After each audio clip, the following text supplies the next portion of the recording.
You are now tuned into Then Radio. If you enjoy our videos, we ask that you consider joining our Patreon to support our channel. Don't forget to like and subscribe so that you never miss a new video. We hope you enjoyed today's episode, and as always, thank you for watching.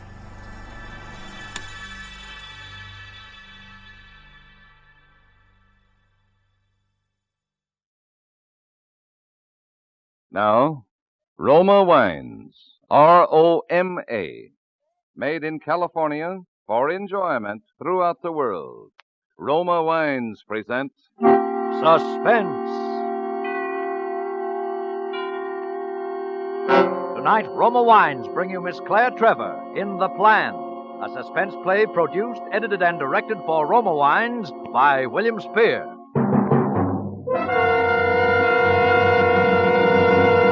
Suspense, radio's outstanding theater of thrills, is presented for your enjoyment by Roma Wines. That's R-O-M-A, Roma Wines. Those excellent California wines that can add so much pleasantness to the way you live, to your happiness in entertaining guests, to your enjoyment of everyday meals.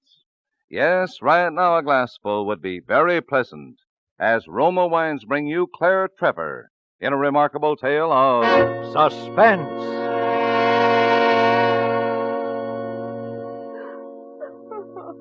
I know this has been a terrible shock to you, Mrs. Anderson, but there's a few questions we have to ask you. You understand why that can't wait. My husband.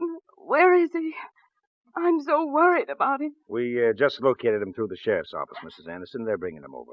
Is he all right? He's more worried about you than you are about him. Have they told him what happened?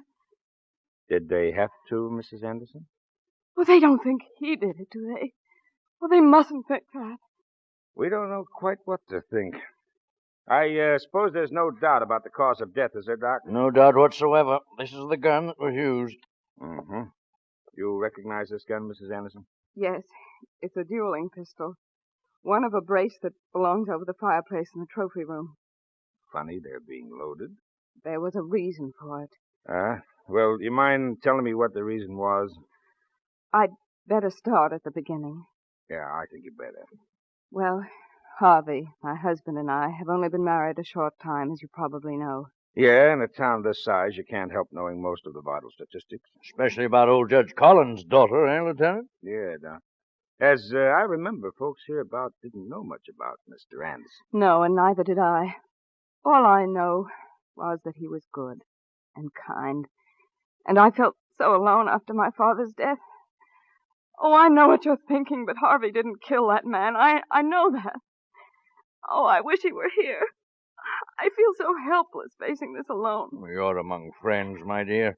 Yes. You're so very kind, Doctor. And you too, Lieutenant. It's just that, well, if they question Harvey, he might say anything trying to protect me. You sure you aren't trying to protect him, Mrs. Anderson? I told you, I'll have to start at the beginning. It was only last night that the phone call came. Harvey and I were sleeping here in this bedroom. At first, I couldn't imagine what had happened. A call at that hour.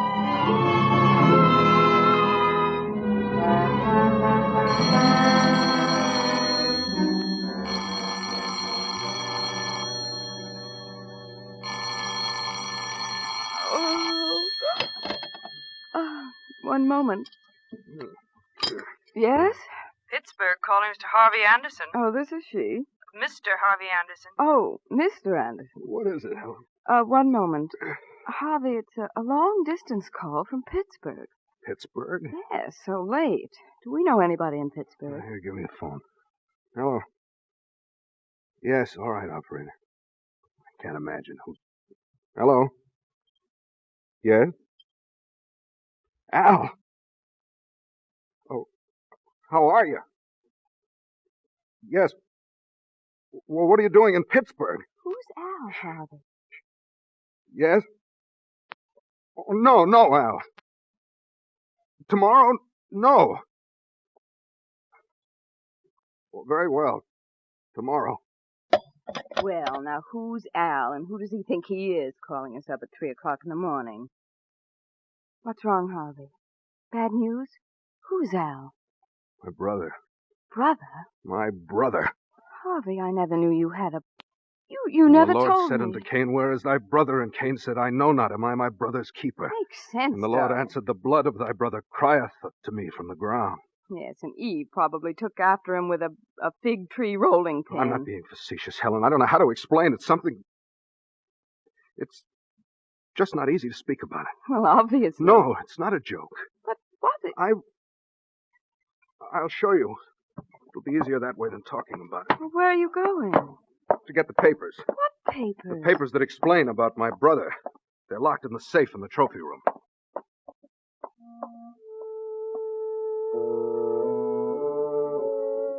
He wasn't out of the room very long, but it seemed an eternity. I sat up in bed and lit a cigarette. I was wide awake now. I was worried. I'd never seen that look on Harvey's face before. He came back with a sheaf of papers in his hand and, without a word, handed them to me to read. There was a good deal of legal language I didn't bother to wade through. The important thing was the signatures and the official stamps.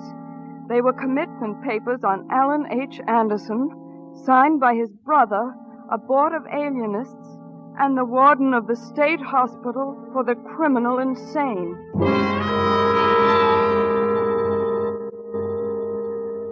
You understand what those papers mean? Yes. Yes, I do, Harvey. Oh, my poor darling. No, you mustn't take that view of it. I can speak of it now as if it had happened to another person not even related to me. I would prefer to do that if we're going to discuss it. How long He since... escaped 4 years ago. And is he still... He was never violent all the time, just that once. He killed a woman, his wife. You can see, Helen, why you never knew I had a brother. Criminal insanity in one's immediate family is pleasant neither to reflect on nor to discuss. I suppose I shouldn't have played along with him as long as I have. How do you mean, dear? I had a good deal of money 4 years ago at the time of the escape, and Brother Al's had every cent of it. I promised I'd never hear from him again, but I guess blackmail gets into the blood. What are we going to do? Do? I don't want a man like that in my house. Helen, do you mean that you'll stick by me even... Darling, I love you. I see no reason why you should suffer for this dreadful thing. You had no control over it, and it's all over and done now. You're the man I love, and I'm not going to... Thanks, darling. You're wonderfully understanding. But Alan Anderson is an escaped criminal. We must act accordingly. Your brother, he's coming here? He'll be in on the 6 o'clock train. I'll meet him at the station. Harvey, do you think you Leave this thing to me, Helen. You have nothing to do with it. Now turn out the light, darling. We better get some sleep. Harvey, what was it like? I can remember how it came on. It was horrible. Horrible. I'd almost forgotten about it until Al called just now. What about his wife? The one... Beverly? She made a fatal mistake, and I share the blame. We underestimated the seriousness of the attacks. Beverly paid with her life for our joint error of judgment. It seems a long time ago now. Brother Al. Strange how two people can grow up together, look alike, even think alike, until one day something happens to one of them, and it's as if they'd never known each other. What's he like, Harvey? Huh? Oh, very like me. You'll know we're brothers when you see him. Oh, darling, what's the use? Maybe I'd better go to the authorities before he gets here and... No, I won't hear of it. You've suffered enough. Darling, I can't tell you how wonderful you are. It doesn't make any difference. You're sure you aren't frightened? We'll be at the station at 5:30 tomorrow and do what has to be done. Now go to sleep, darling. Go to sleep.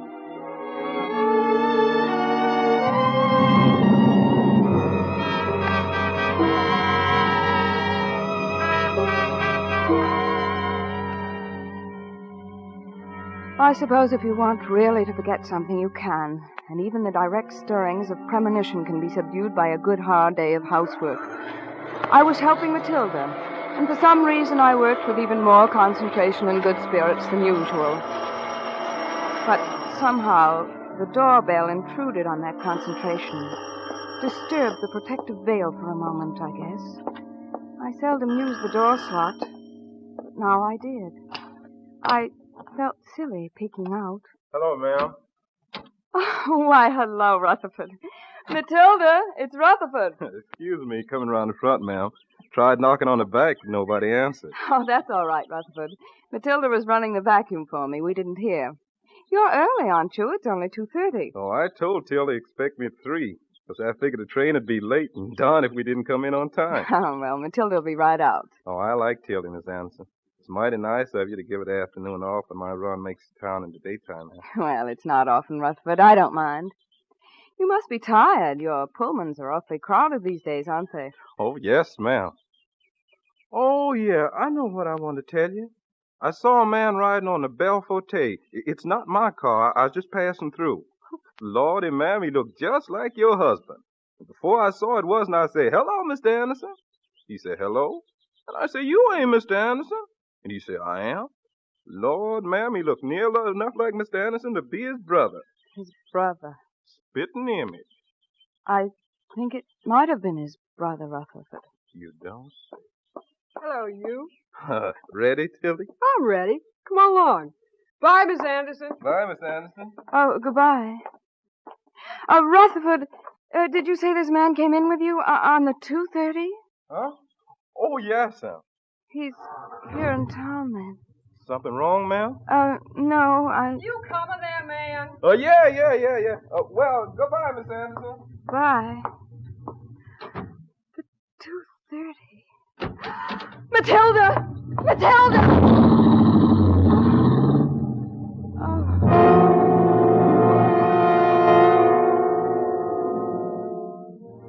2:30. Harvey's brother, Al, had come in on the 2:30. At all costs, I must not be alone in the house when he arrived.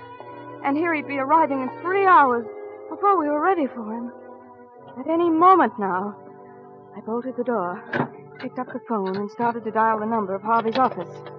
My hand was shaking so that I fumbled the dial and had to start again.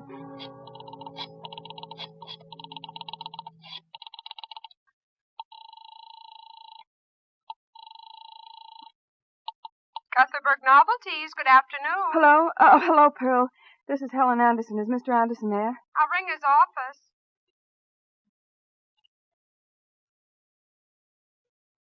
He don't answer, honey. I guess he didn't get back from lunch yet. At 3:00. Oh, don't be silly. Try him again. Well, honey, he's not in there, but I'll tell him you called. Well, look, connect me with Mr. Guthbert's office. It's important. All right, just a sec. Yes? Oh, Ralph, is Harvey there? Oh, Helen. Why, no, I haven't seen him since lunch. Well, look, Ralph, the minute he gets in or you hear from him, tell him to call home at once. It's important. Sure, Helen. Anything I can do? No, Ralph, thanks. It's just a family matter. Well, if I see him, I'll tell him. Oh, Ralph, on second thought, I better tell you what it is. Hello? Hello, are you still on the line? Hello?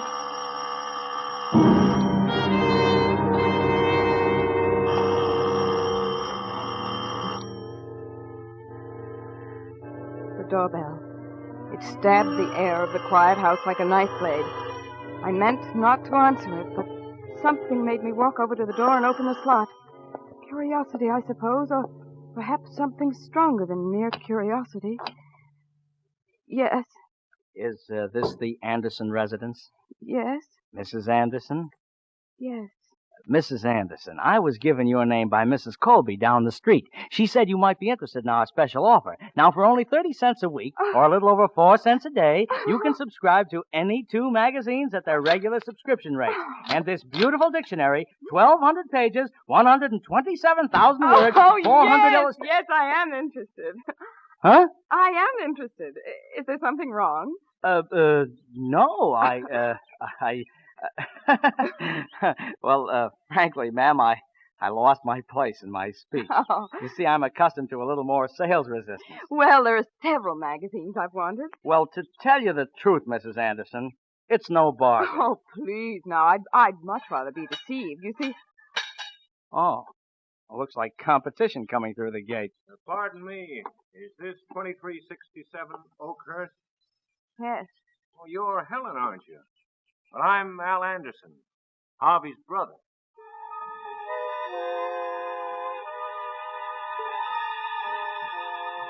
Well, I guess I I'd better be going. Oh, no. Oh, that's all right. I can stop back. No, but the magazine... Oh, I cover the same territory tomorrow. Well, goodbye, ma'am. Pardon me, sir. So, you're my brother Harvey's wife, eh? Yes, Didn't Harvey tell you I was coming? Oh, yes, he did.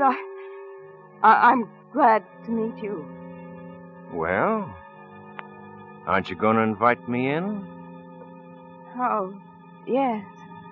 Yes. Come in.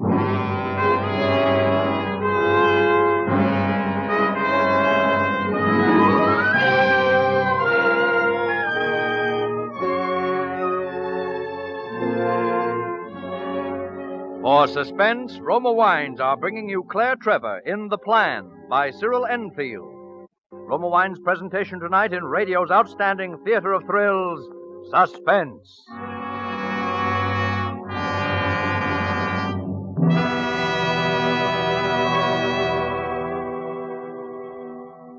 Between the acts of Suspense, this is Truman Bradley for Roma Wines with an entertaining suggestion for the ladies. Next time you play hostess to club friends, solve the problem of what to serve by offering delicious Roma California sherry. Wherever smart women gather, at bridge luncheons, at club meetings, at showers for the bride, you'll notice Roma sherry being served. It's proof that delightful Roma sherry is the favorite wine with party-wise hostesses coast to coast. If you haven't tried golden amber Roma sherry lately, you've a treat in store. I know you'll enjoy as much as I do the mellow fragrance, delicious medium sweetness, and satisfying nut-like taste of Roma sherry. And take it from me, serving Roma sherry is simplicity itself. You just pour, and hospitality reigns. Men and women alike tell me Roma sherry is their round-the-clock favorite. Perfect first call for dinner. Keynote of friendly hospitality any time. No wonder Roma wine is America's first choice.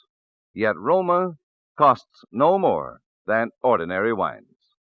So get Roma sherry tomorrow. That's R-O-M-A, Roma wine. Remember, more Americans enjoy Roma than any other wine. And now, Roma Wines bring back to our Hollywood soundstage Claire Trevor as Helen Anderson in The Plan, a tale well calculated to keep you in suspense.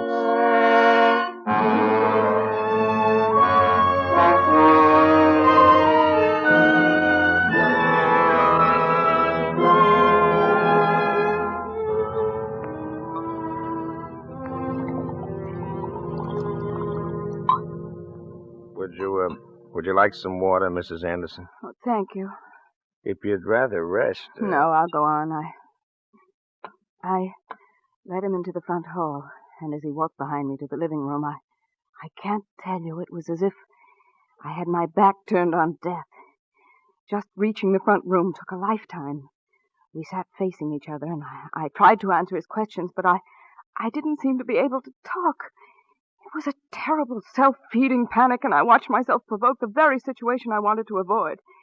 Because he grew more and more restless as I failed to answer him with grace or sense. I saw the corners of his mouth start working, his jaw and fingers tense. I told him I'd phone Harvey, and I fled out to the hall and up the stairs to the second floor. There was a phone in Father's old trophy room. We used it for a den. I called Pearl, Harvey's secretary, but the line was busy. Then I saw the brace of dueling pistols. I think I decided then that I'd protect myself in any way that I could. I took the ammunition from the case, loaded the pistols, and put them on the mantel. Then the perfectly simple solution of leaving the house by the back way came to me. Uh-huh. I might be able to find Harvey and bring him back before... Yeah, I was going to ask why you... If I had only thought of it sooner. Of course, I had to get downstairs first, past the archway that opened on the living room where he sat. I walked out into the corridor. Just over to the head of the stairway, I told myself softly. Down the steps, and around and out through the back. Helen! I pulled back from the head of the staircase just as he appeared at the bottom. Helen? You up there? I ran back along the hallway into the trophy room and shut the door behind me. I heard his footsteps coming upward. Helen? Helen! I heard him opening doors along the hallway. First he'd knock, then open the front bedroom, the guest bedroom, the second floor sitting room, and then... Helen? I was afraid to answer, and afraid not to answer. If he came into that room, I was afraid that... Helen! Yes? I'm sorry. I wondered where you were. You didn't come back to the drawing room. May I come in? Oh, yes, I haven't been able to reach Harvey. I've been trying everywhere. Oh, yes, my brother. My beloved brother. We must reach him by all means. Oh, I've tried. Forget it.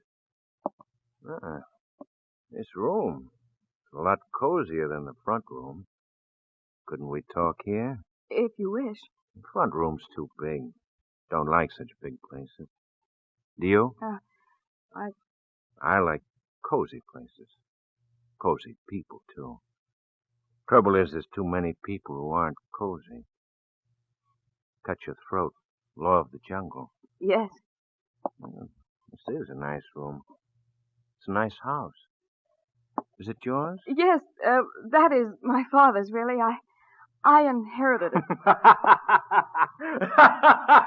What are you laughing at? These trophies. These stuffed heads.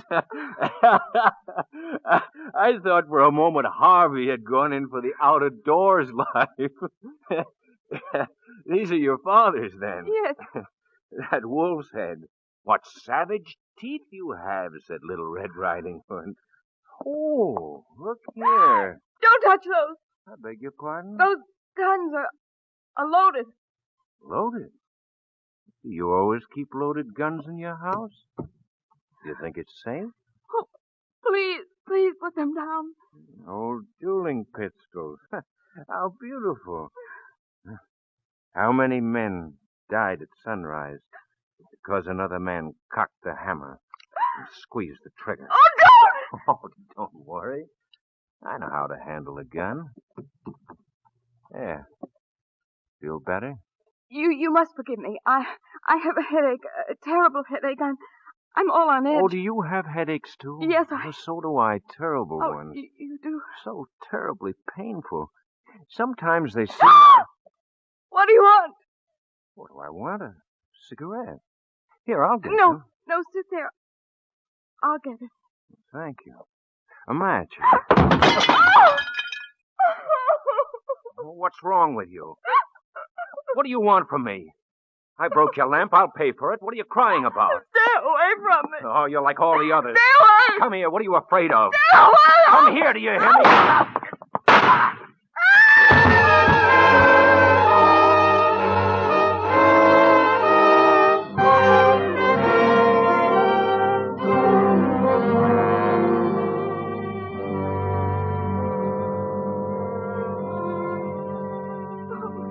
It was horrible. Horrible. Now, take it easy, Mrs. Anderson. I must have stood there screaming. Just screaming. Looking at him. Then I just stood quiet and then you people came. Well, I'm sorry, Mrs. Anderson. Shucks, I'm terribly sorry.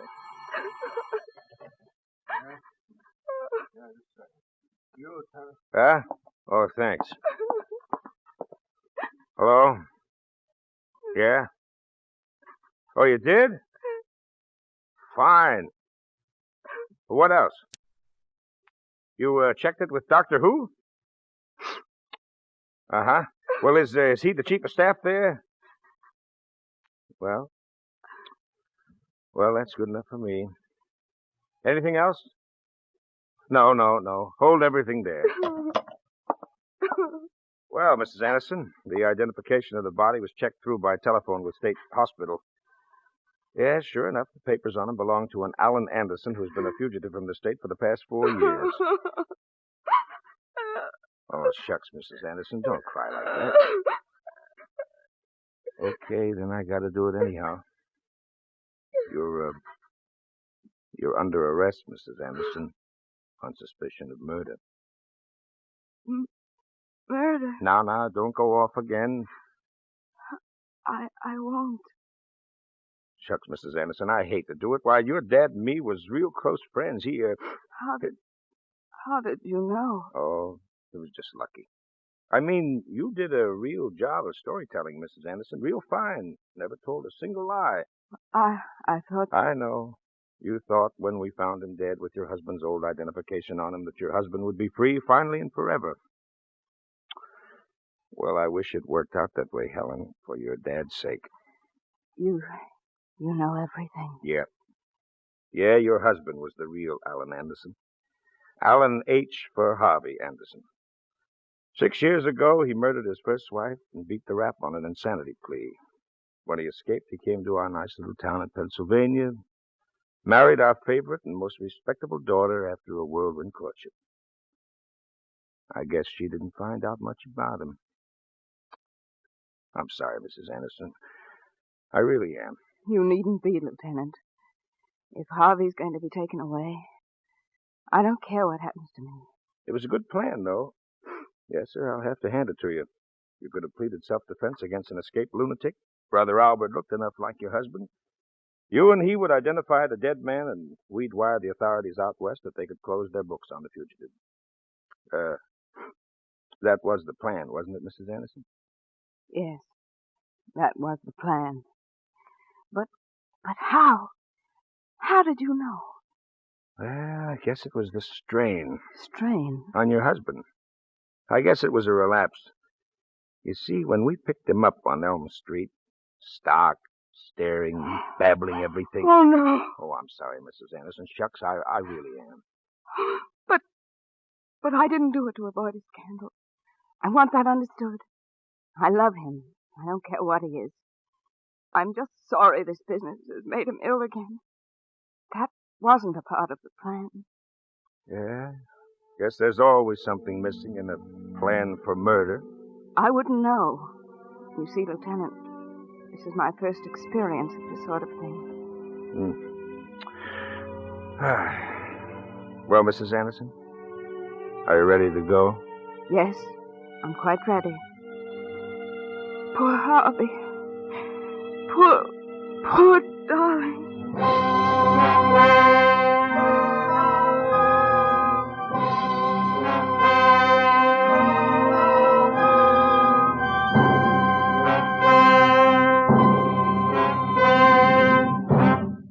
Suspense.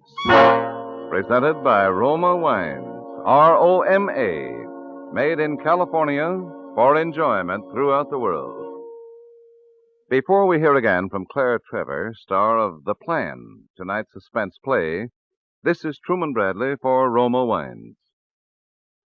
Recently, I dined with a friend who hadn't yet discovered the magic of Roma wine with meals. We decided on thick, juicy hamburger steaks. To bring out the fullest flavor of the red meat, I ordered red Roma California Burgundy. Well, my friend's face lighted up at the first sip of that good Roma Burgundy. Roma Burgundy, he said, made every bite of hamburger tastier, more flavorful, and he vowed Roma Burgundy would be adding taste enjoyment to his meals from then on. Yes, Roma Burgundy adds tantalizing taste appeal to any meal. Prove it yourself. Tomorrow, serve delicious Roma Burgundy with a sizzling chop, savory piping hot spaghetti, or with whatever you're having for dinner. You'll agree that Roma wine deserves a regular place on your table. Get Roma wine tomorrow. For unvarying goodness at reasonable cost, insist on Roma, ROMA, Roma Wines, America's first choice. This is Claire Trevor. It's always one of the season's most stimulating experiences to have an appearance on Suspense. Next Thursday, a young man who's been making a very rapid climb up the ladder to stardom will do a suspense play about a gangster who marries into money and murder. Dane Clark. Claire Trevor appeared through courtesy of RKO and will soon be seen in their production, Crack Up. Next Thursday, same time, Roma Wines will bring you Dane Clark as star of Suspense, radio's outstanding theater of thrills. Produced by William Spear for the Roma Wine Company of Fresno, California.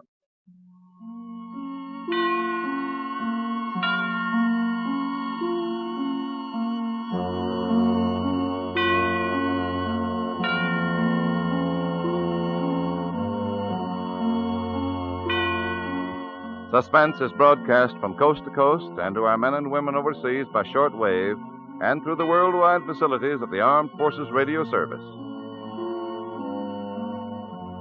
This is CBS, the Columbia Broadcasting System.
Suspense.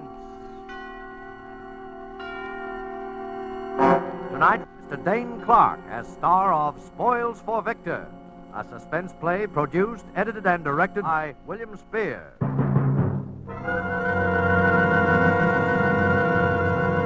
Suspense.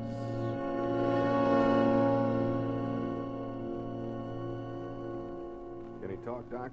I wouldn't advise it, but... Maybe what you ought to ask is, will he talk? Oh, I thought you were asleep. Hi, Harry. Remember me, do you? You had me down to the DA's office enough times, so I ought to. I didn't talk those times either, remember? You ought to save your strength as much as you can, Mr. Rediger. Doc here thinks I'm going to die. Are you? I don't think so. I don't think I'm going to talk either. There's some questions we got to have the answers to. If we don't get them from you, Vic, we're going to have to get them from somebody else. Oh.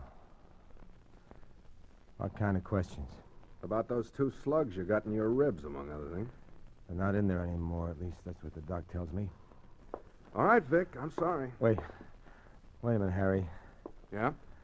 Listen. I don't know how she feels about this. But if I talk, you gotta leave her out. Altogether out, complete. See? That could be, Vic. You've always been a pretty right guy, Harry. Is that on a level? On the level, Vic. All right. Maybe you can sell it to pictures. Alan Ladd. You could call it The Gangster and the Lady.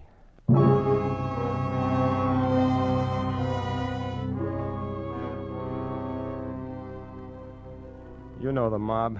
Bonnie Bernard, Pinky Roberts, and the rest. As far as they're concerned, it doesn't matter much now what I tell you, I guess. We were never big operators, nothing really big time, but we always had plenty of money in our pocket most of the time.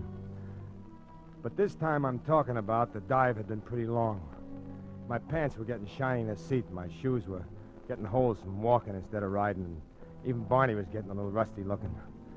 And this one day, he's sitting around the office with Pinky when I come in, and his chin is down around his belt buckle someplace. Hi, Vic. Hi, cutie. Hi there, what's new? I hear there's a depression on. Know anything about it? Ah, forget it. There's no money in it. Hey, they cut the phone off yet? He thinks he's kidding. Who you want to phone? A home relief? A dame, bet you 3-1. That one what? What do you care? You ain't got it. Dames. Boy, I ain't never seen nothing like this guy with dames. They buzz around him like he was John D. Rockefeller. There you go, always looking at the seamy side. Some dames like you for what you are, not what you got. Sure, I know the kind. Your mother and your grandmother.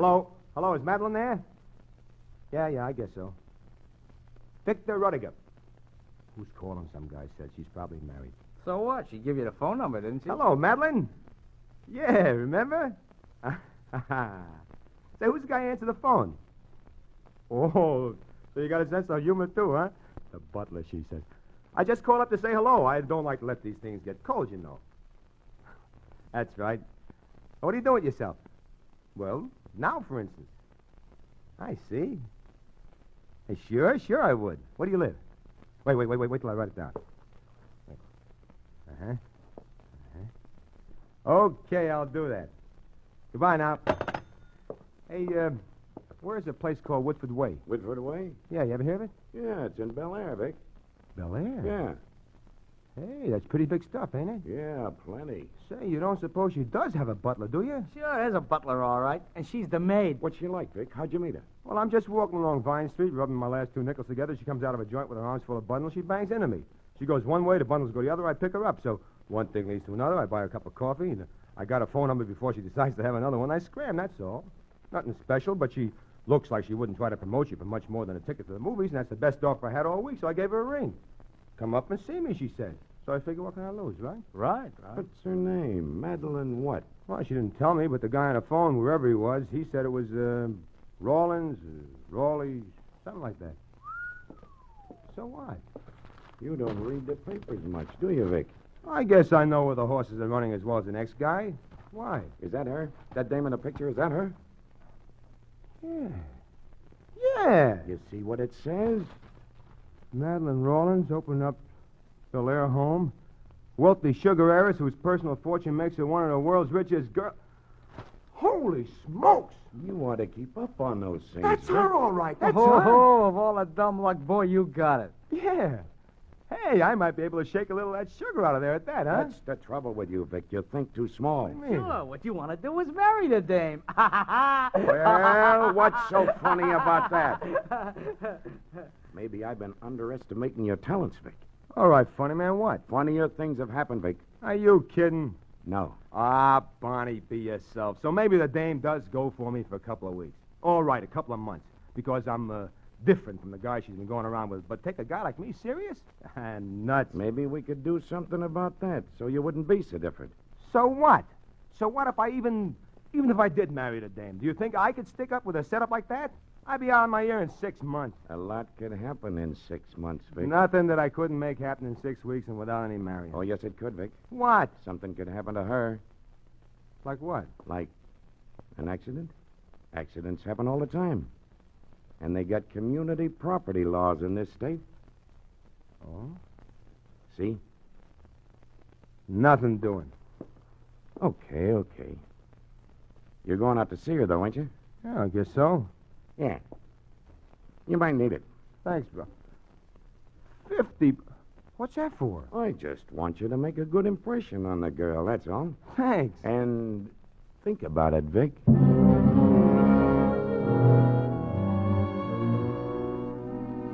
I did all right. I guess it's all I did think about the whole of that first afternoon I was out there to see her. I didn't see her again for over 2 weeks. Because that night, we decided.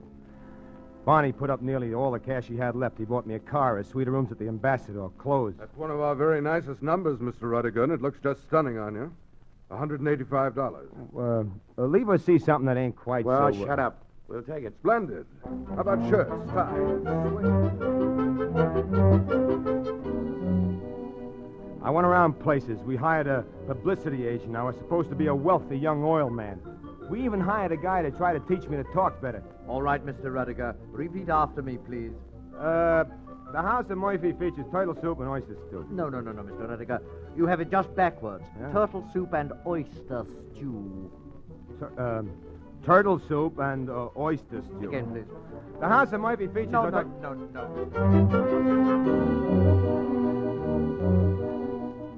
After 2 weeks, I looked a little better. Enough to get by in small doses anyway.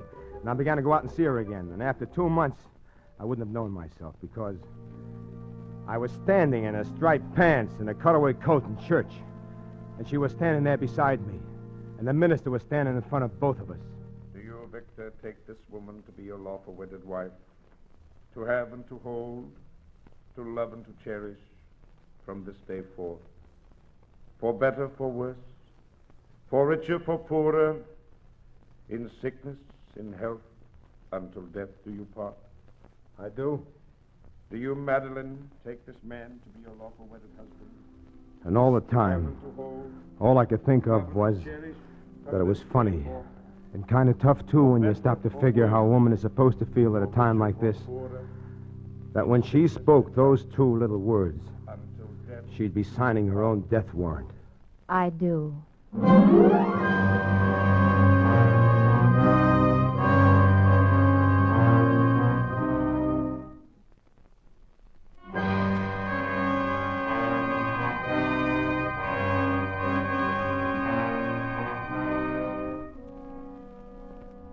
6 months, Bonnie and Pinky and me were going to be rich.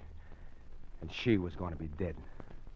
I didn't have any feelings about it at first. Inside of me, I was feeling like an old stray dog that just found a swell home. I was tired.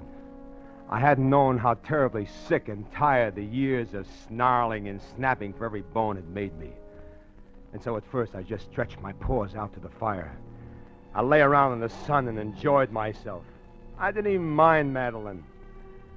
Then after I got over feeling tired, something else began inside. Something began eating me. Just a little thing at first, but it got bigger. I didn't know what it was, except I knew it wasn't my conscience. I hadn't had one of those since I was 10 years old. But for a while I thought maybe I was just missing the old gang, the old ways. But that didn't fit either. And then one day, we'd been married about 4 months then, and we were going out for dinner. I was upstairs getting ready, and I passed by her dressing room, and she was in there with her maid fixing her hair. Well, there you are. You better hurry if you expect to take me out anywhere. Yeah, I will. Say, that's a new hairdo, isn't it? It will be. You like it? Yeah, it looks kind of cute. Hand me the dryer now, will you, Marie? Yes, madame. What's that? An electric hair dryer. You've seen me use it before. I don't remember. Don't bother, Marie. I'll plug it in. You can go now. Yes, madame. Hey, wait a minute. You ought to be careful handling those electric gimmicks when your hands are wet that way. You can get... silly. I've been doing this. Madeline! Madeline! Get a doctor, Marie. Get a doctor! Oh, yes, monsieur. Then I was down on the floor beside her, remembering from somewhere that with people who had an electric shock, you gave them artificial respiration. I pressed my hands against her ribs, and I was talking to her without hardly knowing myself what I was saying. Madeline! Madeline, baby! Come on, baby, come on, snap out of it. You're going to be all right, baby. You gotta be. Oh, please, baby, please. Hello, Please, Vic. please. What happened? Oh, Madeline. Oh, I remember. Are you all right? Why, Vic, you're crying. Me? You're crazy. Oh, baby, baby.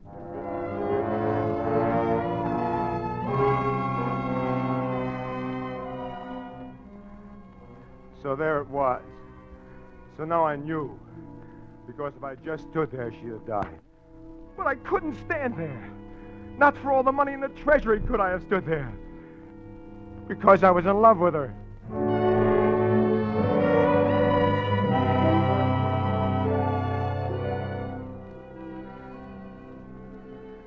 I tried to keep my mind on all that money and what I could do with it. I tried to tell myself that no dame was worth that much to me or to any other guy. And all the time I was going nuts. I wasn't fit to be living with wild animals, to say nothing of a girl like Madeline. Vic, have you decided about going up to Arrowhead this next weekend? What? Huh? Vic, please put down the paper and listen to me. Where are you going? Business. I got a little deal. Oh, it must be quite a deal, Vic, to make you feel the way you have been lately. It is, Madeline. Quite a deal.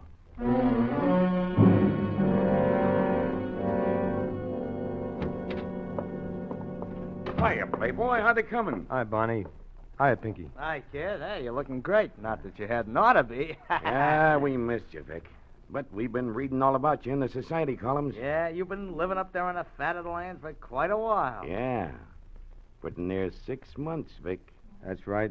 So we've been sort of expecting you. That's what I figured. That's why I come. And I hope you're ready to talk business, Vic, because we are. That's why I'm here. Okay. So we start talking. Listen, Bonnie, look, wait a minute. Suppose I figured out a better way. A better way to what? A better way to get dough out of this setup. How much dough? Maybe $1 million. $1 million? Are you kidding? What's the matter with $1 million? Nothing. Only my way, we get about 10 times that much, and that's what we're in this for, and that's what we're going to get, see? I might even be able to get more than $1 million in time. You're not trying to tell me you're getting soft, are you, Vic? I don't like murder, that's all. And you wouldn't try to tell me you're falling for the dame, would you? Well, what if I did? Because I wouldn't believe you. I've known you for a long time, Vic, and I know you ain't that kind of a guy. No, I wouldn't figure it that way, Vic. No. I'd figured that maybe you were getting away with it up there a lot better than you expected, and you didn't see no reason for not hanging on to the rest of the dough. All be yourself. Oh, no. I don't like murder, Bonnie. Maybe you don't. I can see how maybe you wouldn't. But I put my dough into this. I put my brains into it. It's the biggest thing that anybody's ever pulled. $10 million. And I ain't taking any less. It's my way or else. Well, what about it? Okay. It's better. Got it all figured out? For the accident? Sure, a burglary. Pinky here breaks in. You and her hear the noise. You go down and find Pinky at the wall safe. You got one, haven't you? Yeah, in the library. So you catch Pinky and you shoot. Only you hit her. I do. Why not Pinky? No. If it's an outside job, they'll keep looking for the guy, and that might find him. And if you do it, it's an accident. Open and shut. No more trouble. You like it? Sure, it's great. You got a gun, haven't you? Registered to you? Yeah, up at the house. Use that. Want to set a time? Sooner the better. Friday night? Friday night.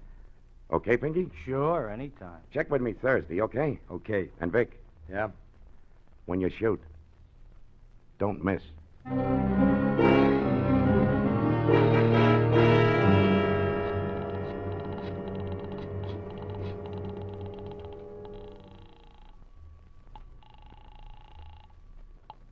Hello? Hello, Helen. Yeah? This is Vic. Victor Rudiger. Vic! Why, you old so-and-so. I never thought I'd ever hear from you again. Look, Helen, I want you to help me. Why, sure. What is it? I wouldn't ask you, Helen, but I'm on a spot. Yeah, I was on a spot once, too, remember? What do you want? You're a good kid, Helen. Now listen. I can't tell you over the phone, and don't talk to anybody. Not to anybody until I tell you. But what are you doing Friday night? Whatever you say. Okay, I'll be in touch with you. Remember, Friday night.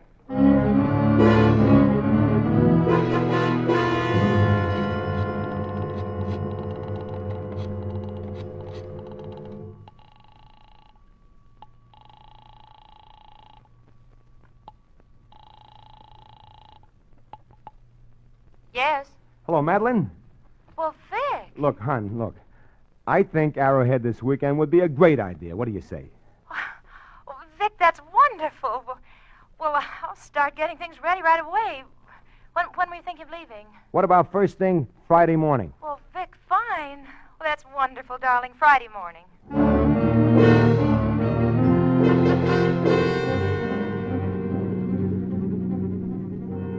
It's about 90 miles to Arrowhead, and I usually make it in 2 hours easy the way I drive. But this time, I guess my mind was on almost everything except my driving. You made up your mind pretty suddenly, didn't you, darling? About what? Oh. About coming up here. Oh, I don't know. Vic! Vic, please, not so fast on these turns. Fast. It was too slow a while back. Well, a while back it was too slow. You were crawling. Why'd you tell the servants to go away for the weekend? The way I didn't tell them to go away. Well, the way you said it meant that. Well, we were going to be away. I figured they might like a little vacation, too. Oh, I see. Vic, what is it? What's what? What's the matter? Nothing the matter, Madeline. It's just business. Business, that's all. Victor, I don't believe you. What do you mean? I mean, I don't believe it's business. I believe it's something else. Oh, what else could it be? I believe it's something about you and me. Oh, it isn't. It isn't, Madeline. It isn't. It's a deal, that's all. And it'll all be over by a few days. Will it? Of course it will. Vic, I love you. I could never fool myself about that. I'd do something awful if anything ever came between you and me. Anything or anyone. I know, Madeline. You don't want to talk about it, do you? I can't, Madeline. All right. Remember, anything or anyone.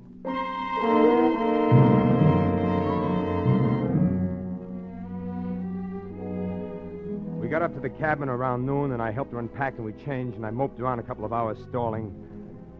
And then I knew I couldn't stall much longer, and I had to come out with it. Vic, I thought we were going to go riding after we had... Madeline. What? Madeline, I just thought of something terrible. What is it, Vic? I got an appointment to see a guy tonight in town. Oh. Oh, I don't see how I could have forgotten it, but it's terribly important. I'll just have to go. Yes, I suppose you will. But I'll be back first thing in the morning. I'll have to take the car, but they'll loan you a station wagon at the hotel if you're going to be going anywhere. Yes, yeah. Will you be staying at the house? Oh, yeah, sure. Oh, Madeline, don't look at me that way. Please, you understand how it is, don't you? Yes, Vic, I think I do.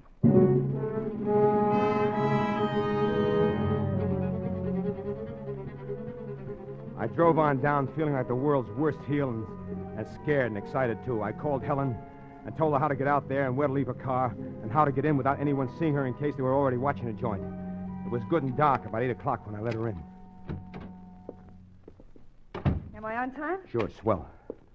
Boy, what a dump. Yeah, it's quite a place, isn't it? It's awful empty, though.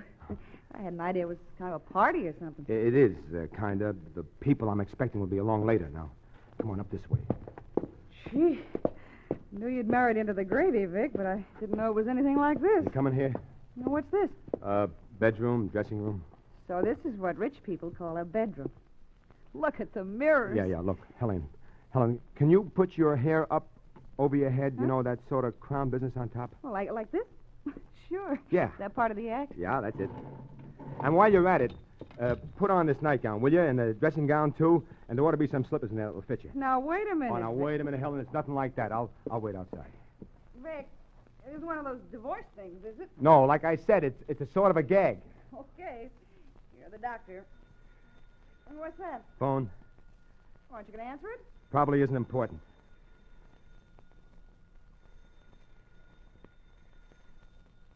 Oh, what do you suppose it could be? I don't know. Vic, it might be your wife. Yeah, it might be. Well, for heaven's sakes, why don't you answer I it? can't answer it. Oh, all right. Oh, gee, these things of your wife's a darling. How do I look, huh? You look just about right.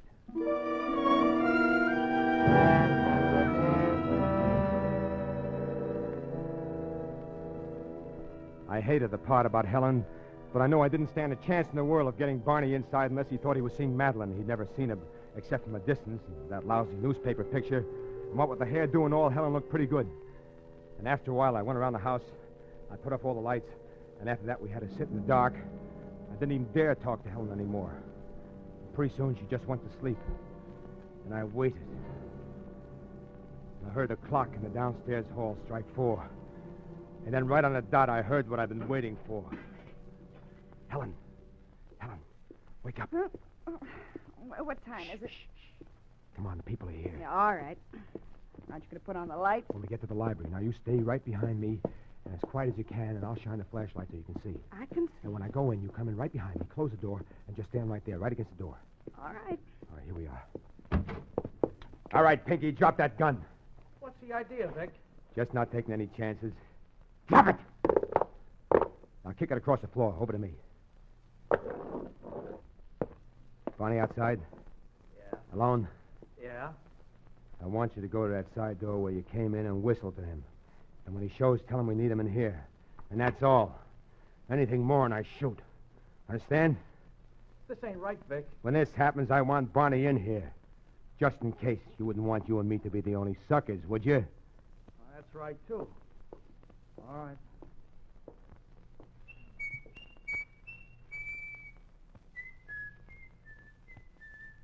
Hey, Barney, we need you.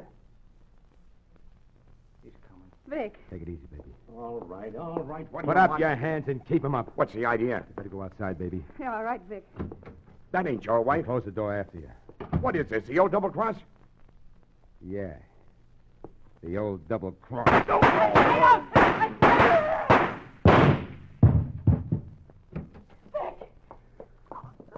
Oh, Vic, you killed him. They broke into my house. They were burglars. But that's Barney Bernard. They broke into my house. Oh, Vic, I don't want to be mixed up in anything. You're not going to be mixed up in anything. Nobody saw you come. Nobody will see you go. Is that why?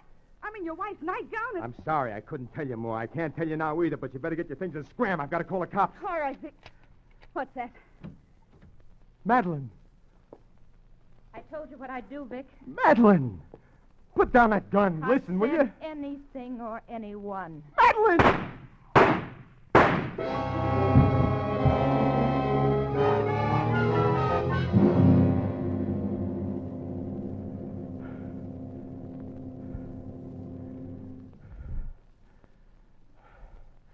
There it is, Harry. But remember, you said the DA's office would lay off her. That's right. Now, you better lie down there. Look, Harry, do you think the way it was, it might make a difference? How? To her? Yeah, Vic. Yeah. I think it might.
This is the Armed Forces Radio Service.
Now, Roma Wines, R-O-M-A, made in California for enjoyment throughout the world. Roma Wines present Suspense. Tonight, Roma Wines bring you Mr. Alan Hale as star of The Leading Citizen of Pratt County, a suspense play produced, edited, and directed for Roma Wines by William Spear. Suspense, radio's outstanding theater of thrills, is presented for your enjoyment by Roma Wines. That's R-O-M-A, Roma Wines. Those excellent California wines that can add so much pleasantness to the way you live, to your happiness in entertaining guests, to your enjoyment of everyday meals. Yes, right now a glassful would be very pleasant as Roma Wines bring you Alan Hale in a remarkable tale of Suspense. I'm an old man now, and I'm afraid I'm not a very good old man. In fact, by every conceivable standard, I am a thoroughly bad old man. Not that such a thing is known or even suspected in Pratt County. To the contrary, here it is the universal and unshakable opinion that I combine the wisdom of Solomon with the virtues of the 12 apostles. But since I now have every reason to believe that I must shortly shuffle off this mortal coil, both honor and what I freely confess to be a perverted sense of humor impel me to expose this pleasant notion for the outrageous fraud that it is. And so it happens that I hereby leave to my heirs and assigns this true account of how I became the leading citizen of Pratt County.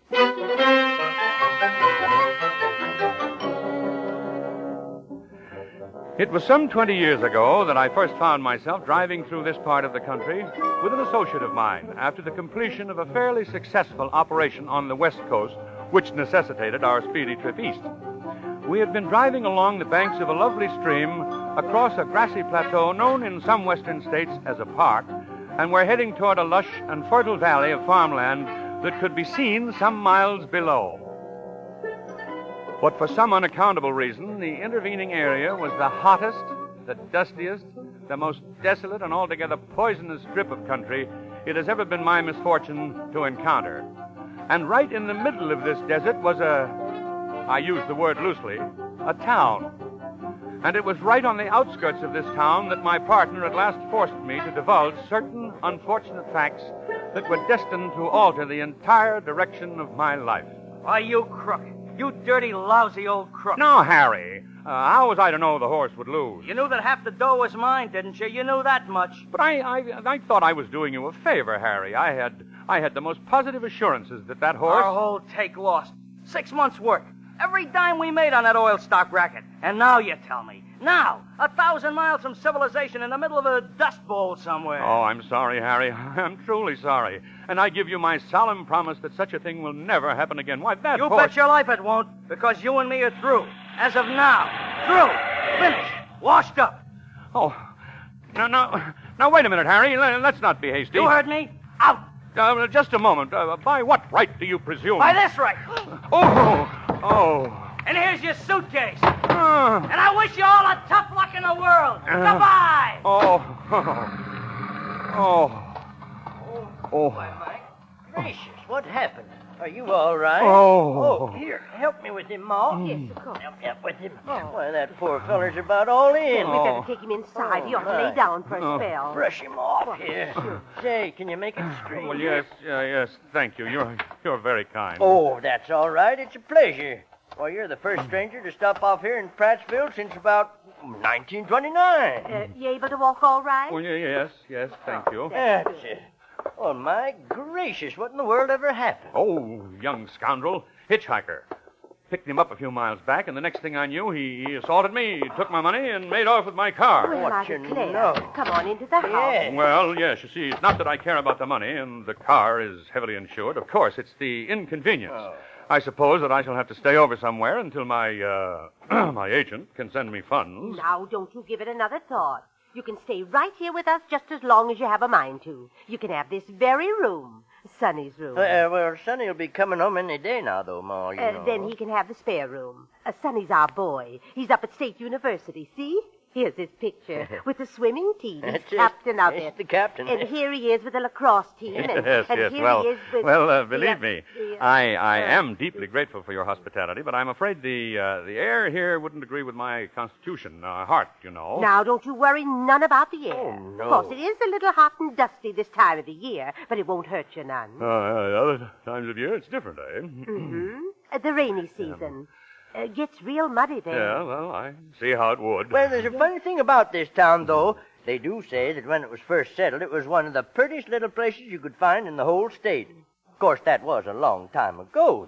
Yeah, it must have been. You come down through the park, didn't you? Well, of course you did. Did you notice that fine-looking river flowing alongside the road? Well, sir, that river used to flow right through the center of town. That's right. You can still see where it did. And then about, 80, 90 years ago, there was a trembler or something way up in the mountains, and a big hole opened up in the ground, and that river just dropped plumb out of sight, right on the edge of the park. Is that? Yeah. She don't come out of the ground again now until clear down the valley. It's about 10 miles away. That's why it's so dry up here, you see. Well, you don't say. Yeah. A few years back, there was talk about the WPA closing up that hole so the river would run right through the town again. Oh, I tell you, folks here got pretty excited about it, even offered to put up half the money. And they raised it, too, they did. They did, eh? Yes. They raised the money? That's right. Oh, there's folks around here got money all right when they got a mind to let loose of it. Oh, I see. And would it be too much to ask how much they raised? Oh, come to pretty near $50,000, the town share of it. Well. But then some feller come up from Washington to look things over, and he said if we closed up the hole, it'd dry up the valley down below and ruin all the farmers down there. So then, of course, we just had to give up the whole idea. Well, now, that is interesting. Most interesting, Mr. Neff. Woodrow Neff. Yeah. Of course, this is Mrs. Neff here. Yes. A great pleasure, Mr. Neff. Mrs. Neff. Thank you. My name is Witherspoon. Alonzo P. Witherspoon. Professor Witherspoon. A professor? My, wait till Sonny hears we got a real professor in the house. Yes. As I say, Mr. Neff, this is most interesting, particularly interesting to me, as it happens that I am a professor of geology, and in that capacity I serve as technical advisor to Senator Cotton of the Committee of National Parks and Monuments and Subterranean Waterways. You've heard of Senator Cotton, of course. Why, sure. Well, say, maybe you've already heard of this river of ours. Green River, it's called. Precisely what I was coming to, Mr. Neff. As you were speaking, I began to remember the discussions we had had in committee. It was some years ago, wasn't it? 1936, wasn't it, Pa? Summer of 36 was when the feller come out here. Exactly. And I remember telling Senator Cotton at the time that we must look into the whole project again, when the sedimentary substrata had been given time to settle. Then, of course, it was forgotten in the press of other matters. You know how those things are in Washington. Well, I declare. And now, by the merest chance, I am given the perfect opportunity of examining Green River for myself. Oh, it's an ill wind that blows nobody good, eh, Mr. Neff? Well, say, now you will have to stay with us a while. Yes, Mr. Neff. I think I must. I really think I must.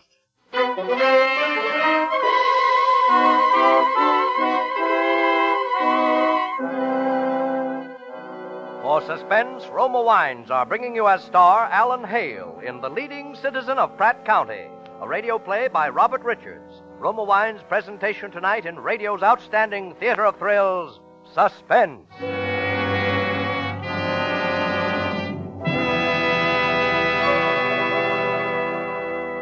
Between the acts of Suspense, This is Truman Bradley for Roma Wines. One of the best-natured men I know has a knack for enjoying life's leisure moments. He's a hard worker on the job, but when he comes home, he and his wife make a ritual of a quiet, companionable chat and a glass or two of delightful Roma California sherry before dinner. Millions of other men look forward daily to such a welcome with Roma sherry. For millions of wives have made golden amber Roma sherry America's favorite first call to dinner. Yes, Roma sherry, with its mellow, inviting nut-like taste, makes mealtime more welcome, helps you appreciate more keenly the good food to come. Enjoy the tempting fragrance and satisfying taste luxury of Roma sherry yourself. Make glorious Roma sherry your first call to dinner, as I do. If friends drop in later on, greet them graciously with Roma sherry, the keynote of friendly hospitality. Best of all, Roma, America's favorite wine, costs no more than ordinary wines. So tomorrow, insist on Roma, R-O-M-A, Roma wine. Remember, more Americans enjoy Roma than any other wine. And now, Roma Wines bring back to our Hollywood soundstage Alan Hale as Professor Alonzo P. Witherspoon in The Leading Citizen of Pratt County, a tale well calculated to keep you in suspense.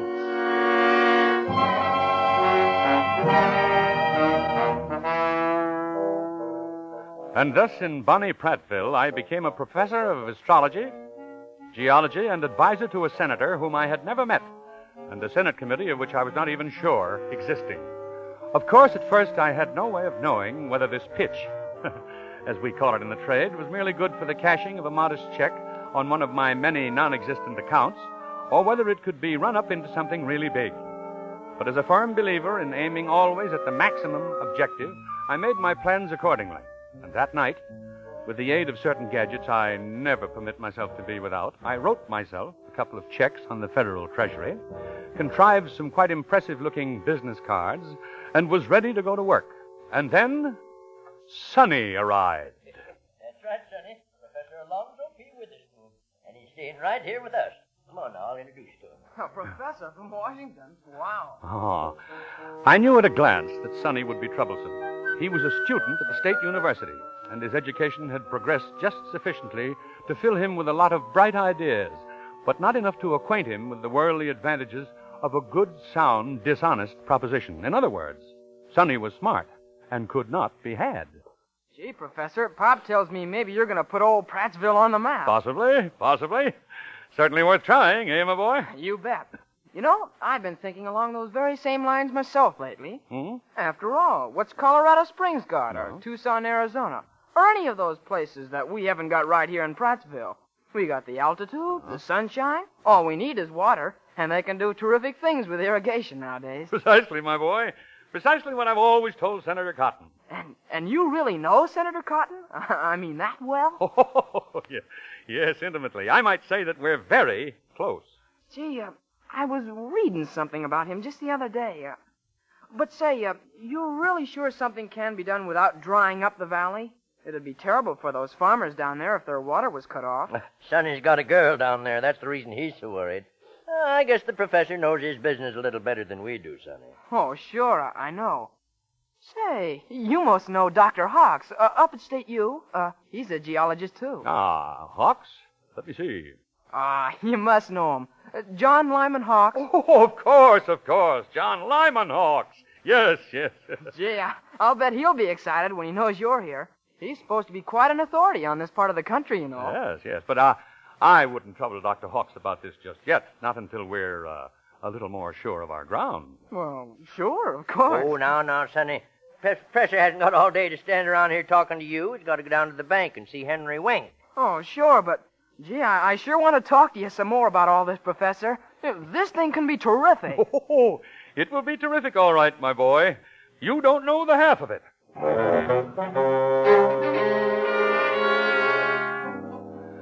You can see what I mean about Sonny. Now, Henry Wank, on the other hand, was quite another proposition. He was and still is the town's mayor, only banker, and chief real estate owner. And the answer to a confidence man's prayer. Because he was always so busy thinking what a smart crook he was, that it never occurred to him that he might be dealing with someone who was even smarter and crookeder. Mr. Wink had larceny in his heart, and I knew we were going to do business. Well, what's your proposition? Well, it's always refreshing to meet a man with whom one can get right down to business. All right, let's get down to it. Very well. You know, of course, Mr. Wink, that if this Green River project goes through, and if we do run the river through town, real estate values here will skyrocket. And when they do, somebody is going to make an awful lot of money. Yeah, meaning mostly me, that's right. Well, what about it? Well, now let me ask you something. About these farmers in the valley, if their water were cut off, if they were, inconvenienced... They'd been more than inconvenienced. They'd be finished, and you know it. Yes, but how much would you be concerned, financially, I mean? Well, I'd be sorry to see it happen. But financially, it wouldn't worry me a bit. I see. The courier quoted you as saying that wouldn't happen, that we could have our river and the farmers would get their water just the same. You know how inaccurate the newspapers are, Mr. Wink. No, then it would happen. Mr. Wink, have you ever stopped to consider how much you personally would make if this did go through? Well, I'd say it could run up to 3 or 4 million in time. Well, you can sometimes get things done in Washington. Aha, I knew you had a proposition. You realize, of course, Mr. Wink, that I'm an essential factor in this whole thing. You just can't send anybody to Washington on a thing like this. You have to have someone who is in on the inside, who enjoys the complete confidence of the right people. I know all about that. I just want to know how you get yours. By the very simple expedient of becoming your partner, Mr. Wink, in a small way. Yeah. How small? Well, I have here a government check for $2,500. I suggest we form a little syndicate. I think this check should entitle me to a modest share of, say, 5%. Then you figure the whole thing can be swung for $50,000. Approximately. Can you raise the money? Well, it's a lot, but I can get it. We'd better put this in writing. Oh, now, really, Mr. Wink. One hardly puts things of this nature in writing. Then how do I know you'll come through with your end? Well, you have my check. I'll endorse it to you. You hold it. Any investigation of how a man in my position happened to be giving you $2,500 would be seriously embarrassing for me. Yes, it sure would, at that. One more thing, Mr. Wink. You understand that all of this must be kept in the strictest confidence, and all transactions will have to be in cash. Don't you worry about what I understand. I wasn't born yesterday, neither.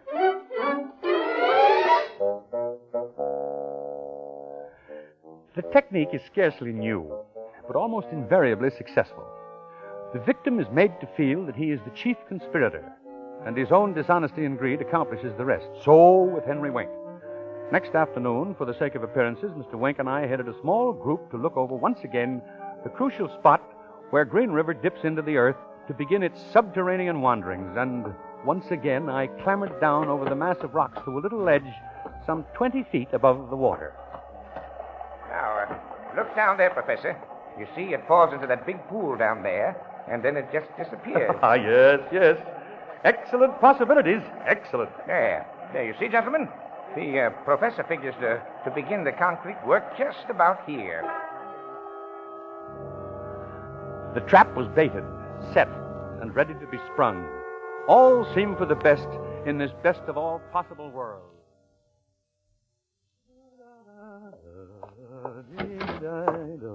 Well, good evening, sonny lad. Huh? Hello, Professor. What's the matter, my boy? You had a spat with that young lady of yours? No, nothing's the matter. Well, how are things? Well, things are definitely progressing. And that reminds me, I shall be leaving you soon, within the next day or so. What? You leaving, Professor? Oh, just for a short time. Have to get things started in Washington, you know. Have a talk with Senator Cotton and so on. Well, but you will be coming back. Oh, by all means. Say, Professor Witherspoon. Yes, my boy? Well, look, I'm going down to see Jane Osterman and her mother for a little while this evening. Seeing you may not have another chance to meet him for a while, why don't you come along? Well, Jane's his girl. But the professor don't want to go traipsing way down in the valley tonight, Sonny. Well, why not? He's never even seen the valley. I think before he goes to Washington, he ought to see it. I didn't want to go, of course. But every instinct told me that there was something in the wind and that I should. Contrary to my expectation, however, the evening was a quiet one, Indeed, a most pleasant surprise.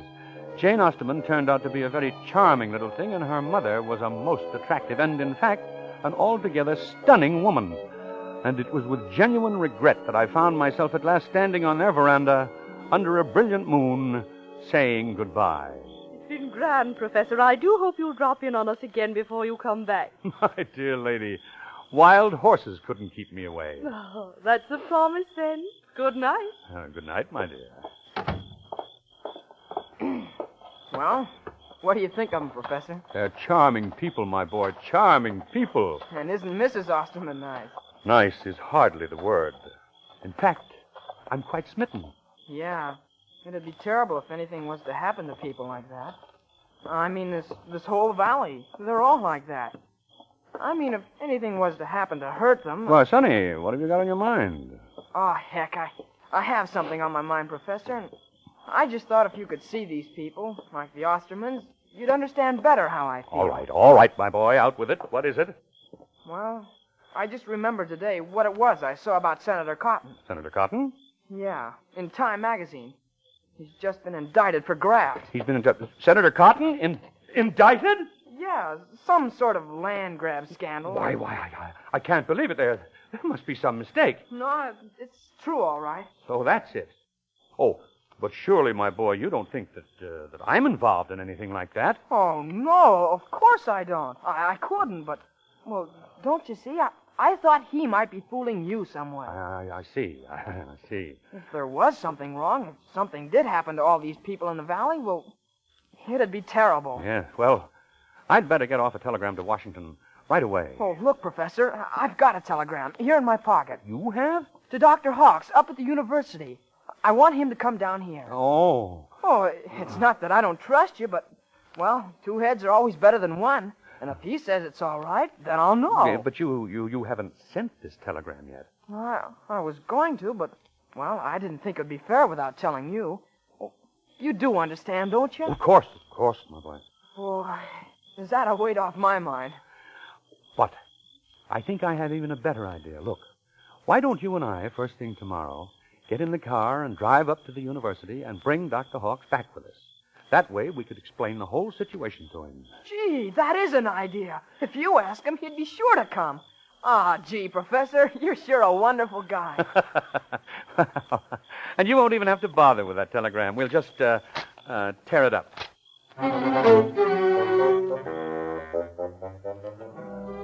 I had grown quite fond of Sonny, but when it's a matter of $50,000, particularly to one of my advancing years, sentiment must yield to necessity. And so, when Sonny and I started out in the family car next morning, I had my plans prepared. I also had the $50,000 in cash. We ought to be there sometime this afternoon. It's only about 300 miles. Splendid. Well, look here. We're right about to go past the place where Green River goes underground, aren't we? Uh-huh. Well, why don't we stop a moment? You know, there's a couple of things that you really ought to see for yourself before we talk to Dr. Hawks. That's John Lyman Hawks, that is. Well, all right. I may be able to prove to you right here on this spot that the old professor's ideas aren't quite so wild-eyed as you may suppose. Ah, Professor, you know I don't think that. Oh, just joking, my boy, just joking. Come along. Now, careful climbing down over those rocks. They're a bit treacherous, you know. Yeah, I'll be careful. Well, there we are. Now, come out to this little ledge. You see, there's plenty of water here. Perhaps we wouldn't need to divert it all. Mm-hmm. Now, notice the formation of this rock, typical of the Neo-Pleistocene period, and a marked tendency to form vast caverns with underground springs. Oh, you mean you've got some idea about there being caves under there? Well, yes, that is in a way. That's exactly it. Just step a little closer to the edge. Shine your flashlight down there. I wouldn't be surprised if you could see the beginnings of some quite extensive carnivorous formations even here. Yeah, I see. Gee, maybe if there wasn't so much water, people could even go down there and explore. The rock was quite slippery. And he was very near the edge when I slipped against him.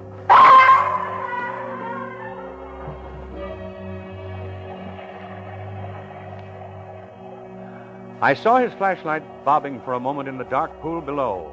and then the current swept it on, and it was gone.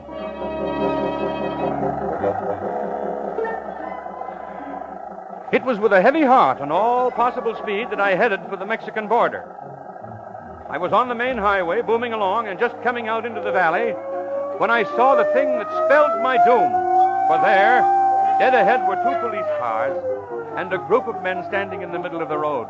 And most prominent among them, dripping wet and wildly waving his arms, was Sonny. There he is. He's the one I was telling you about. Yes, Are you Professor Witherspoon? Why, yes. Well, we got a young fella here who'd like to talk to Well, I you. haven't any knew you'd time come now down to this talk. way I mean, after what you said about the caves. What cave? When I slipped and Charge fell it, in, pop gee, it. I was scared for a minute. Well, when I... But you must have known it all the time, didn't you? Known? Known what? About the caves. And boy, what caves. Yeah. You know, I'm quite a swimmer, and Oh, I really? had my flashlight, and I just went along with the current all the way down and came out the other end here. And what I saw, boy, were you ever right. Was Talk I? about your mammoth cave of Kentucky. Why, gosh, once we've diverted some of the river out of there, boats could go all the way down. Well, that's what I was With telling you Henry before. Waite's money, we could put in lights and everything. Big lights, People would yes. come from all over the country. Of course. Honestly, they're one of the 7 wonders of the Well, world. we might They're find another terrific. one. Well, gee whiz, aren't you excited? Excited? My boy, I think I'm going to faint.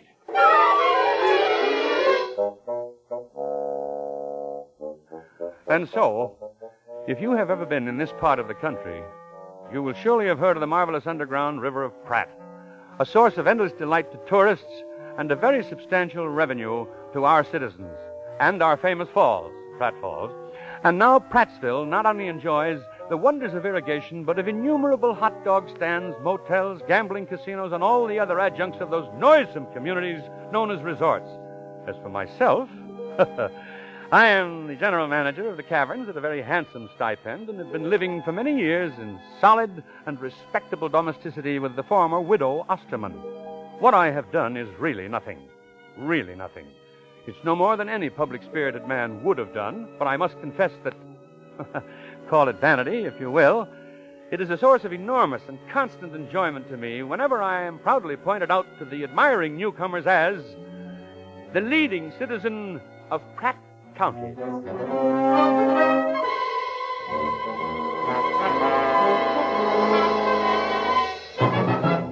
Suspense. Presented by Roma Wines, R-O-M-A, made in California for enjoyment throughout the world. Before we hear again from Alan Hale, the star of the leading citizen of Pratt County, tonight's suspense play, this is Truman Bradley for Roma Wines. When the butcher can't help you, and you come home with ground beef instead of that choice, juicy steak you'd ordered, here's a sure way to save the day. Join the millions of clever homemakers who've discovered that serving delicious Roma California Burgundy makes even plain hamburger a meal to remember. Yes, your simple meals will delight the most particular palates when served with red, robust Roma Burgundy. For Roma Burgundy brings out subtle, hidden food flavors usually lost to the taste. Yet Roma, the nation's favorite wine, costs no more than ordinary wines. When you shop tomorrow, insist on Roma, R-O-M-A, Roma Wines, America's first choice. And remember, to make a bridal shower or wedding reception truly memorable, serve pale gold, sprightly, dry Roma California champagne. And for the bridal couple, Roma champagne makes the perfect going-away gift. Friends, this is Alan Hale. Well, it's been a real pleasure to appear on Suspense, a long-time favorite of mine. I'm sure you won't want to miss next Thursday's show, when that fine actor, Mr. Robert Young, will star in a suspense play about a man who wakes up one morning to find that he has lost track of several months, and that the room in which he finds himself is a cell in an insane asylum. I know you'll be listening. I will. Thank you. Alan Hale appeared through the courtesy of Warner Brothers, producers of Night and Day. Next Thursday, same time, Roma Wines will bring you Robert Young as star of Suspense, radio's outstanding theater of thrills. Produced by William Spear for the Roma Wine Company of Fresno, California. Here is a message from your government. Millions of men, women, and children in Europe and Asia today face starvation. America, the best-fed nation in the world, can relieve this crisis by making available to foreign purchases increased amounts of wheat, rice, fats, and oils. you can help vitally. Eat more of the plentiful foods. Don't waste food. Turn in all used fats. And give in money or canned goods, but preferably in money, to your local emergency food collection.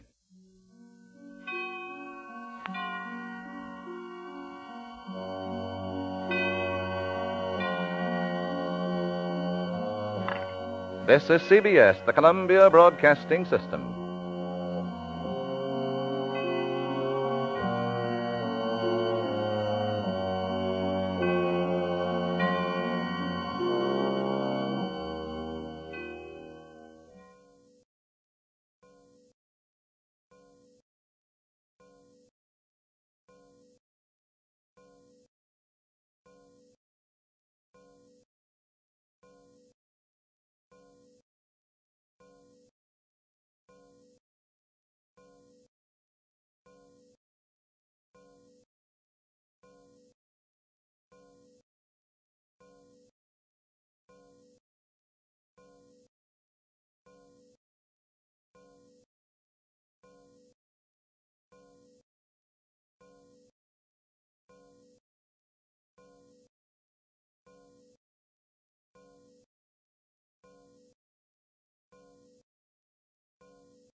Now, Roma Wines, R-O-M-A, made in California for enjoyment throughout the world. Roma Wines present Suspense. Tonight, Roma Wines bring you Mr. Robert Young as star of The High Wall, a suspense play produced, edited, and directed for Roma Wines by William Spear. Suspense, radio's outstanding theater of thrills, is presented for your enjoyment by Roma Wines. That's R-O-M-A, Roma Wines. Those excellent California wines that can add so much pleasantness to the way you live, to your happiness in entertaining guests, to your enjoyment of everyday meals. Yes, right now a glassful would be very pleasant as Roma Wines bring you Robert Young in a remarkable tale of suspense.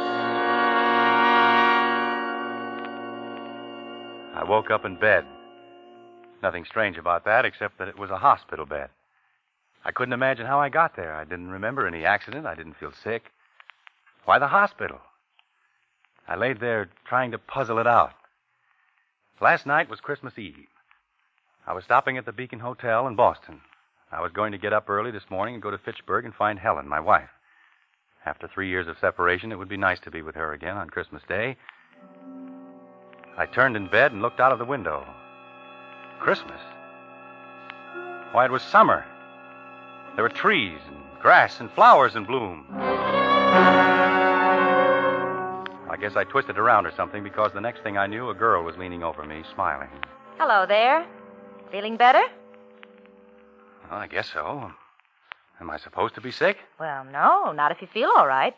We were beginning to get worried about you. You didn't seem to want to wake up. We? Who's we? Oh, Dr. Dunlap and all of us. Well, what happened to me? Well, why am I in a hospital? You've been very ill. Don't try to think about it, Mr. Lewis. Just get well. You're, Amy, aren't you? That's right. Good for you. Amy. How did I know her name? Why was her face so familiar to me? I tried to think, and suddenly I remembered. I'd been dreaming about her. In one dream, I was up to my neck in quicksand, and she was trying to save me. She was crying, and her tears fell on my face, and she kissed me. That would have to be a dream, wouldn't it? Still, as I looked up into her eyes, it seemed very real. I could almost feel her lips. I dozed off, thinking of her, and when I woke up, Dr. Dunlap was standing beside my bed. Well, Mr. Lewis, Miss Adams tells me you're bright and snappy this morning. Yeah. Any reason why I have to stay in bed? Oh, none at all. If you feel able, we'll get your clothes, and Miss Adams will take you down to the solarium, and you can sit in the sun. Now, how's that? The solarium was a big glassed-in veranda where the patients sat around and took it easy. Played cards and read and talked. It was quite a crowd when we walked in, but nobody seemed to notice us. Amy, Miss Adams, introduced me to a girl who ran the newsstand. Her name was Ella. She sold cigarettes, candy bars, magazines. I sat down over to one side and looked the people over. Nobody seemed very sick. But they said silly things and laughed a lot. One man acted like he was catching a ball and throwing it to second base. Then he'd argue with the umpire over a bad decision, and suddenly it hit me. Like a smash in the face. This wasn't a hospital. It was an insane asylum. I jumped up, but Amy put her hand on my arm. Dr. Dunlap appeared out of nowhere and pushed me back into the chair. Easy, Mr. Lewis, easy now. Don't get excited. I'm not excited. I just found out where I am, that's all. Let's go up to your room and talk it over. Talk what over? I'm in the wrong place. Maybe I'm a little sick, but I've got all my buttons. Get me out of here. Mr. Lewis, please, you're making a disturbance. Go along with Let Miss loose Adams. Doctor, I can manage. Then please do it. We'll have a riot here if he doesn't quiet down. Mr. Lewis, you don't want to get me into trouble, do you? We were getting along so nicely. When she put it that way, I let them take me out of there and up to my room. But then I put up an argument, demanded to see the head man. Amy backed me up, too. She said she was sure I was okay and didn't belong in such a place. Dr. Dunlap hit the ceiling. They had a battle at Pip. He slammed out of the room, and she had a fit of crying. But the net result was that I was taken to the office of Professor Bird, the man who ran the asylum. He was a strange little guy, with a head cocked to one side like he was listening to something nobody else could hear.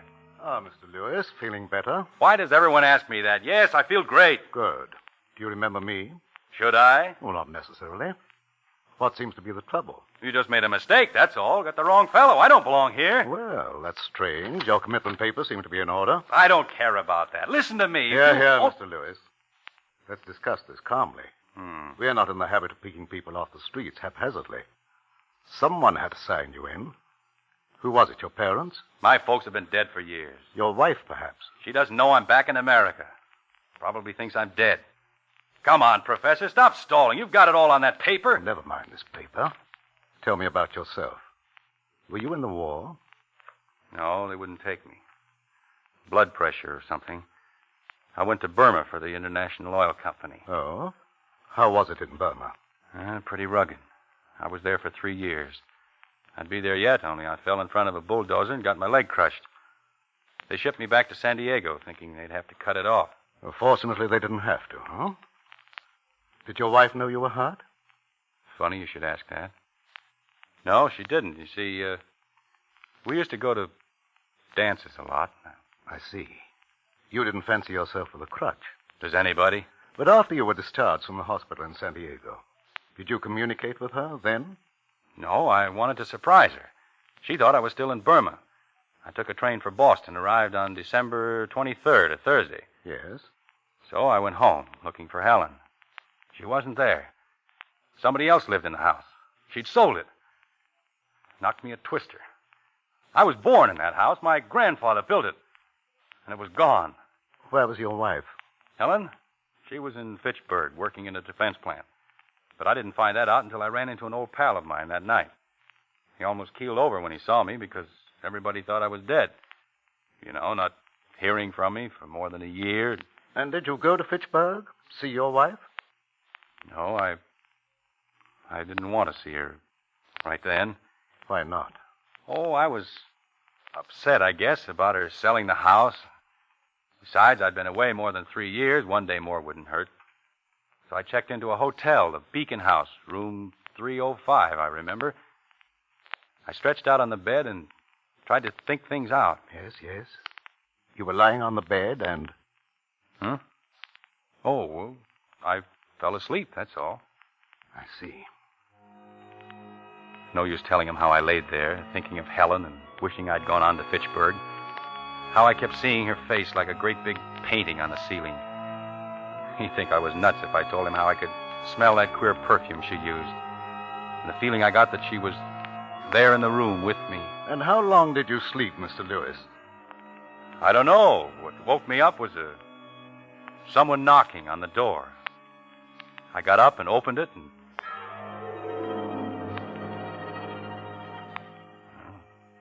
That's all I remember.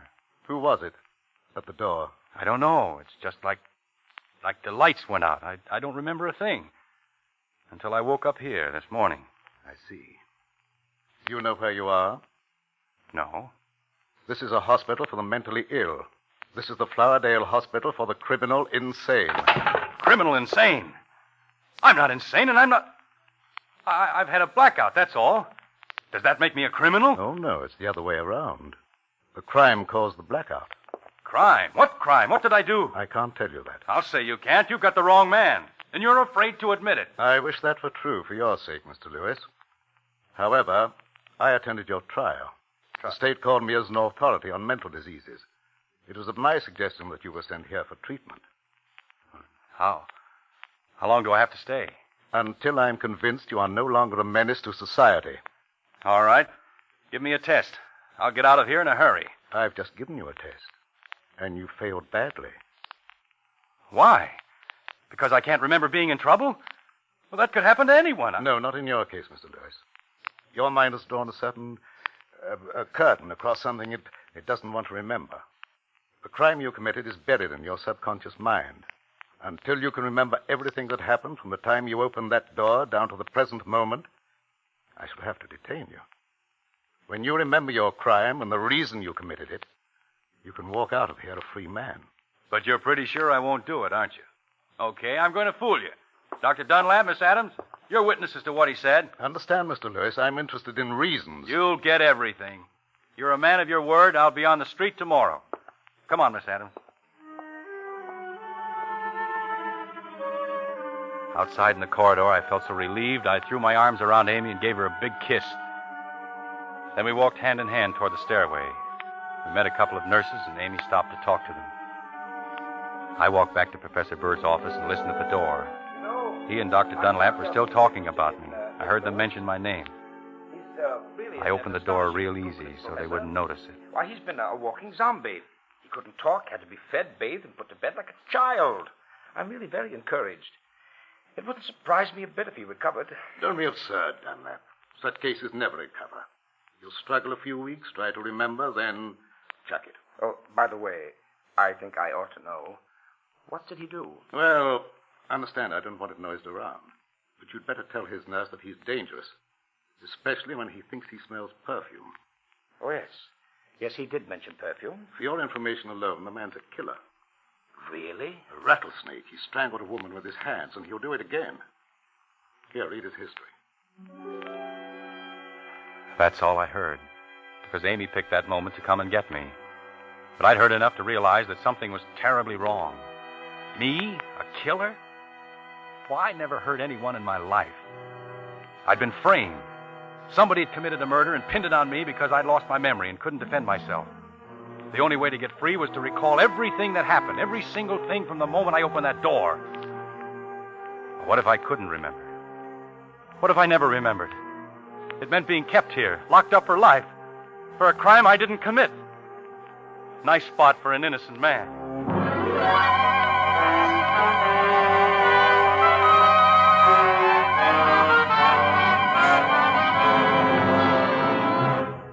For Suspense, Roma Wines are bringing you as star Robert Young in The High Wall, a radio drama by Bradbury Foote from his play of the same name. Roma Wines' presentation tonight in radio's outstanding theater of thrills, Suspense.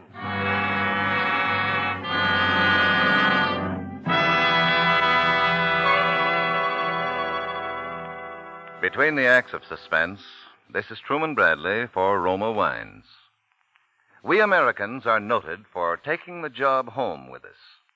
We frequently sit down to dinner, our minds still occupied by the work of the day, and get no real pleasure from our meal. My favorite recipe for adding enjoyment to food is a glass of tempting Roma California sherry before dinner. Designed by the goodness of nature and the skill of man to make food taste better, Roma sherry is the perfect first call to dinner. As you pour the golden amber goodness of Roma sherry into a glass, enjoy its fresh, full fragrance. Then sip Roma sherry. Savor with your tongue the happy miracle of sun, grape, and cask that give Roma sherry the pleasing nut-like taste so many millions prefer. Yes, the simplest dinner becomes more enjoyable when introduced by Roma sherry. Prove that yourself. Enjoy Roma sherry before your dinner tomorrow. For Roma, America's favorite wine, costs no more than ordinary wines. So insist on Roma, R-O-M-A, Roma wines. Remember, more Americans enjoy Roma than any other wine. And now Roma Wines bring back to our Hollywood soundstage Robert Young in The High Wall, a tale well calculated to keep you in suspense.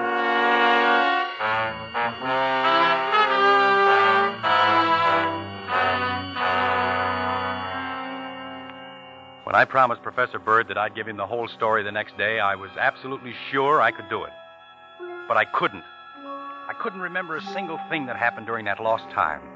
Absolutely blank I was. I racked my brain for a clue, lay awake nights torturing myself until I nearly had a nervous breakdown. Then, after about 3 months, I gave up. Just like Professor Bird said I would. Chucked it. When I did, a great feeling of relief came over me. It was like a heavy weight had been lifted off my chest. Amy noticed the change in me, and I told her the reason one night very late when she came in. She didn't like it a bit. Bob, no, you mustn't give up. Don't stop trying. Amy, there must be some easier way to get out of this place. Escape, you mean? You can't do it, Bob. There's a high wall Yeah. all over. Well, there is another way. A sure way. I can go out feet first. Feet for... Bob.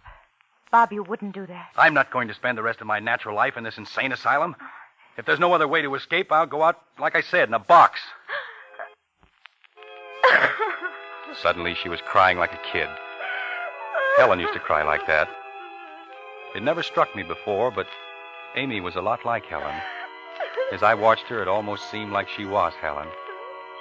I guess I got a little mixed up because I put my arm around her and lifted her face up to mine.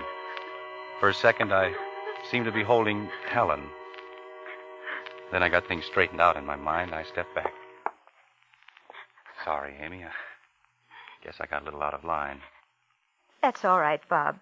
I wouldn't want you to think I was, well, you know. No? Why not? Hmm? Well, you're going to be Mrs. Dr. Dunlap. No, that's off, Bob. There's somebody else. Oh, who is it? She didn't answer. Didn't have to, I knew. She stood there looking like she expected me to do something about it, but I didn't. Then she beckoned to me and made a hush sign, and I followed her out of the room. The ward was quiet. Everyone was asleep. We tiptoed into the solarium and shut the door.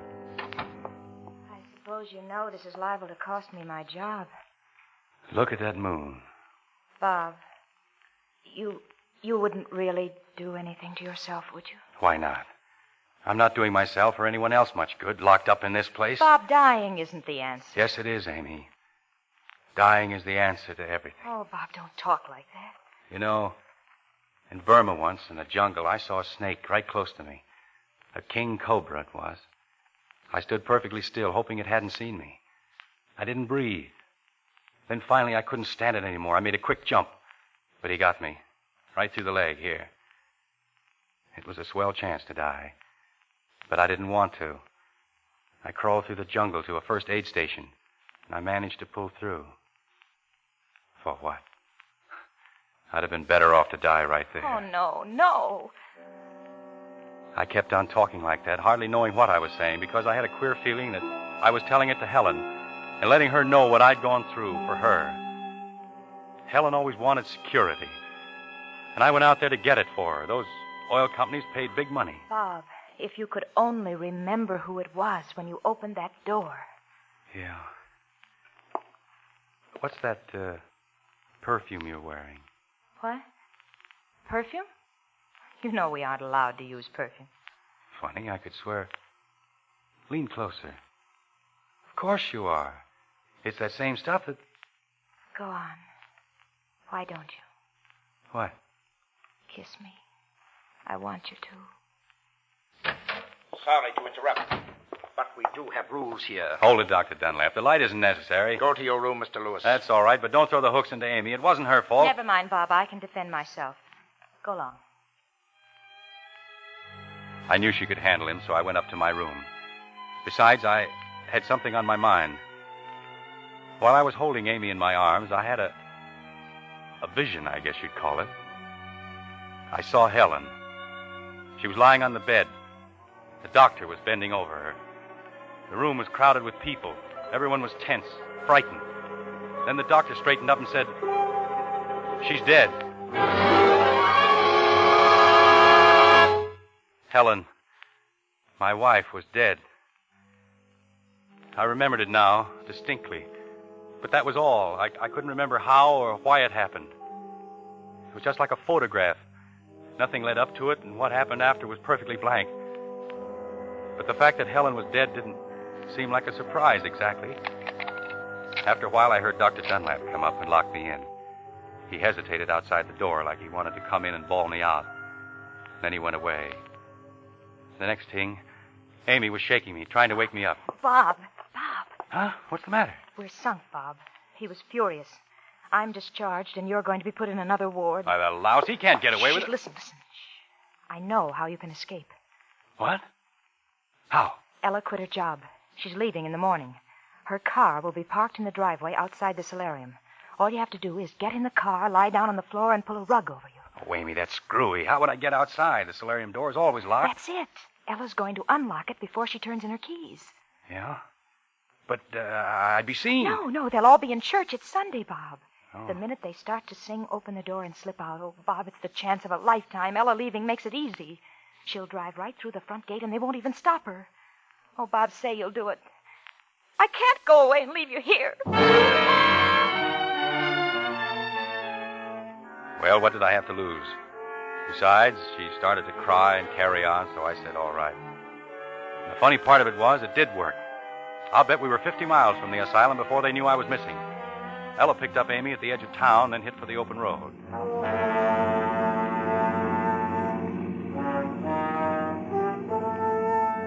We kept going. The girls got me a hot dog at a roadside stand. We kept on. We began to wonder where we'd spend the night. I didn't know where I was, but Ella said she knew of a little motel, one of those places where they don't ask any questions. It was late before we found the place. We took 2 bungalows, the girls in one, me in the other. I got them settled for the night and then started to leave. Amy followed me outside. Bob, just a minute. Goodness, it's dark. Where are you? Here? Oh. You forgot something, Bob. Oh, Oh, Bob. you're sweet. Why, you're trembling like a leaf. Scared? Could be that. We've been very lucky all day. Yes. But I think we'd better split up tomorrow. Oh, no. Don't you see? They're only looking for me. They don't connect me with you girls, but Dr. Dunlap's no fool. He's probably figured it out by this time. If we travel together, we're sure to be caught. No. If we separate, I'll never find you again. Bob, don't you want me? Amy, don't talk like that. If you're still thinking of Helen. I'm not. She's dead. Oh. You know. Sure. But who told you? Dr. Dunlap? Funny, he never mentioned it to me. What else did he tell you? Oh, Bob, she isn't here anymore, and we are. I pulled away from her and walked across to my bungalow. I guess she thought I was sore. Bob? I wasn't. It was just that I knew I couldn't make her understand. It was something I couldn't explain to anyone. Helen wasn't gone. She'd never be gone, not to me. I opened the door and went in. The bungalow was a crummy little place. It reminded me of that hole I lived in Burma. I was groggy from driving all day. Amy had started me thinking of Helen. I laid there on the bed, remembering things. The night I met Helen. The first time we danced together. Our wedding and our honeymoon at Jack Pomeroy's cottage in the Berkshires. I didn't know Jack very well then, but she did. Those were happy days. What you don't know doesn't hurt you. I was happy afterwards, too. Each time I forgave her, we'd go on another honeymoon. She called it starting over from scratch. But I never should have gone away. That's what did it. She couldn't take it. Well, I'll go up to Fitchburg tomorrow and we'll patch things up. Someone's knocking at the door. That's funny. Nobody knows I'm back in town. Hello? Bob, let me in. Who is it?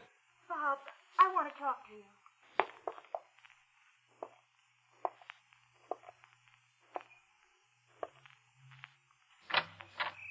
Well, I'll be...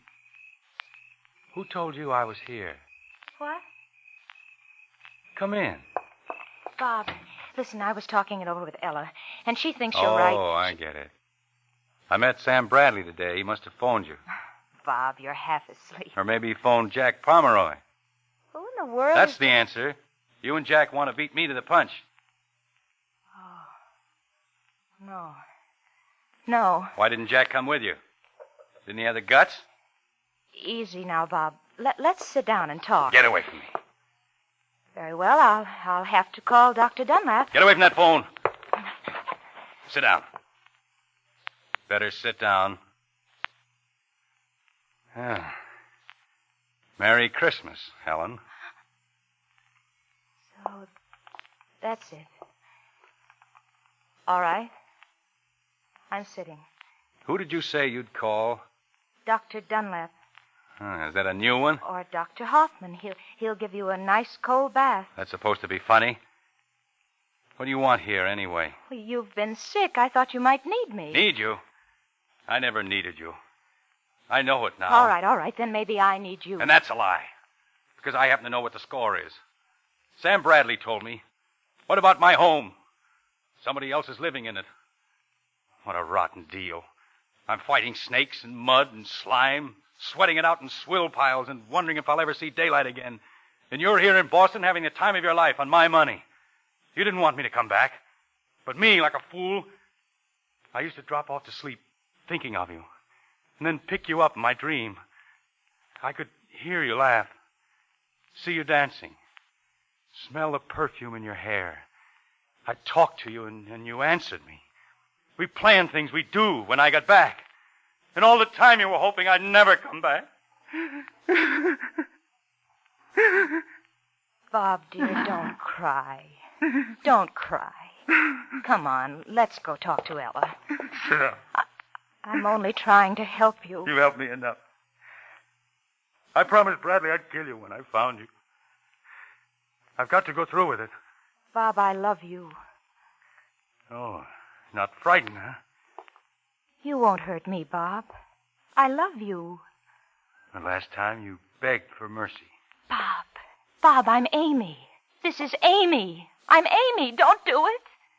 Bob.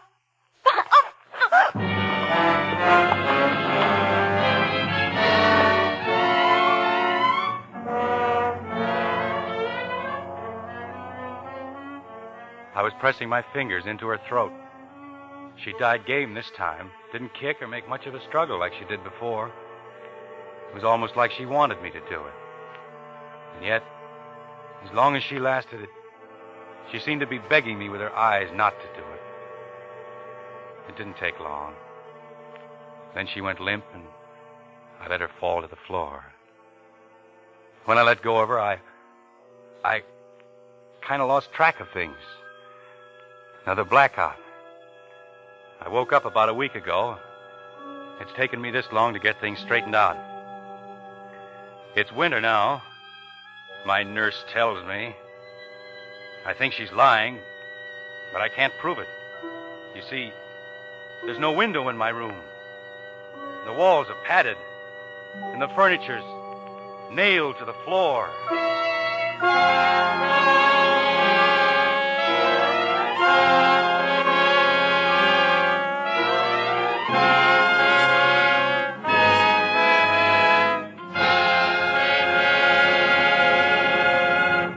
Suspense. Presented by Roma Wines, R-O-M-A, made in California for enjoyment throughout the world. This is Truman Bradley for Roma Wines.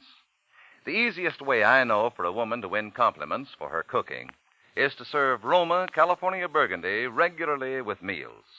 The tempting fragrance and robust taste of red Roma Burgundy harmonize perfectly with a juicy steak, oven-browned roast, or sizzling chop.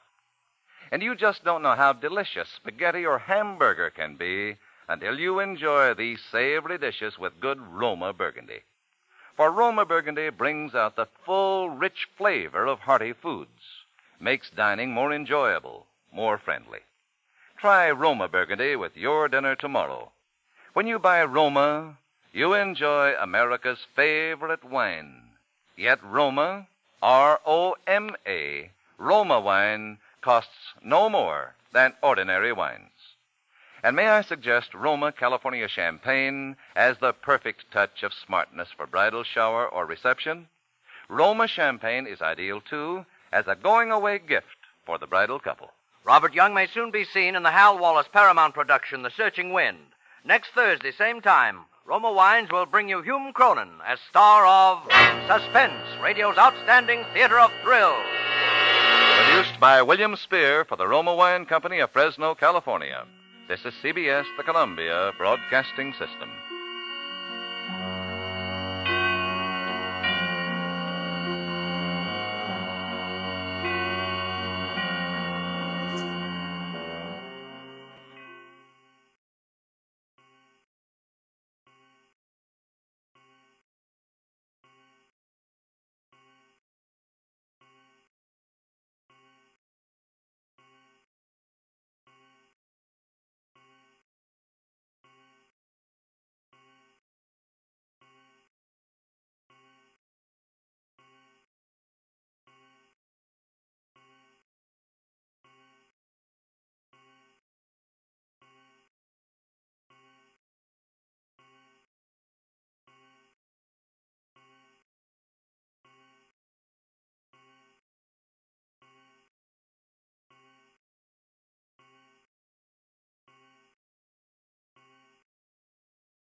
Now, Roma Wines, R-O-M-A, made in California for enjoyment throughout the world. Roma Wines present Suspense. Tonight, Roma Wines bring you Mr. Hume Cronin, who is currently being seen in the Metro-Goldwyn-Mayer production, The Green Years, as star of Too Many Smiths, a suspense play produced, edited, and directed for Roma Wines by William Spear. Suspense, radio's outstanding theater of thrills, is presented for your enjoyment by Roma Wines. That's R-O-M-A, Roma Wines. Those excellent California wines that can add so much pleasantness to the way you live, to your happiness in entertaining guests, to your enjoyment of everyday meals. Yes, right now a glassful would be very pleasant, as Roma Wines bring you Hume Cronin in a remarkable tale of Suspense.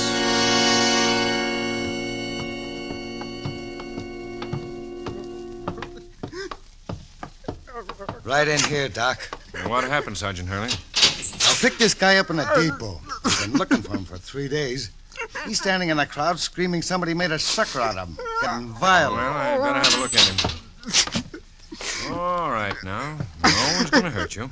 She made a sucker out of me. There he goes again. Who made a sucker out of you? Yeah, sure, she made a sucker out of me. Hand me my bag. Here. What are you going to do, Doc? Give him something to quiet him down. You think he's pulling an act? Hard to tell. Maybe temporary insanity. Yeah, pull up his sleeve. Come on, you.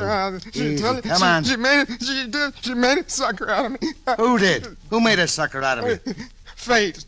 It was fate, I tell you. Yeah, that was it, a gag.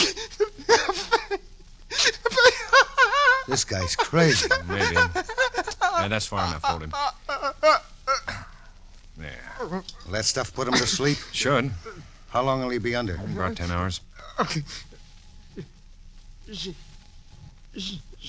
ran out on me. She left me flat. It's starting to work. Mm-hmm. Very fast reaction. I'll come back and question him later. And what's he in for? Murder? Who'd he kill? Some cheap confidence mug, but the motive we haven't got. You see, Wallingford's my name. Charles Richard Wallingford. Yeah, don't call me Smith. Hey, get that? He's talking in his sleep. Sometimes they do under the influence of a sedative. Wallingford. Especially when they have something on their conscience they want to get rid of. I'd better take notes. And you stay here as a witness, Doc. Yeah, that's me, Charles Richard Wallingford. But don't let that fancy moniker fool you. No, sir, I'm no banker or executive. I'm just a guy who worked in a porter in a big office building downtown.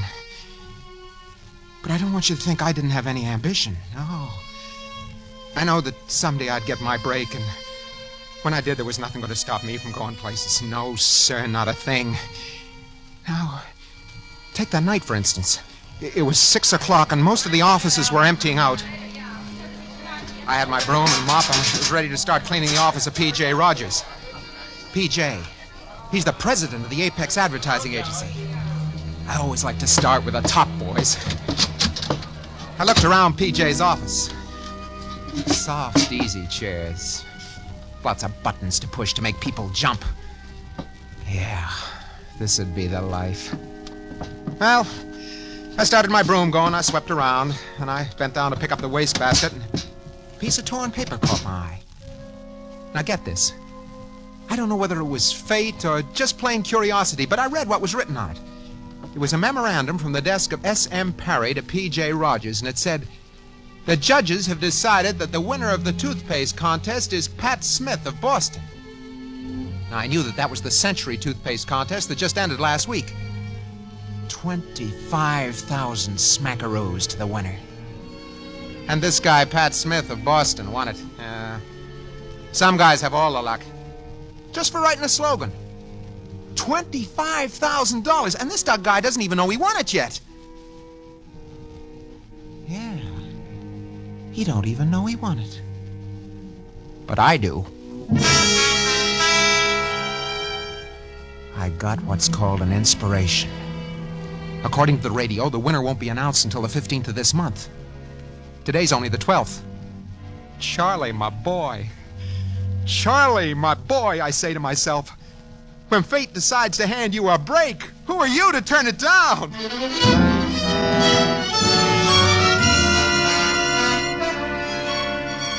I stalled around until I'd made sure everyone had left the agency. Then I went for the filing cabinets that had the entries. They were listed from A to Z. I found the names that began with S, and I started looking for Pat Smith from Boston. There were over 200 Smiths, Abe Smith, Betty Smith, Carl Smith. I went through them until I came to Ollie Smith. And the next one was Pat Smith of 500 Commonwealth Avenue, Boston, Massachusetts. I copied the address and the slogan. Brother, to me, that slogan sure sounded corny. But who am I to judge $25,000? I went downstairs to the locker room, I changed my clothes, I beat it over to Grand Central, and I caught the midnight to Boston.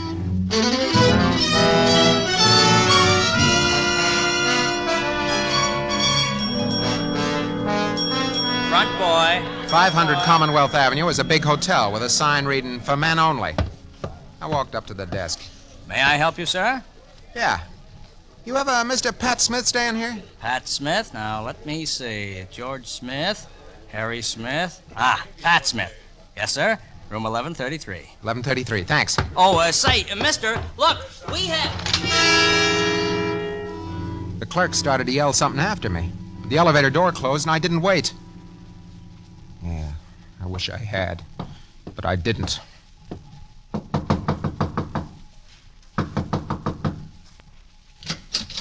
Yeah? Hello. My name's Wallingford. Charlie Wallingford. I'd like to talk to you. What about? About $25,000. This a joke? That kind of money isn't funny, mister. Come on in. Thanks. I'll just move my clothes and you can sit down. Yeah, thanks. Thanks a lot. Now, what can I do for you, Mr. Wallingford? Mr. Smith, how would you like to make $12,500? That's a lot of money. It sure is. What do I have to do? You entered the Century toothpaste contest, didn't you? The slogan contest? Yeah, how'd you know? I worked for the people that run the contest. I see. And I can fix it so that you can win first prize. I'm beginning to understand. Good. And I don't have to do any explaining. It isn't exactly legal, is it? Well, maybe not. I thought all these contests were running the up and up. They are. This happens to be an unusual circumstance. I see. Somebody had to win. It might as well be you. Tell me, why of all the contestants did you happen to pick me? Oh, I don't know. Just chalk it up to fate. And suppose I don't agree to your proposition. Then I'll find somebody else who will. Simple as that? Yeah. All right. It's a deal, Mr. Wallingford. Just plain Charlie to all my business friends. Shake. Yeah. Well, I suppose you're busy. Not at all. Well, don't you have some kind of job you got to get to? No. That's why I came to Boston.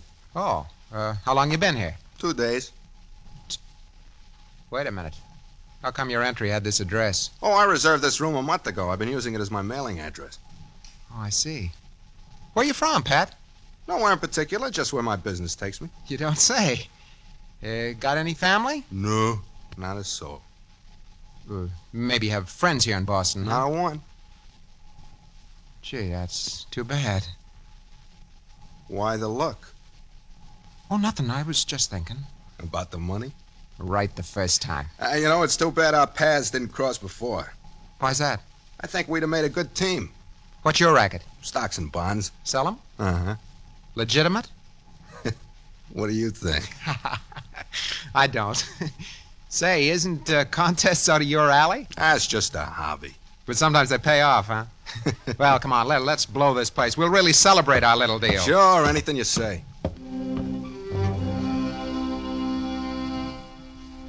I knew I had this guy figured from the second I laid eyes on him. Just a small-time confidence mug.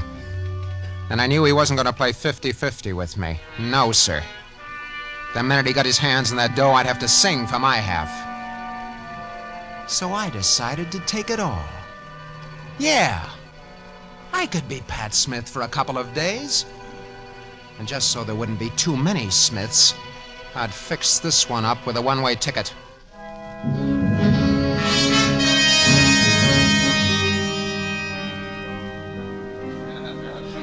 We went to a place for coffee and sandwiches. I had some of my sleeping pills with me, and by the time we got to the apple pie, he was feeling them. Something wrong with me. What's the matter? My head. Going around like a top. Oh, come on. Give me your arm. Yeah.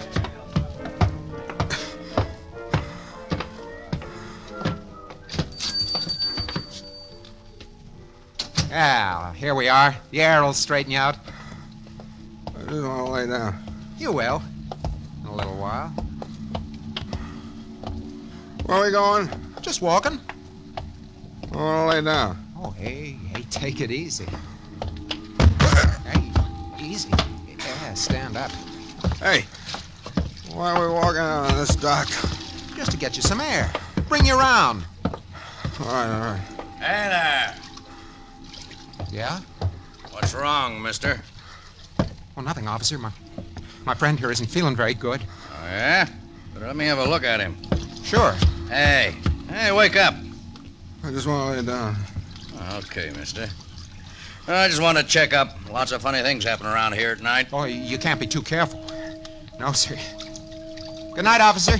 Good night. I waited until the cop disappeared into the fog. Smith had passed completely out of the picture. Dragged him down to the end of the dock. I looked around me and I found a piece of lead pipe and that was over.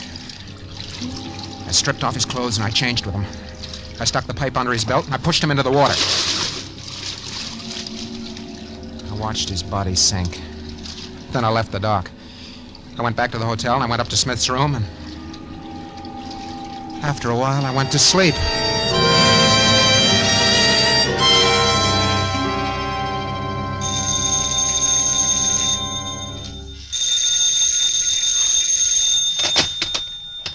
Yeah? Mr. Smith? Mr. Pat Smith? Speaking. Well, there's a young lady waiting for you.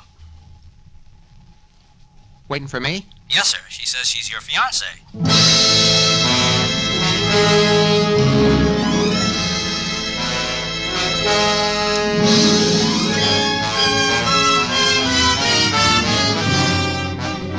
For Suspense, Roma Wines are bringing you as star Hume Cronin in Too Many Smiths by Arthur L. Gray.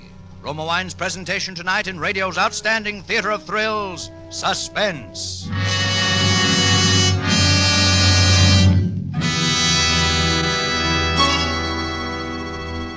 Between the acts of Suspense, this is Truman Bradley for Roma Wines.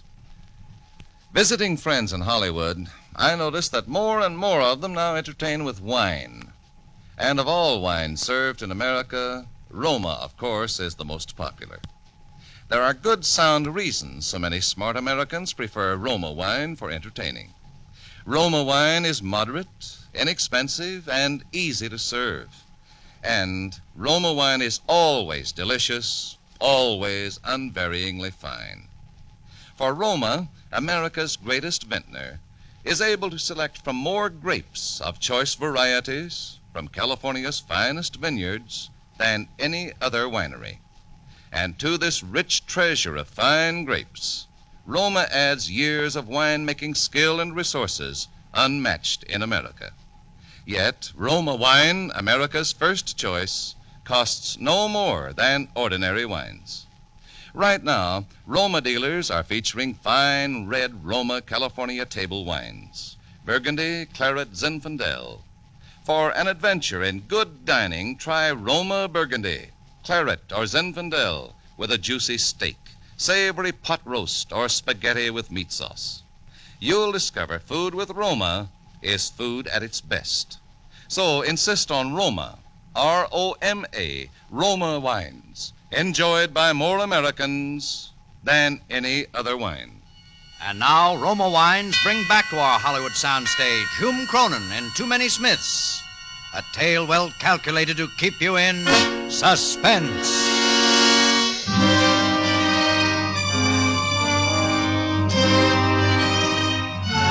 Hello? Hello? Hello? I lay there, paralyzed with that phone in my hand. Hello? Hello? Mr. Smith? Did you hear me, sir? Your fiancée. My fiancée? Yes, sir. Oh, yeah, okay. I'll be right down. She'll be waiting for you in the reception room. This didn't jive. Smith said he didn't know anybody in Boston. I started to break out in a sweat. I had to go down and face her.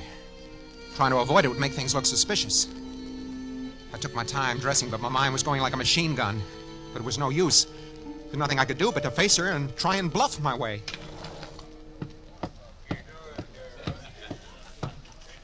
Pardon me, miss.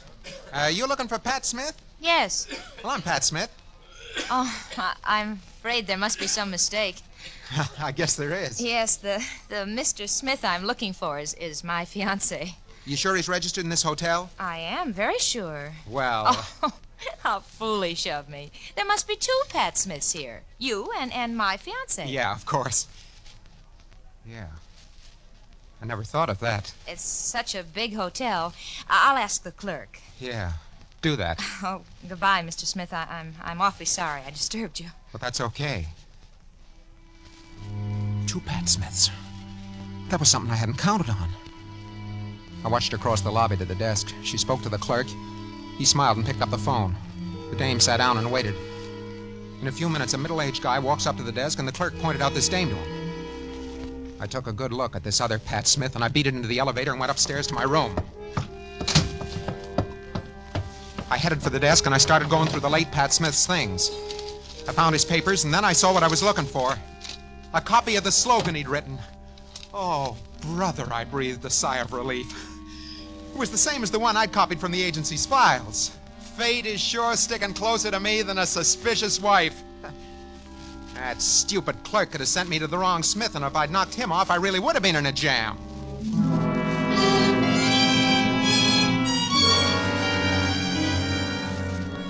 I didn't sleep at all good that night. Around 8 a.m., I headed for the drugstore in the lobby. My head was buzzing. I wanted a cup of black coffee. As I was drinking my second cup, I glanced in the mirror in front of me, and I saw the second Pat Smith come in. I turned around to watch him buy some stuff at the counter. Razor blades, shaving cream, soap, and a large tube of Century toothpaste. Century toothpaste. It was only then it began to creep into my mind. Maybe this Pat Smith had entered the contest also. And if so, maybe he was the guy that was going to collect the 25 grand. Maybe I've been barking up the wrong tree. Oh, a sick, weak, empty feeling settled in my insides.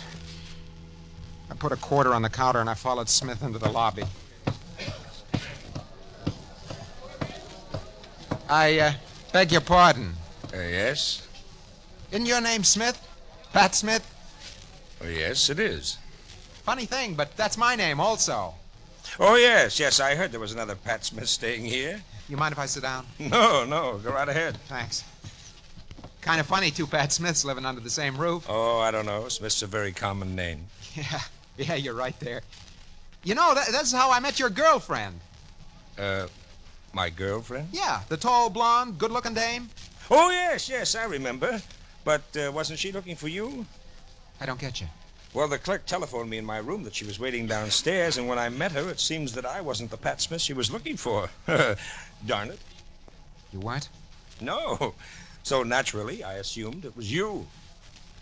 There couldn't be a third Pat Smith here. Well, hardly. I spoke to the clerk about it, and he checked the register. Maybe she had the wrong hotel. Well, I doubt that very much because I've seen her about the lobby the past few days. You have? Mm-hmm. Why, what's wrong? Oh, nothing. Nothing. I'm just thinking. Yeah. I see you're doing a crossword puzzle. Yes. Are you interested in puzzles? Sometimes. I like contests better. You know, the kind they have on the radio? Uh-huh. You ever enter one of those? Well, as a matter of fact, I have. How about the Century Toothpaste contest? Oh, of course. $25,000. That's it. Quite a big prize to shoot for. Yeah, it is. What kind of slogan did you write? Well, I think it's pretty good. I got a copy right here in my pocket. Would you care to read it? Sure would. Let me see now. Where is it? Oh, yeah. Here it is. I don't think it'll win first prize, but it might win one of the lesser ones. Well, what do you think, Pat? Yeah. That's pretty good. Much better than the one a certain party I knew wrote.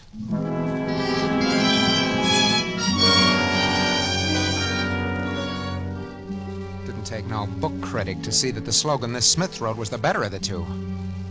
I was a fool. If I'd looked through the files at the agency more carefully, I'd have seen that there were two Smiths and which Smith won the dough. I was in a tough spot. Tonight at 10, they were going to announce the winner. I had just 6 hours to figure out an angle or lose 25 grand. Hello? Hello, Mr. Smith. Who's this? Mr. Smith's fiancée. Remember? Yeah, I remember. What do you want? I think you and I better have a little talk. What about? About my fiancée. Where are you? In the lounge. I'll be right down.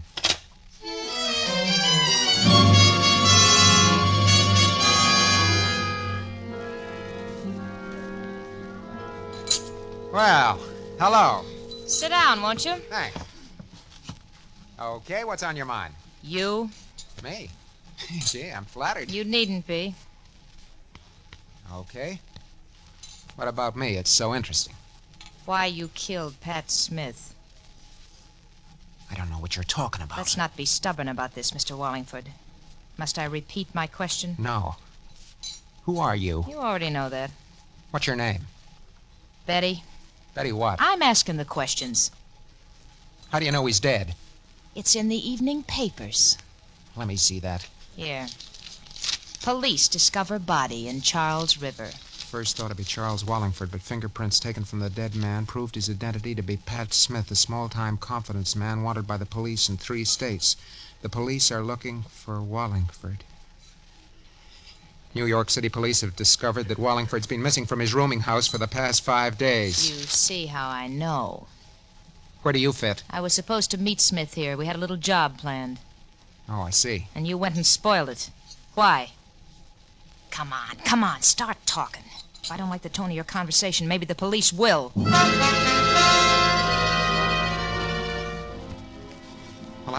I couldn't see any way out but to tell her the whole story. I couldn't bluff. I was scared, and she knew it. She didn't say anything while I was talking. She just sits and stares at me. I always told Pat those contests would be the death of him. Well, that's how it is. This other guy will collect all the dough. You giving up so easily? You have any ideas? $25,000. Oh, I was a fool to get mixed up in this in the first place. Are you sure this Smith is going to win? It can't be anyone else. Ah. Well, you've gone so far. Why not take another step? What do you mean? I met this other Smith just as I met you. Yeah, I know that. And from the way his eyes lit up, I could see he was kind of sorry I wasn't his fiancée. So? I don't think Mr. Smith would mind very much taking a walk with me down by the river. Maybe holding hands. I see what you mean. Just the way you did the other job. Well, I don't know. You scared? No, I'm game. Good. Look, you get him on that dock. I'll take over from there. Don't worry. He'll be there. Yeah. By the time the cops fish him out of the river, we'll have the money and plenty of distance. You mean we go together? What's the matter? Don't I appeal to you? Oh, sure. Well, wait here. I'm going to phone him and cast out the bait. Okay. Here's hoping he bites. Don't worry, he will. I watched her walk out of the lounge to the phone booth across the lobby. Every eye in the joint on her. I knew Smith didn't have a chance. And if I hung around her, I wouldn't either. Oh, she was murder, that dame. After this job was over, I was heading in the opposite direction. I could see her talking, and when she hung up, I could tell by the expression on her face that Smith was a cooked turkey. He'll be down in 5 minutes. You better beat it. Okay, baby. You're carrying the ball from now on. See you on the dock. I glanced back at the table, and she was sitting there, calmly powdering her nose for the kill. Then fate stepped in again. I don't know why, but it suddenly hit me that maybe she was giving me the double cross. After all, how long do I know the dame? I went back into the lounge through the street entrance, and I managed to sneak into a booth behind the one she was sitting in. In a few minutes, Smith came in through the lobby entrance and walked over to her. Well, good evening. I came down as quickly as I could. So I see. I suppose my phone call surprised you. Oh, yes, indeed. I'll come to the point, Mr. Smith. Somebody is going to murder you. What? Please keep your voice down. Oh, I'm sorry, but in heaven's name, why would anyone want to murder me? For $25,000. I don't have that much money. You will. Look, I don't understand. The Century Toothpaste Contest. Yeah? You hit the jackpot. How do you know? The winner won't be announced until 10 tonight. I have a way of knowing these things. I'm going to call the police. Sit down, Mr. Smith. I got a better idea. She lowered her voice, but by straining, I got wind of what she was pulling. That was clear. She wanted the money, but without a murder rap. Then she was going to tip off the police about me, which would give her clear sailing with Smith and the dough. Yeah. She was clever, all right. But you know, it was funny. It didn't burn me up. I wasn't even sore. I was just tired and scared. I wanted to get away. Anywhere, so long as it was far from Boston. I had a few dollars left, so I beat it. I went to the railroad depot. My train didn't leave for an hour, so I walked around. I bought a paper. Oh, I felt like a punch-drunk fighter. I was licked, and I knew it. Fate had let me down, all right. I was through. Well, I was standing in the crowd, waiting for the gate to open, when I saw it. Right there on the front page, I saw it. I started to laugh. Yeah, I couldn't stop. There it was right there on the front page. I just broke up his... Hey, officer! Officer! Hey, officer! I was tired. What's wrong with this man? You, what's the matter with you, buddy? Hey. You're Charles Wallingford, alias Pat Smith. You're wanted for murder.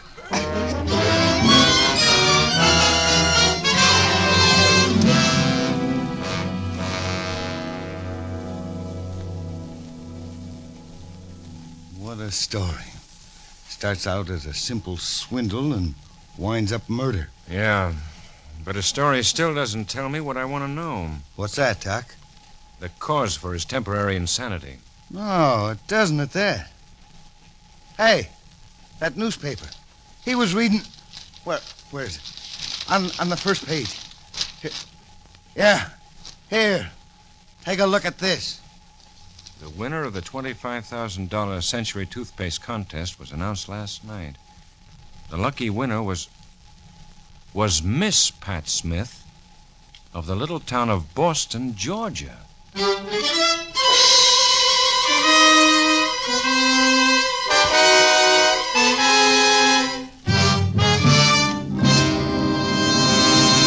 Suspense. presented by Roma Wines, R-O-M-A, made in California for enjoyment throughout the world. Just 2 more shopping days before Father's Day, June 16th.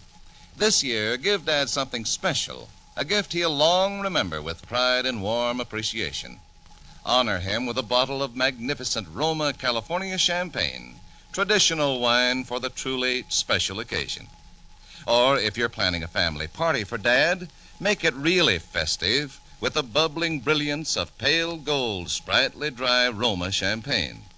For Roma champagne pays the perfect compliment due the man of the house on his day. And throughout this month of weddings, anniversaries, and gala social events, you can rely on Roma champagne to add the subtle touch of continental smartness that makes your hospitality outstanding. Yet, delicious Roma champagne, so lavish, so glamorous, so flattering to your guests, is really inexpensive. When you shop tomorrow, get Roma champagne.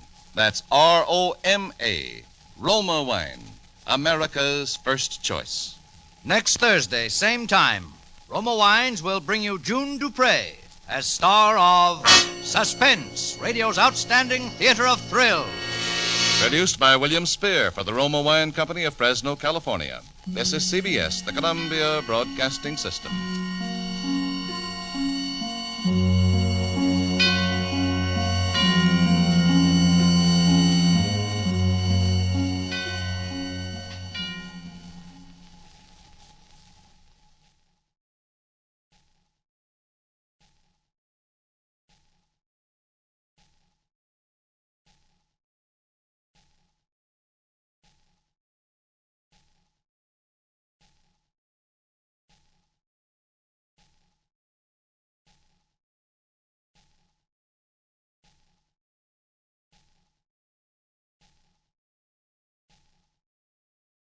Now, Roma Wines, R-O-M-A, made in California for enjoyment throughout the world. Roma Wines present Suspense. Tonight, Roma Wines bring you Miss June Dupree as star of Your Devoted Wife, a suspense play produced, edited, and directed for Roma Wines by William Spear. Suspense, radio's outstanding theater of thrills, is presented for your enjoyment by Roma Wines. That's R-O-M-A, Roma Wines. Those excellent California wines that can add so much pleasantness to the way you live, to your happiness in entertaining guests, to your enjoyment of everyday meals. Yes, right now a glassful would be very pleasant as Roma Wines bring you June Dupree in a remarkable tale of Suspense.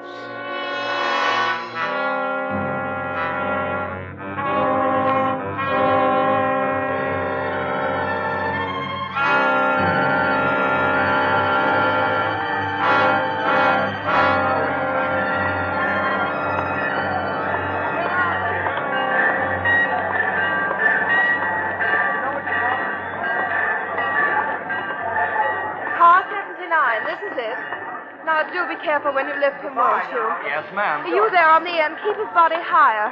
Oh, please watch. I'm doing my best. Oh, do look, that step's terribly high. Where is that porter? What compartment, lady? What? Oh, dear. 1 minute. Hey, now look, he's not too light, lady. Yes, I know. Here it is. Compartment E. No, I guess that's down at the other end of the car. Now wait for me. Where is that porter? Oh, there you are. Yes, ma'am. I'm Mrs. Thornton. This is my husband. He's very ill. Yes, ma'am. You're in compartment E. The bed's made up. Oh, thank you. Please keep him covered well. This way, please. And do be careful when you lift him from the stretcher. I'll attend to that, ma'am. Lift him from under his arms. Easy now. Easy. Watch the door. Right in here, please. Lay it right down there. That's fine. Are you certain there are plenty of blankets? Yes, ma'am. You can have more if you like. Well, I guess that's all. Yes, thank you very much. Oh, yes. Will you tell Dr. Stevens everything went well? Yes, ma'am. Goodbye. Goodbye. I'm the porter for this car, ma'am. I'll be with the car to Chicago. Just ring if you want anything. I'll remember. That'll be all for now. Yes, ma'am. do wish we'd start. So stuffy in here. What was that? Oh, Martin, you startled me. Where are we? How are you, darling? Did you rest well? I'm all right. Rather groggy. What kind of room is this? We're in a compartment, dear. On a train? Yes, dear. Now, don't try to sit up. But why? Well, please put the covers over you.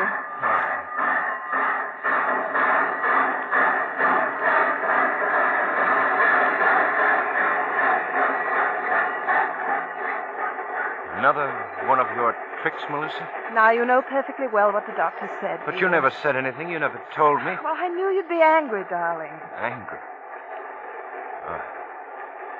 What's the use? Then you're not, really. Oh, darling, I'm so glad. Are you? Yes, darling. Why do you ask? No matter. Are you warm enough? Yes. Could I get you something? No, thank you.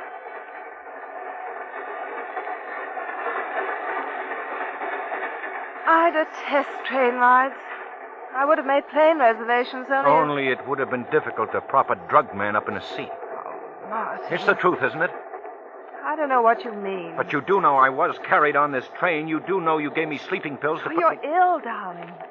Very ill. You've done a wonderful job.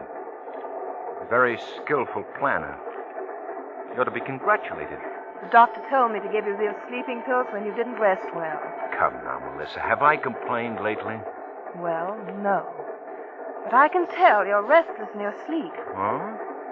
How did you determine that? I've tiptoed into your room lately when you've been sleeping. Well, I have a watchdog as well as a wife. You needn't be rude. Please, Melissa, we know each other too well. Darling, you mustn't get upset. No, we mustn't get upset. Let's make this a pleasant trip, shall we? As you wish.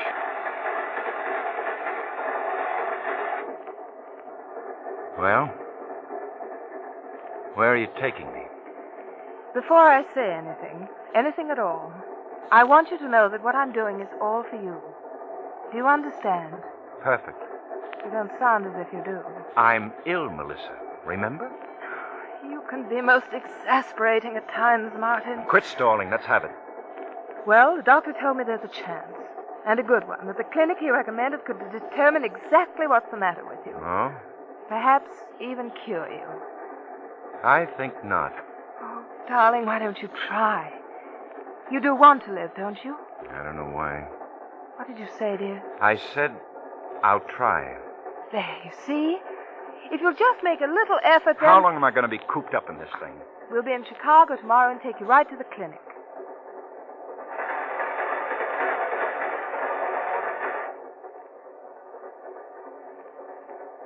Your scheme won't work, Melissa. What on earth do you mean? What scheme, dear? Yes? Tickets, please. Yes, one moment. Promise me you'll behave. Go ahead. Get him the tickets. Your tickets, please. I'll come outside with you. Oh. Here they are. Oh, thank you. You won't change trains, madam. This will be your car on through. Oh, thank you. Oh, I understand your husband's very ill. Yes, very. If there's anything I can do... No, there's nothing one can do. But Yes? if my husband should happen to see you... Oh, it's so embarrassing for me to have to say this. I understand, madam. My husband... It's not a physical condition. If during the journey anything out of the ordinary should happen... Yes? Of course, I'm not saying that it will. Oh, I understand. But if it does, just disregard it. You might explain to the porter also. Certainly. You see, my dear husband is insane.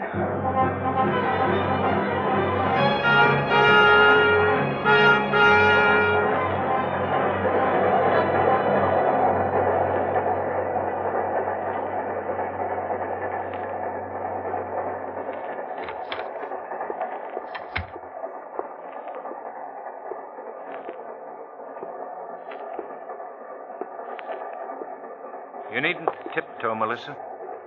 I'm not asleep. I knew you weren't, darling. Comfortable? Quite.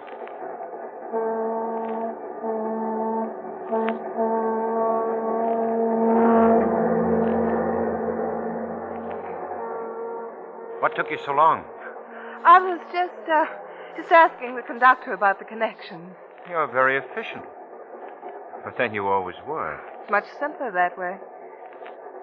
I must put these tickets where I won't lose them. Darling, Yes? my keys. What keys? Please, dear, the keys to my luggage. They were in my purse when I left. What would I want with them? I can't imagine, dear. Please return them. Look, I'm in pajamas. They're not around my neck. If you wish to embarrass me in front of the porter, then I have no alternative but to ring for him. No. Wait. You in. They're on the shelf by the light. Now, what on earth would you want with my keys, dear? If there's anything I can get you, or if you like, we'll go through the luggage together. Don't be so Oh, condescending. but you were looking for something. I want to help you find it. I wasn't looking for anything. We'll start with your luggage first. Here, we find a robe, some socks, a brush, handkerchief, a towel, toilet articles. You needn't go Oh, on. but I must, darling. I want to convince you. About what? That I don't know. But we'll look further. Shorts, bedroom slippers, those your mother gave you, a few ties. You're a good actress, Melissa. A very good actress. Really, Martin, you are a mystery. You don't happen to see a suit, topcoat, and a pair of shoes, do you? Oh, darling, why didn't you tell me? Am I that thoughtless? I didn't know. But of course you would wonder. Yes, one would. It's all very simple to explain. You're ill. You have no need for those things, so I packed them in the trunk. It's in the baggage car. I hope. Silly boy, of course it is. I checked it myself. I see. Dinner's now being served. One car at the rear. What time is it? 10 of 7. It's going to be an awfully long trip. I know, dear. Do try and make the best of it. What are you doing? Just ringing for the porter. Why? My every move excites you, doesn't it? I'm just going to order dinner. But you needn't. I'm not hungry. One moment. Did you ring, ma'am? Yes. I'd like dinner served Really, here. Melissa, I'll be quite all right. But I thought it would You be... go and have dinner. I don't care for anything. Some tea, perhaps. Are you certain you'll be all right? Quite certain. Just some tea, then, for Mr. Thornton. Yes, ma'am. I'll go now, dear, but I'll be back shortly. Keep those covers up. I will. Porter. Porter. Yes, ma'am. I presume the conductor has explained to you about my husband. Yes, ma'am. He sure did. Then would you watch our compartments very carefully? I don't think I should have left him there alone. Sure will, ma'am. And don't forget his tea. Coming right up. Oh, which way is the diner? One car back. Now remember. I sure won't forget.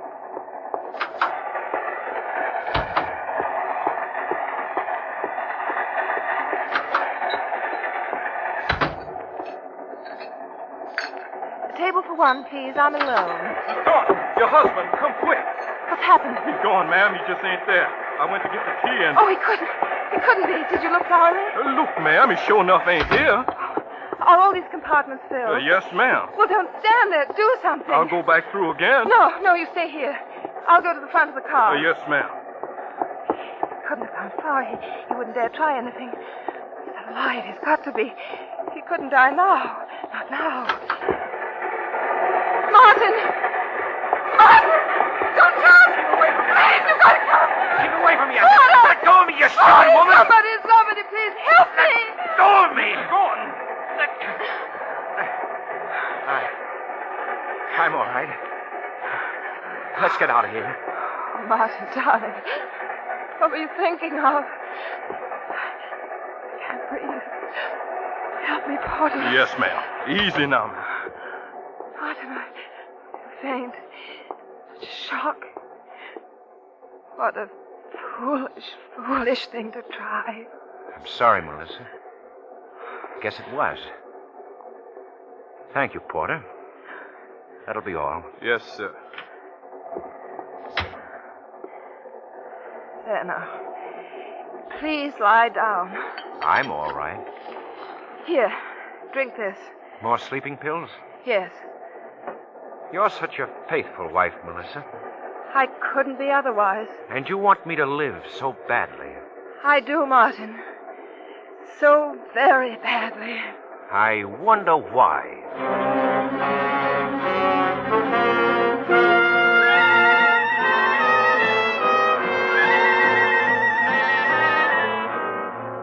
For Suspense, Roma Wines are bringing you as star June Dupre in Your Devoted Wife by David R. Gillespie. Roma Wines' presentation tonight in radio's outstanding theater of thrills, Suspense.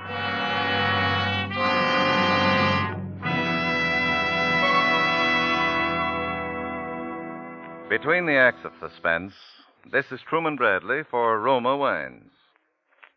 Last week, a friend of mine, a Roma wine user and Suspense fan, made an interesting comment about my announcements. Brad, he said, the past few weeks you've talked mostly about Roma California Sherry. Now, I agree Roma Sherry is a wonderful wine. I enjoy it. But I also enjoy, and think you should mention, some of the other fine Roma California wines. Your flame-bright Roma Tokay, or my wife's favorite, that rich golden Roma Muscatel, and Roma makes a delicious port. I always keep it on hand to welcome guests. Ladies and gentlemen, my friend Tom is right. So, may I remind you that fine Roma dessert wines include port, Muscatel, and Tokay, in addition to America's first call to dinner, Roma Sherry. And for those who enjoy vermouth, with or without soda, in fact, any way, Roma features two great vermouths, both dry and sweet. Vermouths, zestful and full-flavored, with almost 100 rare herbs. Remember, you'll like your favorite wine better by Roma. For Roma, America's greatest vintner, with unmatched wine-making resources, gives you unvarying taste goodness at reasonable cost. That's why more Americans enjoy Roma than any other wine. And now, Roma Wines bring back to our Hollywood soundstage June Dupre as Melissa Thornton, with William Johnstone as her husband, Martin Thornton, in Your Devoted Wife, a tale well calculated to keep you in suspense.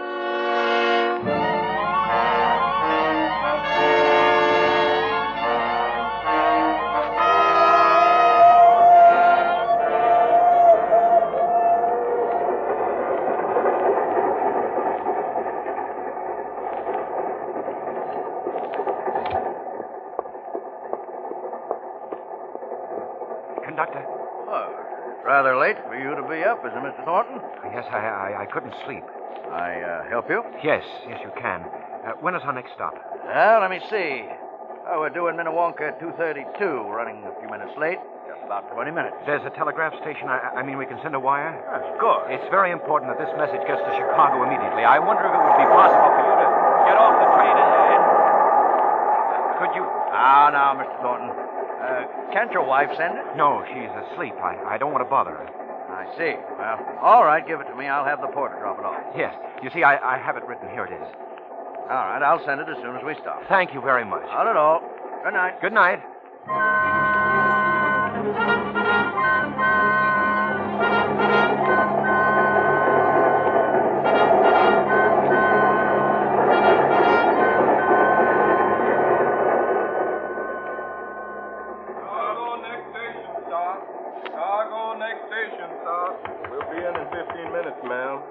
Chicago, next station stop. Chicago, next station stop. Sleep well, dear? You sorted that. We'll be in 15 minutes. I wish it were all over with. How do you mean, darling? Oh, the clinic. Doctors pawing me.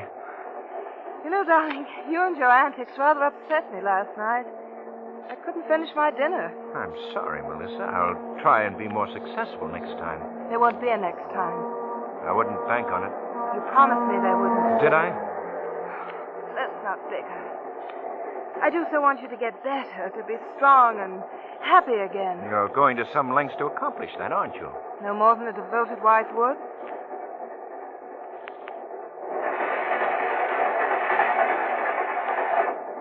How old am I, Melissa?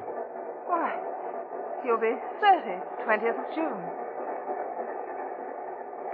This is June. How silly. Of course it is. How many more days, Melissa? Really, Martin, I can count.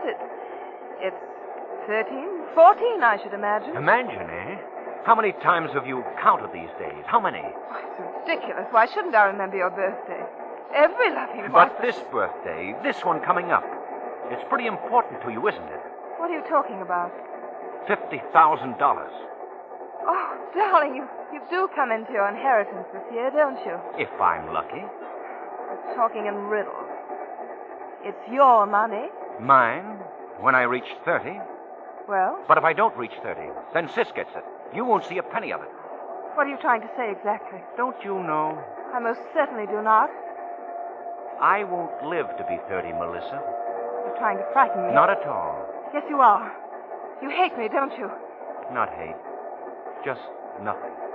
A blank. Let's not quarrel, darling. It upsets you so. We won't quarrel. It's too late for that. I've tried to be a good and faithful wife. In your way, I guess you have. The way I thought best. As for your inheritance, I shall forget all about it. And you should. You see, Melissa, I wired my lawyer to meet us in Chicago. You're joking. Not at all. You see, I didn't take your sleeping pills last night. Martin, you mean... In just about 10 minutes, I'll have a different arrangement in my will. What a cheap trick to pull. You wouldn't dare change your will. Wouldn't I? What did you do? Sent a telegram last night when you were asleep. Yes. Order, ma'am. Yes. Your luggage, ma'am. Oh, could I ask you to step out here a moment, ma'am, please? My luggage? Yes, The conductor here would like to speak to you, ma'am. of course. Mrs. Thornton, your husband asked me to send this wire last night. Wire? Yes. Well, knowing about what you told me, his mind, I mean. Yes. I didn't send it. You didn't? May I have it? Certainly. Meet Sunset Limited in Chicago Thursday noon, June 7th. Don't fail. Bring copy of my will. Compartment E, car 79. Signed Martin. That's it. You've done me a great favor. I hope I did right. You most certainly did. Thank you. Not at all. What's wrong? Nothing, darling. Nothing at all. What took you so long? The porter was showing me where our luggage would be on leaving the train. Oh. Darling, look at you. Now you must keep covered up. And we aren't going to quarrel anymore. Everything's going to be just fine. Just fine. We're coming in now, ma'am. Please call on me for assistance from Mr. Martin. Thank you, porter. We wouldn't want anything to happen to Mr. Martin now, would we?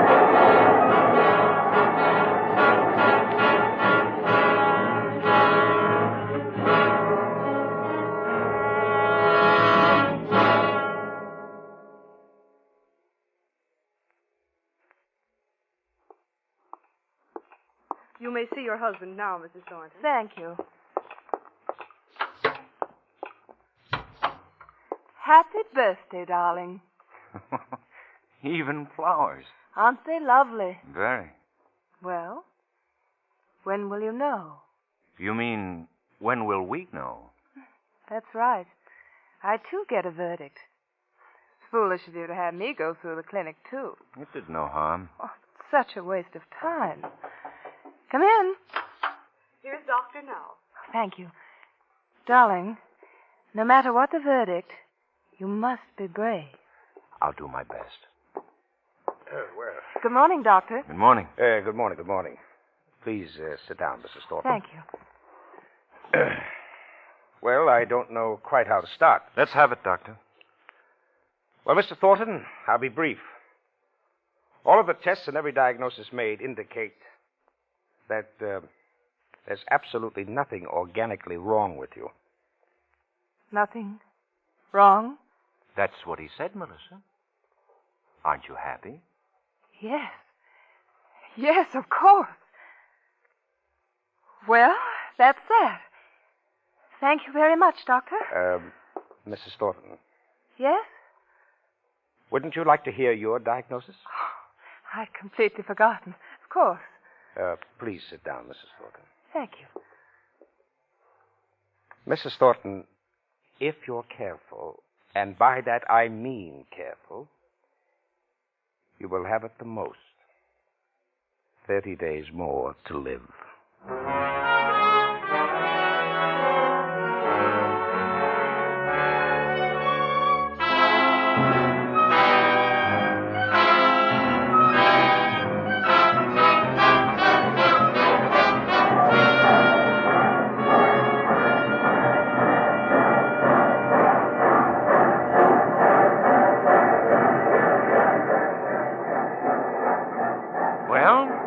We're going home, Melissa. Are you comfortable? Quite comfortable. Can I get you anything, darling? What did you say? I said, can I get you anything? No, thank you. Why do you keep staring out of the window? Just looking. You see, from the beginning, I knew you wanted me to live. Until I was 30. 30? Yes. After that, well, you just didn't care, did you? No, I didn't care. But I wanted to be sure. So I pretended I was ill. Quite well, too, I thought. Pretended? Yes. You see, I wanted to study you. I wanted to get to be not only 30, but a good deal over. Are you listening, Melissa? Yes. Yes, I'm listening. Really, my dear, your mind seems to wander. You must relax. No. No, I'm listening. But this business of sleeping pills and trying to kidnap me is all very sloppy. Wasn't it, though? I could have left the train at any stop. Of course. But I wanted to see just how far you'd really go. It was clever of me, wasn't it? Very clever. Even going so far as to tell people I was insane. I did do that. That wasn't very nice, though, Melissa. After all, I am your husband. My husband. But you forgot one thing. Yes? My pre-med course. You know, I wanted to be a doctor once. You did, didn't you? Yes. Although I never did make it, I knew enough about people and symptoms to guess the verdict in your case. 30 days, the doctor said, wasn't it? 30 days. And so, we're going back. Back to your mother and father and my mother and father. I wouldn't tell them about this 30-day business if I were you. No use in exciting them. 30 days. That's not very long, is it? Not very long. 30 days. But then he could have made a mistake. An aneurysm. That heart might burst at any time. 30 days. Mistake. What's wrong, Melissa? Oh, you mustn't get up. The doctor said that 30 days. Melissa, where are you going? 30 days. Melissa, come back here.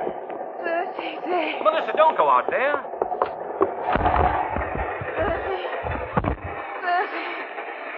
30. Don't open that door. We're on a trestle. 30. Don't jump, Melissa. Don't jump. 30.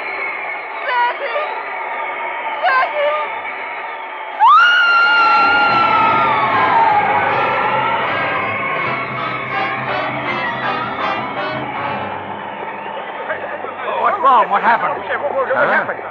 Oh, some woman. She jumped. Poor thing. I guess she just didn't want to live any longer.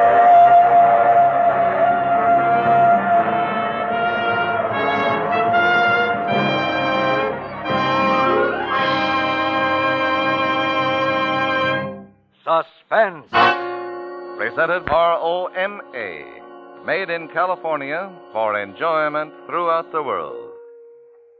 Before we hear again from June Dupre, star of Your Devoted Wife, tonight's suspense play, this is Truman Bradley for Roma Wines. Everyone agrees that for a wedding, no other wine will do but champagne. And Roma California Champagne, as discriminating wine users know, makes it possible for everyone to enjoy the taste luxury of truly fine champagne at reasonable cost. So, if there's a wedding or anniversary on your June calendar, make it a sparkling golden moment with the pale gold bubbling brilliance of Roma California Champagne.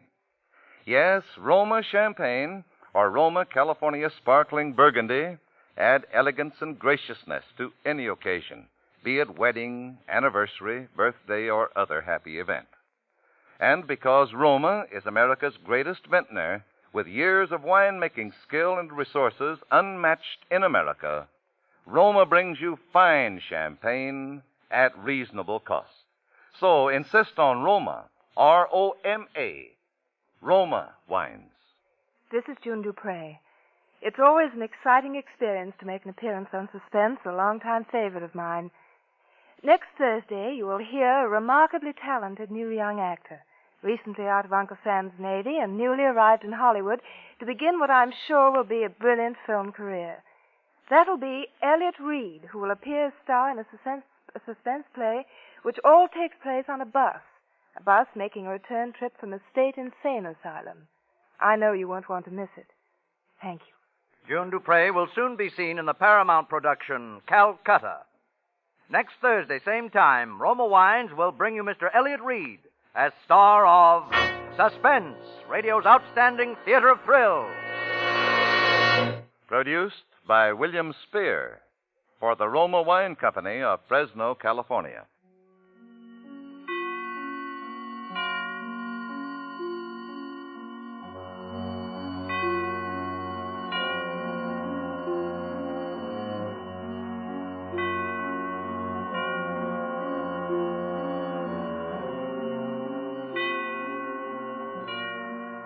This is CBS, the Columbia Broadcasting System.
Now, Roma Wines, R-O-M-A, made in California for enjoyment throughout the world. Roma Wines present Suspense.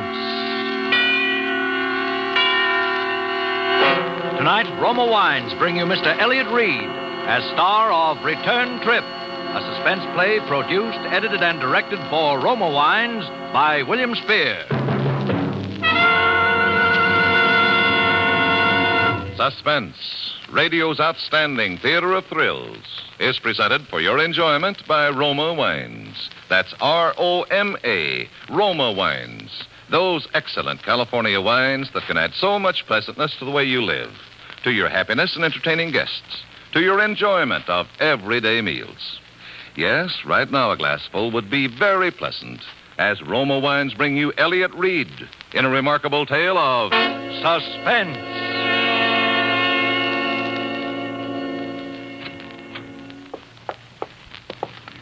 Nurse? Yes. There's someone to see you. Yeah? This is Superintendent Andrews of the State Institution. Oh. What do you got there? I've set up a dictaphone out in the hall. Careful of the wire, nurse, when you close the door, please. The doctor said... Yes, I'll make it as brief as possible. You may go now, nurse. Very well. Do you mind if I hook up this microphone at the head of the bed? Suit yourself, fella. Well, it was a choice between a dictaphone and a stenographer, and I figured that in your condition... I don't feel too bad. Well, go on. Ask your questions. No, I understand you were driving the bus. Tell me what happened. You mean I can tell it in my own way? That's right. Great. I had an uncle once, that was a writer. He wouldn't have gone near this kind of a story, though, with a 10-foot pen. No, he went in for happy endings.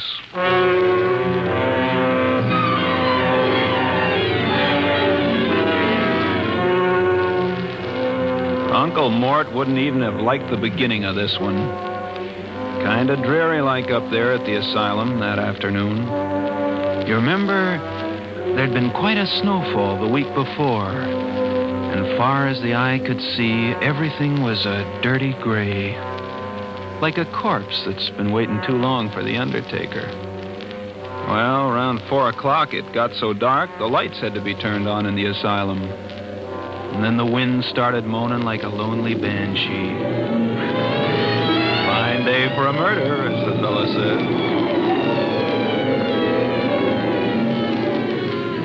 Well, there were 3 passengers sitting in the bus when I went outside for the return trip.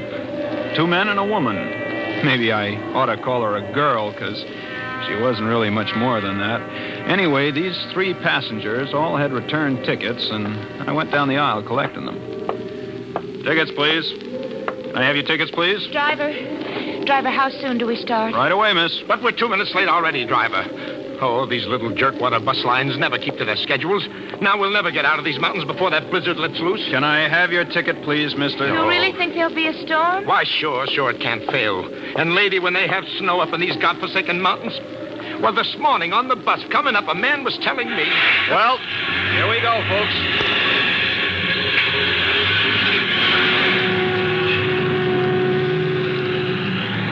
The windbag was sitting right across the aisle from the girl, second row from the front. Halfway back in the bus sat the 3rd passenger, all huddled up in his overcoat. He didn't open his trap. Well, that was the picture as we swung out onto the highway for the return trip. And this guy in back of me seemed to be itchy to start a conversation with somebody as soon as we got rolling. Well, might as well get acquainted, miss. 50 miles before we get down to civilization, you know. John Willard is the name. I said, I beg your pardon. Were you speaking to me? Well, yes. I'm afraid I was... Yeah, sure. These visits to the asylum, they're always depressing, aren't they? Well, this is my first time. Oh? Some friend? My husband. Husband? Oh, well, now, that's too bad. I hope he... Hey, what's that? Some kind of a siren. Yeah, that's the asylum alarm, all right. But, driver, One of the inmates must be playing hide and seek with the keepers. Happens every once in a while. Gosh, what if it's my brother? Oh? He the busting out kind? Well, it kind of upsets him to see one of the family, but then if we don't come to see him, it upsets him even more. I see what you mean. Do they always catch them? Well, they tell me the place has never lost a customer yet. Oh, you know, a moment ago, I was praying that it wasn't Jim, but now I don't know, even if they had to... Well, I mean, it would be better than seeing him as he was today. Anything would be better than... Listen. Hey, that's a police siren. Sounds like they're almost on top of us. Yes, there they are. Look out. They're going to pass us. Pass nothing. They're flagging me down. All right, just keep your seats, everybody. They're guards. With rifles. Hey, we're looking for somebody. Yeah, we heard the asylum alarm. Is someone... Seen anyone along the road? Not even a jackrabbit. Officer, who escaped? Albert Gregg.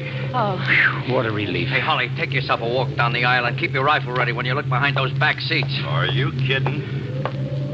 When was this coming out party? I don't know. Maybe as much as a couple of hours ago. Does this Gregg have a gun? Can't guarantee he hasn't.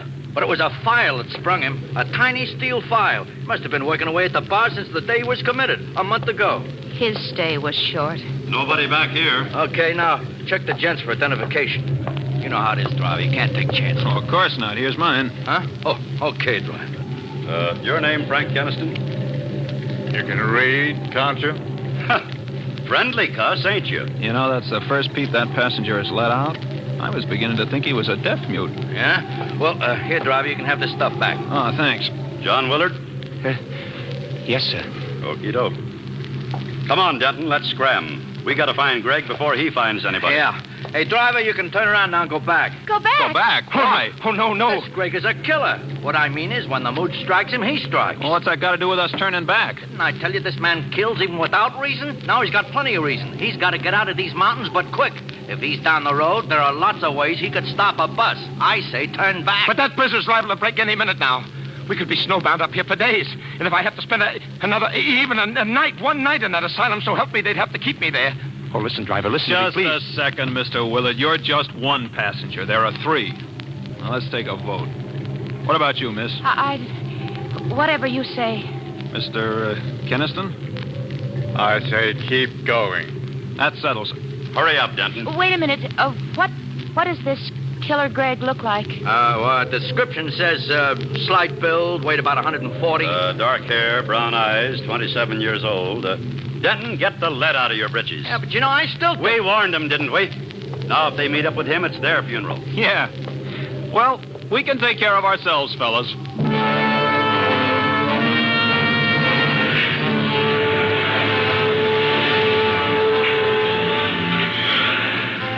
Well, after the guards left, I really set that bus to rolling.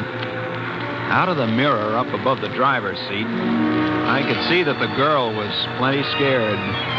But she had nerve, I'll say that for her. When we slid around some of those snowbank curves, her lips would be drawn so tight the lipstick had a white border. But she didn't say boo. Willard, the windbag across the aisle from her, gave up trying to draw her into a conversation.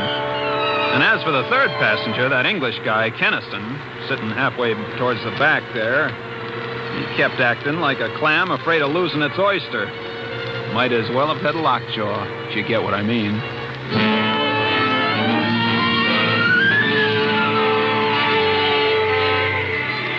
Well, we hadn't gone more than another mile or two before the wind started to rise, and kept it up until you'd have thought all the devils in hell were trying to break loose. It got black as the inside of a tomb until the snow started to fall. But with that wind whipping it around, it didn't exactly fall. Mister, that's what I call a blizzard.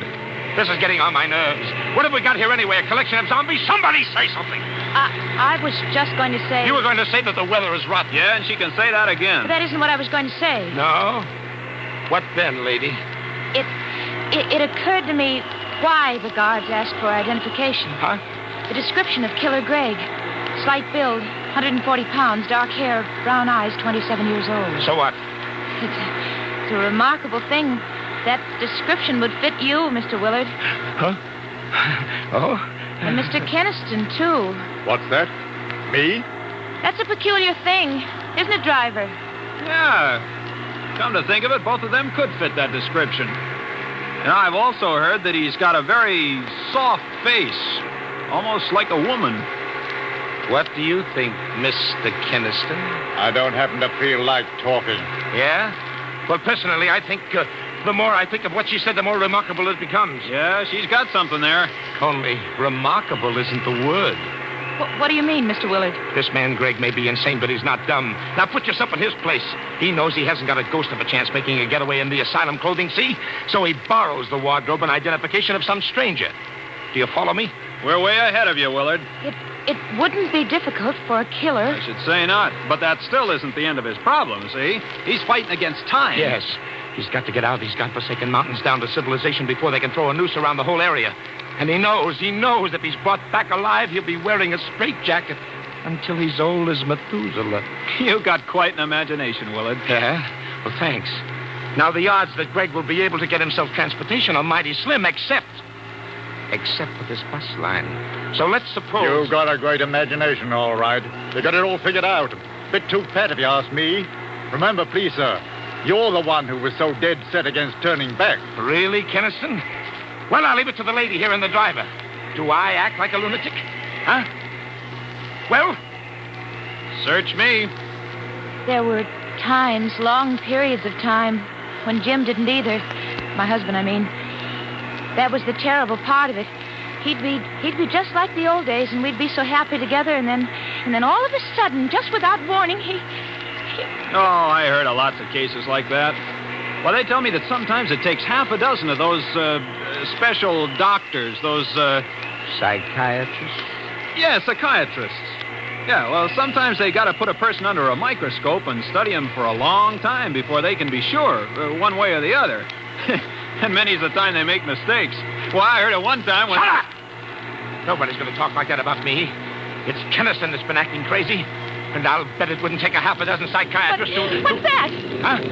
An avalanche! An avalanche! No! Well, it's coming down!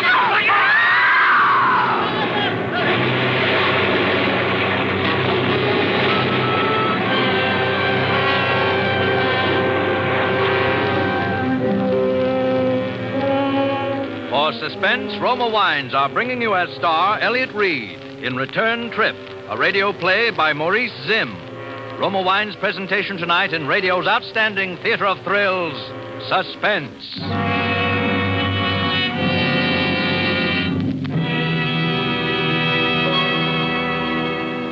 Between the acts of Suspense, this is Truman Bradley for Roma Wines. Nowadays, renewing old friendships interrupted by the war is a popular American pastime. For most of us, hardly a week goes by without some friend of pre-war vintage dropping in to say hello. Well, that's one of the reasons so many Americans keep Roma California Sherry on hand always. For the gold and amber radiance and tempting nut-like richness of Roma Sherry capture the very spirit of gracious hospitality. And Roma Sherry does more than welcome guests. Roma Sherry is the perfect first call to dinner. The happy, mellow, moderate wine that suits your every entertaining need. Like the other fine Roma California dessert wines, Roma Port, Roma Muscatel, and Roma Tokay, Roma Sherry is a true wine from just the luscious goodness of the finest grapes. Patiently guided to taste perfection by Roma winemaking skill and resources, unmatched in America. That's why Roma is America's favorite wine. Why more Americans enjoy Roma than any other wine. So insist on Roma, R-O-M-A, Roma wines, and enjoy unvarying goodness at reasonable cost, always. And now, Roma Wines bring back to our Hollywood soundstage Elliott Reed, starring with Wally Mayer as Mr. Willard, Kathy Lewis as the girl, and Raymond Lawrence as Mr. Keniston in Return Trip, a tale well calculated to keep you in suspense. Well, Superintendent, what do you think of the yarn so far? Let's hear the rest of it. Okay. If you'll help me get a swig of that water. Sure. The way they got me rigged up here. Oh, thanks.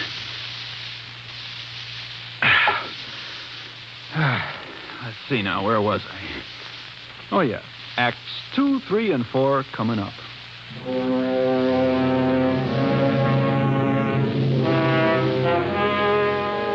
Well, after the avalanche struck, I just sat there gripping the steering wheel, sort of stunned. There wasn't a sound except for the wind, and that was muffled by the snow barrier that packed us in. Even on the far side, the bus was buried up to the middle of the windows. Well, all this was only a matter of seconds, I suppose. And then suddenly the quiet was broken by the most gosh-awful racket. It was as if somebody had up and given the signal for my passengers to go completely nuts. Get me out of here! Get me out of here! Look out!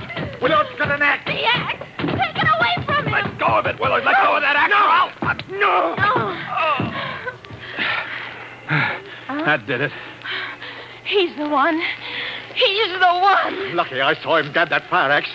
It's what the district attorney likes to call a lethal weapon. And then some. Step back. He's coming, too. Tie him up. You'll find a rope in the dashboard compartment. Get it for me. Driver, I'll report you for this. You will, huh? I was going to smash your window so we could get out of here. Oh, yeah? Sure. What did you think I... Oh, so that's it, huh? Here's the rope, driver. Now, look here. Wait a minute. You can't do this. You can't tie me up, you fools. I'm not Killer Greg. Maybe he isn't. Maybe. But like that guard said, we can't take chances. If you're innocent, mister, you can prove it to the authorities. If we ever live that long, have you forgotten we're trapped here by an avalanche and a blizzard that could go on and on and on? Just the same. This is ridiculous. Hey, Missy, you feeling all right? No, I'm not crazy, driver. But I guess I was a little. Actually, there's no proof that Killer Greg is on this bus. Well, if you put it that way, It's all my fault, and I'm sorry. My only excuse is that I was just so upset by seeing Jim, my husband. Well, I still say No. Now we've got to start acting like rational human beings. Let poor Mr. Willard up from the floor. Thanks, lady. Well, all right. But I'm warning you, Willard, no funny stuff. Oh, snap out of it, driver, will you? We've got to get out of this mess. Hand me that axe. Do I look that dumb? Oh, all right. Then use it yourself. Smash your window so we can crawl out. Willard, even you don't look that dumb. What makes you think the windows won't open? Huh? Then open one. What for? To let in the blizzard? But we've got to get out of here, driver. Not me. It would take a bear to make even a city block in that windswept hell. We can't stay here. Why not? We're not freezing. Yet. The driver's right. Our best chance is to sit pat until the storm lets up. Yeah, but what if it doesn't, huh? What if it lasts longer than we do? What then, huh? What then? What Shut then? up! Blowing your top won't do any good, Willard. Nobody's ever confused me with Pollyanna. But things could be worse. This is as good an igloo as any, and if and when the weather clears, well, we can send out a party for help. Or maybe a road-clearing crew will come to our rescue. Yes. Yes, I suppose that's the sane thing to do. Wait here. Well, how about you, Willard? You also decided to do the sane thing? I don't like that crack. You one more like it. No. Look, we're not starting that again. Now, it's going to be a long night, and we might just as well make ourselves comfortable and try to get some sleep. Sleep. Cut it out. Now, miss, you take the back seat. It's the only one that runs the full width of the bus. You can use your lap robe for a quilt. All right, driver. I want to apologize again to everyone for the way I behaved. Casting suspicion. Forget it. Need any help? No, thanks. I just don't know what came over me starting that idiotic talk. Please believe that I did... Why... What's the matter? Why are you staring at the floor? Well, say something. Look. Look. File. A tiny steel file. The one that Greg... After the avalanche hit, there was a mad scramble. One of you lost it then. One of you is Greg. Killer Greg. Let me out of here. Oh, let me out of here. Please let me out of here. Oh, I've got to get out of here. Well, we just let her wear herself out, kicking and banging on the door. Nobody said a word. Willard and Keniston just stared at me and at each other. By and by, the girl stopped her fussing, and then she stood and stared at the three of us in rotation. It would have made your flesh crawl. Outside, the blizzard was getting worse, if possible. Finally, I reached into the watch pocket of my pants and brought out the old timepiece. What time is it, driver? I broke the crystal. It still says 4:15. It's 5:30. Only an hour and a half since we started out. An hour and a half. 5:30 in the afternoon. The very best we're stuck until morning. 16 hours. Might as well be forever. Look, miss, we just got to make the best of it. I still think you ought to go back to the rear seat. And sleep? If you can. Willard, the driver, and myself will be keeping a rather close eye on each other. In the light of recent developments, you'll be all right. Here, driver, give me that axe. Huh? Let her have it for her protection. Sure, let her have it. Yes, give it to me. Okay. You holding on to the file, too? Of course she is. The file could also be a lethal weapon. Well, she took the axe and the file back to the rear seat with her, and we all sat down to wait. Those were the longest seconds of the longest minutes of the longest hours that ever... Well, somehow it got to be 9 o'clock, 10, 11. Finally, it was midnight.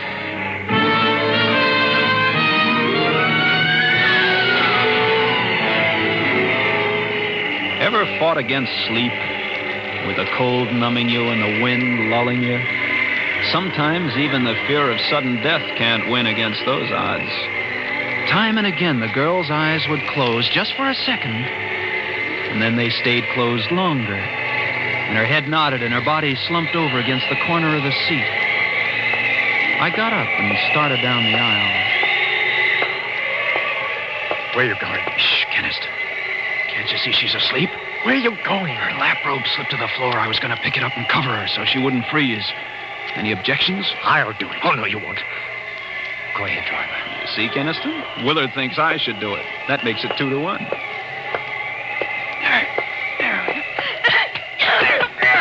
Help me! Help me with this wildcat! Get that file away from her before she jabs my eyes out!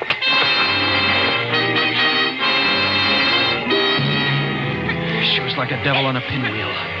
And I was lucky to tear loose before she did any more than nick me about the face.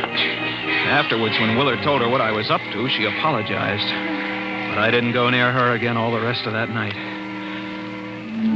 Well, about 5 o'clock, the blizzard stopped. And at 7, the sun managed to break through. Then we held a council of war. We can't send out for help. Why not? Don't you see, Mr. Willard? If we split up the men, whichever of you is Greg would have too good an opportunity. Whether he goes or stays. You could go alone. I'd never make it. We could all go together. How about that, driver? Well, no, I'd rather stick with a bus, Keniston. But before we decide anything, let's get out and look around. We got a window open on the far side of the bus and crawled through, the girl first. She was still clutching the axe and the file.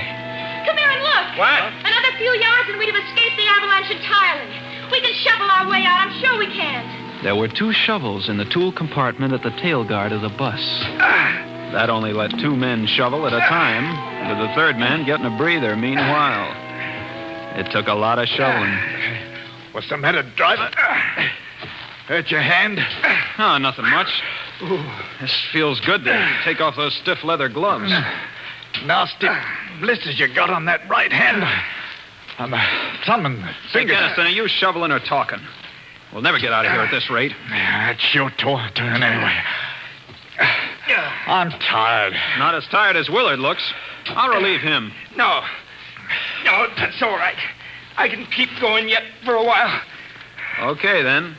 Keniston? Yeah. Let me take a turn. I know I won't be much help, but I can at least try. No. You're mountain guard. Though I'm sure you could do as well as Keniston. Keniston! Where's Keniston? Why, he's right. Stop him! Keniston was making a mad dash through the snow. Willard dropped his shovel and tore after him. I yelled for Willard to let him go, but I don't think he even heard me. For a while, it looked like Keniston was going to make it. But then he floundered and fell in a snowdrift, and before he could get underway again, Willard nailed him.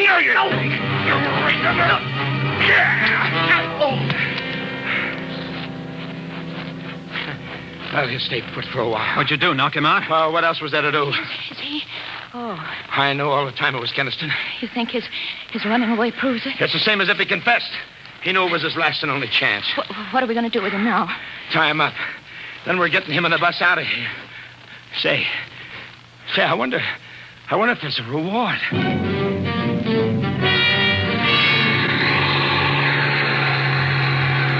In no time at all, we had the bus clear and headed for civilization. Those snow-covered mountain roads weren't exactly my idea of a speedway, but I gave my motor the gun. Willard and the girl didn't take their eyes off Keniston. I kept watching him, too, out of the mirror over the driver's seat. He looks like he's coming, too. Don't worry, driver. Those knots I made in the rope won't give. Besides, I'm keeping the axe handy just in case.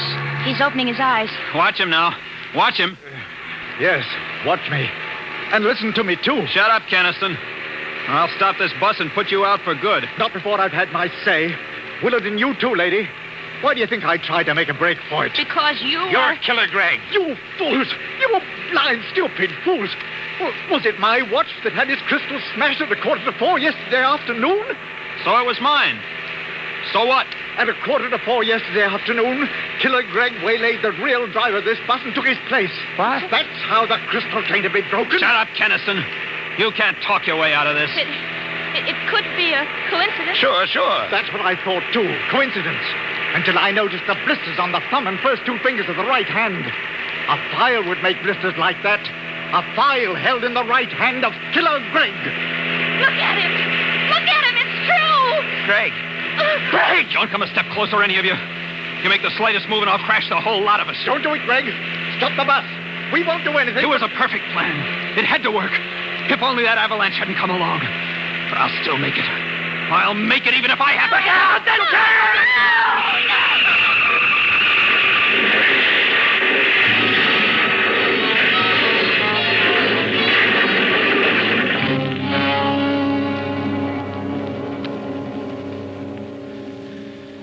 It rolled over and over and over and over. The bus and the glass all smashed. Everybody was all mangled and... All right. Go to sleep now. Sleep? Who can go to sleep? Who can go to sleep? Anyway, I outlived those 3. Killer Greg.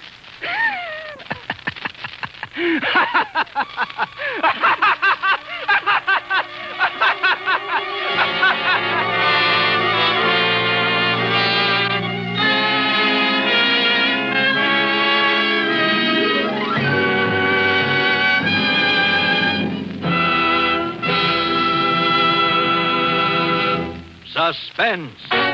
Presented by Roma Wines. R-O-M-A. Made in California for enjoyment throughout the world.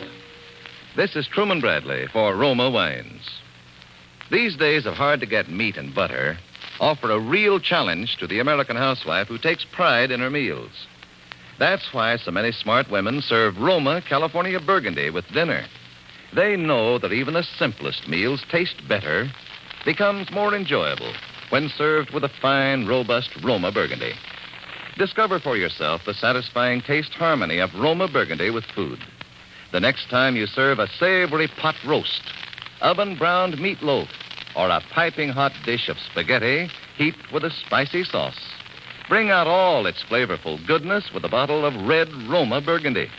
Or, if you prefer a lighter wine, let Roma California Claret or famous Roma Zinfandel add magic taste and friendliness to your next meal. Remember, Roma, America's favorite wine, costs no more than ordinary wines. So insist on Roma, R-O-M-A, America's first choice in wine. Elliot Reed appeared through the courtesy of Paramount Pictures, producers of To Each His Own. Next Thursday, same time, Roma Wines will bring you Mr. Leon Ames as star of Suspense, radio's outstanding theater of thrills. Produced by William Spear for the Roma Wine Company of Fresno, California. This is CBS, the Columbia Broadcasting System. Broadcasting System. Broadcasting System. Broadcasting System. Broadcasting System. Broadcasting System. Broadcasting System. Broadcasting System. Broadcasting System. Broadcasting System. Broadcasting System. Broadcasting System. Broadcasting System. Broadcasting System. Broadcasting System. Broadcasting System. Broadcasting System. Broadcasting System. Now, Roma Wines, R-O-M-A, made in California for enjoyment throughout the world. Roma Wines present Suspense.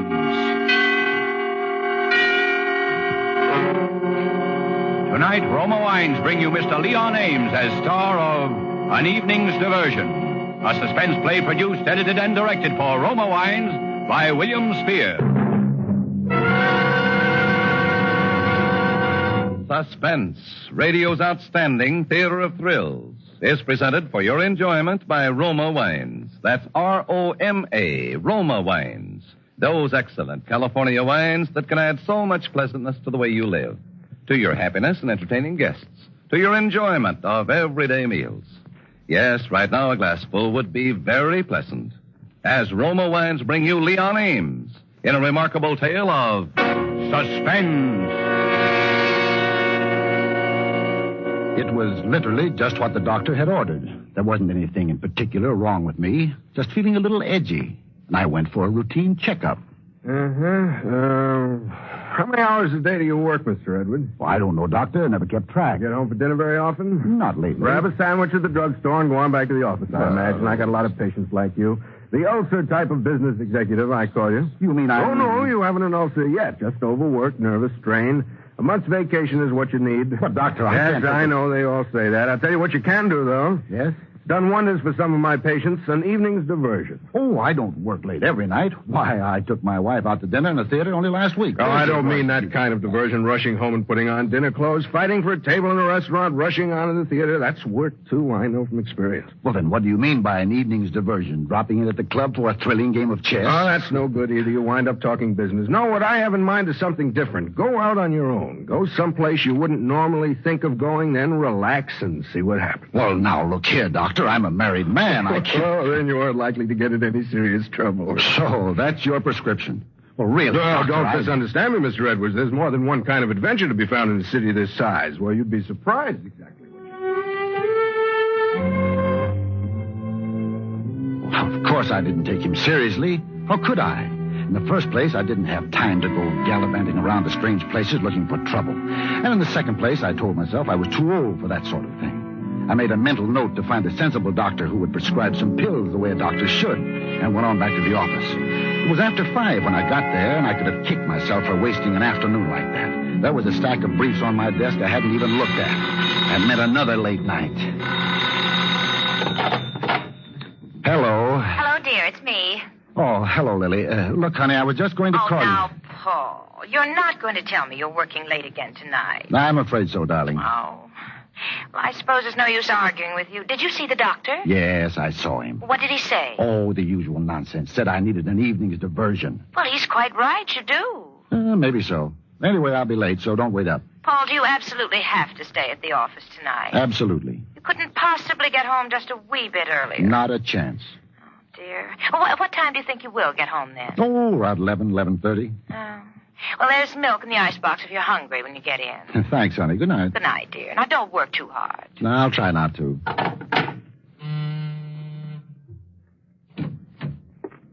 Yes, Mr. Edwards? Oh, I'm working late again, Lois. I don't suppose you'd be interested in earning some more overtime. Well, frankly, not tonight, Mr. Edwards. I'd like to help out, but I've stayed every night this week, and I'm just dead. I don't see how you do it. What do you do on your free evenings, Lois? Oh, go to the movies sometimes. Uh-huh. Sometimes my boyfriend and I just drop in someplace that looks interesting and just relax and see what happens. Well, what happens? Sometimes nothing, sometimes all sorts of things. Once there was a shooting right in the place where we were sitting. Gangsters. Well, that doesn't sound very relaxing to me. Oh, but it is. I mean, you get in a rut kind of going to the office and home again day after day. Uh-huh. I couldn't stand it if there wasn't some excitement now and then. Have a good time this evening. Oh, thanks, Mr. Edwards. Anything you want me to do before I go? No. Good night. Oh, Lois. Yes, Mr.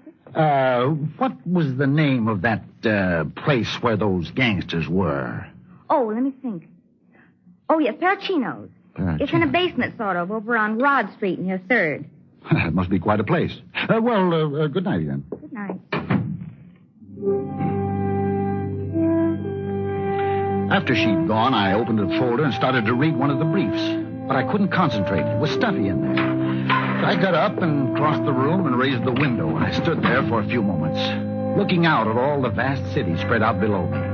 A warm breeze was blowing from across the river, bringing with it a disturbing smell of trees and damp earth that mingled with smoke and fumes and fetid air of the city and seemed to breed a kind of excitement. Well, suddenly I remembered that I had missed lunch and I was hungry. So I walked out into the corridor of the building and started toward the elevator. I hadn't bothered to get my hat. I was only going out for a sandwich. Going down. Oh, it's you, Mr. Edwards. Good evening, Joe. How's everything? Oh, you know. Can't complain. Going home? No, just downstairs for a sandwich. Oh, man, you sure put in the hours, don't you? Oh, I don't mind. I guess your work must be pretty interesting. Man, if I didn't do something besides run this elevator and go home, I'd go nuts. Well, what else do you do? Oh, I don't know. Seems like there's always something. Just walking around the city is a heck of a good time as far as I'm concerned. You might have something there. Yeah. Well, here you are, Mr. Edwards. Thanks, Joe. See you in... Yeah, I know. In 15 minutes. Yes, No. By George, I won't. I won't go back.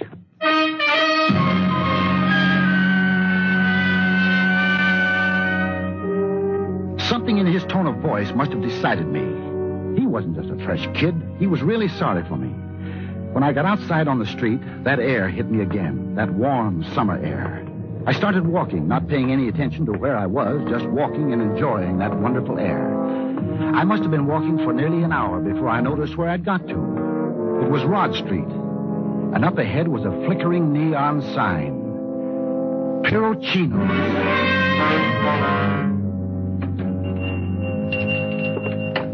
The place was bigger than I expected and stark empty. There were double rows of booths down the two sides of it and a high partition in the middle. In the gray overhead lighting, it looked like an abandoned stable. I was on the point of leaving the place when a sloppy-looking waitress appeared from nowhere. Just you alone? Yes, I... This way. Look here. It seems as if I've come in at an awkward time. And... Early for dinner, but you can have a sandwich. Oh, well, all right then. This booth all right? Yeah, fine. We got ham and Swiss cheese, and that's all. That'll be fine. On rye. Both? Yes. It won't be long. I sat there watching her as she slouched down the narrow aisle of booths to the kitchen. Then she was gone, and there was nothing to look at. The silence in the place was beginning to get me. Then I heard the door open and steps coming down the stairway from the entrance. Sitting down, I couldn't see over the top of my booth, and I didn't have the curiosity to stand up. They went down the aisle between the booths on the other side of the room. They were both men. One had metal cleats on his heels. In here, huh? The whole row of booths shook when they sat down. They were apparently rather heavy men. When they started talking, I could hear them as plainly as if they were sitting across the table from me. I told you this place would be empty. Why couldn't we talk just as well in your room? I like it here. Well, what do you want? My cut of that 50 grand? Don't rush me. What happened? Same dame double-cross you? I didn't say that. All she's got to do is slip that stuff in his coffee. Why don't she do it? I'm seeing her tonight. You've been seeing her every night for 3 months. What do you talk about? I'm doing this my own way, see? You're nuts about her, ain't you? What if I am? Bad business. Nah, you don't understand a dame like that. It takes time with a dame like that. In the meantime, maybe she gets tired of you and spills the whole caper. That's my lookout. Oh, no, it's not, Maxie. There's me to think of, too, and the rest of the boys. Okay. I'll give her the final pitch tonight. If she stalls me again... You know what to do, Maxie. Where's that slob of a hash slinger? I'm hungry. I'll buy a big feed, Maxie. Uptown afterwards. What makes you so sure I'll have to kill her? Oh, my God. Nothing, Maxie. Just a hunch. Come on, let's get out of here. One thing more, Maxie. Take the subway. No taxis, you hear? Why, my goodness. Here's your sandwich. Want anything with it? No. Never mind. I've got to leave right away. Here's for the sandwich and keep the change.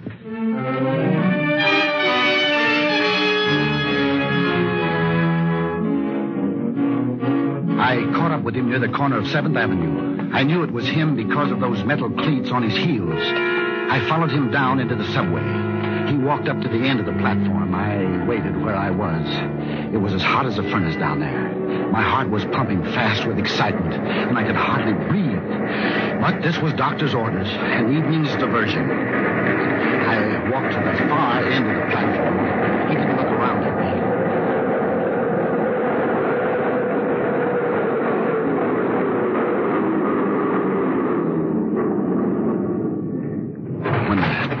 When the train stopped, he went in through the center door. I went in by the door at the rear of the car. Inside the train, I saw him for the first time in a good light. He was well-dressed, almost too well-dressed. He must have felt me staring at him. He didn't look my way, but he began to jitter. He kept jiggling his right leg and looking at his watch. He wound it, and then he put it to his ear. I studied him. He was more than nervous. He was worried, perhaps frightened.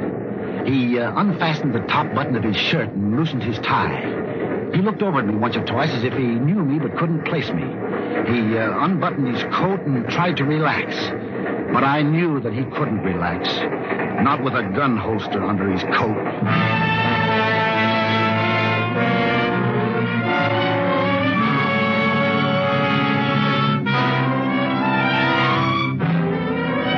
For Suspense, Roma Wines are bringing you a star, Leon Ames, in an evening's diversion. A radio play by Stan Schlesinger.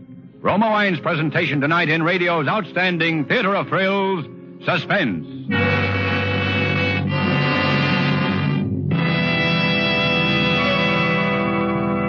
Between the acts of Suspense, this is Truman Bradley for Roma Wines. When you finish work hot from these blistering summer days, you deserve something cool to come home to.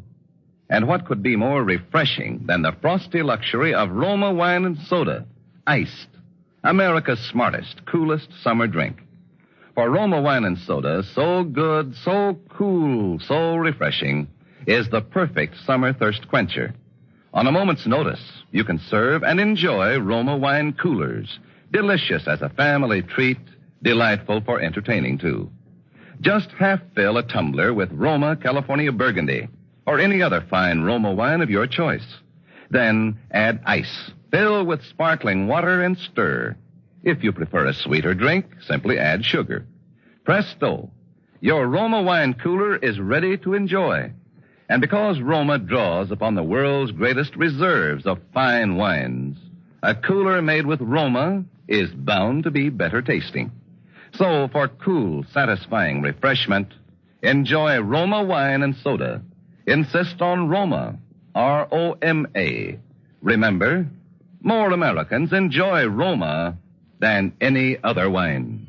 And now Roma Wines bring back to our Hollywood soundstage Leon Ames as Paul Edwards in An Evening's Diversion, a tale well calculated to keep you in suspense.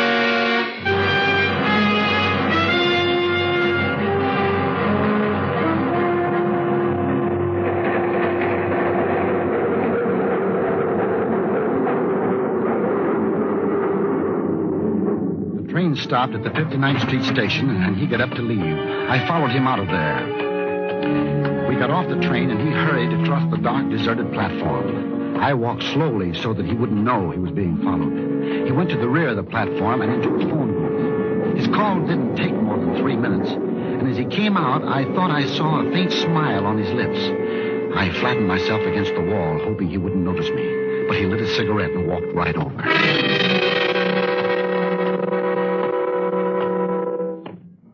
Something I can do for you, mister? What? I said, is there something I can do for you? No. That is... You're following me, aren't you? Well, now, see here, I don't... Shut up. What are you, a dick? What? A flatfoot, a copper. Well, no, I'm not. You're following me. Well, I don't know what you're talking about. You got on at the 8th Street station. You followed me when I got off here. You watched me when I went into the phone booth. Well, And now you're on my tail again. What's the game? Maybe I'd like to play. No, you play with guns. I don't. Pretty sharp guy, aren't you? Well, you must have a guilty conscience. Let's leave my conscience out of this. Just keep away from me, you understand? Keep away or you'll get hurt. Yes, I think I understand. I hope you do, for your sake. Now, here comes a train. I'm getting on it. If you're going uptown, you'll wait for the next one. Yes, all right. I don't want any funny business, mister. No. You'll find I've got no sense of humor. He ran for the train, and as he ran, a scrap of pink-colored paper fell from his pocket to the platform. I made no move to pick it up. He was watching to make certain I didn't board the train. At last, the train started. I waited until it was out of sight. People were still clearing the platform. I was about to pick up the scrap of paper when a man hurried by and kicked it to the tracks below. I had to have that paper, so I jumped down to the tracks. There were dozens of papers down there, but only one pink-colored scrap. There was an address written on it, 375 Highland Drive.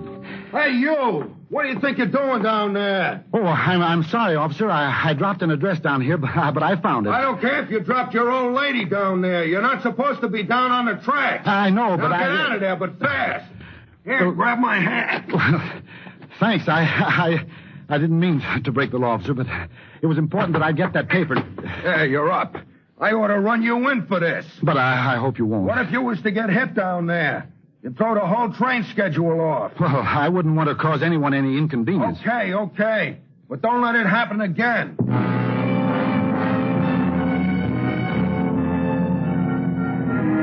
Outside, I hailed a taxi. This time, I was lucky. I got one. Hop in, mister. Where to? 375 Highland Drive, and hurry, please.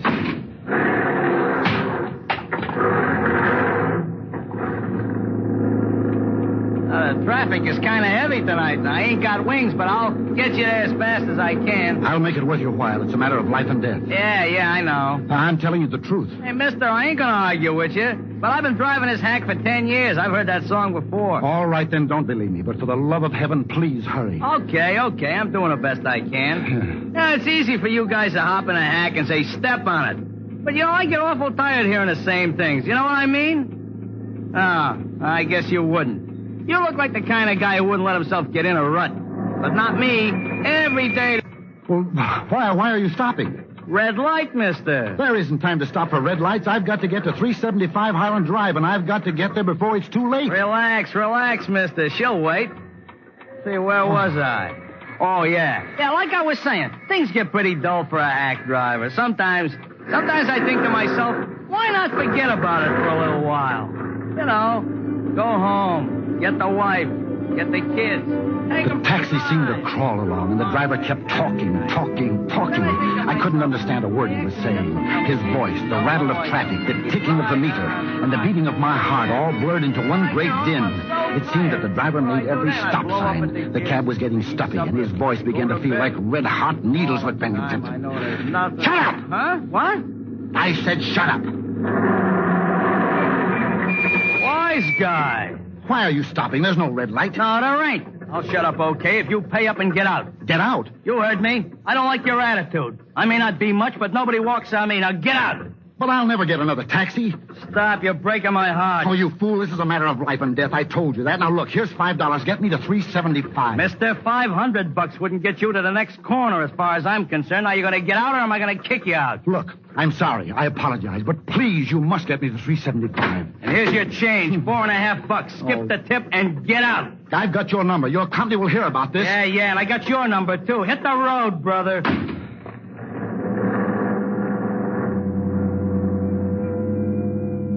I stood there for a moment, watching the taxi until it was out of sight. I was on Highland Drive, all right, but I was 5 blocks from 375. I began walking. I wondered if I would be too late. The man with the gun must be out of the subway by now. That would put him only 3 blocks from 375. I walked faster and faster until I was almost running. I knew I was becoming involved in something, but just how involved, I didn't know. If I had felt then, like I do right now, I would have turned around and walked in the other direction. As I neared the apartment house, I instinctively slowed down, not out of fear of what was ahead of me, but for what was behind me. I stopped. Someone was behind me.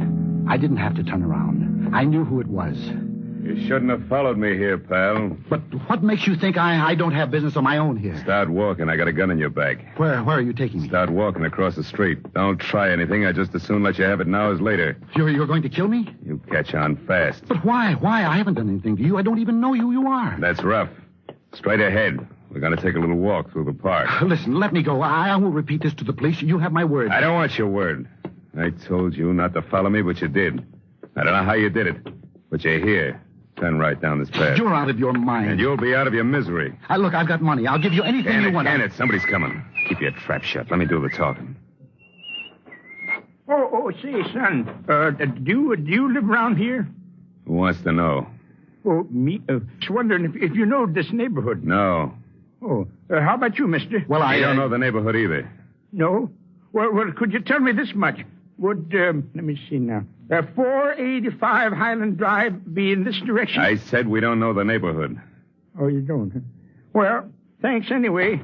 Guess I'm going in the right direction. My feet are killing me. Oh, hey, you, Shut up. Yeah, what is it? Nothing. We weren't talking to you. Oh, sorry. Okay. Start walking again. Do you mind if I ask you something? It all depends. Just who were you going to kill tonight, other than me? A certain party in apartment 1A. What? What are you going to do about it? Oh, I was just curious, that's all. Like a cat, huh? Why were you going to kill this party? This is far enough. You didn't answer my question. I'm through answering questions, pal. Look, why are you going to gain by killing me? Nothing. But I Except swear my life. I swear Save your breath. Someone else is coming. You can't get away with this. Where the devil is all this traffic coming from? Listen, Listen, mister. Keep your eye on me and remember I've got this gun on you. Don't try any funny stuff like you did the last time. It's a policeman. Cop.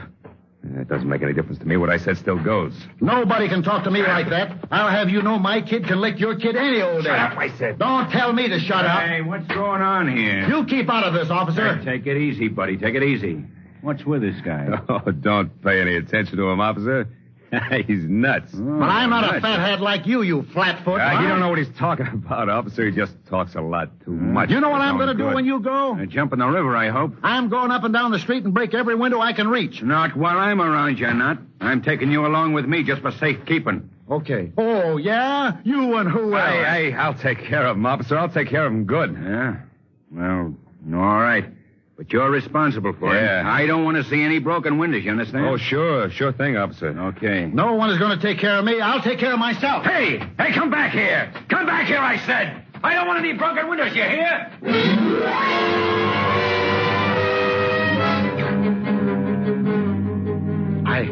I ran deep into the heart of the park.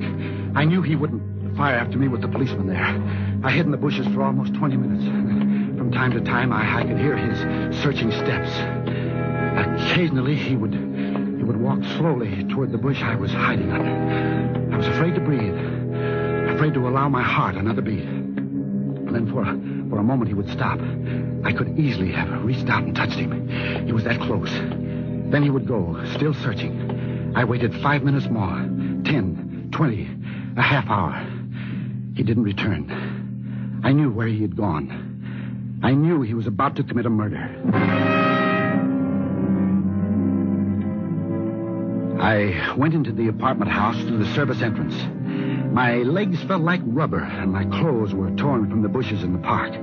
I walked quietly up the steps to the first floor, made sure the corridor was empty, then moved to the door of apartment 1A and listened. For a moment, I heard nothing. And then that familiar voice seeped through the crack beneath the door. So, you've decided to back out, huh? Oh, Max, I'm afraid. What's there to be afraid of, sweetheart? I'm afraid for you. We'd never get away with it. Who says we wouldn't? Just you let me take care of him. Or maybe you still love him, huh? I loathe him, and you know it. Then why hold back? Why make yourself miserable any longer? It's you and me, sweetheart. You get that? You and me. That's the way it's got to be. I'm sorry, Max. I can't do it. I won't. You can't back out now. Why can't I? You know too much. Oh, Max, if that's what's worrying you, I would... That's what's worrying me. Don't you trust me, darling? Sure. Sure, when I can see you. That's why we've got to be together.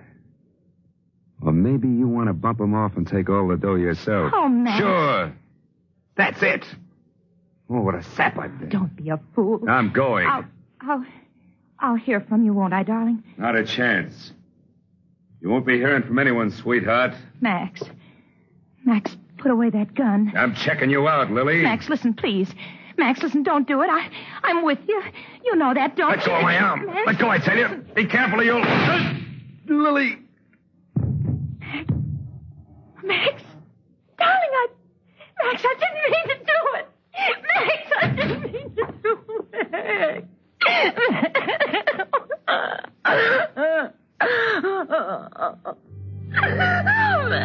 Her back was to me as I opened the door. She was on her knees weeping for the man she had just killed. I walked quietly toward her, knelt down, and reached for the gun at her side. Picked it up, moved a few steps back, and waited. She must have felt my presence in the room, because she stopped sobbing, stood up, and turned to face me. Nothing was said. Her eyes were searching mine, growing wider and wider as she found my thoughts. Tiny streams of blood began to trickle from those places where her sharp fingernails had penetrated the palm of her hand. The silence of the room began to roar. And then...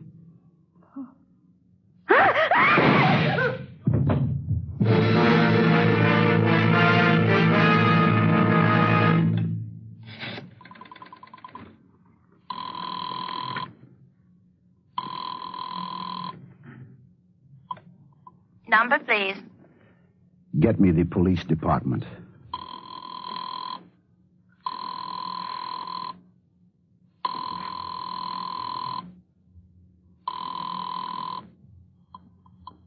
Police department. You'd better send someone over to 375 Highland Drive right away. Apartment 1A. 375 Highland Drive, apartment 1A, huh? What's up? I think you'll call it murder. I just killed my wife.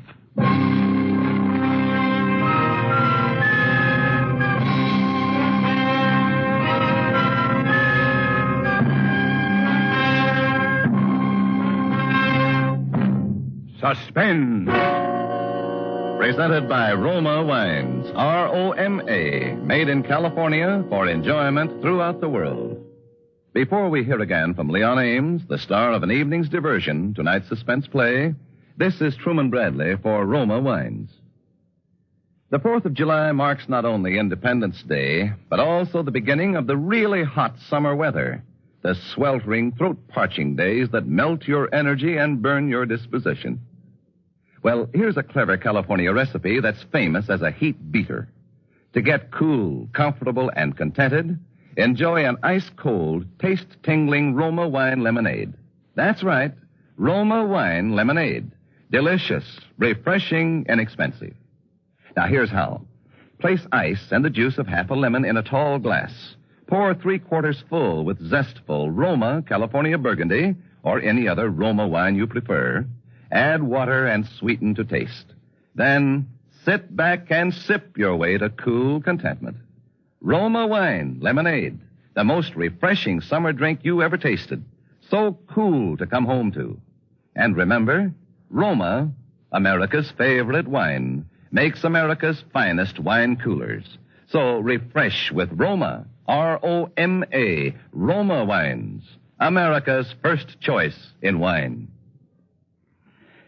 This is Leon Ames. I hope you've had a pleasant 4th of July. I know that for me, it's been an exciting holiday to appear here on Suspense. Next Thursday, I'm sure you'll want to listen when a very wonderful actor, Sheldon Leonard, appears in a suspense play called Feast of the Furies, which Mr. Spear has just described to me and which sounds like one of the really dramatic events of the radio season. Leon Ames appeared through courtesy of Metro-Goldwyn-Mayer, producers of the Technicolor musical Easy to Wed. Next Thursday, same time, Roma Wines will bring you Sheldon Leonard as star of Suspense, radio's outstanding theater of thrills. Produced by William Spear for the Roma Wine Company of Fresno, California.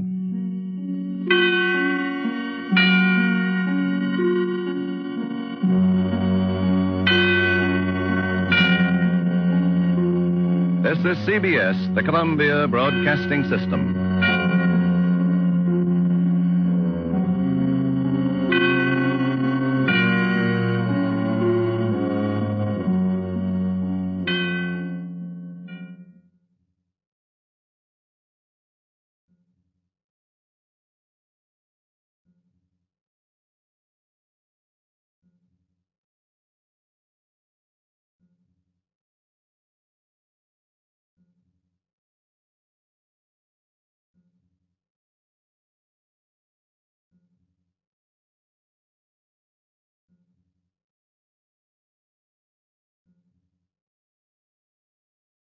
Now, Roma Wines, R-O-M-A, made in California for enjoyment throughout the world. Roma Wines present Suspense. Tonight, Roma Wines bring you Mr. Sheldon Leonard and Mr. Elliot Reed in Feast of the Furies, a suspense play produced, edited, and directed for Roma Wines by William Spear. Suspense, radio's outstanding theater of thrills, is presented for your enjoyment by Roma Wines. That's R-O-M-A, Roma Wines. Those excellent California wines that can add so much pleasantness to the way you live, to your happiness in entertaining guests, to your enjoyment of everyday meals. Yes, right now a glassful would be very pleasant, as Roma Wines bring you Sheldon Leonard and Elliot Reed in a remarkable tale of Suspense. I just followed the orders. I did just like I was told. After all, when your boss tells you, Well, I didn't exactly want to do it, but it's good pay, and I like good pay. Huh, boss? Money's not everything, they say. Well, what happens if there ain't any, and then I ain't got no clothes and no food or nothing? I did just like I was told. I took the man where I was supposed to, and I watched him a little while, and then I walked away and left him.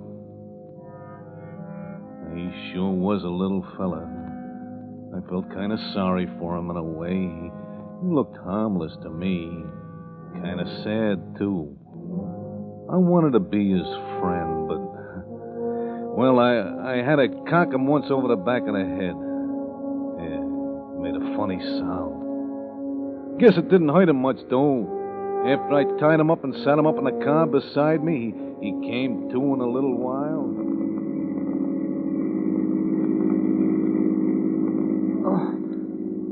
Oh. Well, hello.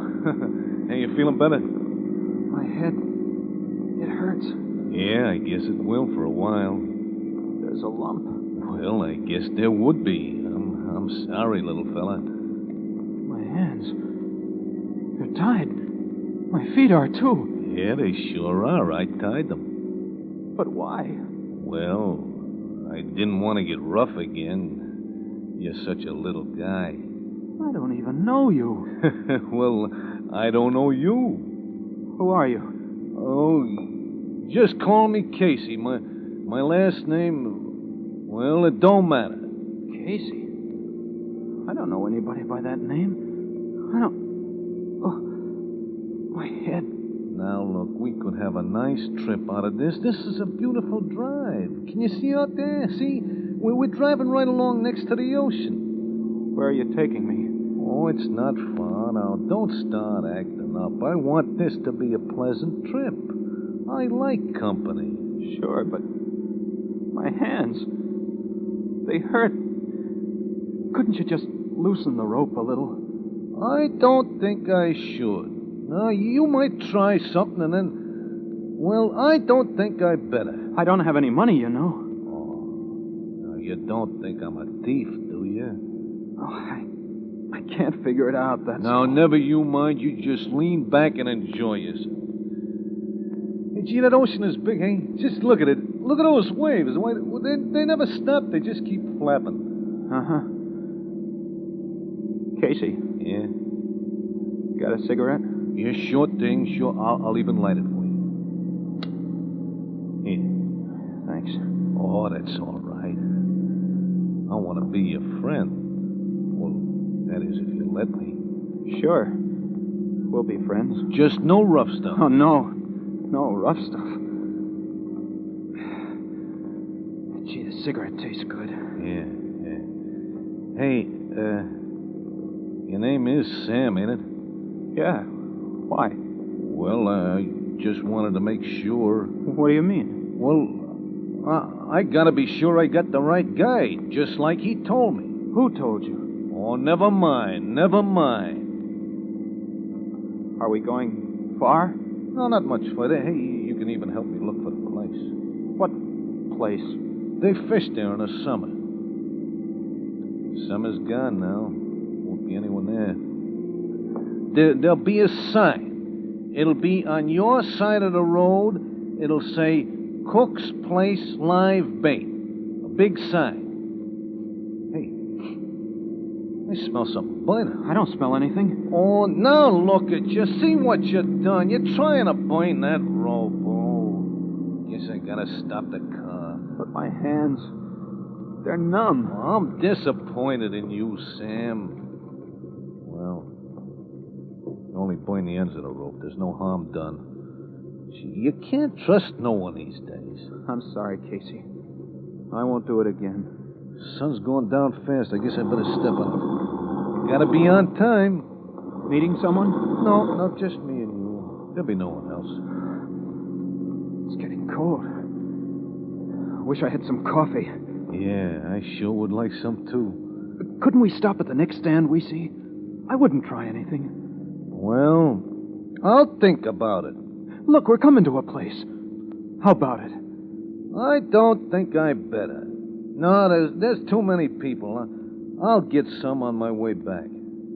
You'll get some. But me? What about me? Gee, Sam, I'm sorry. You ain't ever coming back.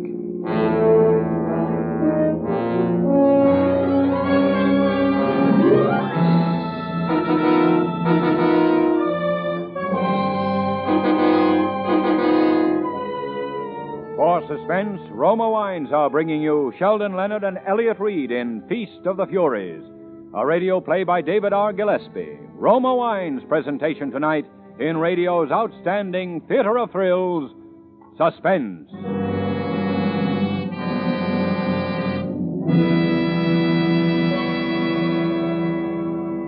Between the acts of Suspense, this is Truman Bradley with a cooling suggestion for you men who've had more than your share of hot weather lately. It's simply this. Loosen your collar, settle back, and enjoy America's smartest, coolest summer drink Roma Wine and Soda, iced. So cool to come home to. Yes, no matter how hot the day, Roma Wine and Soda offers you quick, delicious, thirst-quenching refreshment. A cool, tempting treat for the whole family. And when friends drop by these sultry summer evenings, nothing could be more delightful to serve than tasty to sip, easy to prepare Roma Wine and Soda. Now, here's all you do. Just half fill a glass with Roma, California Burgundy, or Sauterne, or any other Roma wine type you prefer. Then add ice. Fill with sparkling water and stir. For a sweeter taste, simply add sugar. And remember, because Roma wines are selected from the world's greatest reserves of fine wines, a cooler made with Roma is better tasting every time.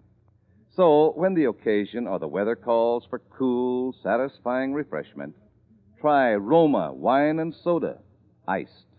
Insist on Roma, R-O-M-A, Roma wine. Discover for yourself why more Americans enjoy Roma than any other wine. And now, Roma Wine brings back to our Hollywood soundstage Sheldon Leonard as Casey and Elliot Reed as Sam in Feast of the Furies, a tale well calculated to keep you in suspense.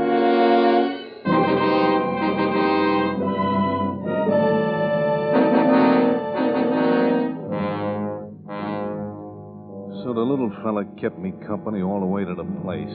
He didn't try anything, and we got along swell. I turned left off the highway, and I drove for about a mile over that old dirt road, and then I saw the sign, Cook's Place, Live Bait. And there was the wharf, just like you said. There wasn't anyone around, and so I stopped the car right near the beach.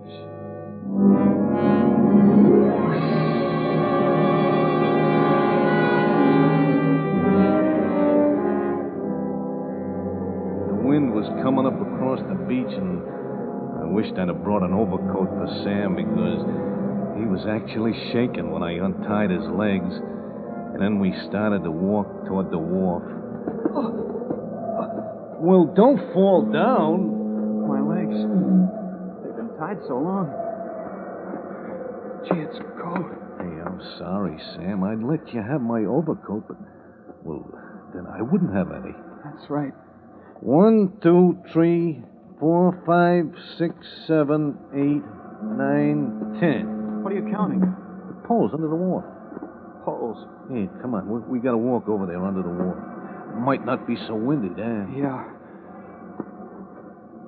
What time is it? It's 7:15. Yeah, I'm just on time. Look, Casey, I don't understand all this. Oh, don't think about it, Sam. We just got a job to do, and let's get it over with. But out here, there's no one. The wharf's deserted. Hey, look, I just do what I'm told. I get paid for it, and I don't ask questions. I know that, Casey, but don't you see, I don't know you. I've never done anything. You're all mixed up. Come over here and sit down by this pole. The 10th pole from the end of the wharf, he said. Sure, Casey. Sure. The sand's wet. I can't help it, little fella. You're gonna untie my hands now? Yeah. I'm going to untie them. But remember... Okay, Casey. I'm no fool. You're twice as big as I am. Well, just remember that, then. Gee, you get skinny wrists like a woman's. Yeah, I tied this pretty good, didn't I? There. That better? Oh, much better. What a relief. Thanks. You better rub them good. Yeah. Bring back the circulation. Yeah. See, I gotta tie them again. Only back of the pole. No, Casey. No. But I got to them's orders. Whose orders, Casey? Whose orders? My boss's. Everyone's got a boss. Yeah. How about me being your boss, Casey? How about it? I already got a good boss. What's he pay you, Casey? Well, that depends. You could work for me. I'd pay you much more. You ain't got no money, Sam. Yes, I have. You think I'm dumb, don't you? No, I don't. You're smart. plenty smart, believe me. Well, I'm not dumb. I get by. Look, Casey, work for me. Forget about your other boss. I'll give you anything you ask for. I know you're a kind little fella. You're crooked. You better just forget it. Come on. Come on, now back with your hands. Yeah, that's it. Yeah, now, good and tight. Oh, please, Casey. It hurts. It ain't gonna hurt long, Sam. No. Why not, Casey? Why not? You'll see. Look, I'm awfully cold. Couldn't you build a fire? Well, I never thought of that. I guess I could, but... No, we gotta be alone. We're alone? There's no one here. It's getting dark. The people will see, and they'll wonder. There's no one around. You said so yourself. Smoke travels, and the people see it. I was a bum once, and smoke got me in trouble. Please, Casey. No, I'm smart, see? Not from books, mind you. Just from living. Casey, I'm starting to get wet. Yeah, now that's something I don't know about. Them waves out there, they don't ever stop. They come in and they go out. In and out, in and out. What? Look, Casey, will you be my friend? Now, ain't that a silly question? I am your friend. I like you, Sam. Then tell me why we're here, you and me. All I know is that I had to bring you here. I was to be here at 7:15, which I was. I was to tie you under this wharf, to tie you to the 10th pole from the end of the wharf. Well, you're tied, and now I gotta go up and sit on a pier for exactly 3 hours. 3 hours? It's a long time. Oh, I don't mind it. Only you're cold, huh? Say, what's your boss's name, Casey? Jake. Jake Larkin. Yeah, that's it, you know him? Yeah, I know him. He's a fine boss. Look at those waves. They keep creeping up. They're getting closer. Just never stop. Casey, can I tell you something? Will you listen? Really listen? Sure. Anything. I do know Jake Larkin. He's my brother-in-law. I married his sister.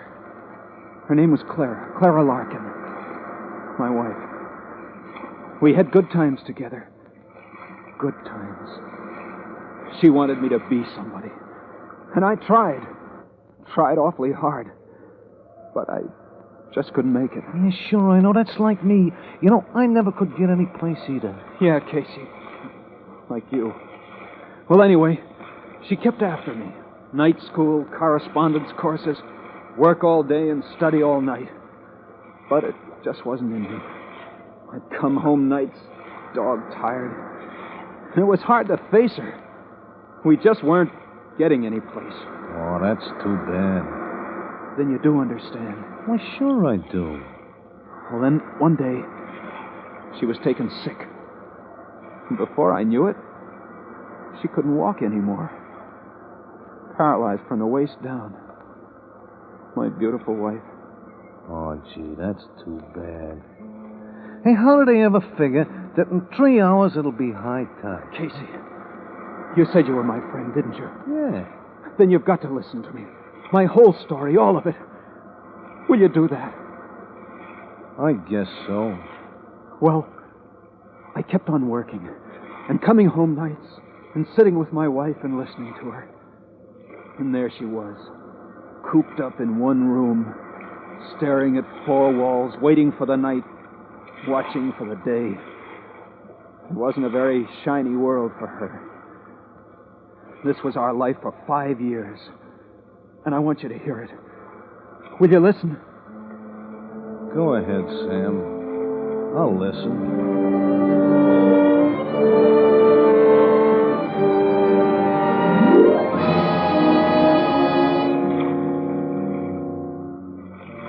Well, one night I came home, tired, discouraged. I could hardly get up the steps. And I...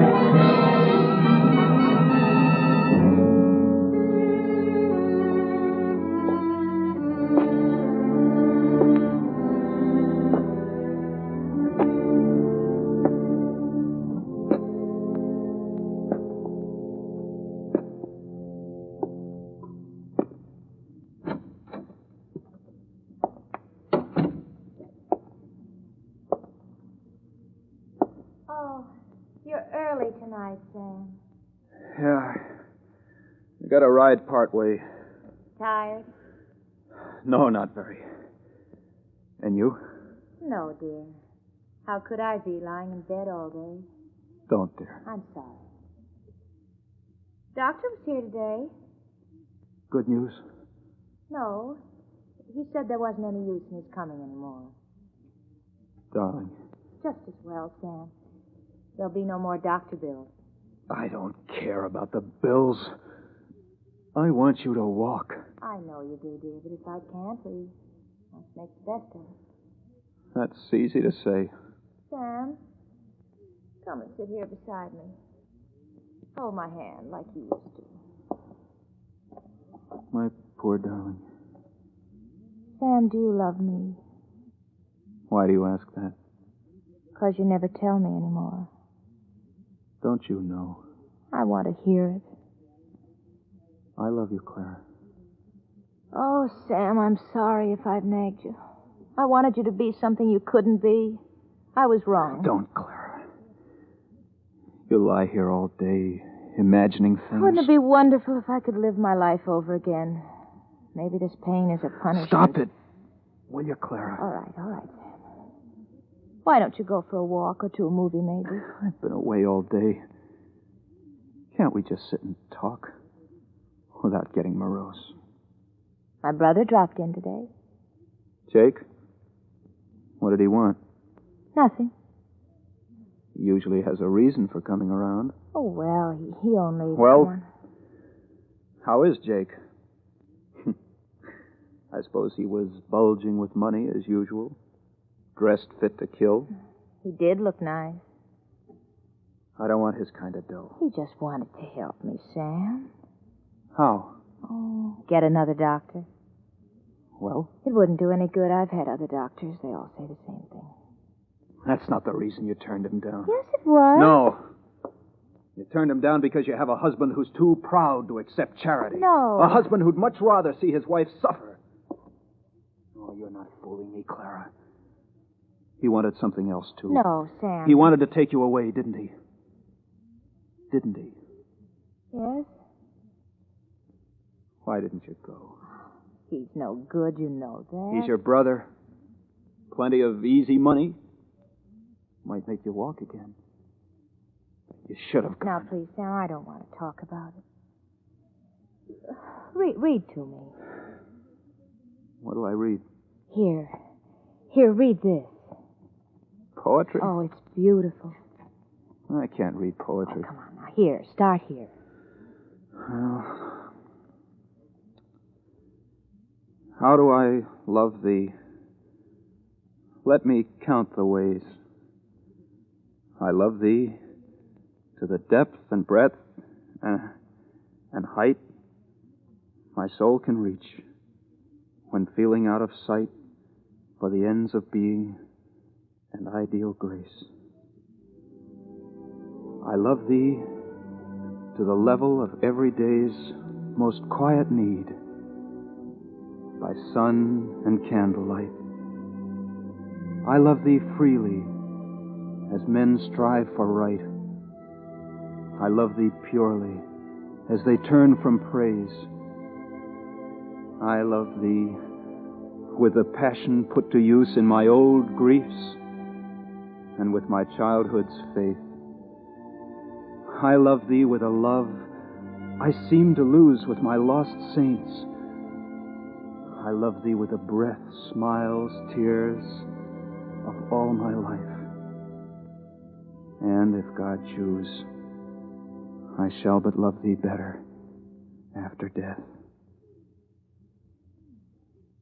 Isn't that wonderful? Yes, it is. Who wrote it? Elizabeth Browning. She must have been lovely. Yes. Look, Sam. What is it? There's smoke coming from under the door. What? Here, put your robe on. Sam. Hurry, Clara. Sam. Wait, here, I'll help you. Here, now, put your robe on. I'll open the door. The stairs are on fire. Clara! No, Sam, you can't carry me. It's 4 flights down. Yes, I can. Don't struggle, Clara. Here, put this over your head. Sam, let me stay here. What? Don't you see? It's better this way. Let me stay here. Are you mad? Here, put your arm around my neck. You can't carry me. Yes, I can. Hold on to me. Don't you understand, darling? I want to stay here. I'll always be helpless like this. If I stay, you'll be free. You'll have a chance to be something. You're coming with me. No. We'll go down the stairs. Sam, let me stay. You think I'm a murderer? It wouldn't be murder. No one would know. I'm giving you a chance for a new life. Take it. No! Never get down the stairs together, Sam. If you go alone. Here, hold this over your head. Do you understand? Goodbye, Sam. Clara! Stop struggling! Clara! Stop! Clara! Clara!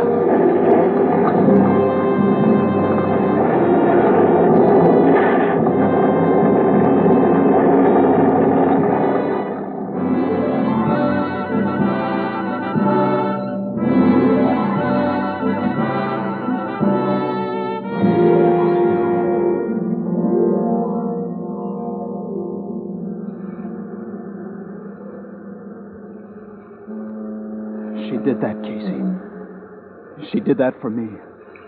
She deliberately broke away from me and threw herself into the fire. Gee, what about you?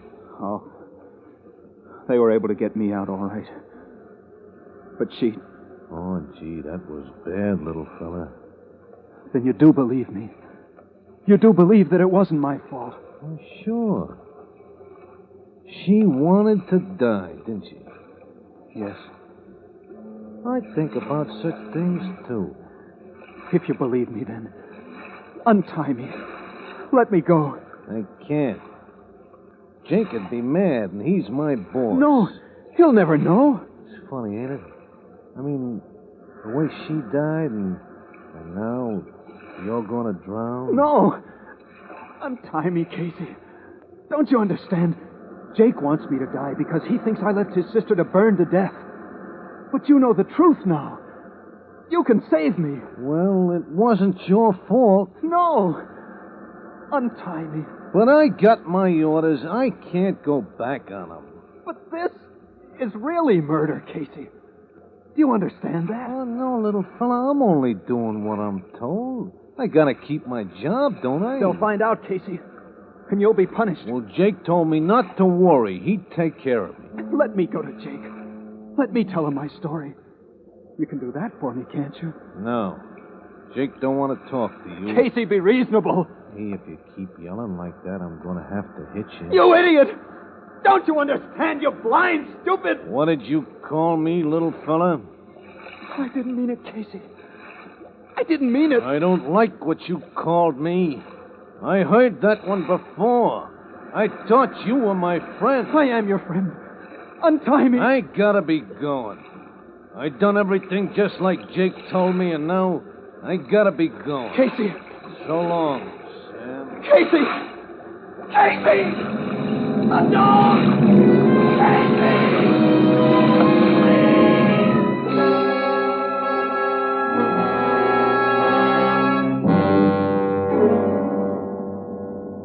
So I walked off, Jake, just like you told me. Well, it was my $50. Hey, boss, can I have my... Your $50. Do you know what you've done? Well, what did I do? I did just like you told me. You murdered an innocent man. Why? Because you told me to. After he told you what happened to my sister, didn't you realize he was innocent? Well, I did just like you told me. Don't be sore, Jake. Oh, you idiot. You stupid, stupid idiot. What did you call me? Wait a minute. Don't pull any of that on me. Stay where you are. You called me that name, too. I don't like that. Casey. Hey, Casey, remember, I'm your boss. I thought you was my friend, too. Casey. Oh, don't pull a gun on me, boss. Oh, stay away from me. Oh, stay away from me. Casey. Casey. Casey, that's right, Jake. No. My name's Casey. That's not what you said.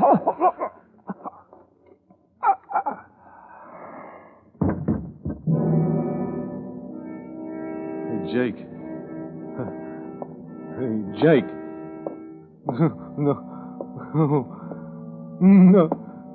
No, I ain't got no boss. No, I ain't got no boss.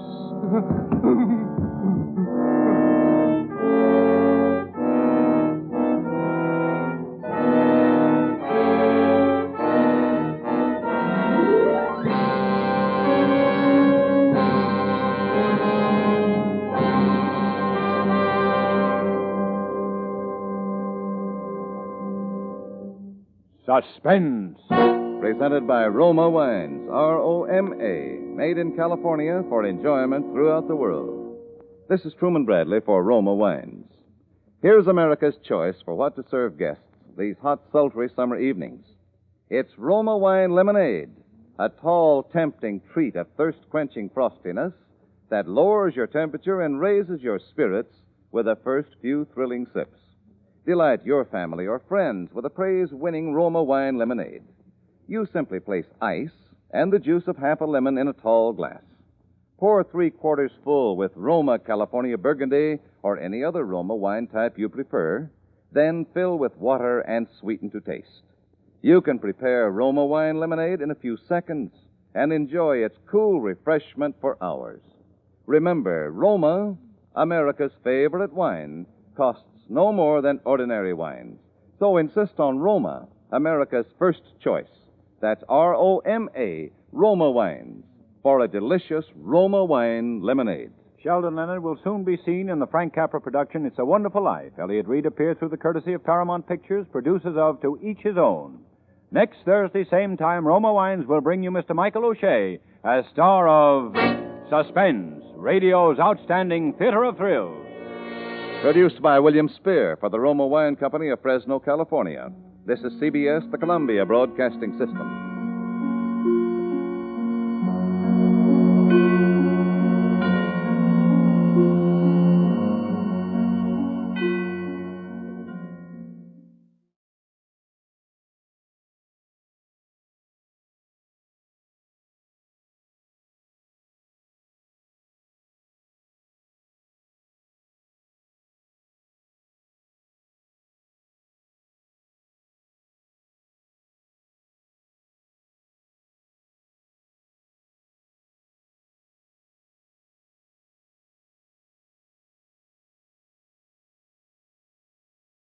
Now, Roma Wines, R-O-M-A, made in California for enjoyment throughout the world. Roma Wines present Suspense. Tonight, Roma Wines bring you Mr. Michael O'Shea as star of Photo Finish, a suspense play produced, edited, and directed for Roma Wines by William Spear. Suspense, radio's outstanding theater of thrills, is presented for your enjoyment by Roma Wines. That's R-O-M-A, Roma Wines. Those excellent California wines that can add so much pleasantness to the way you live, to your happiness in entertaining guests, to your enjoyment of everyday meals. Yes, right now a glassful would be very pleasant, as Roma Wines bring you Michael O'Shea in a remarkable tale of Suspense.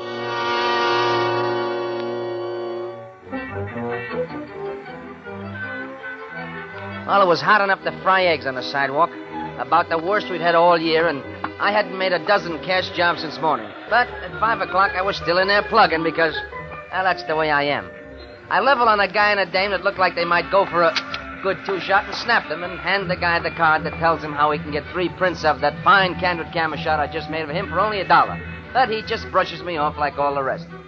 Well, it's the last shot on the roll, and I unload and figure to call it a day when I see a guy coming through the crowd that's dressed up as sharp as a tack, and he's sort of glancing at himself sideways in the store windows and generally seems extra fond of himself. So quick as a flash, I get me sights on him, and then a funny thing happens.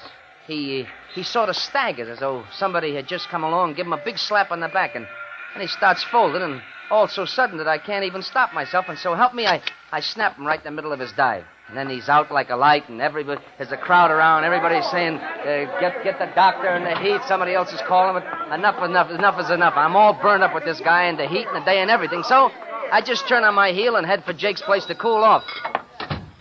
Hiya, Joe. What do you say? Cup of coffee? Yeah. Well, how'd she go today? Do any good? Are you kidding? People don't want to have their pictures made when they got perspiration running down their faces and the guys are in their shirt sleeves and the dames' dresses are all wrinkled up out of shape. All they want to do is to get somewhere where they can cool off like me. Yeah, that's right. All right, I guess. What a day. And the payoff, here, listen to this. I'm making a guy just before I come in here. A swell shot it would have been, too. And just as I snap him, what do you suppose he does? What? He falls. He collapses right in the sidewalk. Boom, the heat or something. I don't know. Yeah, is that right? Yeah, boy, do I pick the cash customers. Oh, tough on the poor guy, huh? Tough on him. What about me? I got a living to make, too, you know. Well, yeah, that's right. Oh, pardon me. Go ahead. Jake's Friendly Pharmacy. Huh? Well, I don't know. Well, just a moment, I'll see. Hey, Joe, it's your wife. I forgot. She told me specially to be home early today. She got a steak for tonight. What'll I tell her? Tell her I just left. No, wait a minute. Tell her you ain't seen me all day. Okay. No, he's not here, Mrs. Mooney. No, I haven't. Yes, Mrs. Yes, Mrs. Mooney. Yeah, I sure will. Yeah. She said if I see you. Hey, Joe. Hey, Joe, wait. I ain't got time. I'll see you tomorrow. Hey, Joe.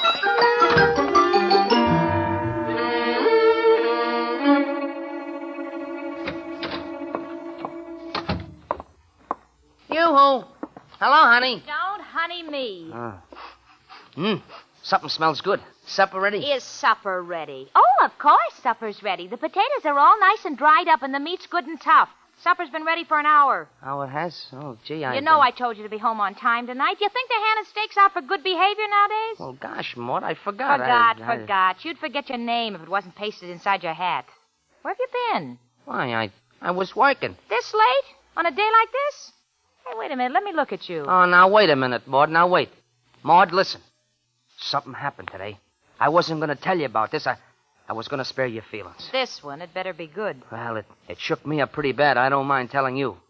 And that was the whole trouble why I was late. Yeah, I suppose this time you found an atom bomb in a suitcase and you picked it up. No, Maud. Listen, Maud. I'm serious. I saw a man die today, Maud. Well, they do it every day, don't they? Yeah, but, Maud, I was taking his picture. He died right while I was snapping it, right at me feet. Swooned. I suppose he grabbed you around the ankle so you couldn't come home. But, Maud, they thought it was murder. Murder? Who thought so? Why, everybody. The people that saw it, they was asking me all kinds of questions. Oh, Joe. Oh, what do you want to tell me a story like that for? I swear, Maud, I swear. I can prove it. I got the film. I'll develop it right here tonight. I got it right here in me camera, and I'll get me my, Now what? My camera. I must have forgot it. I might have known this was all leading up to something. Where's the ticket? The what? You know what, the pawn ticket. Oh, Maud, you got me all wrong. The camera's all right. It's right where I left it, right in Jake's place. Jake's place. Well, which is it, the hock shop or Jake's place? Oh, Maud, I was only in there for a minute. Oh, Joe, how can you do it? Losing your camera, hanging around in that cheap joint when you know we're trying to save up for a studio of our own? Oh, Joe, we're never going to get out of this rut. Oh, Maud, look. I had to leave the camera there. Had to? Why? Because of that picture. I was scared to bring it home. It might be evidence or something. Joe, you just said a minute ago you had it with you. You said that you... Oh, who in the world could that be? I'll get it, honey. You stay right here. That's it. Just rest yourself. I'll go to the door. Your name, Mooney? Yeah, that's right, yeah. Sidewalk photographer, ain't Yes, you? indeed. That's right. Did you take a picture of a guy keeling over on Main Street about 5 o'clock this afternoon? That's right. I was just telling my wife... You got your camera here with the picture? Why, no. I left it downtown. You better come along with us, then. Hey, say, what is this? Who are you? Police headquarters. Police? Police? Say, what is this all about? You ought to know. You saw the guy bumped off, didn't you? Bumped off? Yeah, Maud! The guy is dead. He was murdered.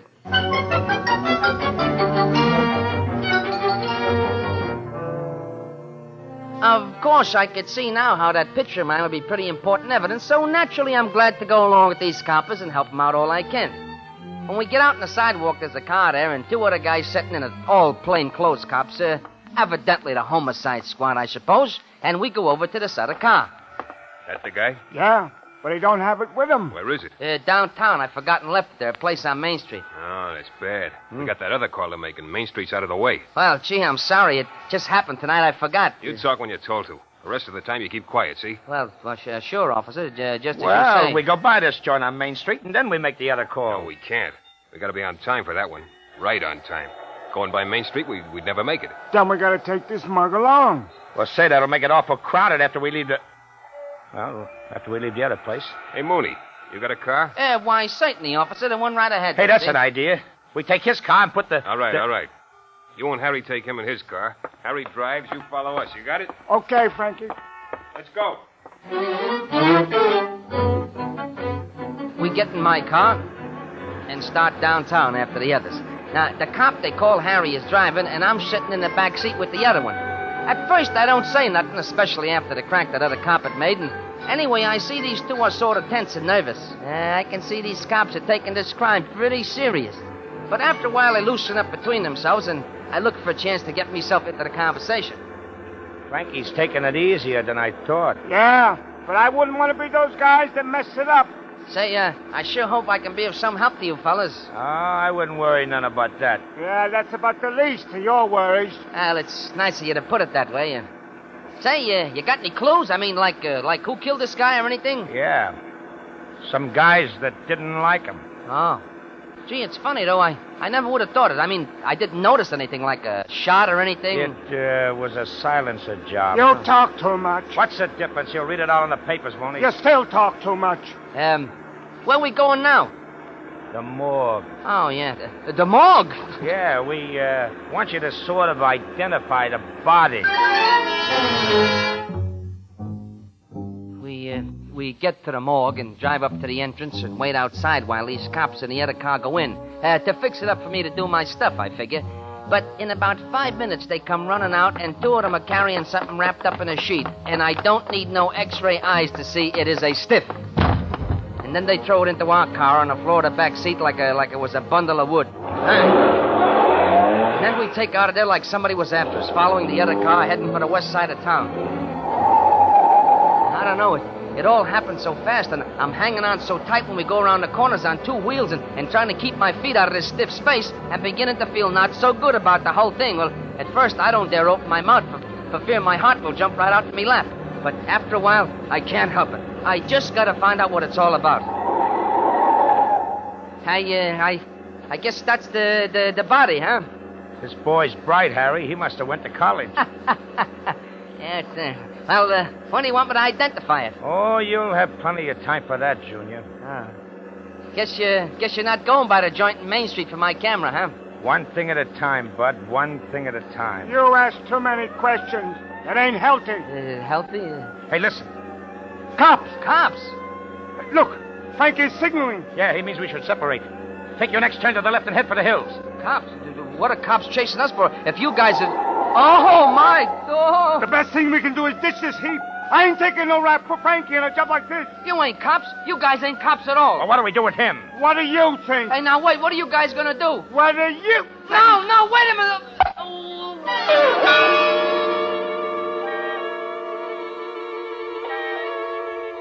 That is the last thing I remember. A world full of stars. A veritable blackout.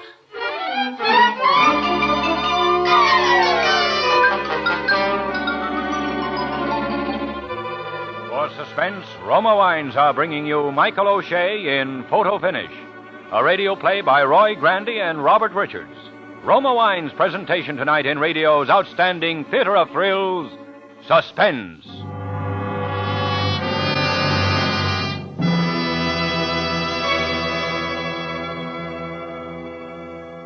Between the acts of suspense, this is Truman Bradley reminding you that as the temperature goes up, so does the popularity of tall, frosty, thirst-quenching drinks. And topping them all, for cooling, delicious refreshment, is Roma Wine and Soda, iced, America's smartest, coolest summer drink. Roma Wine and Soda, so cool for a hot, tired husband to come home to, so delightfully pleasing to guests. And serving Roma Wine and Soda is simplicity itself. You just half-fill tall glasses with Roma California Burgundy, or Sauterne, or any other Roma wine type you prefer. Then add ice and sparkling water and sweeten to taste. Good, You'll agree Roma wine and soda, iced, is the coolest, most refreshing tall drink you ever tasted.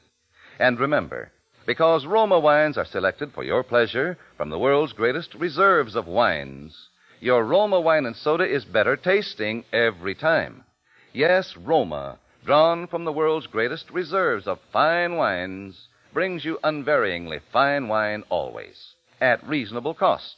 So insist on Roma, R-O-M-A, Roma wines. Discover for yourself why more Americans enjoy Roma than any other wine. And now, Roma Wines bring back to our Hollywood soundstage Michael O'Shea as fearless photographer Joe Mooney in Photo Finish. A tale well calculated to keep you in suspense.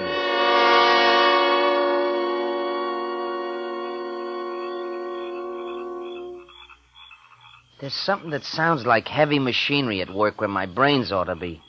And every time this machine turns over, it feels like it's going to blow the top off my head, and I'm all sprawled out someplace. And then it turns out to be the back seat of a car. I managed to stumble over something that's down on the floor, and then I'm out of this car and standing in a little dirt road, and it's sometime at night. I don't know what it's all about. I don't know what I'm doing here at all. And then I see that this is my car, and that makes some sense, and then I remember my camera. I gotta get my camera, that's it. On account of Maud says I shouldn't have left it. Jake's place, that's where I left it. And so I crawled back into the car, and I get it turned around and headed down this dirt road. Pretty soon I'm on a bigger road, and then I'm on the main highway back to town. All the time I'm thinking, this is a funny thing for me to be doing. But the main thing is, I gotta get the camera. And then I'm pulling up in front of Jake's place, and I'm going in. Hey, Joe, where you been? Your wife was looking for you. Maud, was she in here? Yeah, she come down to pick up your camera. Oh, well, that's okay then. That's what I came by for. Hey, you all right? Yeah, I guess so. Well, you don't look it. Where's your hat? Hat? What hat? I don't know. Maybe it's out in the car. Hey, come here. What happened to your head? Ouch, don't touch You it. better go home, get some sleep, Joe, and have somebody look at that head. Put some tincture of mercurochrome on it. Oh, this ain't like you at all. No? Yeah, I better be going, huh? Oh, wait. Here, your wife left her purse. She was kind of upset anyway. Worried about you, I guess. Oh, thanks. Boy, you're a lucky guy, Joe. I didn't know the missus was anything like that. What a knockout. Huh? Yeah, she's gorgeous, Joe. That don't sound like Maud. It don't? Well, it was. Hey, what did this dame look like that picked up my camera? Listen, you ain't so far gone you can't remember what your own wife looks like, are you? No, only this ain't my wife's purse. It ain't? No. What did the dame look like? Oh, medium size, young, blonde, terrific figure, gorgeous face. That ain't Maud. No? No. Maud is kind of, well... but she's nothing like that. Well, what do you know? Listen, Jake. I've been having some awful peculiar experiences tonight. Yeah? You must have been. Yeah. I better call Maud. She can always figure these things now, out wait better. a minute, Joe. Maybe you hadn't ordered just now. I wish you'd let me fix you up with a little something to straighten you out. I got the greatest thing in the world for you. It'll make you feel a lot better. That fella come in the other night. He was awesome. Hey, I fixed him up. Nothing at all. Just fix it. Yeah, sure. Hello? Hello. Oh, hello, Maud.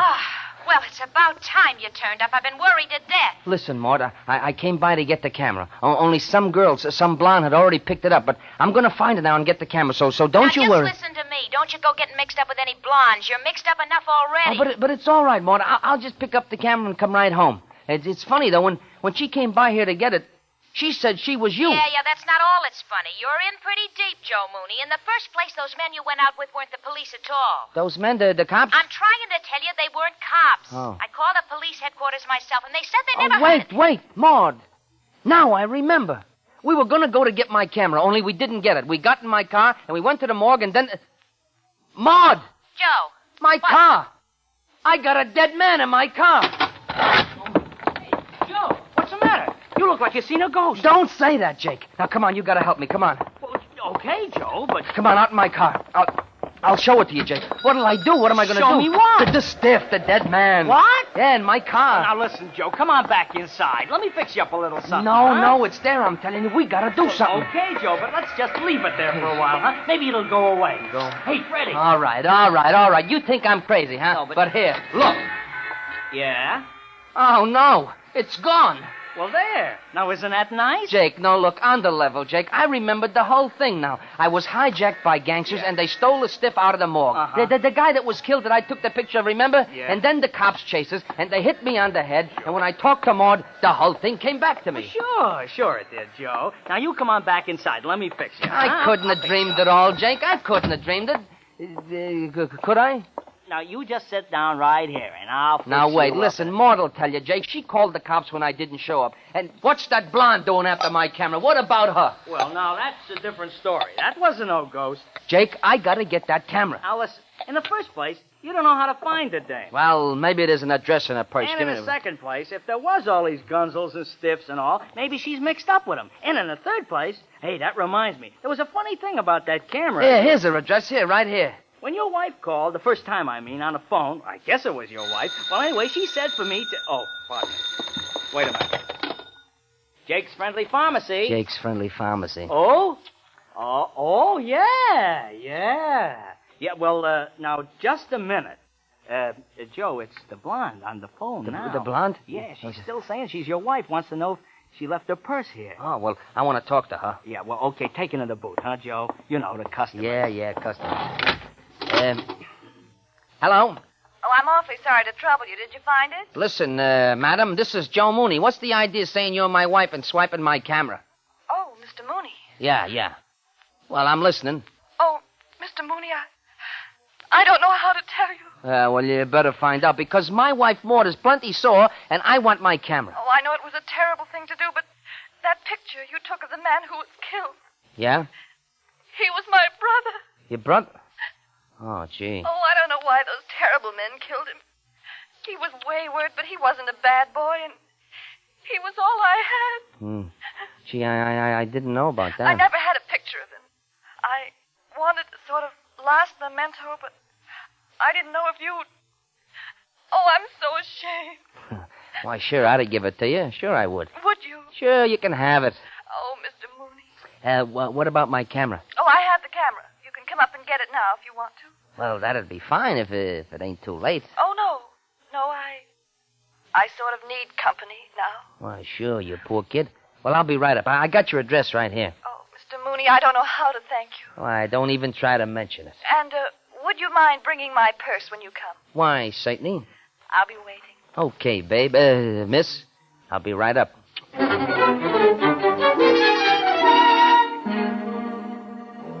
Well, on the way up, I get to thinking this is an awful funny picture to want as a souvenir of a guy. A shot of him getting bumped off in the street. But, of course, there's no accounting for dames. And then I figure she probably don't even know the kind of a shot it is, the poor kid. And I figure I better break it to her as gentle as I can, which is only what anyone else would do, especially if she's the knockout that Jake says. And she is. Mr. Mooney? Yeah. Won't you come in? Well, thank you, Miss, O'Day. O'Day. Oh, Mr. Mooney, you must think I'm a terrible person. Why, no, not at all, Miss O'Day. Why, I knew the minute I talked to you on the phone that you wasn't like some girls. I mean that you was the real thing. Oh, Mr. Mooney. Here's your purse. Oh, thank you. You, got my camera? Oh, yes, I've got the camera. But, you were going to give me the picture, weren't you? Oh, sure. After you give me the camera. After I give you the camera? Yeah, you see, the picture, the film, that is still in the camera. Oh, but it isn't, Mr. Mooney. I looked. It isn't? But it's gotta be. Are you trying to tell me you don't have the film, Mr. Mooney? Well, how could I? I ain't had my hands in that camera since I left it at Jake's this afternoon. Look, Mr. Mooney, let's not be difficult. Just give me the film. But I ain't got it, I'm telling you. I ain't got it. All right, boys. What boys? Hey, what Hello, is this? Junior. Hey, where did they come from? They're friends of mine. Yeah, but they put a dead body in my car. That's stiff? Well, now, wait a minute. Don't you worry about that none. He's in a nice, safe place. All right. We ain't got all night. Where's that film? Film? I don't know. Frisk him. Okay, hold still Yeah, now, but- Junior. but- Hold but- still. But, Miss O'Day, these guys, that body, that was your brother. It's getting so you just can't believe nothing the dame tells you. Ain't it true, Junior, huh? You don't have it on him, Frankie. Now, look, fellas, I don't want to have no trouble. All I want is my camera. He don't want no trouble. Now, listen, Mooney. We want that film, and we don't care how we get it. So talk and talk fast. Yeah, but how could I have it? I ain't had the camera. Nobody could have got that film except her, unless Jake... Jake, the mug at the drugstore. Yeah. Do you think that guy's got it? Get it, Gene. Okay. Yeah? Yeah? All right, okay. Thanks, Harry. It's a tip-off. They're on their way up here. Oh, come on. We got to scram. What about him? What do you think? Oh, no, now wait a minute. Oh! I can see it coming, but I can't move. And there's that world full of stars again, and that veritable blackout.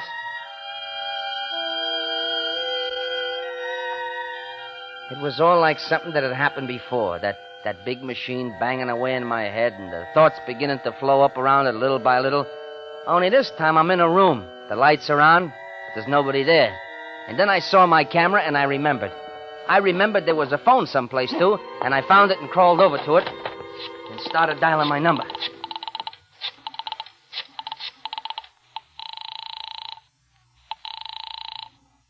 Hello? Maud. Joe. I got the camera, Maud. The camera. Never mind the camera, you nitwit. Where are you? Well, I came up to that blonde's place, you see. Blonde, my Aunt Fanny. Don't you know by this time you're mixed up with a bunch of gangsters? Yeah, I know. They wanted that film. Never mind about the film either. You just come home. Yeah, but the film wasn't in a camera. Now, you listen to me, Joe Mooney. I know all about that film. I don't trust anybody, not even the police, and I realized that film might be pretty valuable. So after you left, I phoned Jake and told him to take the film out of the camera before he gave it to anybody. And then Jake came back to the phone and told me... Are you listening? Maud, wait, there's somebody coming. Joe! Maud, I gotta go. Hello? I grab my camera and find a service entrance in the kitchen, and even though my head feels like it's bouncing on every step, I'm down those back stairs on wings. Then I'm into my car and 10 blocks away before I bet them guys up there have even had time to crack the lock on the door. And I keep on going until I'm back where there's plenty of lights. And then I feel really safe, and believe me, I heave some sigh of relief. Oh, boy. Well, I'd be glad to see Maud in the old shack. Well, it's about that time I noticed this other car pulling up alongside. Hey, you! Pull over! Huh? Pull over to the side. We're from headquarters. No, you don't, brother. Not twice you don't. Not to this cookie. I got the jump on him, and I got that thing down to the floor because I figure my luck is about to run out. And if I'm dumb enough to let these guys grab me again, I don't deserve to answer for the consequences. I make a right and head for the lower part of town that's just cut out for ducking wise chumps like them. And then I look around to see where they are. They're a good half a mile behind. I figure to make it easy. Only when I look back at the road, there ain't no road. There's a lamppost. Mooney, you're gonna know them stars better than the head of the planetarium is what I'm thinking when it happens.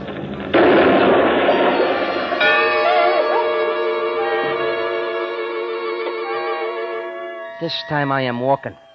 And a guy all dressed in white has me by the arm, so naturally I think I'm coming up to the pearly gates. And sure enough, there's a big iron gate. Only it looks too much like the door of the bullpen at headquarters to suit me. And a guy that looks like a guard is opening it, and then I'm in a room with a lot of people, cops and all them gangsters and the blonde and Maud. He's still a little dazed, but he'll be all right. Maud. Joe, for heaven's sake, what happened to your head? Plenty. I'm sorry about the accident, Mrs. Mooney, but he tried to run away from us. I expect he brought it on himself, all right. He usually does. We just want to ask him one question, Mrs. Mooney, if he feels like answering it. Of course he can answer it. Mr. Mooney, can you identify these people as the one who stole the dead body out of the morgue? I sure can, and how? That's all then, Mrs. Mooney.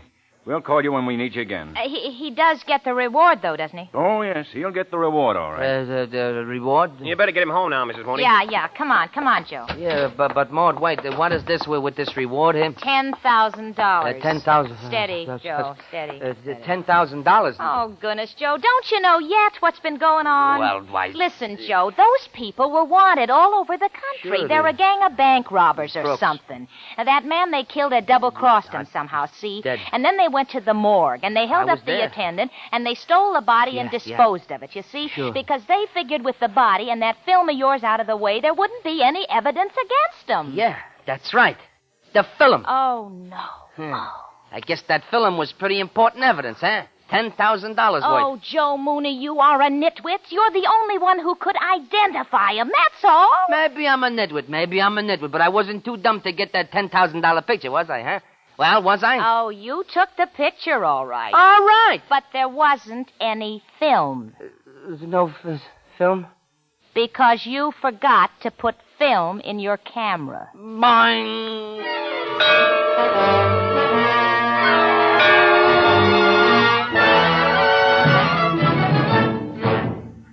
Suspense. Presented by Roma Wines, R-O-M-A, made in California for enjoyment throughout the world. This is Truman Bradley for Roma Wines. July, one of the warmest months, calls for tall, frosty, iced drinks. And during these hot, sultry days, I always call for Roma Wine Lemonade, a cool, thirst-quenching treat that's tempting, tasty, delicious. Yes, when temperatures soar, Roma Wine Lemonade is the first choice as a tall, cool refresher after a sweltering day's work, as a low-cost, easy-to-serve party drink for summer guests. Here's how. In a tall glass, place ice and the juice of half a lemon. Pour 3/4 full with Roma, California Burgundy, or any other Roma wine type you choose. Fill with water, sweeten to taste, and stir. Presto! You've a drink fit for a tropical king. Remember, a refresher made with Roma, selected from the world's greatest wine reserves, is better tasting naturally. So be sure to enjoy Roma Wine Lemonade. Insist on Roma, R-O-M-A, Roma Wine. Largest selling wine in all history. This is Mike O'Shea, hey. I've certainly enjoyed appearing on Suspense, a long-time favorite of mine, you know what I mean? Well, next Thursday, I'm sure you'll want to be listening when one of Hollywood's finest radio actors, Mr. Elliot Lewis, will appear as star of Suspense, in a play of which he is also the author. Next Thursday, same time, Roma Wines will bring you Mr. Elliot Lewis as star of Suspense, radio's outstanding theater of thrills. Produced by William Spear for the Roma Wine Company of Fresno, California.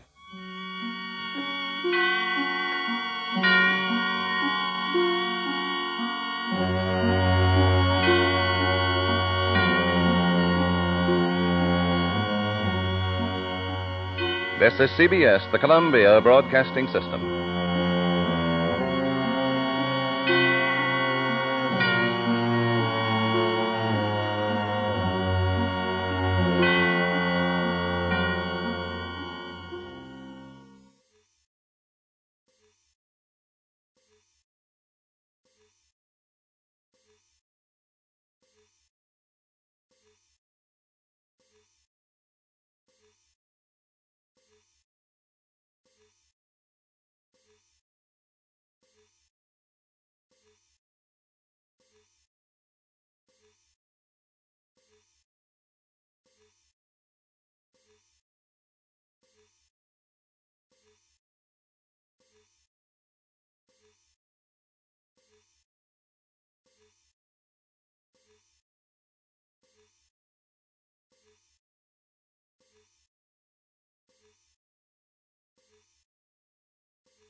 Now, Roma Wines, R-O-M-A, made in California for enjoyment throughout the world. Roma Wines present Suspense.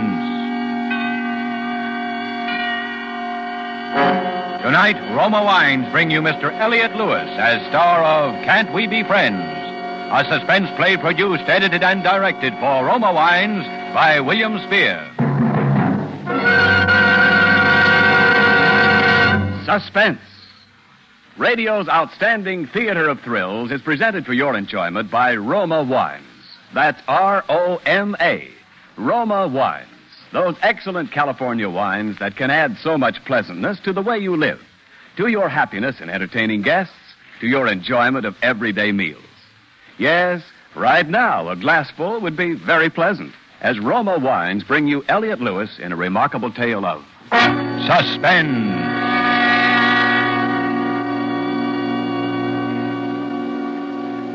I suppose you want to know how it happened. Yes, I'd like very much to know. Then will you tell me how you got here? I'm Dr. Mayer. Did you look at her? Is she dead? You tell me your story first. Who's he? This gentleman lives in the next apartment. Yeah? Yes, go on. Let's hear your story. Well, her name is Frances Murphy. I've known her for about 6 months. I met her at a party. We went out together a few times, liked each other, and started going together. She's fascinating, I guess. I fell in love with her, and I think she was in love with me. For a while, anyway. What's your name? Michael Gordon. Yeah? Well, go on. Well, she wasn't well for a while, and then she told me she had to go to the hospital. Some minor surgery. Minor surgery? Why, that girl... So that's what she told you, eh? Yeah. Well, anyway, I got sort of busy, and I didn't get a chance to see her while she was sick. And when I saw her again, she wouldn't talk to me, so I started seeing another girl I know. But this afternoon, I got to thinking about Fran. I kept seeing her when I was with the other girl. It bothered me. So I decided I'd come over and see her. I got here at 6 o'clock.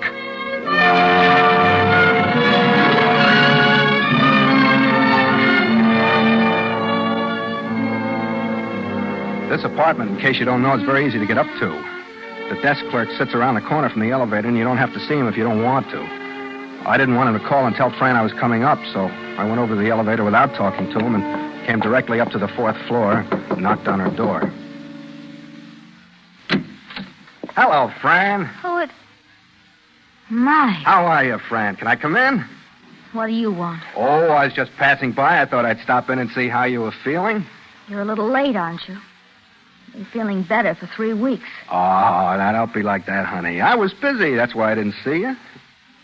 Aren't you going to ask me in? All right, come in. But you can't stay long. I've got an engagement with a very good friend tonight. Oh, thanks. Well, the apartment looks very nice. Sit down if you like. Oh, thanks. Care for a cigarette? No, thanks. Ah, you look swell. It's not your fault I do. Oh, now don't be like that, Fran. I feel awful about not seeing him when you were sick.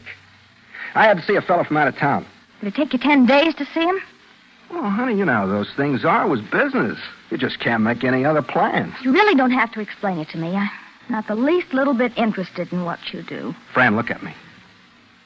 I'm sorry, Fran. I don't blame you for being mad at me. I'm no good, I guess.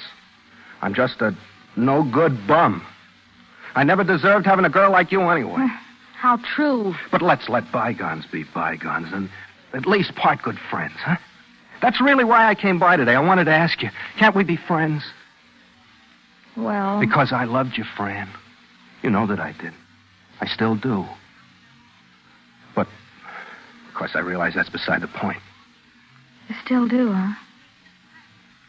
Whatever do you mean? Oh, I've been thinking about you a lot, Fran. About how you walk, the fingernail polish you use, the perfume you wear. That you gave me for my birthday. Did I? Well, you know, that's right. I remember now. You sure were surprised. It's very nice of you. It was nothing, honey. Nothing at all. I wish I could have gotten you a mink coat. 2 mink coats, one for afternoon, one for nighttime. Really? Mind if I sit here next to you? Well, I don't know. Thanks. You're wearing the perfume now, aren't you? Uh-huh. Yeah, perfume has a better smell when you wear it, you know? Oh, will you forgive me, Fran, for being such a heel? Well, you really didn't... No, don't answer that, honey. That wasn't nice of me to ask you that.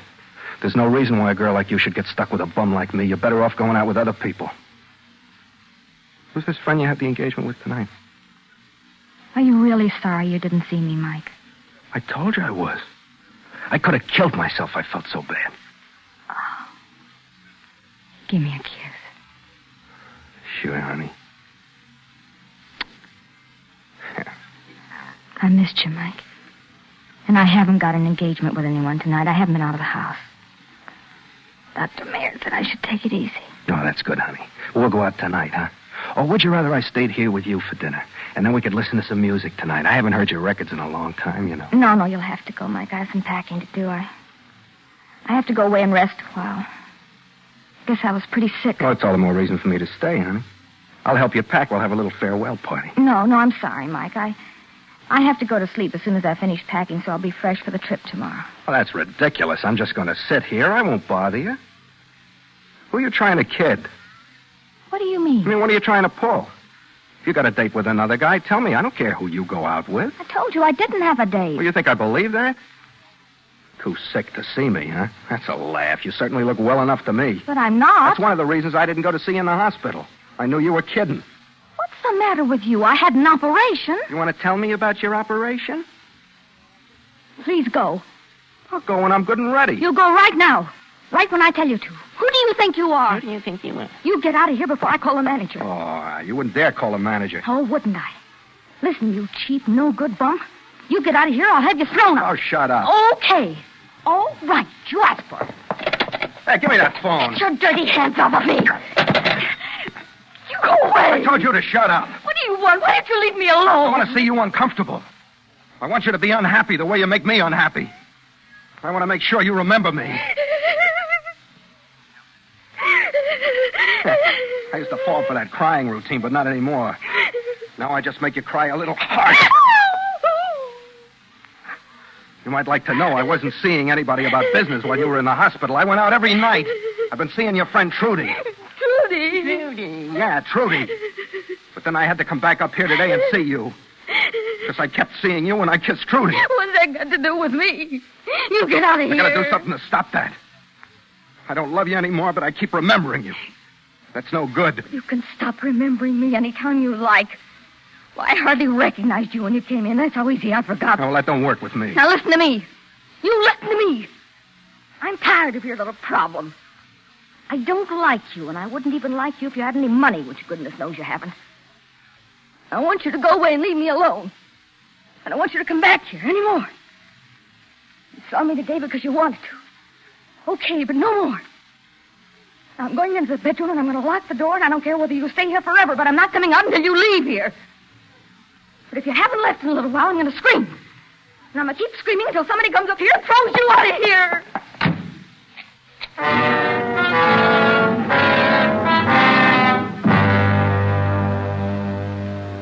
I just stood there for a while and looked at the door. And I thought, I don't love her. I don't love her at all. I hate her. That's when I decided to do it. Because I figured that if there was no Fran, then I could see Trudy or anybody else I wanted to and not have to worry about being lonesome for Fran or feeling sorry for Fran or needing Fran. And I figured you don't remember dead people very well. But I knew I had to do it that night before she left on her trip. I worked it out like this. I'd leave right then and leave her front door on the latch and talk to everybody in the building and go to my boarding house and tell everyone there how tired I was and go up to my room. That would be my alibi. Everyone would have seen me go to sleep. Then I'd wait until everybody was in bed. And I'd take my gun and come back here without anybody seeing me and kill Fran.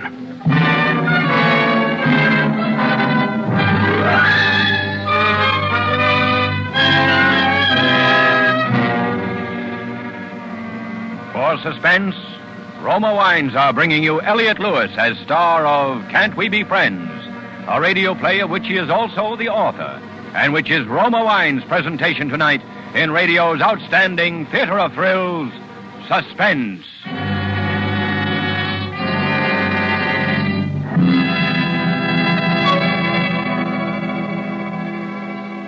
Between the acts of Suspense, this is Ken Niles for Roma Wines. Warm weather and cold drinks just naturally go together. And here's my favorite recipe for quick, thirst-quenching refreshment these scorching days. It's Roma Wine and Soda, America's smartest, coolest summer drink. After a hot day's work, try Roma Wine and Soda. It's refreshing as a cold shower. And when guests drop in, delight them with delicious, easy-to-serve Roma Wine and Soda. Just half-fill a tall glass with Roma California Burgundy or Sauterne or any other Roma wine type of your choice. Then add ice, fill with sparkling water, and stir. In less than a minute, you're sipping your way to cool contentment. Or for a short refresher that's long on taste, try this cooler offer. Just pour Roma California Sherry to cover a cube or two of ice. It's delicious. Remember, Roma wines are selected from the world's greatest wine reserves. So refreshers made with Roma are better tasting always. For low-cost, cool enjoyment this summer, serve Roma Wine and Soda. Insist on Roma, R-O-M-A, Roma Wine. largest selling wine in all history. And now, Roma Wines bring back to our Hollywood soundstage Elliot Lewis as Michael Gordon in Can't We Be Friends? A tale well calculated to keep you in suspense.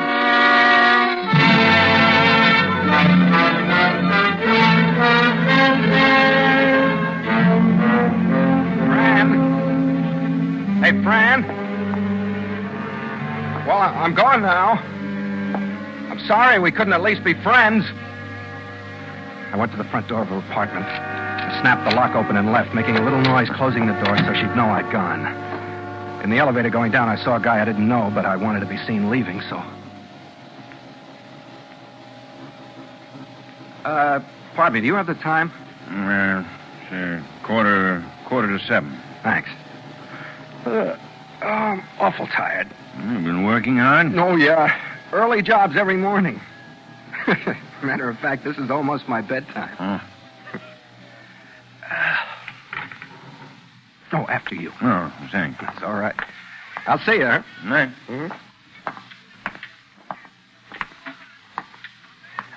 Pardon me. Yes, may I help you? Yeah, Miss Murphy in 411 asked me to tell you she doesn't want to be disturbed. Yes. You got that straight now. Miss Murphy, 411, she doesn't want to be disturbed. Not feeling badly again, is she? Oh, no, just a little tired. Taking a nap. Oh, well, thank you. I'll see that she's not bothered. Yeah, because she doesn't want to be disturbed. Got the time? 10 minutes to 7. 10 minutes to 7. I better get my dinner and get some sleep. Got an early call in the morning. I left the building and took a cab, although I didn't have too much dough. I talked to the cabbie. I asked him about his family. I got real chummy with him. Because he was a Red Sox man, so I was a Red Sox man. At the boarding house, I gave everybody a big yawn. I lauded around how tired I was. I even had the landlady feeling sorry for me, and she usually hates me. Everybody patted me on the back up to my room. I made a lot of noise dropping my shoes when I got there. I jumped up and down on the bed a couple of times. Then I went over to the window, and I looked out at the street. And I waited.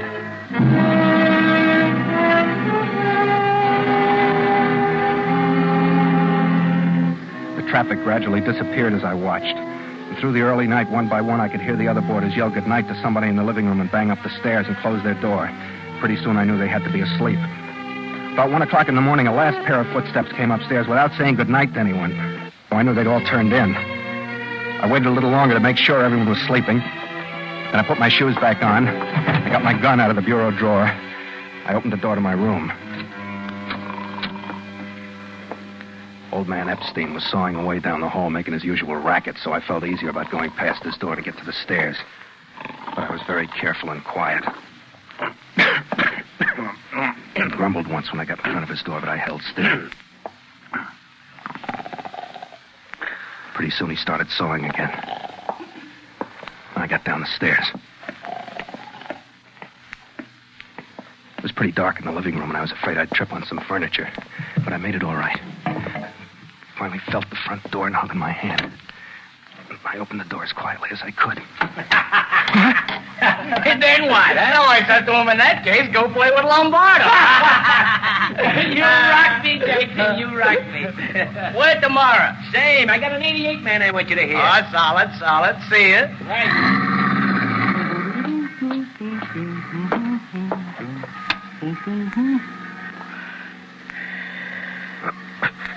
Oh, that you, Lippy?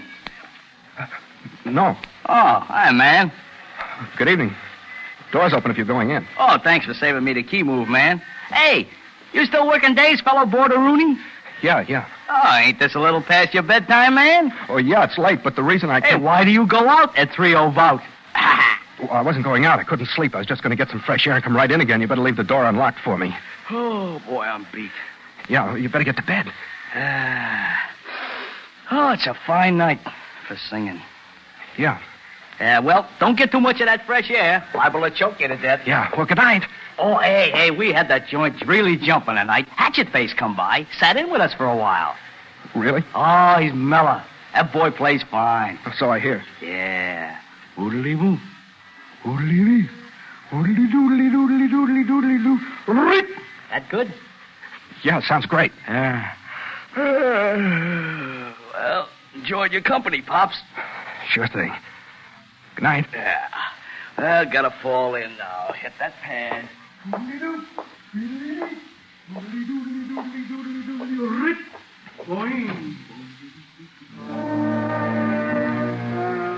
I was frightened for a minute. I was awful frightened. If Jack remembered seeing me, my carefully planned alibi was shot. I thought better not tonight. But then, Jack wasn't like most people. He wouldn't remember in the morning. He'd be too busy trying to recall Hatchet Face's lick. No, it was still all right. But I had to be careful. I couldn't take any chances.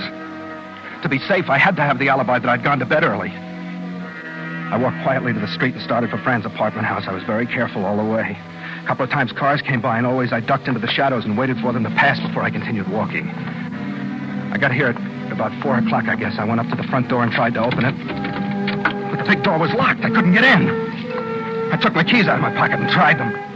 But none of them fitted. Then I heard someone coming up the walk. I moved back from the door and squeezed against the mailboxes and waited. I was almost afraid to breathe. Except that I knew I'd get in now. I'd just wait until the people went in and then get my foot in the door to keep it from completely closing again. Good night, honey. Good night, darling. I'll call you in the morning, Betty Jane. Call me when you get home so I know you're all right. Oh, well, won't I wake anyone? Oh, I'll be at the phone. I'll answer as soon as it rings. Okay. Give me another kiss. Do you love me? Uh-huh. How much? $1 million. Oh, that's not enough. Good night. Good night, Betty Jane.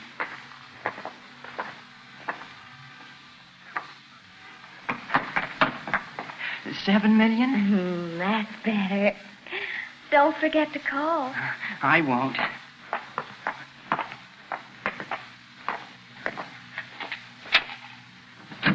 Honey. Yes, darling. Good night. Good night, darling. You call now. I will.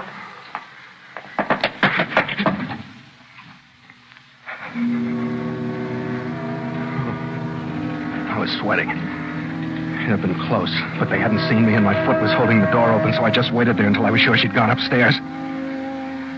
And then I opened the door and quietly guided it closed and walked on tiptoe across the lobby to the elevator. I needn't have wondered about avoiding the desk clerk. There was no one at the desk. The elevator was upstairs somewhere where the girl had just taken it, and I rang the buzzer for it. I love self-service elevators. They make you feel like you could go to the moon in them. Elevators and subway trains I always wanted to drive ever since I was a kid.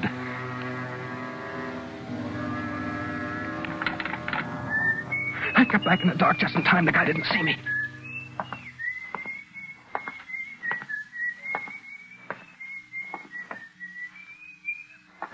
Please don't turn around. Please don't turn around.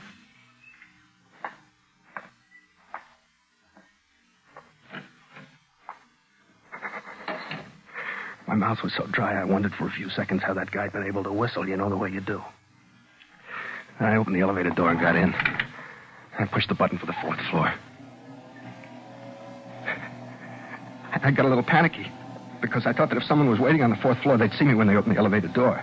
I almost convinced myself that someone would be there waiting for me. I put my hand in my coat pocket and felt the gun there and grabbed it hard. It was cold, so I took it out and pressed it against my forehead. That made me feel a little better.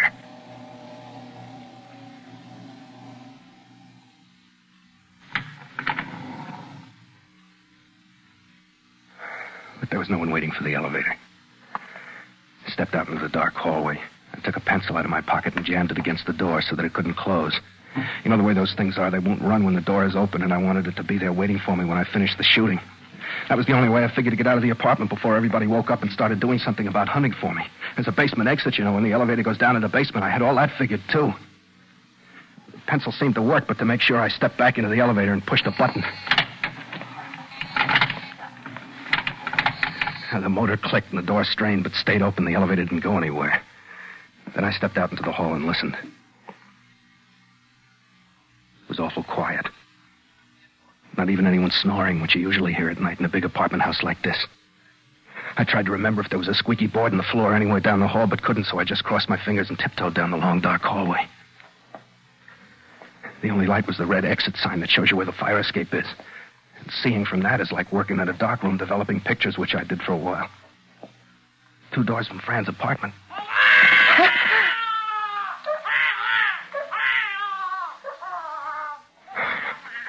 That's the most frightened I ever was in my life, when a kid started to yell. Because in the first place, I didn't know what it was right away. And in the second place, I thought, he'll wake up everybody in the apartment and they'll be up and on their feet when I start shooting. I guess I held my breath for a couple of minutes because when I started to try and relax, my breath came out in a low whistle. Well, that scared me, too. I thought, it'd be great if I get a heart attack right here in the hall of a strange apartment house in the little hours of the morning with a gun in my pocket.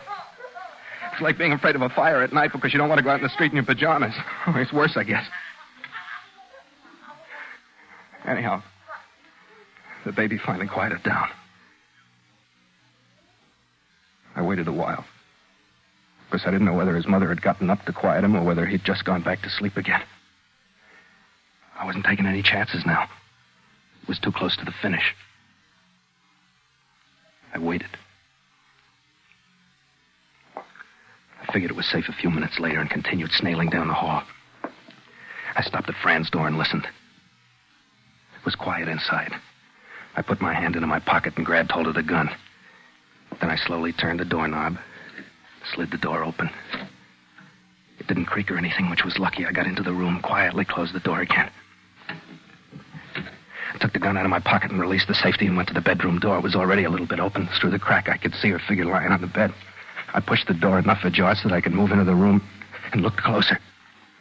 That chop suey sign across the street was flashing on and off, and as I got used to the pattern it made on the walls, I saw Frances lying on the bed, dressed as she had been when I'd seen her early in the evening. She was lying on her stomach with her face turned toward the far side of the room, toward the shadow. My nose started to tickle. I thought I was going to sneeze, but when I pressed the cold gun against my upper lip, the desire left me. I moved slowly and quietly toward the bed. I got within a few feet of her. I pointed the gun right at her head. The gun was weaving around, so I held on with both hands. I took very careful aim.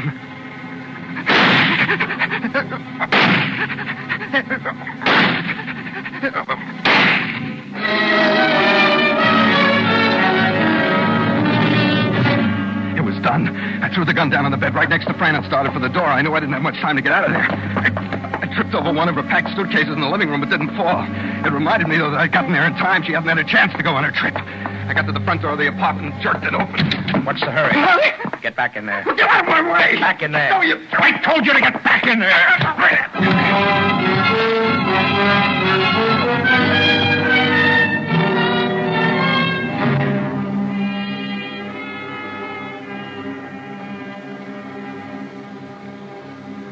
And that's all I know of what happened. I see. Did you hit me? Yes. I was helped by this gentleman here. I used that book. What are you doing here? The young lady had called me and asked me to stop by. At 4 o'clock in the morning? Oh, look here. I'm her doctor. Yeah? You must have got pretty clubby with her while she was in the hospital. I was right about her. That's swell. Now, I don't feel badly about having shot her. The police will be here soon. You think I'm going to wait for her? Watch him, doctor! Hey!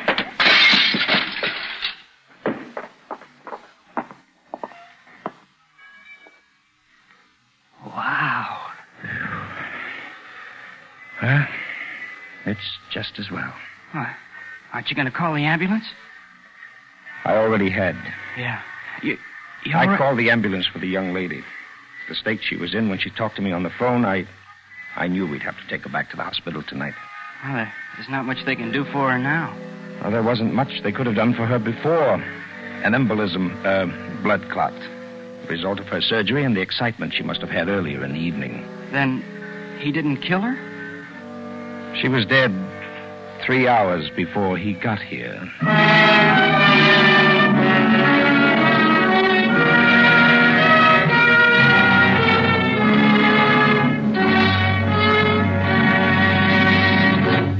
Suspense.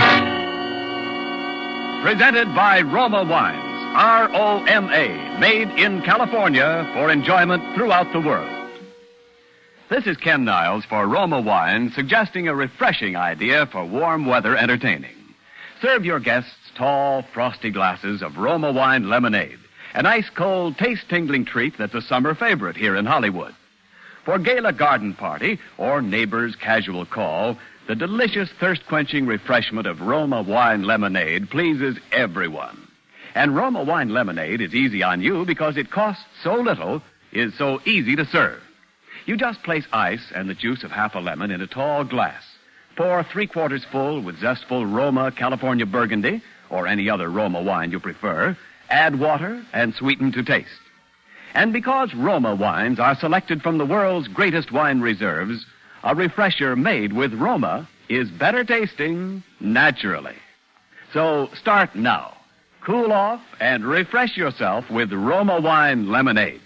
Insist on Roma, R-O-M-A, Roma wine. Discover why more Americans enjoy Roma than any other wine. This is Elliot Lewis.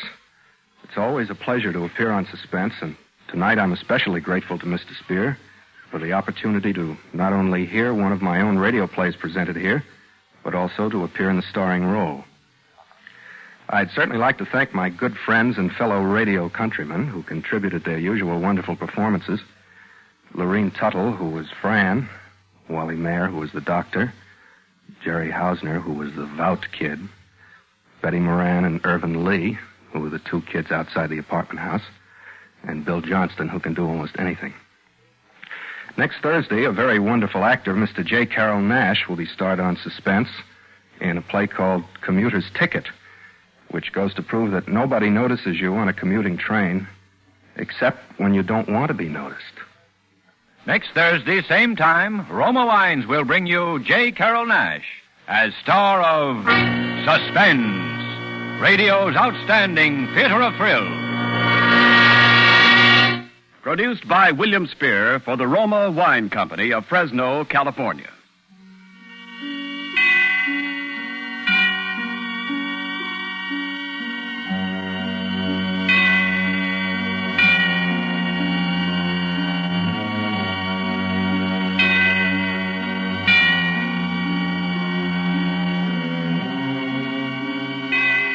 This is CBS, the Columbia Broadcasting System.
Now, Roma Wines, R-O-M-A, made in California for enjoyment throughout the world, Roma Wines present Suspense. Tonight, Roma Wines bring you Mr. J. Carroll Nash as star of Commuter's Ticket, a suspense play produced, edited, and directed for Roma Wines by William Spear. Suspense, radio's outstanding theater of thrills, is presented for your enjoyment by Roma Wines. That's R-O-M-A, Roma Wines. Those excellent California wines that can add so much pleasantness to the way you live, to your happiness in entertaining guests, to your enjoyment of everyday meals. Yes, right now, a glassful would be very pleasant, as Roma Wines bring you J. Carroll Nash in a remarkable tale of suspense.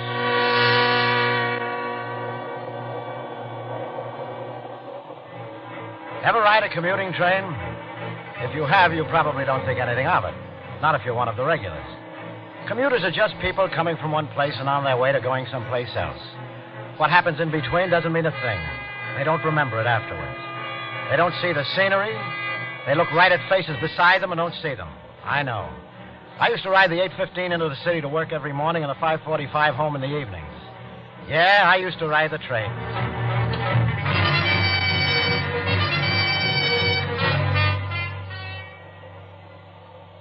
Oh, could I bother you for a match? What? Oh, man. Yeah, I left mine at the office. Where I work, Consolidated Press. The wire service, you know. Don't say. Oh, I'm not one of the reporters. Here's a book of matches. Keep 'em. Thanks. Now, I repair teletype machines. You know, the machines that print the news when it comes in and relay it out to the newspapers all over the country. Don't say. Funny trades people get into. Now, me, I was a speed typist. The fellow on my shift was a telephone man. Both wind up in the same place, repairing teletype printers. It's a whole profession, you know. Most people don't know it exists. But there you are. They break down just like any other machine. Oh, what's your line? Look, I'm sorry. These rides are the only time I have to go over my report. Oh, sure. I didn't mean to butt in. I just thought maybe I'd seen you in the Laurel Creek station. No, not my station. I see a lot of people waiting for the train there, but I never get to know them. Oh, my name's Bert Gabbard. It's all right. Keep the matches. I got another book. You ride right along beside the same people, or the same kind of people anyway, for weeks, months, years. Nobody knows you're there. The same conductors see you every day, and still they ask you what's your station. I got so I took it for granted like any other commuter. Then I got to thinking about it again, especially on the down peninsula runs, going home to that house that didn't have any love in it anymore.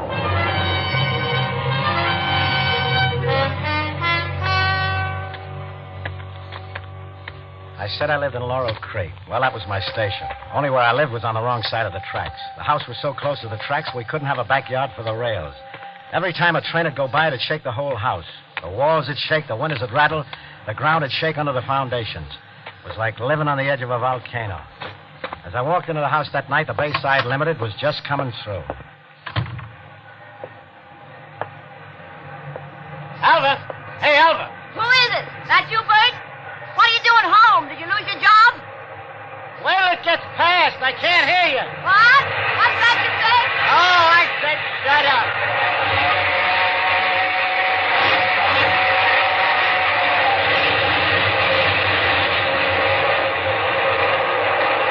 What's the big idea coming home like this? Why don't you let me know? I finished early. We're going to get overtime. You're losing overtime. Well, maybe I want to have dinner with my loving wife for a change. Well, you won't. There's nothing in the house. Well, couldn't we rustle up some scrambled eggs or something? I told you there's nothing in the house. What were you going to eat? I was going out, if you want to know. Who with? Well, it's none of your business. It's Alf Gorman, isn't it? You've been seeing him again, haven't you? Well, what if I have? I don't want you to see him. You're my wife. Pity you didn't think of that when you moved me out here to the sticks. Well, your boyfriends don't seem to have any trouble locating you. You rented a house on the railroad tracks deliberately, just to punish me. Well, you don't have to stay in it. No, I don't, but you do. And every time that train goes by in the night, I like it. You don't sleep so good, do you, Bert? The trains get on your nerves, too, don't they? I guess that's something you didn't figure on. Hey, maybe I figured on more than you think. What do you say that for? And what are you simpering about? What's the matter, Alva? You sound like you're scared of me. Of you? Huh. Don't make me laugh. And don't make a scene when Alf comes by to pick me up. You know what happened the last time. Well, it won't happen again. The laugh's on me, isn't it? I moved you to the country to keep you away from the juke joint, so he drives out here to see you. The country. You call this the country. A shack on the railroad tracks. You bring me here. You must be crazy to think anybody could turn over a new leaf in a place like this. Maybe I am crazy, but not the way you think. Well, there you go again, getting that silly look on your face. What time did you say Alf was coming to pick you up? 7 o'clock. That's fine. That's perfect. I'll just have time to catch the 7:15 back into town and earn that overtime. Well, what are you waiting for? It's about time for the 6:45 to pass by, isn't it? Yeah. Do stay and enjoy it, Bert, dear. Honey, you don't know how much I'm going to enjoy this. Ah, there it is. Here it comes. Well, it's a minute early this evening. Bert, what's the matter with you? What do you want with that poker? What do you think I came home early tonight for? Give you 3 guesses. Bert. Nobody saw me leave the office. The watchman was asleep. He'll still be asleep when I get back. As far as the police will know, I never left there. I was there all night fixing the printers. Earning my overtime. Bert, don't do it. You'll never get away with it. Everybody saw you coming out in the train. It'll be the same going back. You can't help being seen. So many people on those trains. What you don't know, honey. What you don't know. I'll scream. I'll scream so loud the neighbors will hear. Nobody's going to hear anything except this train. There's the big baby now. A nice long train. Long and loud. Go ahead. Scream your head off. Bert, put that down. You don't know what you're doing, Bert. Get away from me. Oh, Bert, please, listen. Down, Bert. Down, Bert.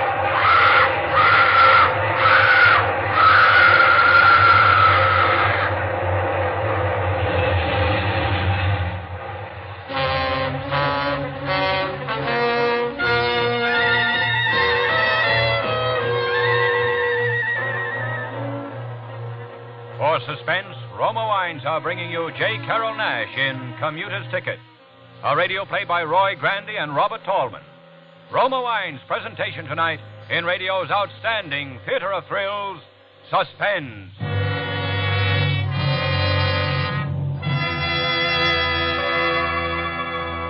Between the acts of Suspense, this is Ken Niles with a friendly suggestion.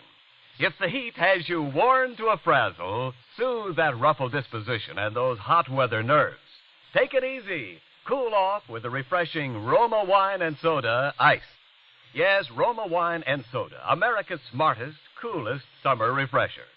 For there's nothing so cool to come home to as the thirst-quenching refreshment of Roma Wine and Soda. Long a summer favorite here in Hollywood, Roma Wine and Soda is now enjoyed by millions everywhere for cooling comfort and taste-tempting luxury. To prepare, just half-fill tall glasses with Roma California Sauterne or Burgundy or any other Roma wine type you prefer. Then simply add ice and sparkling water. That's all there is to it. Your Roma Wine and Soda is ready to enjoy. So good and cool. And remember, Roma Wine is selected for you from the world's greatest wine reserves. That's why a refresher made with Roma is better tasting every time. So for luxurious, low-cost refreshment, insist on Roma, R-O-M-A, Roma wine, enjoyed by more Americans than any other wine. And now, Roma Wines bring back to our Hollywood soundstage J. Carroll Nash as Bert Gavin in Commuter's Ticket, a tale well calculated to keep you in suspense.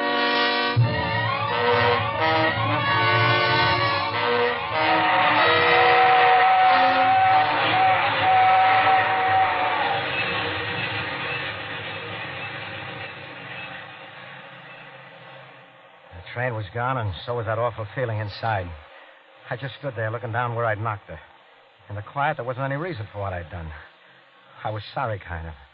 I didn't want her dead now, but I had to follow it through, had to work fast. Alf was coming for it at 7. He'd find her body. Maybe they'd try to hang it on him. That was a laugh. It was just a small noise when I picked up the poker, but even that scared me. I had to wipe it off, though. Those small sounds a man makes when he's alone around a house. I heard every step I took. I'd have given anything for another train to break up the silence. But there wouldn't be another train till the one I had to get on. I had to work fast if I was going to catch it. I opened a broom closet and got out a stepladder. I set the ladder up and climbed to the top of it, feeling dizzy. What I wanted was in a pewter mug on top of the sideboard. I got it in a hurry and climbed down. It was over $2,000 in cash. I'd been saving it for a long time. I needed it now. I might not be coming back to this house. I meant to put a ladder away and streak out of there before Alf put in his appearance. The buzzer stopped me cold. It was him, all right. I could see his shadow on the frosted glass of the front door. In a minute, he tried the door. I didn't know whether it was locked or not. I didn't wait to see. I hid out the back way. The door that opened only a couple of feet from the railroad tracks. In 3 seconds flat, I was scrambling up over that great stake fence, out onto the tracks, lurching over the railroad ties. Where was the plan, that neat plan, so nobody'd see me? I had a way mapped out, but that way was out the front door. Now everybody in all the houses along the tracks could see me. Maybe not, though. People there don't look out through those dirty windows any oftener than they have to. At the station, I huddled back on a bench in the darkest corner and waited. I got on with the others, lost in the crowd. I walked through just like all the commuters. Took the first good empty seat I found. A whole seat to myself.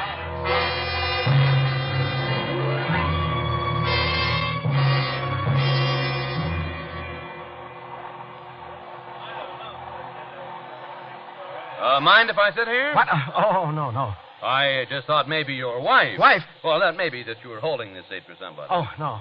No, it's okay. Oh, thanks. Well, say, this suits me. You know, I don't like it when there isn't somebody to talk to. Yes, sir. My name's Elmer Russell. What's yours? You must not ride on the trains very much. You guessed it. From what I hear, people don't meet up with each other very much, not on these commuting trains. I only use them since I'm working nights. I used to drive in. What was your name now?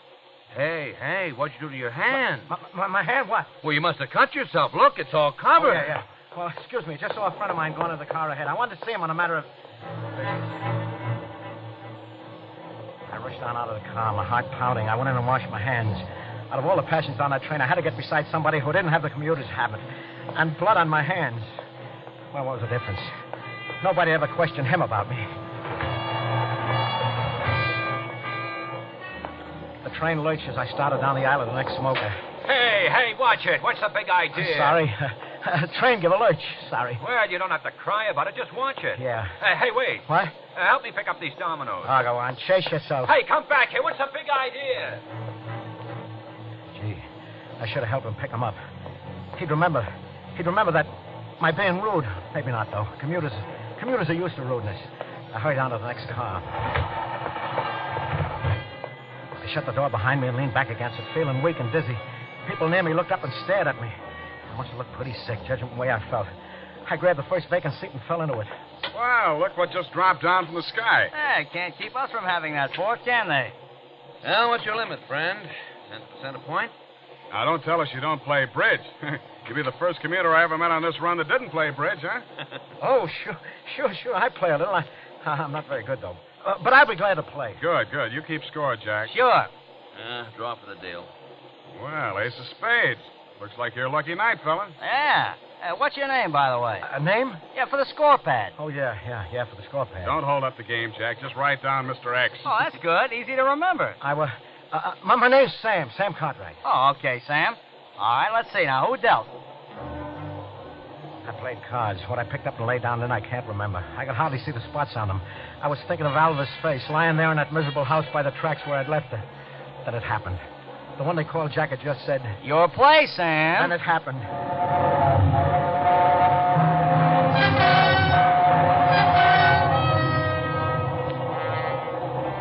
It was only the train going through the tunnel, but it brought it all back. A scream and the train roaring by, the whole house shaking. When I heard that squeal, my arms jerked up. What all I did, I don't know.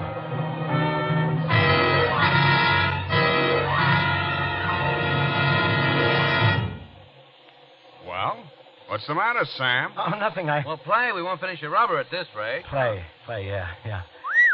I'm sorry, Donna. I thought there was another trump out. Sorry?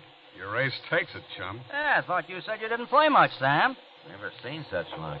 Your deal, Whitney. Excuse me, gents. Got all your tickets? Oh. Yeah. Guess my coat was over the seat check. That's all right. Hey, wait, conductor. Huh? You didn't get Sam's ticket. Yeah, Sam's too lucky. Can't let him get away with a free ride. I was back in the other car. Where was that? Well, to tell the truth, I forget whether I paid or not. I'll buy a ticket, though, just to be sure. Sorry to bother you. Here, I'll just take some change out of my wallet. Hey, there's your regular monthly commuter's ticket, isn't it? Oh, yes, so it is. I thought I left it home. That's all right, Mr. Gavin. Gavin? I thought you said your name was Cartwright. This is my brother-in-law's ticket. Oh, I see. Come on, you guys. Pick up your card. Yeah. I pass. No bid. Let's see. Buy me. Never seen a rotten hand. Me either. But Sam's gonna bid, though. Sam doesn't get rotten hands.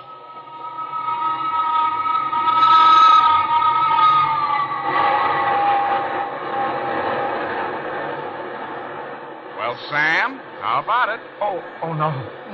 Hey, what's the matter with you, anyway? You look sick. What's the matter with you? Oh, I'm all right. Leave me alone, will you? Well, if you're gonna bid, go on and bid. All right. Just wait till the train gets by. The noise, I can't concentrate. It wasn't a passing train, not this time. It was the cards in my hand. I saw them all at once. It was a hand Culbertson might have written a book about. It was more than just a grand slam. I had every face card in the deck, but I wasn't going to be noticed on that train. I didn't even want to be remembered, no. And here I had a 7-note trump hand.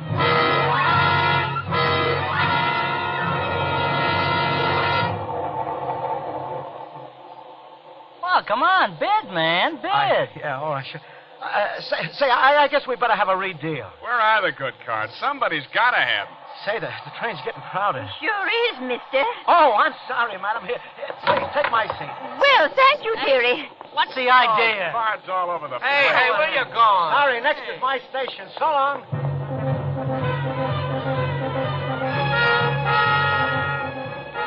Well, I got out of showing that hand. But there was that abrupt departure to remember, and I'd given my seat to a woman. You don't see people giving seats to ladies very often these days. In the next car, I stopped on the aisle and stood wedged in tight by the crowd. I was shaking, so it must have attracted attention. Then a conductor came through. Ticket. Didn't get your ticket. You punched my ticket. It was in the other car. I was playing cards, remember? Remember? Let me think now. No, it's all right. Here. I have my commuter's ticket. You can punch it again. Oh, here, it must be in my other pocket. Gee, where'd I put it? I couldn't have lost it. Well, never mind this time. But after this, take your seat check along when you move from car to car. Makes a lot of trouble for us when you don't. Then you do remember? Well, never mind about that. Tell me, do you remember punching my ticket? Do you remember me? Can't say as I do. One face gets to be just like another when you work the train so long. I'll just take your word for it.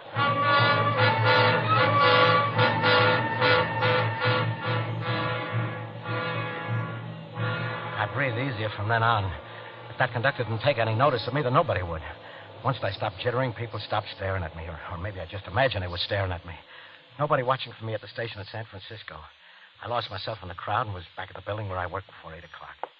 The watchman was asleep the way I figured he'd be, the way I'd planned it. I'd gone into the locker room before I left there and put a slug of sleeping medicine into his coffee thermos that would put a horse to sleep. Now, there was no danger of his waking up, but I tiptoed past him just to make sure. I went into the big room where the printers were. They were running just like I left them. No paper snag, no carriages stuck.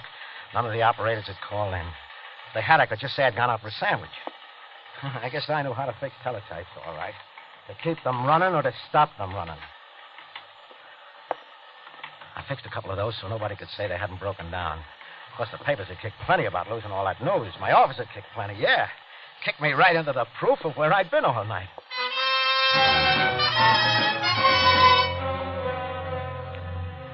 It was daylight before I left. On the way out, I tripped over the night watchman. I wanted him to see me leave, but he didn't stir. I shook him a couple of times, but he didn't wake up. So I stamped my card myself and went on my way. He'd give the right testimony in any case. He wouldn't dare admit he'd been asleep on the job. Well, I bought a newspaper and started for the depot, feeling pretty good. There wasn't anything in the paper about what I'd done to Alva.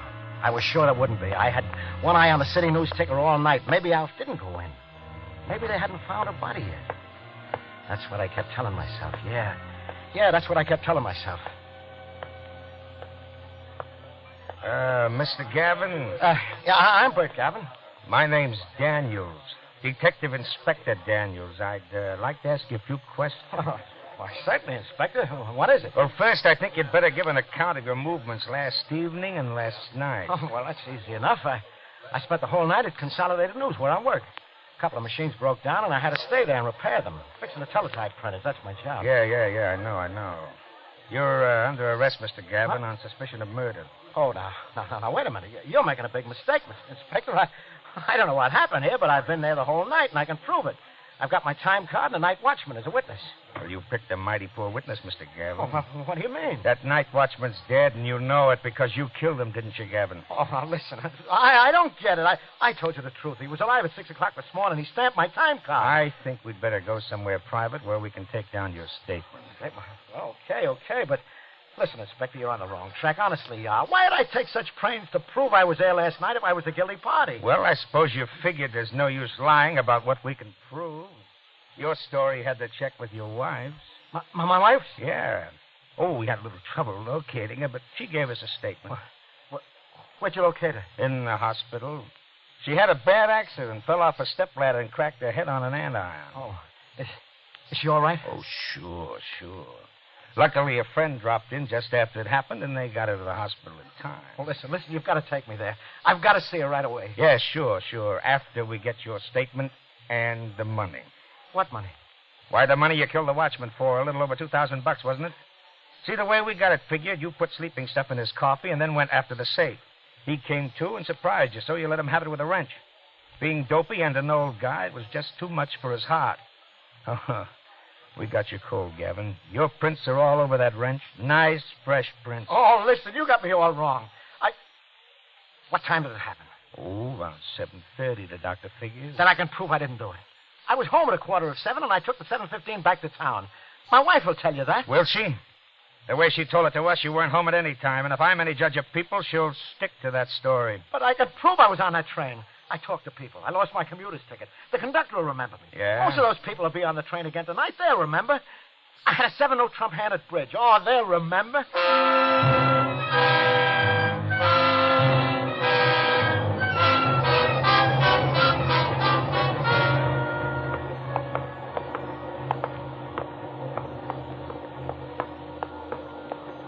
Well, there must be somebody who'll remember me. Oh, that's all right. We'll take enough trips to strike an average. Oh, here, this woman. Hello, do you remember me? I beg your pardon? 2 nights ago on this car. Remember I gave you a seat. Oh, how considerate. Do you remember me? Let me think, dearie. Try to place his face, lady. No, I really couldn't, dearie, but I just wish somebody'd give me a seat now.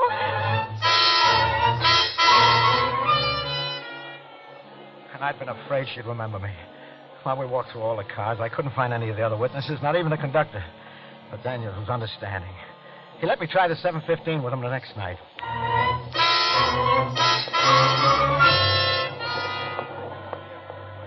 I played bridge with you. I gave you my name as Sam Cartwright. No, I'm afraid I don't place you. But I was winning all the time. I even had a 7-0 trump hand. Oh, I haven't seen any hands like that in years. You must have mistaken us for somebody else.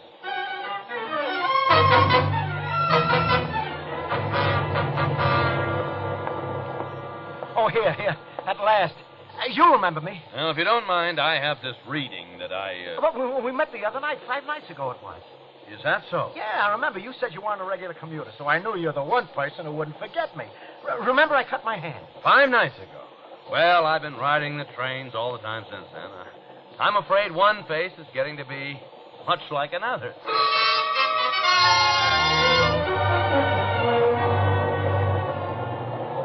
Well, that does it, Gavin. Come clean now. But I did take the 7:15 that night. I'm telling the truth. There, that's the conductor. Huh? Out on the platform. Look, I found the conductor. Why bother, Gavin? Conductor, do you remember seeing me on this one a week ago? Well, I'm afraid one face is pretty much I like... know, but I lost my commuter ticket. We talked about it. Lost a commuter ticket? What's the name? Wait, Gavin. Can't you remember me? No, but I might have some tickets here. I find a few strays once in a while. Oh, that's it. That's my ticket. Let me see that. My ticket. There's my name on it, see? You found this on the 7:15? Well, mister, couldn't say what run it was. They shuttle the cars around, you know. That's what I thought. Mm-hmm. Anything else? No thanks, conductor. That's all I needed.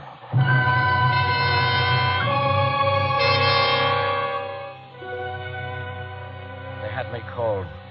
For a murder I didn't commit. That was the funny part of it. Daniels was the right guy, though. He gave me one last chance to establish my alibi. At the hospital, Alva refused to see me, but Daniels agreed to see her himself and question her about my story, that I was home at the time of the murder. I waited in the corridor outside Alva's room. He was in there almost an hour.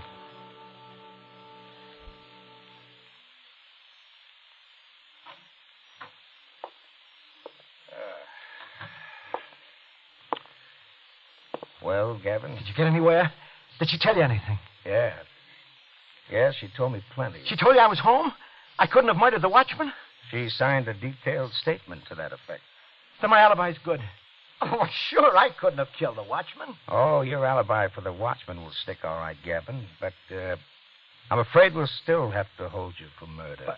You see, your wife just made a new statement telling us what actually happened when you came home. Well, yeah, sure. We had a quarrel. I'm sorry.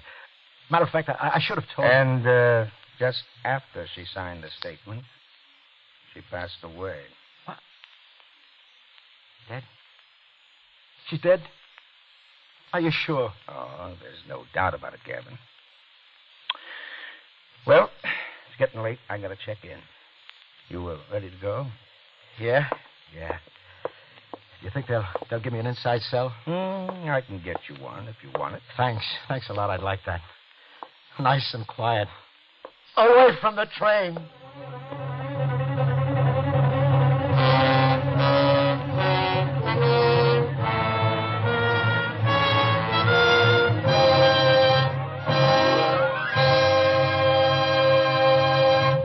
Suspense.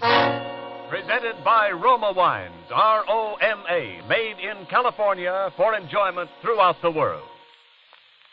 Before we hear again from J. Carroll Nash, the star of Commuter's Ticket, tonight's suspense play, this is Ken Niles with a Hollywood party idea for the ladies. When it's your turn to entertain these hot, sultry afternoons, treat your guests to the thirst-quenching refreshment of Roma Wine Lemonade. So light, so right, so easy to serve. Roma Wine Lemonade, first acclaimed by smart Hollywood hostesses, is now popular with women everywhere. The thirst choice among cold, tall refreshers. And Roma Wine Lemonade is so simple to prepare. Just place ice and the juice of half a lemon in a tall glass, pour 3/4 full with Roma California Burgundy or any other Roma wine type you prefer, add water and sweeten to taste. Quick as a wink, Roma Wine Lemonade is ready with cold, satisfying, low-cost refreshment for all. And because Roma wine is selected for you from the world's greatest wine reserves, refreshers made with Roma are better tasting naturally.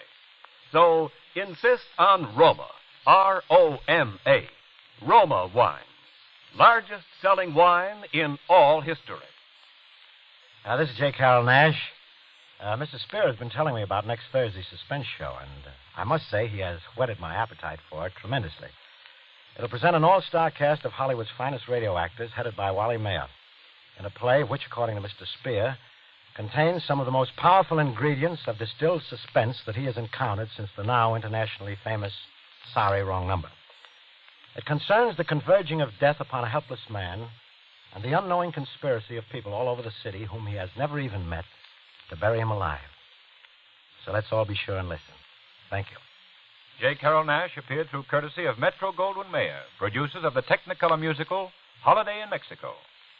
Next Thursday, same time, Roma Wines will bring you Wally Mayer and an all-star cast of Hollywood's finest radio actors in Suspense, radio's outstanding theater of thrills. Produced by William Spear for the Roma Wine Company of Fresno, California.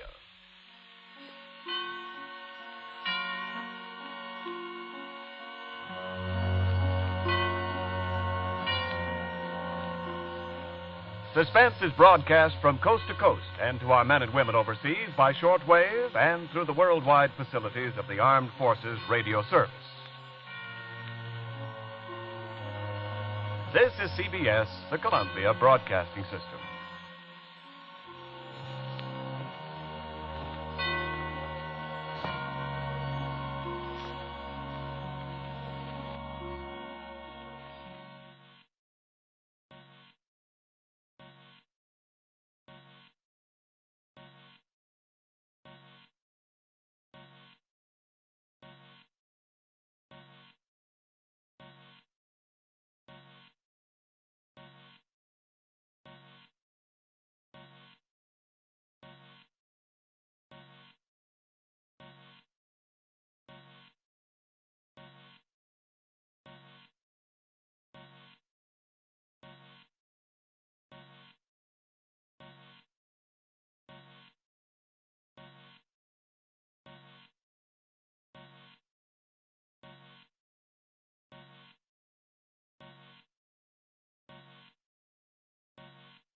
Now, Roma Wines, R-O-M-A, made in California for enjoyment throughout the world. Roma Wines present Suspense. Tonight, Roma Wines bring you an all-star cast of Hollywood radio players headed by Wally Mayer in Dead Ernest, a suspense play produced, edited, and directed for Roma Wines by William Spear. Suspense, radio's outstanding theater of thrills, is presented for your enjoyment by Roma Wines. That's R-O-M-A, Roma Wines. Those excellent California wines that can add so much pleasantness to the way you live, to your happiness in entertaining guests, to your enjoyment of everyday meals. Yes, right now, a glassful would be very pleasant, as Roma Wines bring you a remarkable tale of Suspense. Accident report submitted to Police Inspector Blandon from Lieutenant Steve Healy. Place 15th Street and 4th Avenue. Time 2:45 p.m., March 11th. Remarks. Ernest Bowers, age 34, was crossing intersection as signal light changed from green to red. A car driven by Theodore Toby made a legal right turn from 15th Street into 4th Avenue. Hey, look out! Hey! Hit him! All right, come on. Now let me through here. All right, stand back. Let's have a look. Is he hurt bad, officer? I didn't see him. Honest, I didn't. I had the right of way. He's passed out. Hey, one of you people call an ambulance. I'll go. Yeah, all right, you. Okay, move back. He's bleeding. Here, I'll prop up his head. Yeah, use his jacket. Here, I'll hold him. Golly, he's limp. Feels like just like he's dead.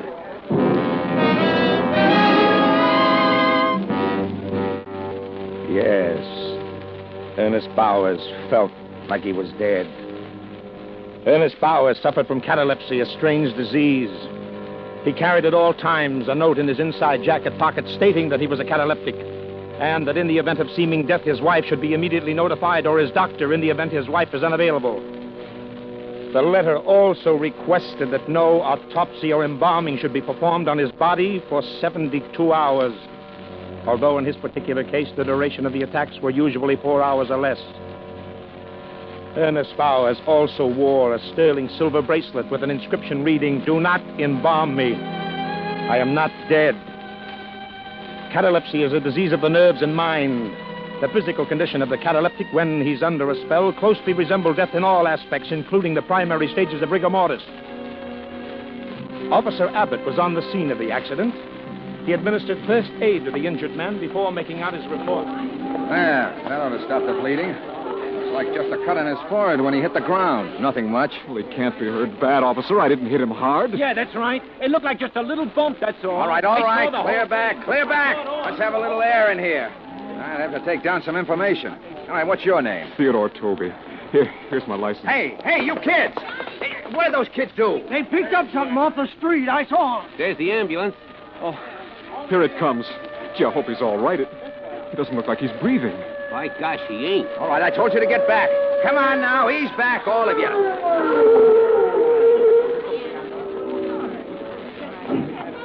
I'm glad you got here, Doctor. He's out cold. Hello, officer. Let's have a look here. Yeah, I'll say he is. All right, let's get him away. He's dead. Well, anyway, it didn't happen in the ambulance. Okay, we'll take him away.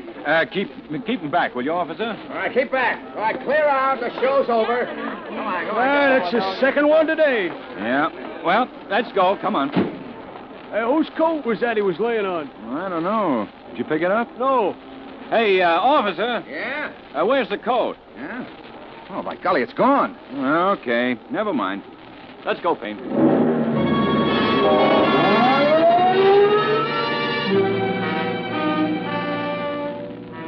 Ernest Bowers had lost the identification of his condition. The letter was in the inside pocket of his jacket. The silver chain he wore on his left wrist had snapped and fallen to the pavement. Two youngsters picked up the chain. Robert Manelli, age 9.5, and Tommy Stoner, 8. Hey, that cop yelled at us. Did you hear him? Yeah. Maybe we should give it back. Yeah, what for? So he can keep it? Go around the back to your father's shop, Bob. Sure is a nice chain. Hey, there's writing on it. Maybe it's the guy's name. Was he hurt bad? Nah, just a little bump. What's it say? Well, just a second. We'll be out of the alley. Yeah, Pop's gone home to eat. Well, let me see it. Well, wait a second, will you? It says, do not something me. I am not dead. It's screwy. What'll we do with it? Sell it, dopey. But that's stealing, Bob. It ain't stealing. We found it, didn't we? When we try to sell it, they'll ask us where we got it. What do we tell them? Nothing. Use your head. You know what we'll do? What? We'll use Pop's welding torch. We'll melt it down. He told us not to use it. Pop ain't here, is he? No. Well, come on. There it is. Yeah. Here, put it on that brick. Okay? Yeah. Be careful. I don't know too much about this. What are you kids doing there? Huh? Oh. Hello, Pop. Nothing, Mr. Manelli. We ain't doing nothing. Nothing, eh? I thought I told you kids not to go near that torch. Well, we want to melt this down. Give me that. Now, What's this all about? Well, we found this chain, Papa, and we want to melt it down and sell it. Oh, who's is it? Oh, we don't know, do we, Tommy? No, we don't. Where you get it? We found it. Come on, let me have it. Come Oh, on. there's nothing wrong, Pop. We just found it, see? It's ours. Let me see. It says something. Do not embalm me. I'm not dead. Okay. What's that? It's screwy. Where do you find it? In the street. Honest, Papa. Ask Tommy. All right. Go on and get out of here, please. Well, how about melting it down, Pop? We can sell it and buy some baseball. All right. I'll keep it back. Look at Tommy. See it? Yeah, starting to melt. Uh-huh. See how he does it? Keep away, I told you. It's all melted.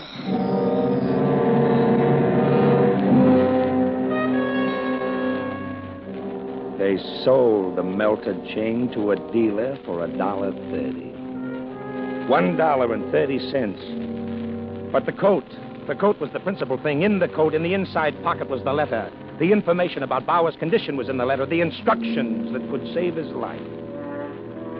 The coat was picked up from the street by honest Jerry Murdoch. Now, there's a big sign near the corner of 15th Street. It says, Honest Jerry Murdoch, Swap Shop. He brought the coat into a store, rummaged around on his shelves until he found some cleaner, then started to clean the blood stain. I'm looking for a sport jacket. Just a minute. There now. What kind? Conservative. Yeah. Will you come over here, please? Sure. Yeah, something on that order. Well, pick out what you want there. How much do you want to spend? Well, about $5. Oh, these cost more. How much? From 8 to 12. Over here, we got some cheaper. These don't look so hot for $8. From 8 to 12. Over here... I'll take a look. No, these don't appeal to me. Well, what size do you wear? 40. Well, here. We'll try this one on. Yeah. Nice and conservative. Oh, kind of tight around the shoulders. Yeah, it looks cheesy. Huh? Well, I guess you ain't got one. Wait a minute. What's your hurry? I'm just putting a new one in stock. Over here with the counter. Huh? Yeah. Oh, that looks all right. What size is it? I don't know. Here, try it on. Okay. Yeah, this feels all right. Kind of stiff in front here, though. It's almost new, ain't it? You'll break it in. Feels like cardboard or something. You want it? $5. Okay. There might still be a couple of stains on it I ain't had time to take up. Use some cleaner on it or bring it to the tailor's. It'll be better than new. Yeah. Here's a $5.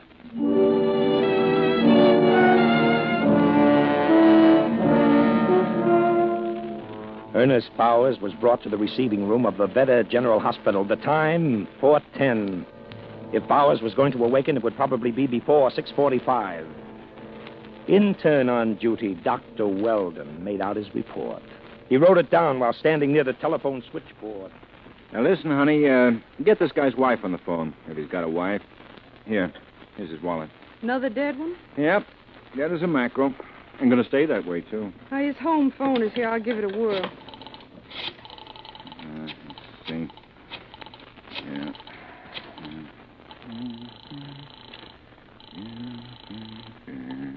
Yes? This is Vedder General Hospital. Is there anybody by the name of Bowers at home? That's Bowers. B-O-W... Just a minute.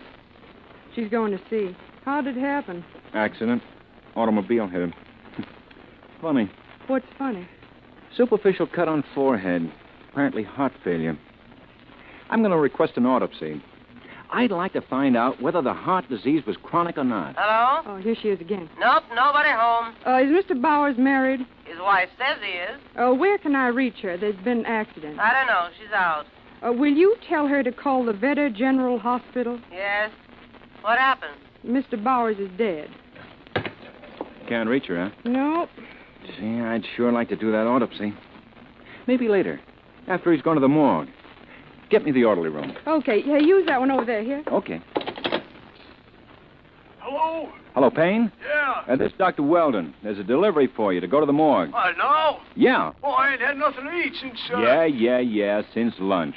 Go on now. It's down in receiving room B. The papers are down there, too. Why can't it wait a few minutes? It's got to go now. They'll want to start the embalming so they can go home. How about sending one of the other boys? I don't care, just as long as it gets there. It was then 4:22 in the afternoon. Dr. Theodore J. Weldon left Honey at the switchboard and walked upstairs to the intern quarters and settled down to reading the sports page of the afternoon paper.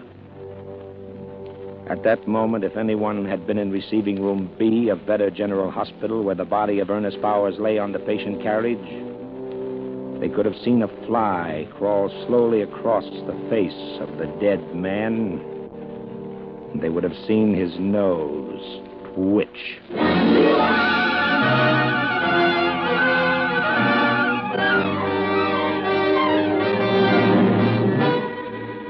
For Suspense, Roma Wines are bringing you an all-star cast of Hollywood radio players headed by Wally Mayer in Dead Ernest, a radio play by Selig Lester and Merwin Gerard. Roma Wines' presentation tonight in radio's outstanding theater of thrills, Suspense.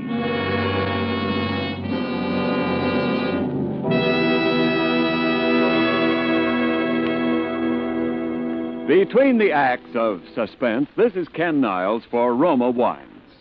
Yesterday, I read an article listing 20 ways to beat this dog day heat. Among them were taking noon naps, soaking wrists in ice water, and taking salt tablets. But none sounded half so pleasant as my favorite cooler offer, Roma Wine and Soda Iced.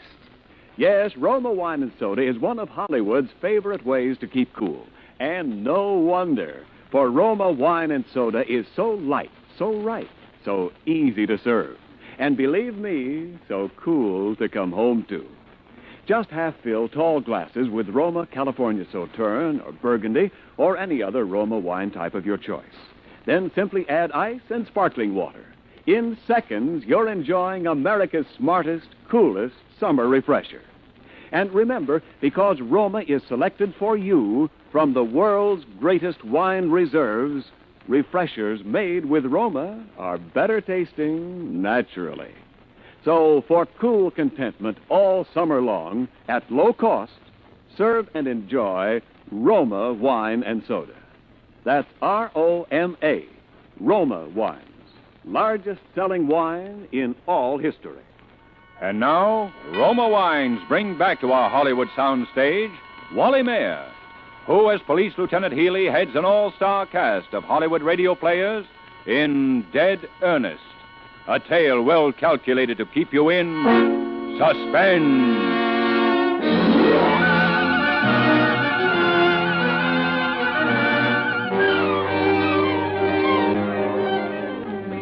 Henry Prince had purchased the coat in which the letter was that could save the life of Ernest Bowers.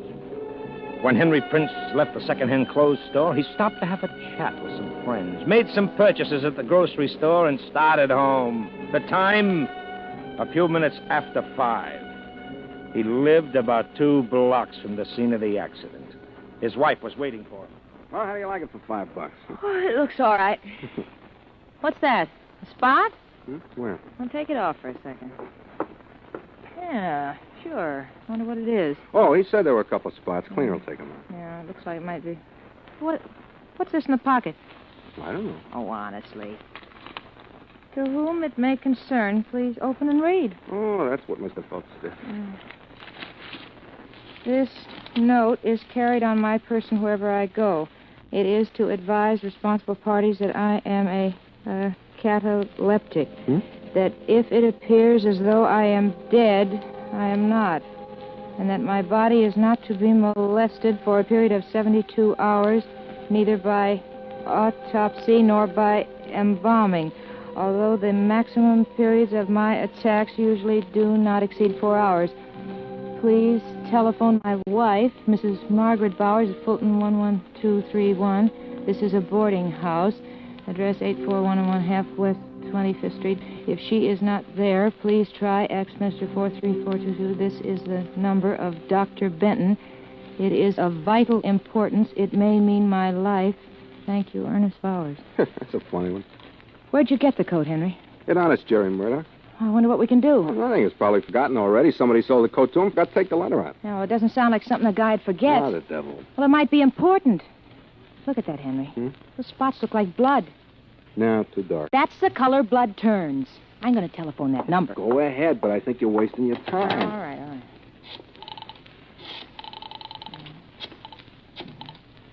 I didn't want to mess around. Oh, shit.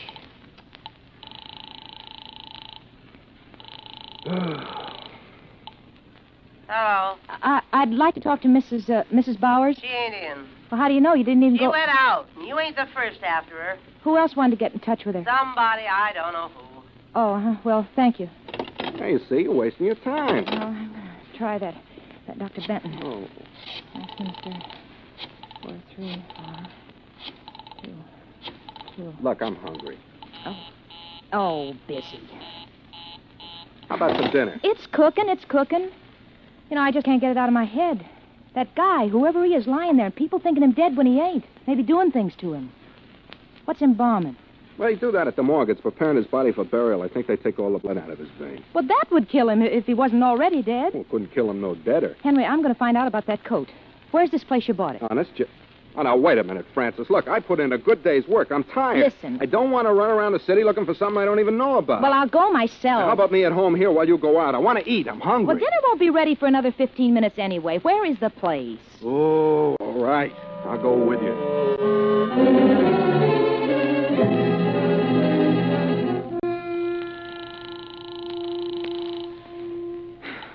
Oh, well, why don't they answer? What? Well, he ain't back yet. What's the sign say, 10 minutes? Yeah, but those guys put up signs like that if they're going away for an hour. Well, we can wait just a few more minutes, Henry. Oh, come on, Francis. Hello. Is Mrs. Bowers in? No. Mr. Bowers? No, he's dead. Oh. He is? That's what they tell me. Look. You're bothering me, lady. I got a meal set on the table. I can't be answering a million questions. Yeah, listen, all I want to know is when Mr. Bowers died. How do I know? Ask Mrs. Bowers. She'll be home soon. Oh, yeah, thanks. Well?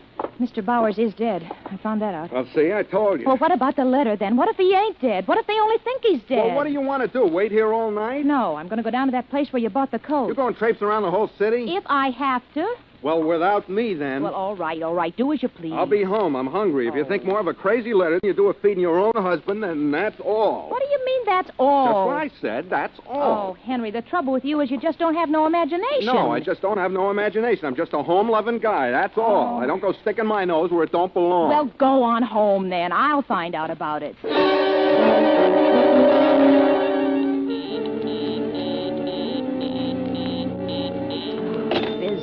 Busy. How can a doctor's line be always busy?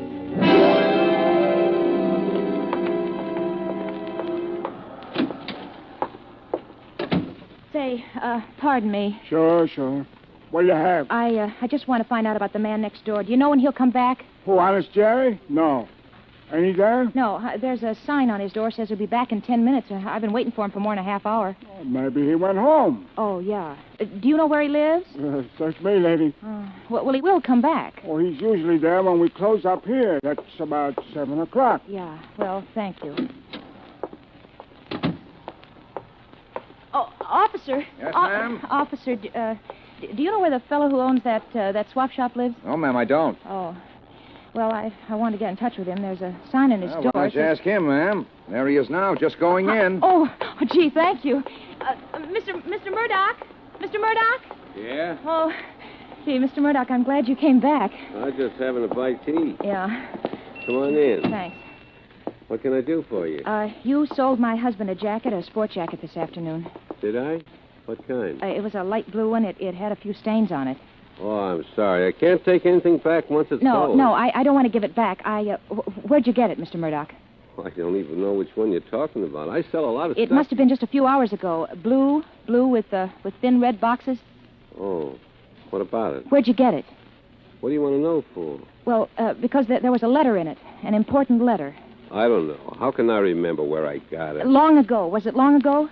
I don't see where it's any of your business where I got it. It may be important. I've been trying to reach the numbers. The doctor's number's always busy, and his wife isn't home yet. I don't know what you're talking about. Please, I'm busy. I got lots to do. Yeah, but you got to tell me. Just listen. Look, tell me one thing. Did you have the jacket in here a long time? Well... Oh, please, it's very important. Well... No, I just got it this afternoon. Oh, but where did you get it? You said one question. You asked it, I answered it. That's all. There was blood on it. That I can't help. Now, if you Oh, no, listen, excuse me- Mr. Murdoch, you got to tell me. Please. I don't have to tell anybody anything. Mr. Murdoch, I may be all wrong. I'm probably just crazy doing this, but listen, if that man's alive and they do anything to him, I'll just never get over it. I'll just never be able to live with myself. What are you talking about? Well, listen, there was a letter in the inside pocket of that jacket, you see. It said that Ernest Bowers was a cataleptic. What's that? You mean he goes into fits? No. A cataleptic is somebody who looks like he's dead at times, and he isn't. Oh. He goes into a spell, and it looks as though he's dead, you see. Yeah. And sometimes they take dead bodies to the morgue. They embalm them, and that means they take all the blood out of their veins. Now this fellow Bowers is a cataleptic. I don't know whether he's dead or alive, or even if he's even worrying about this letter, but I got to find out. Well, there was... What? An accident before the... Where? Who was in it? I don't know. Believe me, lady, I didn't know anything about all this. You think this guy who was taken away in an ambulance was a catalepsy? That coat. Was it his? Yeah, lady, but it was left there in the street. They drove away and left Who? it. The ambulance. What ambulance? Oh, I don't know. It was on the corner. The cop was there. He told somebody to call an ambulance. It came and took the man away. Is that the cop? Is that the cop out there now? Yeah, but look, you got to protect me. I ain't done anything wrong. I don't know anything about it. Officer!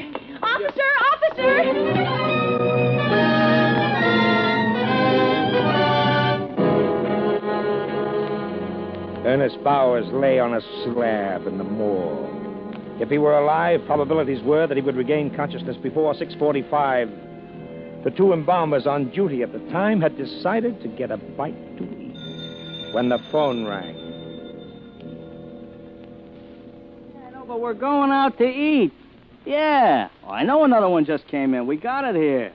Well, what's the rush? No, we just want to grab a cup of coffee, and then we'll get right on it. Well, is it our fault if it comes in just when we want to have a... Oh, what? Oh, we can go home after? Oh, well, that puts a different complexion. Okay. Yeah. Hey, what time is it, Tony? It's 6:30. Doc says if we embalm this one now, we can go home. Well, let's start in then. I'm hungry. Okay. Let's start the motor. Hey, he's a young guy, ain't he? Yeah. I was speaking to the wife about that yesterday. Oh, get the injector out, Tony. And she was saying more and more people die older and older. Hey, here. Looks like we can open through the neck. Yeah. Hey, give me a piece of that gauze. I said to her she should be around this place a while. We get them all ages. Hey, you want me to do it? Oh, that's all right. You get the injector ready. Hey, look at him. You know, you never think that such a little thing like his heart stops beating could make him dead and not alive. Yeah, hold it steady now, will you? Yeah. Okay, you ready? Just a second. Yeah. All right. Here we go. Oh. What's the matter? My glasses. They're clouding up. Well, take them off. Oh, no, it's all right. I'll just clean them. What'd the wife say to that? What? Oh, about all ages? Yeah. Oh, she didn't have anything to say. Only that most of the guys we deal with probably come to a violent end. Well, there's something in that. Okay. I got my glasses clean. All right. Now, let's... What's the matter? They're steamed up again. Funny. Every time I bend over near... I wonder. What? Oh, it must be my imagination. What? I could have sworn this guy was breathing on my glasses. Oh, is he? No, how could he? Well, come on then, let's go. It's 6:45 already. Yeah. Oh, hold it. I'll get the phone. Oh, let's get this started first. Okay. Now, we'll just... Al. What? What's the matter with you? I thought I saw the guy's hand twitch. Oh, don't be silly. Oh, boy. Oh, it gave me a scare. Hey, let's wait a second. I'll get the phone. Oh, no, it'll probably be another job. We'll never get out of here. Let it ring. That might be my wife. Oh, well, if people are going to hang up before you can pick up the phone... All right, come on now. Let's get this thing over with. All right. Okay. Now, give me the knife again. That's it. Now, I'll make a nice, neat little incision. Tony. Yeah? Look. I'm bent over like this. I ain't going to move. My glasses are full of steam again. Oh, Lord! Is he alive? Hey, look at me. I'm shaking all over. Look at him, Al. Look at his lips. Listen. I shut that thing off.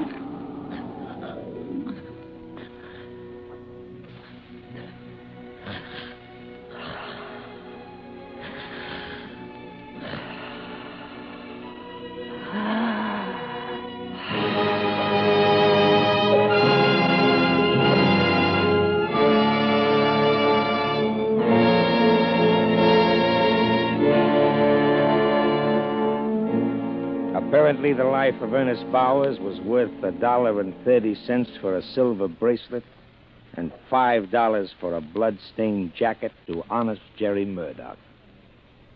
Their petty thefts brought a man to the brink of death. As for the busy telephone in Dr. Benton's office, it wasn't busy at all.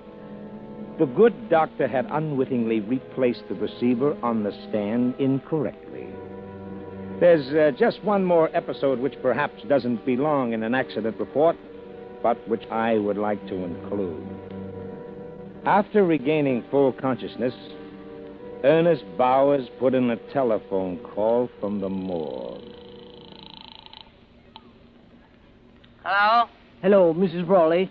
Is Mrs. Bowers in? I don't know. I didn't see her come in. Josie, see if Mrs. Bowers is home. Who is it? This is Mr. Bowers. Who? Mr. Bowers? They told me he was dead. The hospital called him. Yes, I know, Mrs. Brawley, but they made a mistake. Oh, well, here she is. Hello? Hello, Ernest? Where are you? Well, darling, it's quite a long story. You see... Never mind. You just get right home, you hear? Dinner's getting ice cold.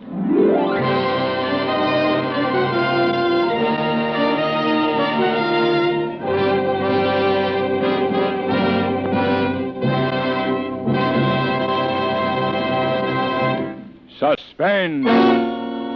Presented by Roma Wines, R-O-M-A, made in California for enjoyment throughout the world. This is Ken Niles for Roma Wines. Perhaps you've noticed how summer's open doors and backyard living promote neighborliness. How often these warm days, casual over-the-fence invitations mark the start of pleasant, friendly evenings.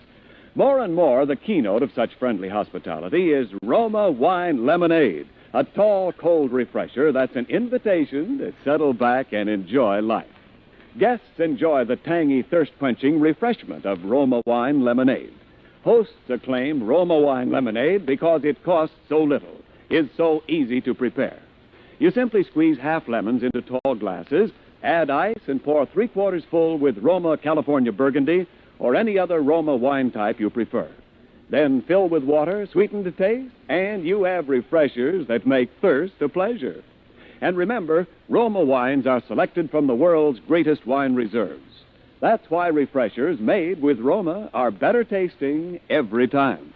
So insist on Roma, R-O-M-A, Roma wines, enjoyed by more Americans than any other wine. Next Thursday, same time, Roma Wines will bring you Mr. Henry Daniel as star of Suspense, radio's outstanding theater of thrills. Produced by William Spear for the Roma Wine Company of Fresno, California. This is CBS, the Columbia Broadcasting System.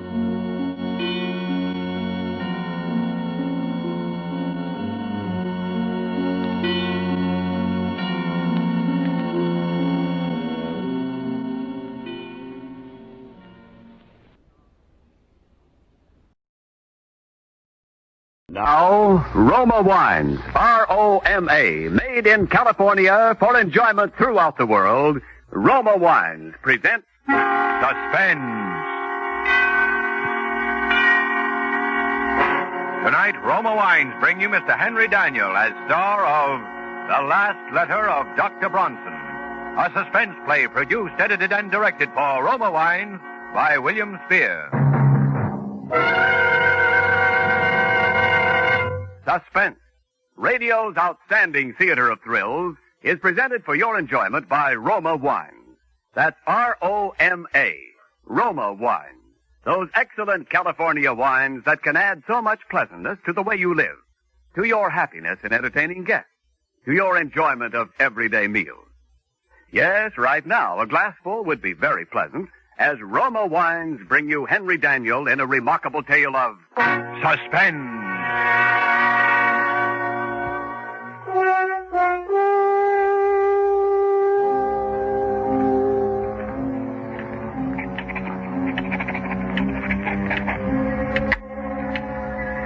My dear Moshe, forgive me if I dash this letter off rather hurriedly. There are but a very few minutes remaining for me, the few minutes between now and midnight. You've always protested my fascination with the subject of death. It irks you to hear me discuss the latest electrocution or hanging. You alone, Moshe, will know how this fascination has led me to this terrible moment. I should like you to have the facts. First of all, let me recall a conversation which we held here in my study a little over a year ago. There you go again, Bronson. Death and murder. Really, you're unhealthy. Please, Moshe, just answer my question. Why do men behave as they do? What keeps them from breaking loose? Why don't they kill one another as animals do? Why? Because they aren't animals. But, my dear Moshe, being neither vegetable nor mineral, they must be animals. What I mean is... That you don't know the answer. I do. So? I have been studying the question for some time, and I am prepared to prove, in fact, I am going to prove, that there are 5 basic checks which serve to restrain man from murdering his fellow man. Really, Bronson, The obvious corollary is that murder occurs only when some stronger drive overrides these 5 basic checks. You make it sound very simple. It is simple. And what are these 5 basic checks? A murder is composed of 4 elements. The murderer, the motive, the opportunity, and the victim. I shall select 5 men, each of whom I shall predispose to murder, and then restrain from murder by the particular check I am testing on him. Personally, I'd rather play with rattlesnakes. Then, having found my men, I simply supply each with a motive. Greed, revenge, jealousy. I see. And your next step must be to give each man an opportunity. Precisely. And finally, I must supply a victim. You will ask this victim to face 5 men, each standing to derive satisfaction or profit from murdering him? Correct. His only chance of survival being the correctness of your theory of checks in all 5 instances? Yes. And do you seriously imagine you will persuade any man to have such utter confidence in your reckoning? There is one such man. Who? Myself. Bronson, this is insane. Why? Why should I hesitate to risk high stakes on a sure thing? But your life. I tell you there is no danger whatsoever. When will you begin your experiment? I suppose in about... Well, why wait? Why don't we begin right now? Moshe, I invite you to kill me. What? There's a revolver right here in my desk. You're joking, Bronson. What possible motive would I have for murdering you? Motive? Well, we are known to be associated rather closely in our work.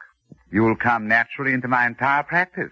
I'll put that in writing. Why, it's preposterous. Why? Why don't you kill me then, Moshe? Why, there are dozens of reasons. In the first place, I'd go to the electric chair for it and... Ha ha! There you are. A perfect illustration of the first and most obvious check. Man refrains from killing because he himself will be killed by law. The first? What about the last? Ah, that, my dear doctor, remains to be seen.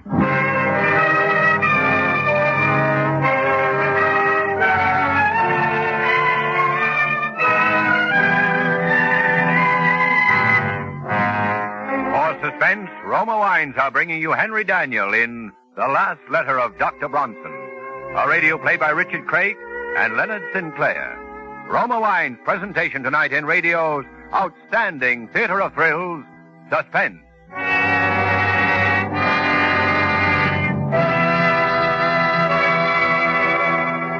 Between the acts of Suspense, this is Ken Niles asking our Suspense audience to allow me to make an important announcement to Roma wine dealers throughout America. For many years, Roma has planned to introduce a limited bottling of premier quality wines. Wines which would bring America a new experience in tempting fragrance, in rich, full body, in taste luxury. At last, these choice wines are a reality. For now, Roma proudly presents Grand Estate Wines. Each precious bottle of Grand Estate wine reflects the patient perfection of wine-making methods at Roma. Yes, Grand Estate California wines by Roma are now being released for discriminating wine users who select wines indisputably the finest. To fulfill every entertaining and dining need, Roma has created 3 distinguished Grand Estate dessert wines, medium sherry, ruby port, and golden muscatel, and 2 superb table wines, Burgundy and Sauterne. To those who seek the ultimate in brilliant clarity, delicate bouquet, and taste excellence, you can wisely recommend Grand Estate wines by Roma. And so, through you gentlemen, America's leading wine merchants, I take pleasure in presenting Grand Estate wines by Roma, the crowning achievement of vintner skill. And now, Roma Wines bring back to our Hollywood soundstage Mr. Henry Daniel in The Last Letter of Dr. Bronson, a tale well calculated to keep you in suspense.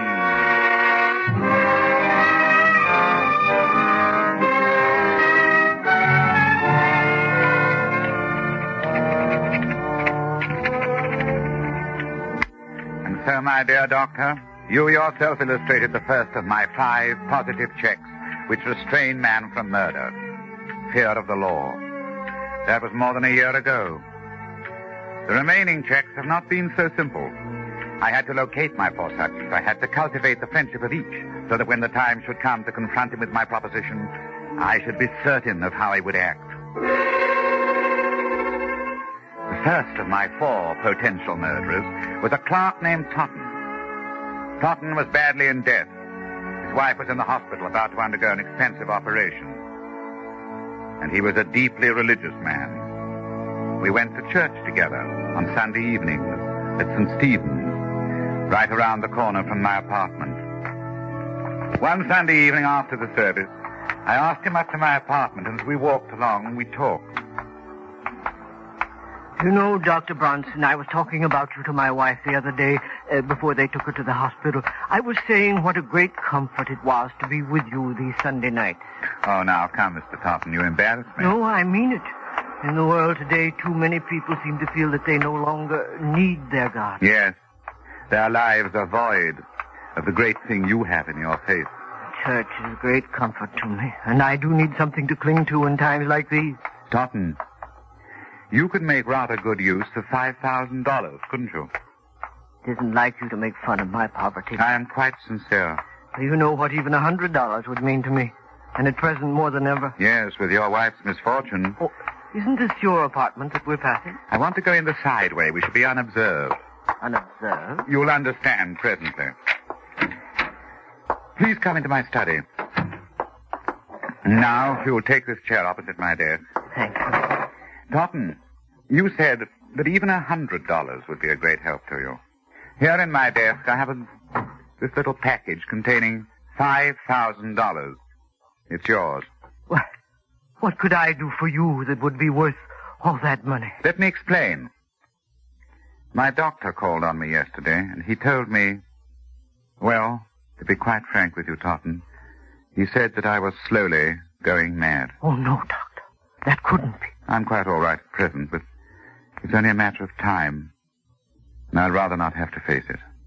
I believe you can understand that. But there must be something you can do, knowing in advance. There is, and I want you to help me. I don't understand. Put on these gloves. Take them. But why? As soon as you have them on, I shall hand you this small bottle. Notice, I am clearly impressing my fingerprints on it. Finally, here on the desk, I'm leaving this note explaining that I have committed suicide. Suicide? When the bottle is in your hand, I want you to remove the stopper and empty the contents upon my outstretched tongue. Thus. I will be dead within a few seconds. Then you may leave by the same way we came in. You will be quite unnoticed, and with the $5,000 in your pocket. 5,000? What do you say? You can't die yet. You're not ready. Shall I be any readier when I have gone mad? Of course but you can't take the matter of life and death into your own hands. Precisely. I have certain scruples in the matter. That's why I'm asking you to do this for me. I'm very sorry. I can't oblige you. If it's the law you fear... Oh, no, it's not that. You seem to have arranged that perfectly. Then what is it? I am an honest Christian. I thought you were, Dr. Bronson. If you don't understand why I can't do this monstrous thing, I suggest you look up the Sixth Commandment. Good night.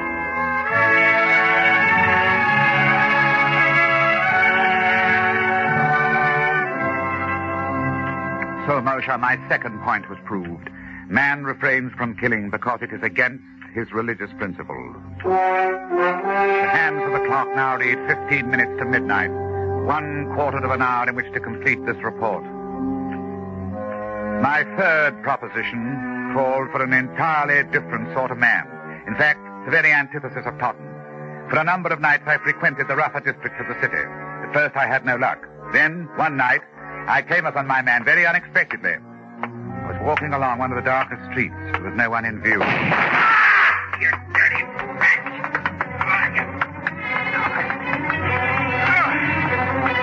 He was a man slumped down beside an ash can. He'd been shot in the chest and left arm, severing an artery. He was bleeding profusely. I tore off his shirt and made a tourniquet for his arm. Oddly, no one came into the alley to investigate. Never mind me. Get away. Was this a gang shooting? What do you think? I think you're going to the hospital. No. They'll squawk to the cops. Come on, I'll help you to your feet. No, I ain't going. You'll die, man, if you're not treated quickly. I ain't going, I tell you. No cops. No cops. No. God. His name was Matt Doyle. I visited Doyle in the hospital almost every day. Several months later, I decided to put him to the test. I found Doyle in one of his hangouts and brought him to my apartment, and for the second time, I carefully explained my proposition. Oh, that's the angle, huh? Then you understand. Here are the gloves. Here is the suicide note. And here is a .45 caliber automatic. You're familiar with this type of weapon, I take it? Familiar? You kidding, Bud? Say, is this on the level or are you nuts? Absolutely on the level. And I am not nuts. Yes. What? The water dough is mine if I kill you? That's right. And nobody will know I done it? No one. Well, these gloves is kind of small for me. That's all right. They'll do. Yeah. You want me to put on the other one? It's safer. Yeah, I guess it is. Doyle, I want you to understand exactly what you're doing. Without any justifiable cause, merely for the sake of money, you are going to murder me. You understand that? Yeah, sure. You've been hired to do this before. Well, yeah, I suppose it ain't gonna hurt to talk about it now that you're gonna... But you've never killed a friend, have you? Well, yeah. Yeah, I have. Anyway, they was my pals until they got into the boss's way. But when the boss would say, slip it to him, Matt, well, then it was just another job to me. But you, I don't know. What?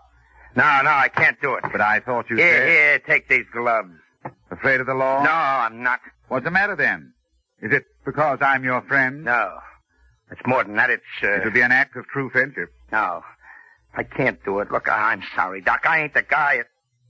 Look, you saved my life. So that's it. I'm sorry. I wish you could help me. Yeah, me too, but not that, Doc. Look, if there's any other person you want me to take care of, that's a... No, there's nothing. Thank you, just the same.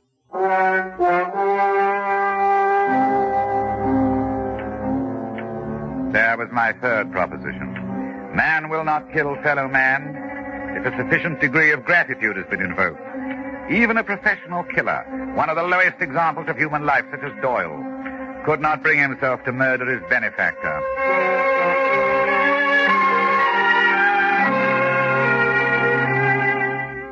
My next subject was altogether different in temperament. With Judith Ainsley, I used a special technique. I first encountered Judith Ainsley when I operated on Barrett Sheffield, the actor. You will recall that Sheffield was brought to the hospital with a lung abscess. As I was preparing to do the rib resection, I noticed that the nurse standing beside me was greatly agitated.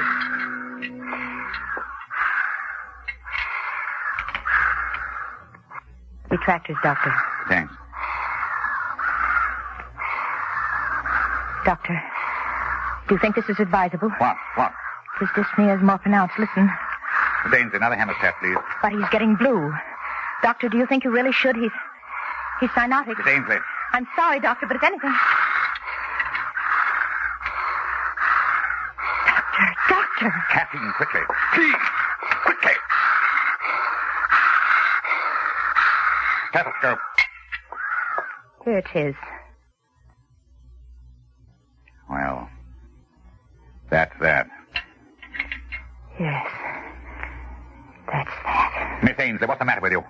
You've been acting strangely all through this operation. You killed him. You killed him. You should have never gone ahead. You know that. I warned you. I shall see to it, Miss Ainsley, that you are never assigned to one of my cases again. What's the matter with you anyway? Have you never seen a pulmonary before? Or does it upset you to see a handsome actor like Barrett Sheffield die? Yes. It did. Oh. Yes. We were going to be married next week.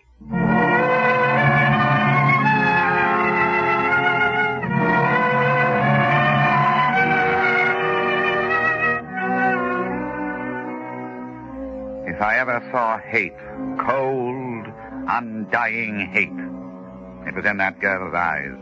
I had made the most implacable enemy of my life. I inquired about Miss Ainsley and learned she'd done 4 years of medical and was now interning at Cedars of Lebanon in the hope of picking up a resident fellowship. I went down to the hospital and waited for her in the doctor's lounge. Presently she came in with another intern. I stood up. She turned and looked at me. I saw again in her eyes that inexorable hate. She had never forgiven me for what she incorrectly felt was my error in judgment. I walked towards her. Excuse me, please. I see you remember me, Miss Ainsley. Yes. Will you excuse me, please? Miss Ainsley, you may not believe this, but I have come here especially to talk to you today. To talk to me, Dr. Bronson? Yes. Sit down, won't you? Miss Ainsley. Dr. Ainsley, if you please. Oh, yes, of course. Doctor, I have a little proposition to make to you. First of all, there are 2 facts I'd like to be sure of. A, you are unable to set up your own practice because you don't have the money to get started. Is that right? I don't see what business that is of yours. It happens to be true. Fine.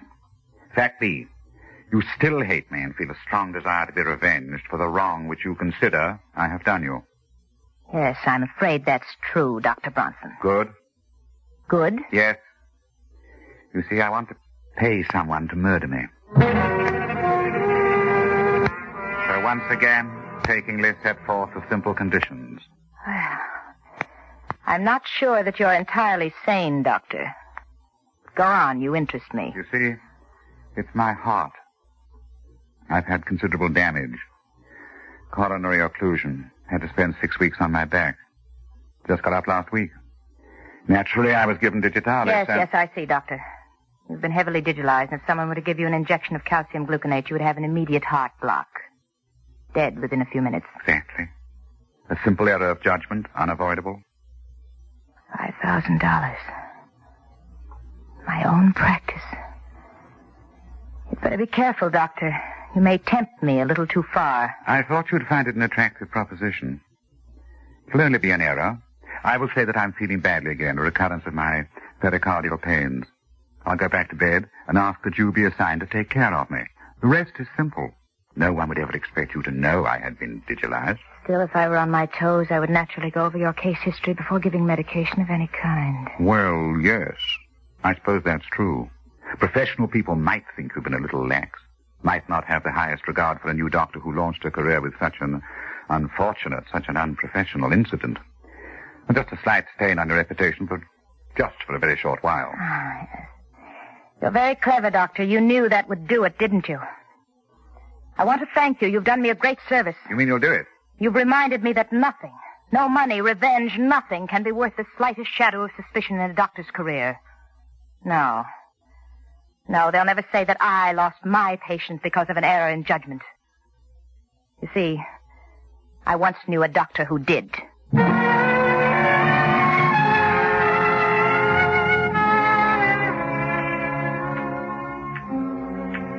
There, Mercer, is my 4th check. Man, or in this case woman, refrains from killing because of the fear of loss of reputation.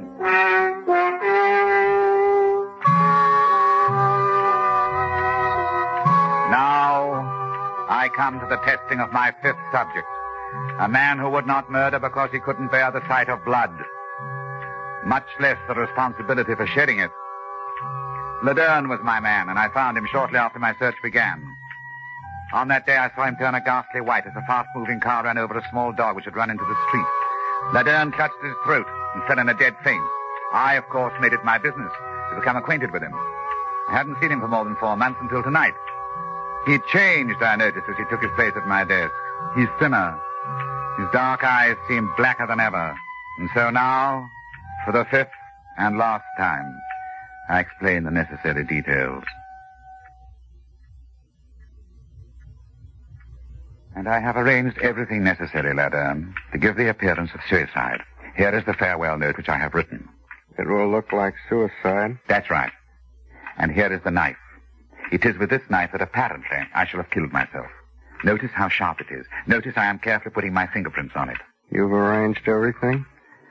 Everything. No one knows I'm here? No one. You want me to kill you now? Yes. Of course, it'll be a bit messy. When a person is stabbed, his blood usually spurts out. But if you keep to one side... Why do you want to die? My doctor says I'm going insane and that I haven't got much longer. That's strange. About going mad? About him saying that you're going mad. Yes. It was a shock. I don't mean that. What do you mean? That's the same things they told me. That is... They what? They told me over a year ago that I was going mad. But I just laughed at them. Over a year? Well, have you noticed any change? Not much. At least no change for the worse. That's good. In fact, I'm really much better. I've been having fewer and fewer of those sick spells. You remember how I was the day that dog was run over. But, Anne, you don't mean you got over those sick spells? I haven't had one in 3 months. Then there isn't any check. What check? Nothing. Well, this is going to be a pretty messy business. Might as well get it over with. Nice gloves you got here. Nice and smooth on my hand. Then you're going through with it? I've got my gun right here, too. Beauty, isn't it? Yes. Then, if you'll give me back the knife... Oh, no. I'd like to use the knife. I've used this gun a lot the last 3 months. Killed about 50 dogs. Lederne, you've done that? It's very interesting. I do it after midnight. You have to know just where to hit them. Kills them instantly. But the noise. Aren't you afraid? Silencer. See? I don't like to wake people up when I kill their dogs. But they'll find the bullet. They'll trace it to your gun. They're sure to get you. In a suicide, the weapon stays right beside the body where it falls. Who says this is suicide? It's murder. I'm going to murder you. That's what you asked me to do. Look here, Lederne, this has gone far enough. I was only joking. I don't want you to kill me. Yep, 5,000. It's all here. Listen to me. I was only joking. Shall I do it now? No, wait. You want it through the heart, don't you? Not yet. Can't you wait? Just a little while? What for? Well, I've been conducting a little experiment. I'd like to write an account of it before I go. What sort of an experiment? I don't think you'd understand. Well, I'll wait till midnight, then I gotta go. There's a German police dog, a big ugly brute. But I'll wait. Thanks. 10 minutes past 11. Yeah. You got 50 minutes. I'll wait by the window.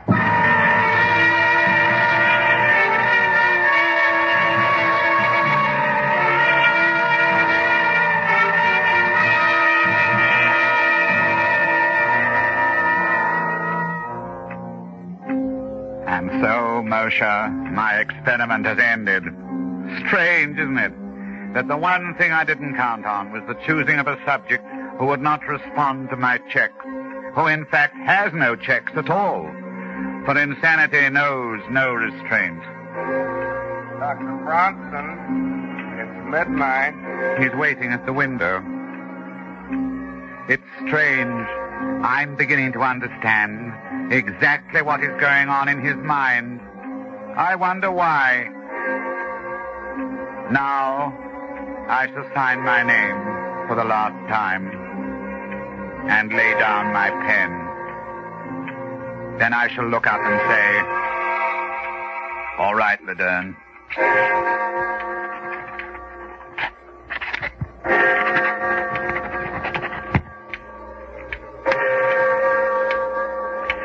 All right, Ledern.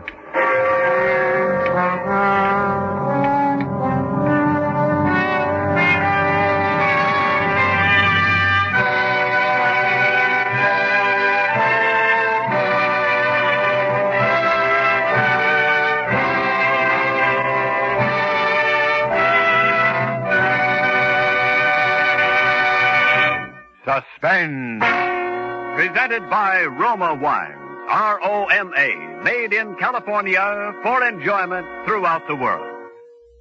And now this is Ken Niles for Roma Wines. Ladies and gentlemen, between the acts of suspense, you heard me announce to Roma dealers the first release of Grand Estate wines by Roma. Now, I'd like to tell you, the discriminating wine users of America, more about these superb triumphs in taste luxury, Grand Estate wines. Naturally, I want you to try Grand Estate wines to see and taste the difference. Because I know you'll recognize in Grand Estate the brilliant clarity, tempting fragrance, and rich taste luxury so characteristic of truly great wines. The patient perfection of wine-making methods by Roma is reflected in each bottle of Grand Estate wine. The perfect wine for your every entertaining and dining pleasure. So, remember the name, Grand Estate Wines, your assurance of unvarying excellence. Enjoy Grand Estate Wines by Roma, crowning achievement of vintner skill. Henry Daniel will be soon seen as the star of Lewis and Young's stage production, Lady Windermere's Fan. Thursday, same time, Roma Wines will bring you Miss Joan Loring as star of Suspense, radio's outstanding theater of thrills. Produced by William Spear for the Roma Wine Company of Fresno, California.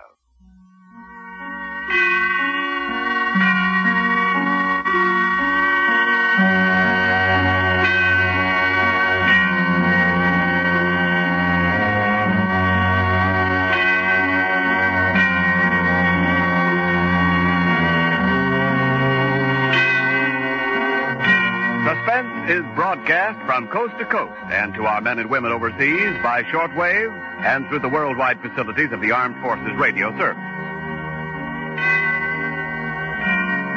This is CBS, the Columbia Broadcasting System.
Now, Roma Wines, R-O-M-A, made in California for enjoyment throughout the world. Roma Wines present Suspense. Tonight, Roma Wines bring you Miss Joan Loring as star of The Great Horrell, a suspense play produced, edited, and directed for Roma Wines by William Spear. Suspense, radio's outstanding theater of thrills, is presented for your enjoyment by Roma Wines. That's R-O-M-A, Roma Wines. Those excellent California wines that can add so much pleasantness to the way you live, to your happiness in entertaining guests, to your enjoyment of everyday meals. Yes, right now, a glassful would be very pleasant as Roma Wines bring you Joan Loring in a remarkable tale of suspense.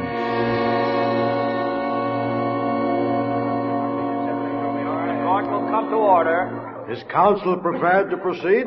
For the prosecution, we are, Your Honor. The defense? Yes, Your Honor. Very well. The district attorney may call his witnesses. Your Honor, my first witness is a document. This document, duly entered as evidence in this court and marked Exhibit A, is the diary of Alma Horrell.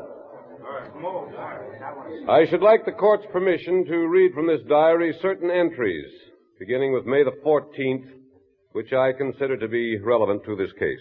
Granted. Ladies and gentlemen of the jury, this is the diary of the defendant, Alma Horrell. May the 14th. We open tonight in St. Louis. It is a shock to realize that today marks the 5th anniversary of my association with the Great Horrell, and that for all but a few months of that time I have been married to him. The Great Horrell, the marked mentalist. That's the masked mentalist, jury. It is doubly shocking as I look back to realize how profoundly I have been affected by those 5 years as the wife and assistant of the world's greatest mind reader. For there is no doubt that he is that. As I write these lines, I am sitting in a quiet corner of the wings where I can watch Paul's nimble feet out on the stage, the way he charms his audience. But such sounds as these, with their familiar and well-remembered ring from 5 years of vaudeville and heart-trooping, scarcely register upon my mind tonight. For today I have finally faced the terrible fear that has been haunting me through the gathering nightmare of these past months.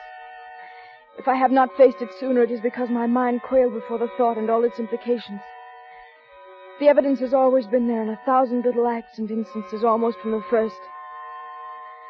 Perhaps meeting Paul has forced the decision. Certainly I can wait no longer and avoid decision. Tonight I must put it to the test. What the result will be, I already know. What steps for my salvation will lie ahead thereafter, I have not dared to contemplate. Thank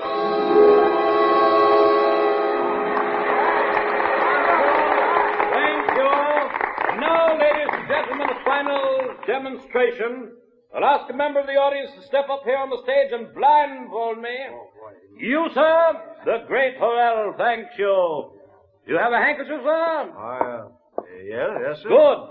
Take the handkerchief. You will fold your handkerchief and tie it over my eyes. Yes, right over the mask. That's it. Knot it in the back of my head. Good and tight. Splendid. Now tell me, are you certain that I can see nothing through this blindfold? Well, if you can, you must have x-ray eyes. Very well. Now I shall ask my assistant to select some member of the audience who will give us some personal object, anything at all. I shall attempt to identify that object entirely by the transmission of thought waves, by reading the mind of my assistant. Are you ready, Alma? Yes, I am. Now, my assistant selected the victim. It is, yes, it is a gentleman. My assistant now has in her right hand. Thank you. Hold it up so the audience can see it, Alma. Yes, I'm holding it. The object appears...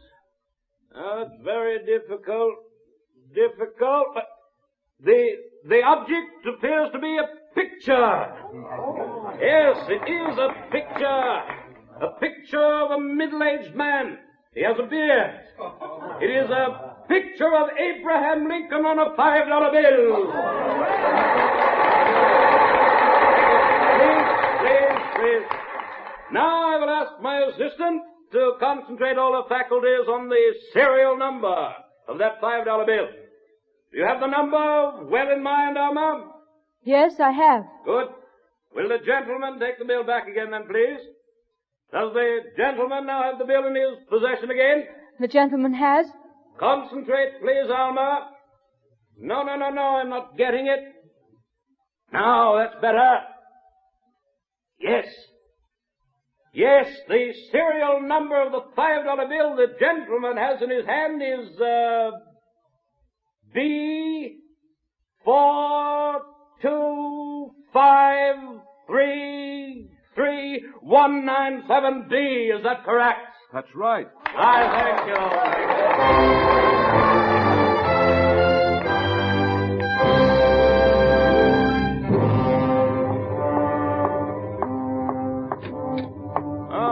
There you are, my dear.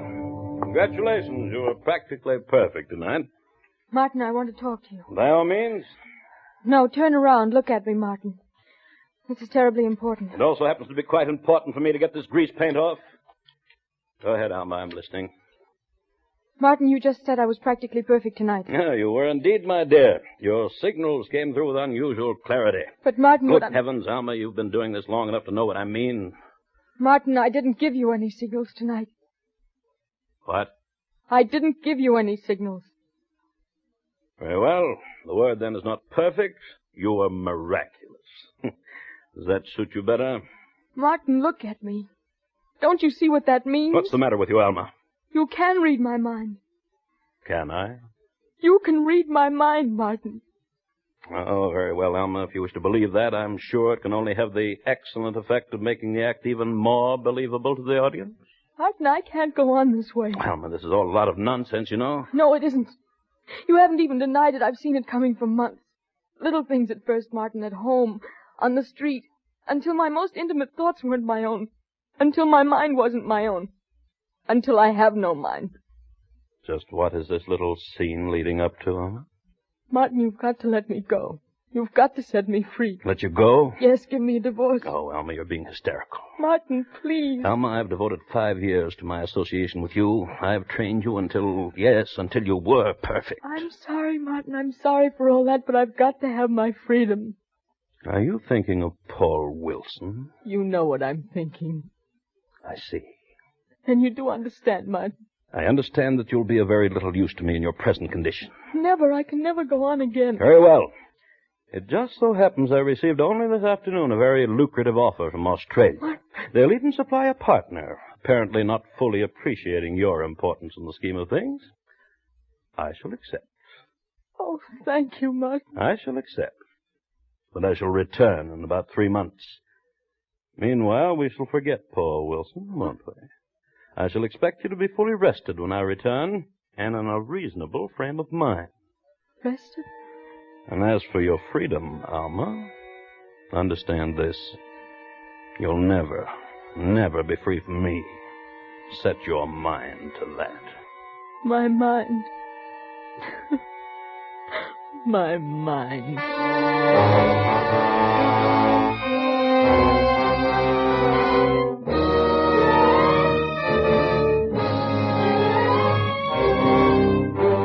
For Suspense, Roma Wines are bringing you Joan Loring in The Great Horrell, a radio play by George and Gertrude Fass. Roma Wines' presentation tonight in radio's outstanding theater of thrills, Suspense.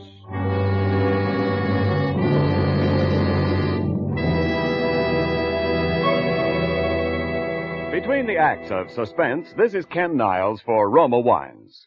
Last week, ladies and gentlemen, many of you heard me announce for Roma the first release of Grand Estate wines. Tonight, I bring you the story behind Roma's proud presentation of premier quality Grand Estate wines. Years ago, Roma vintners set as their goal a limited bottling of truly outstanding wines. Beginning with a selection of choice grapes, Roma vintners unhurriedly created 5 superior wines, each with a character born of timeless skill, each rich in the brilliant clarity, full fragrance, and mellow taste which distinguish an indisputably great wine. Today, at last, Roma, America's greatest vintner, offers you these fine Grand Estate wines, each fully reflecting the patient perfection of Roma winemaking methods, each assuring you unvarying excellence, always. For the host to offer, for the guest to give, Grand Estate wines are a regal expression of hospitality, a flattering gesture of good taste. So choose and enjoy all 5 Grand Estate California wines: medium sherry, ruby port, golden muscatel, burgundy, and sauterne. Remember the name, Grand Estate Wines by Roma, the crowning achievement of vintner skill.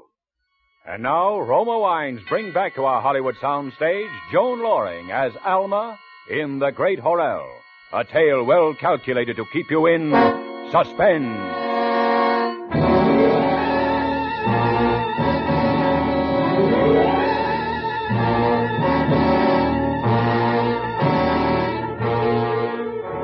May 16th. I am free. At last, after all these months and years of haunting fear, I am free. Even the terrible revelation of 2 days ago, the final certainty that my husband could read my mind, now seems almost like the fading shadow of a bad dream compared to that wonderful fact. He is leaving and I am free. What does it matter now that he says he is coming back, or even that half-veiled threat that he will never give me my freedom? I am prepared for that. For now I shall make the decisions. For the first time in 5 long years, my mind is my own, released at last from that constant, crushing, insidious influence of his. And I will do the planning. Tomorrow, Paul and I are going to see a lawyer. For by the time Martin Horrell does come back, I will no longer be his wife. I will be Mrs. Paul Wilson.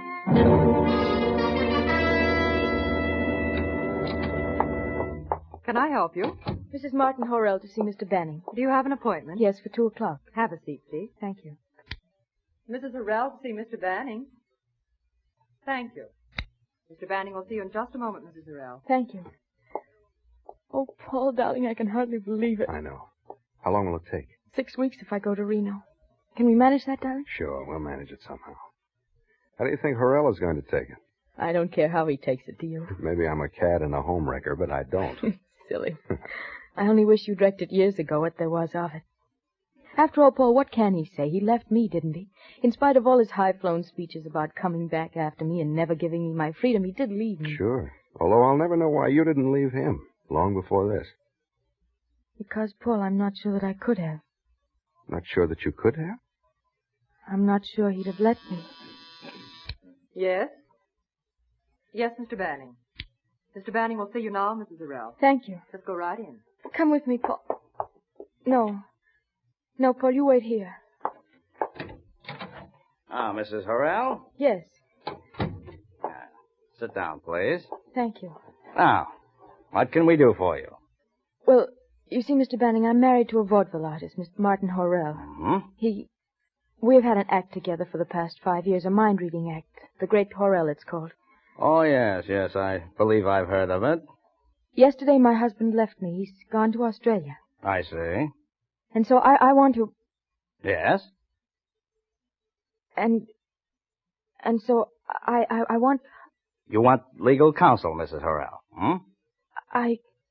You can speak frankly with me, Mrs. Horrell. Is it something about a divorce? No. Then what is it? I don't know.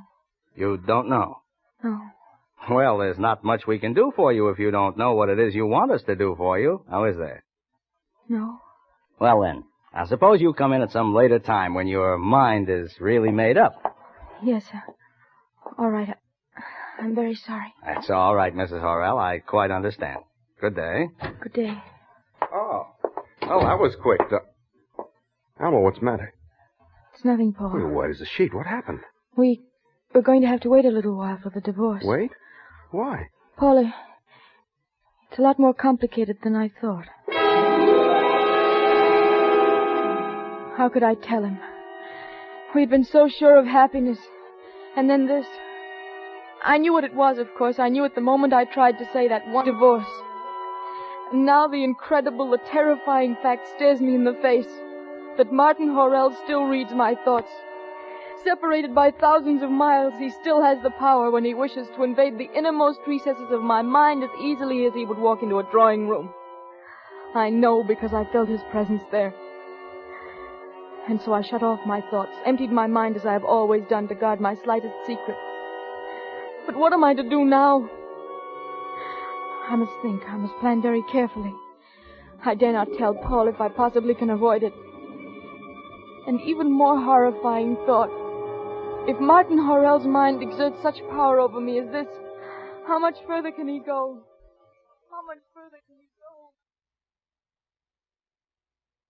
June the 22nd. For weeks I have moved in a nightmare of conflicting, panicky thoughts and indecision. And today something happened, trivial in itself, but having a significance that has left me shaken and appalled. This afternoon I was to meet Paul early and we were to go to the beach. But I was late. I was terribly late. It was nearly dark before I got to his hotel. Come in. Oh, so there you are. Oh, Paul. Well, where have you been? What have you been doing? I've been waiting here for nearly 3 hours. Paul, you'll never believe this. Well, sure, I'll believe it, but it better be good. I've been feeding the swans. Feeding the swans? Yes, in Central Park. Oh, but Alma, we had a date. If you've been held up somehow or got lost or put in jail, but feeding the swans. Oh, listen, I've got to tell you something. I'm listening. First about the lawyer. I didn't ask for a divorce. What do you mean? I couldn't. You couldn't? Paul, he's reading my mind again. He's reading my mind. Alma. It's true, Paul. But he's in Australia. I know, but when I began to talk to the lawyer, he was in my mind. It doesn't seem possible. I know it doesn't seem possible, but it is. It was the same thing about the swans, only worse. The swan. I didn't even know what I was doing, Paul. The date I had with you, everything just went out of my mind. And there I was feeding the swans until it was as though I suddenly woke up. And then I knew. Knew what? Why I was there. Paul, today is the anniversary of my marriage to Martin Horrell. Well? That was what we did, Martin and I, the day we were married. Oh. He made me do it, Paul. He reached out across all those miles and made me do it again today. He made me forget everything and just remember that. Remember him. Wow. How could he? He did. Paul, if he can do that, he can do anything, can't he? Oh, I don't know. He could even make me commit murder.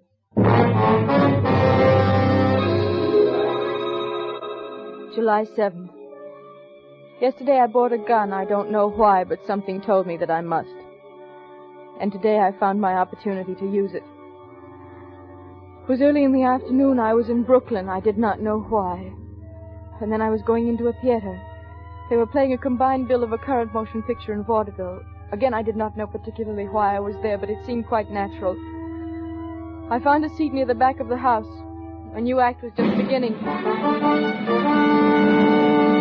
Ladies and gentlemen, the masked marvel of mentalism, the Great Horrell. For a moment I sat stunned, unable to believe that I was not dreaming. But it was. He seemed to have changed a little, the voice perhaps, something about his hair, but it was. And so I knew. I knew why I was there. I knew that he had drawn me there, told me to come there as surely as though he had summoned me with his voice. But I knew something else. I knew why I had bought the gun. I knew at last the terrible price I was prepared to pay to win my freedom. Pencil of a piece of paper, an official piece of paper. It is, yes, it's the gentleman's driver's license. Is that correct? Yes, that's correct. Thank you. Thank you. I knew what was coming next. I knew that out of all that audience I would be selected. I knew this was the chance he had been waiting for. But now I also knew it was the chance I had been waiting for. I was on my feet and making my way towards the aisle. My handbag was open, my fingers around the grip of the automatic. Now, ladies and gentlemen, perhaps there are some of you who believe there's some trick to this, that it's all done with mirrors. Now, before we go any further, I'm going to ask some feminine member of the audience to step up here on the stage and blindfold me. Are there any volunteers? Now, I see a young lady standing in back of the house. Will the young lady come up on the stage, please? No. Don't be bashful. Step right up. You're not afraid of me, are you? Or perhaps the young lady is afraid I'll read her mind. Perhaps she's harboring some guilty secret.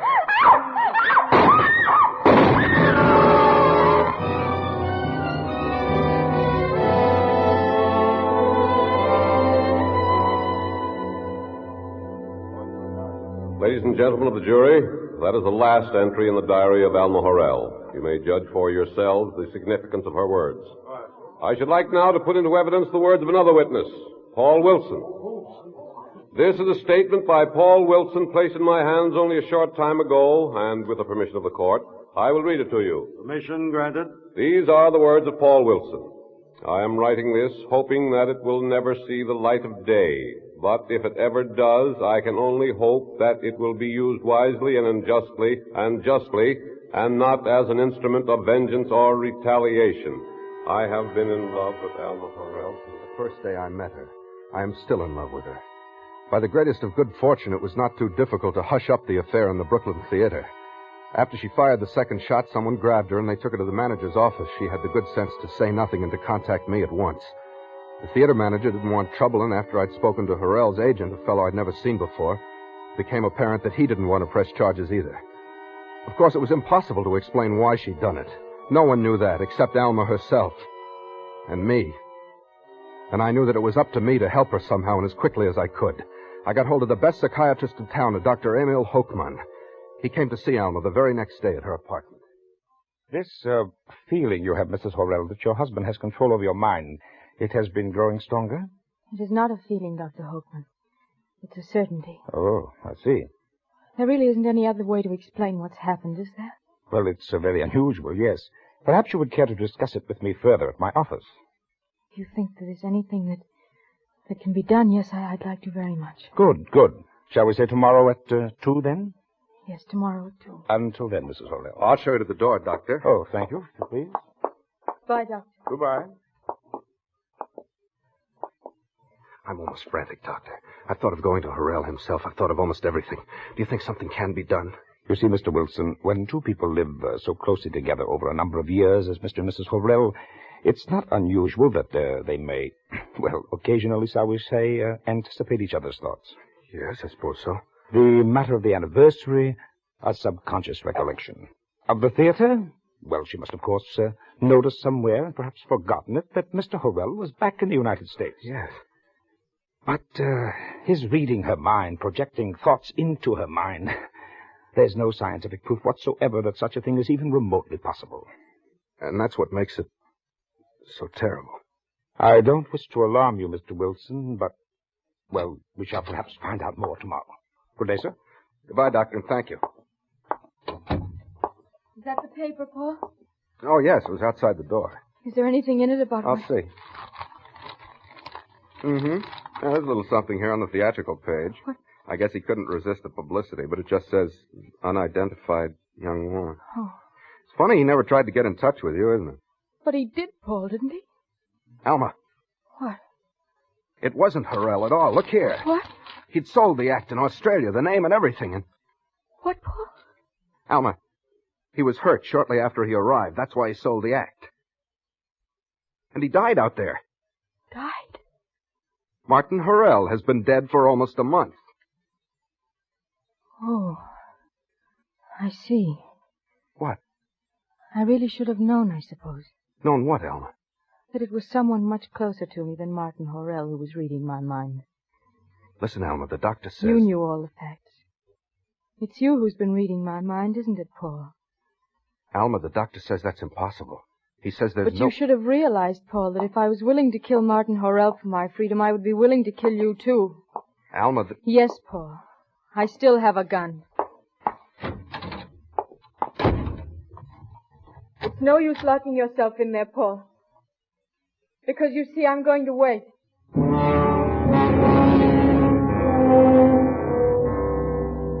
I've locked myself in. But the room in which I'm writing this is a sheer drop of 15 stories to the street. And there's no telephone. Not that it matters. I wouldn't escape even if I could.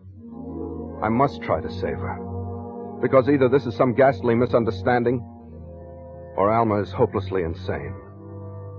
What I have written here I shall hide somewhere in this room. I shall hide it in such a way that it can never be discovered except by the painstaking search of someone looking for evidence. Evidence of murder. And now, I'm going to unlock the door.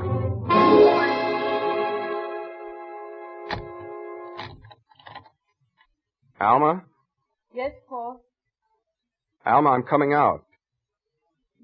I want to talk to you. Yes, Paul? Alma, I know what you're thinking. Yes, Paul. I'm sure you know what I'm thinking.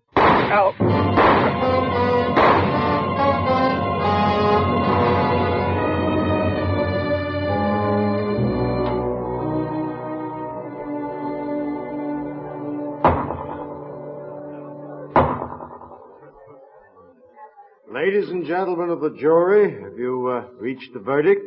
We have. How do you find the defendant? Guilty or not guilty?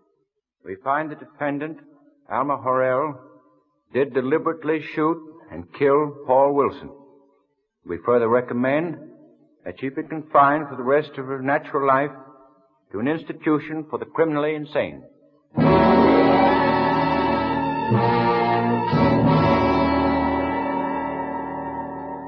They said I was insane. What do they know of the tortured depths that lie beneath the surface of the human mind?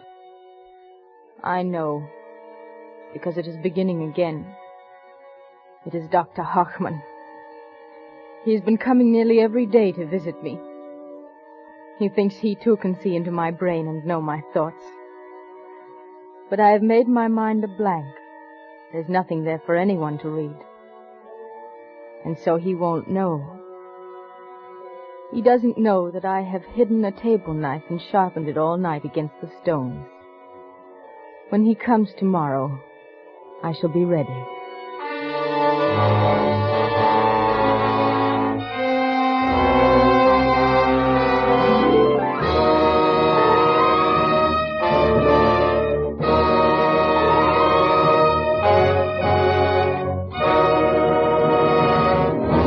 Suspense. Presented by Roma Wines, R-O-M-A, made in California for enjoyment throughout the world. This is Ken Niles to tell you of a luxurious new experience in wine enjoyment. An experience you share with discriminating wine users everywhere when first you taste Grand Estate Wines by Roma. Yes, to bring you the ultimate in wine pleasure, Roma vintners carefully selected the finest of California grapes. Then, with infinite skill and winemaking resources unmatched in America, Roma vintners patiently guided to taste perfection these magnificent Grand Estate wines. Today, Grand Estate wines are yours to enjoy, yours to serve proudly. No matter what the occasion, the host who possesses all 5 Grand Estate California wines is sure to please all tastes at all times. For smart entertaining, delight your guests with Grand Estate Medium Sherry, Ruby Port, or Golden Muscatel. For gracious dining, serve Grand Estate Burgundy or Sauterne, each a triumph in taste luxury. So, rely on Grand Estate wines by Roma, crowning achievement of vintner skill. Joan Loring will soon be seen in the Warner Brothers production, The Verdict. Thursday, same time, Roma Wines will bring you Mr. Hume Cronin as star of Suspense, radio's outstanding theater of thrills. Produced by William Spear for the Roma Wine Company of Fresno, California.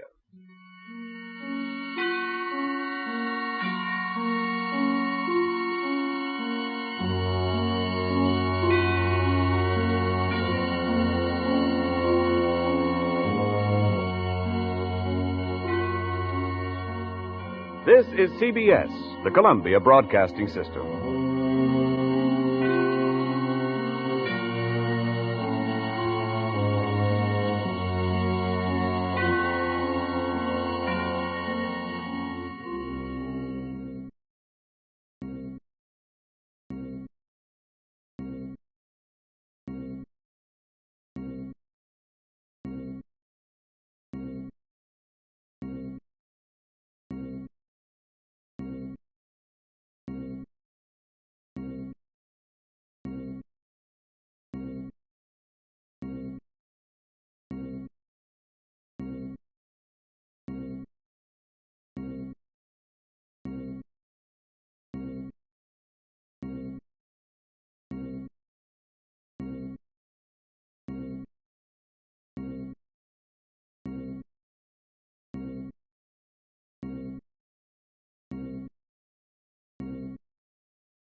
And now, Roma Wines, R-O-M-A, made in California for enjoyment throughout the world. Roma Wines present Suspense.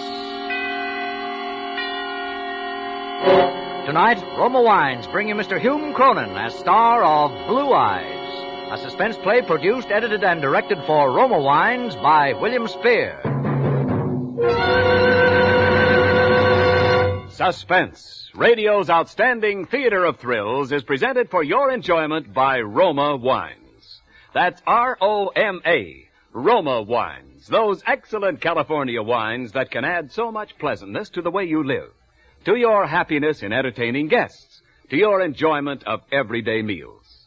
Yes, right now, a glassful would be very pleasant, as Roma Wines bring you Hume Cronin in a remarkable tale of Suspense. Today began just like any other day. I got to bed early last night because I had to go over the accounts with Mr. Bevins. When you go over the accounts with old Hawkshaw, you've got to be in tip-top shape. Well, I dressed myself rather carefully this morning. I put on the necktie with the little flowers on it, the blue and red one. Jane said she liked it. Told me it matched my eyes. Made them look bluer. I went down to breakfast. My wife, Laura, was having her coffee. Good morning, Oliver. Morning, dear. I'll have to warm your coffee. Here's the paper. Thanks. Oliver, must you wear that tie? Hmm? That frightful necktie. It's not at all becoming. Well, matches my suit. It's a perfectly dreadful shade. Makes you look like a rube. I like it. Well, I don't. And I wish you wouldn't wear it. Oliver, aren't you listening to me? Oh, sure. I was reading. Oh, well, don't let my conversation disturb you. That's all right. Oliver. What's wrong now? Oliver, I don't know what's gotten into you lately. You forget things. You scarcely seem to hear a word I say. Aren't you feeling well? I feel fine. Why shouldn't I? Well, you look a bit drawn. I believe I'd better make an appointment for you with Dr. Thacker. Look, Laura, there's nothing the matter with me. I better get going now. I'll be late. But you haven't finished your breakfast. Well, that's all I want. I'm not very hungry. Where's my briefcase? On the hall table. Oliver, are you sure you're not ill? You look positively hollow-eyed. I never felt better in my life. Well... See you tonight, dear. Goodbye. Oliver. Yes? I hope you'll all... Oh, nothing. Goodbye. Laura was like that. A chronic worrier. She seemed to take delight in fretting about things that wouldn't even occur to the average person. Imagine me not feeling well. Why, I've never had a sick day in my life. There on the trellis was my prize rose bush. Climbing talisman, they call it. Suddenly, I was thinking of Jane. Perhaps if I put a rosebud in my buttonhole, Jane would notice. She'd say something about how the scent matched her perfume, and maybe we'd talk about roses. And I could impress her, because I know quite a lot about roses. I was just about to pick one of the buds. Well, good morning, Mr. Littlefield. Good morning. 2 letters for you today. Good morning, Mr. Crowley. Well, I see you doing a little gardening, Oh, no, I was just sort of looking the garden over. Well, that's a mighty fine garden you got there, Mr. Littlefield. Worked pretty hard on it, I suppose. Yes, I've given it my fair share of time. Oh, yes. A little too much, maybe, I beg your pardon? Well, it pays to be on the safe side, Mr. Littlefield. Now, of course, it ain't none of my business, but it seems to me that you're getting to look, a little peaked. You better go easy. Yes. Well, Son, you know.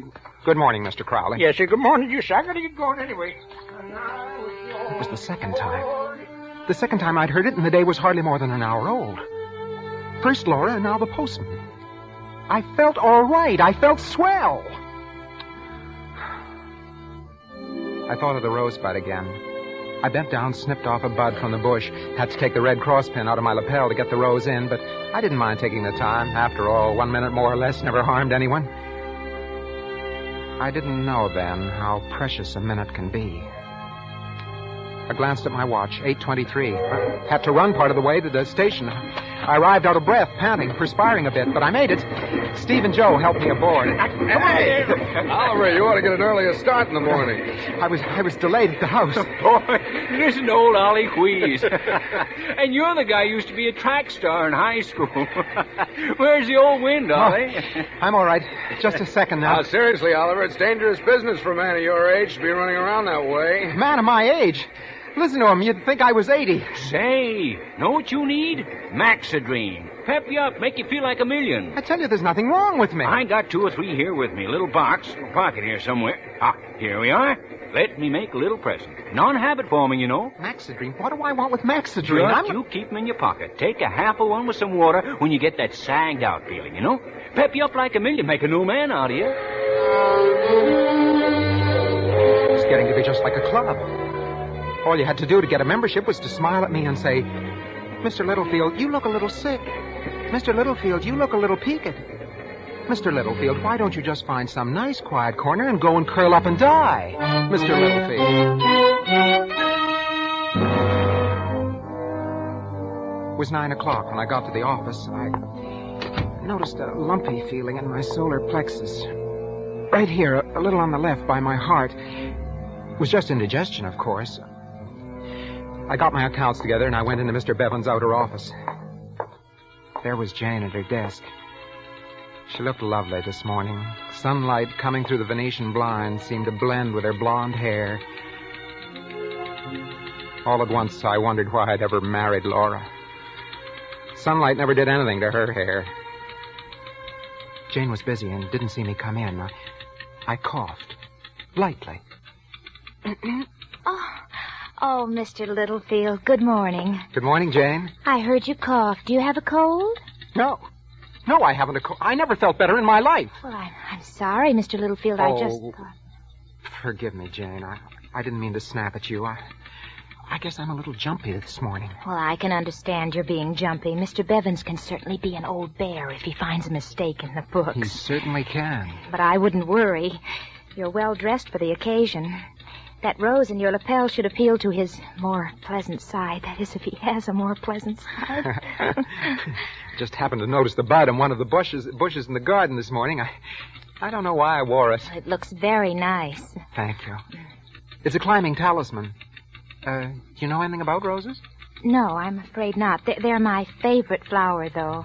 I grow them as a hobby. I had some exhibited once. Oh, you must be quite a gardener. Oh, no, I'm not really. You see, there isn't a lot to growing a good rose. You just have to watch your soil carefully. Irrigate, of course. And roses take a lot of spraying, too. Oh, I see. And let me tell you, if you intend to exhibit your flowers, there mustn't be any evidence of insect damage. You see, a rose is judged first by its form and color, then substance, then... Excuse me. Oh, of course. Yes, sir. Have you seen Littlefield?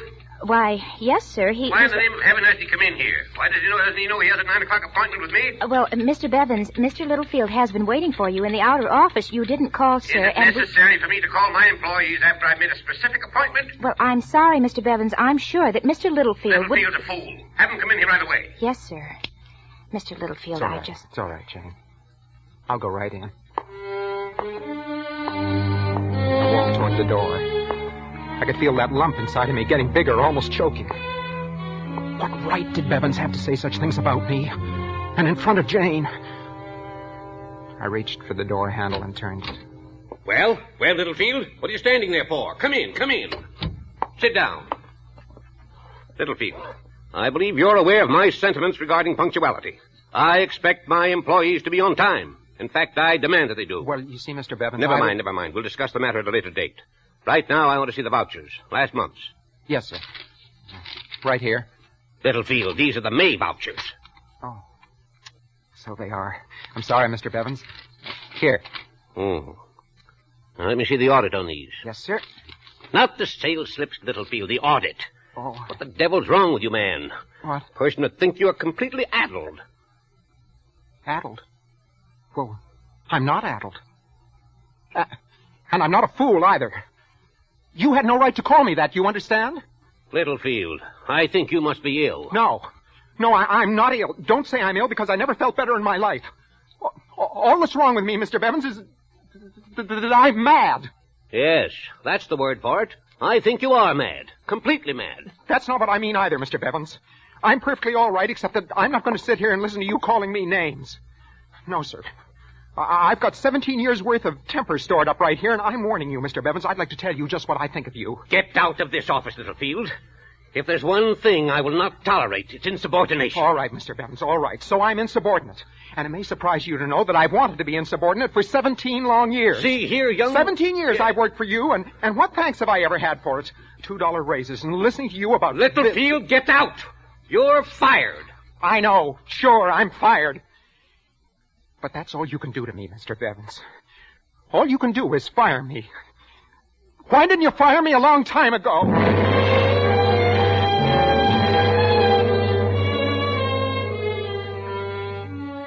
So there I was, out of a job.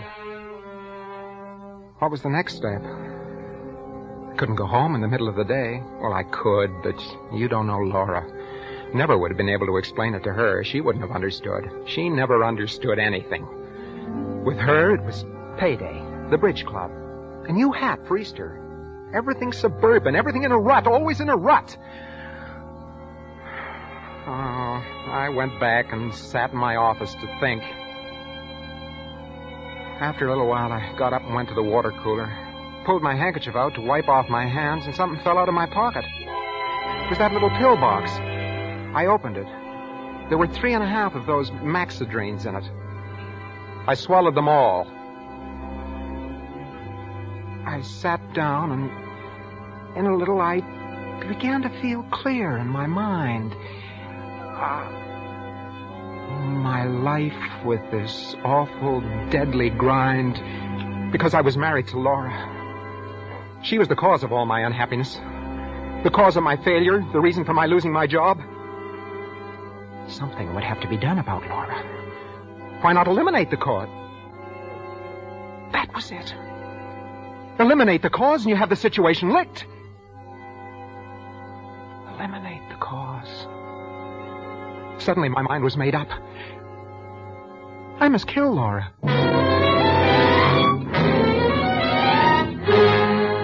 For Suspense, Roma Wines are bringing you Hume Cronin in Blue Eyes by Charles Smith and Lewis Reed.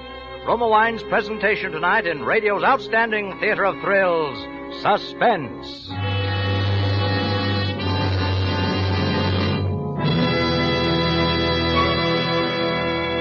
Between the acts of Suspense, this is Ken Niles for Roma Wines. Every great artist creates many fine paintings, but there is usually one picture in which the artist's talents combine magnificently to produce a masterpiece. It is frequently so with wines. Long famed for the excellence of Roma wines, Roma, America's greatest vintner, has created a limited bottling of outstanding character, Grand Estate wines, each a masterpiece of fine winemaking. Yes, Grand Estate wines by Roma possess all the qualities of wine greatness, brilliant clarity, full fragrance, and soft, rich taste. For Roma vintners, with infinite patience and age-old skill, have captured, from choicest grapes, the ultimate in wine goodness. That is why discriminating wine users everywhere recognize Grand Estate wines as the crowning achievement of vintner skill. Tomorrow, enjoy the delightful experience awaiting you in Grand Estate California wines. For gracious hospitality before dinner, serve your guests Grand Estate medium sherry. For smart afternoon or evening entertaining, delight everyone with Grand Estate Ruby Port or Golden Muscatel. Remember the name, Grand Estate Wines by Roma, each a taste masterpiece. And now, Roma Wines bring back to our Hollywood soundstage Hume Cronin, who, as Oliver Littlefield in Blue Eyes, continues a narrative well calculated to keep you in suspense.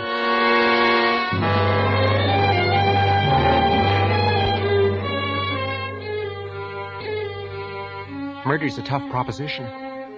Takes a lot of thought. Mustn't be messy or violent. It's got to be quick and effective, or else a guy stands a chance of getting caught. How to do this thing? How to do it without a slip? Suddenly I had it. Laura took some medicine every night at bedtime. 2 tablespoons of powder that Dr. Thacker had prescribed for her and a glass of warm milk. If I were to get some poison that looked like that powder and substitute... Yes. That was perfect. It couldn't miss. Quick and effective.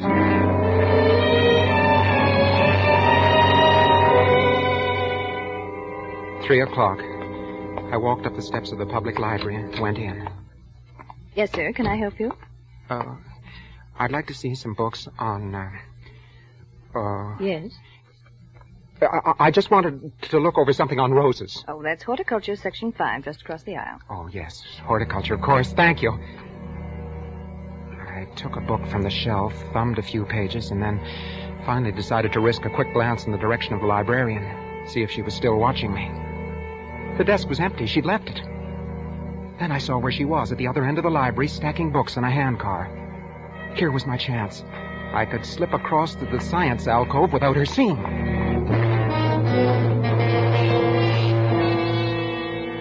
I went to the section marked Science, Medicine. Looked in the card index file under P. Pharmacology. Here it is. Pharmacology and Therapeutics by Walter A. Bastido, Ph.D., M.D. Someday I'm going to look up those initials and find out what they mean. I found the book. The index said, look under hydrocyanate acid and cyanate. And there it was. Cyanate, used as intensifier in photographic development. 2.5 grains of this cyanate is reckoned to be a lethal dose. I could buy the stuff in a photographic store. 2.5 grains. Fatal. Pardon me, sir. Oh, yes? I'd like to put these books away if I may. Oh, you're the gentleman who was looking for books on roses. Yes, I was. Well, I'm afraid you're in the wrong department, sir. I told you a moment ago you'll find everything on roses. Oh, it was clumsy of me. I'm terribly sorry, sir. Oh, it's all right. It's my fault. I was in the way. Oh, you dropped your book. Here. Thank you. What? This isn't a book on roses at all. It's pharmacology. Oh, well, what do you know about that? I must have picked up the wrong book somewhere. Yes, you must have. She stared at me as I put the book back on the shelf. I turned and walked away. I could feel her eyes following me through the door. I was conscious of that lump under my heart again. Felt heavy and hard like a rock. And there was a dryness in my throat, too. I swallowed a few times to get rid of it. At 4th and Sutter, there's a photographic supply place. Good afternoon, sir. Good afternoon. I'd like some cyanate, please. Oh, how much do you want, sir? Oh, enough to treat some negatives with. Quite a few negatives. Yeah, about 2 pounds? Yes, I think that'll be fine. Well, I'll wait for you. What kind of camera have you been using? What? Oh, I have a Brownie camera. Brownie, eh? Yeah. A lot of people are going back to them since the war. You can take good pictures with a box camera if you use it right. You know what they say. It's not the camera, but the man behind the camera that makes the picture. Yes. What size negative do you shoot with it? Negatives? Well, as far as negatives go, I 2 1/4 by 3 1/4, probably. That's what most brownies take. Yes, that's the size. I wasn't going to be able to keep this up much longer. I was bound to make a slip sooner or later. Couldn't say I was in a hurry. He might get suspicious. A man buying poison shouldn't ever be in a hurry. Why was he taking so long? I could feel perspiration on my forehead, cold and damp. The room began to look lopsided. Everything seemed to be swaying. Grip the counter with both hands. Grip it tightly. Now smile. Yeah. Here you are, sir. That'd be 57 cents. Yes, here. Thank you. Hey, just a minute. Hey, mister. Hey. I heard him shout after me, but I kept right on walking, faster. So a photographic studio was just like a drugstore after all. If you bought poison, you had to sign for it. Well, I wasn't going to. No, sir, I wasn't going to. I ducked around the corner. Hey, mister. Hey, officer, you see a fellow just come out of here? What fellow? Gray suit, blue tie, rose in the buttonhole. No. Well, he's gone. Now, what do you make of that? The guy gives me a 20 instead of a 1 and disappears. Well, I can do business like that all day long. I won't forget that, gent. No, sir.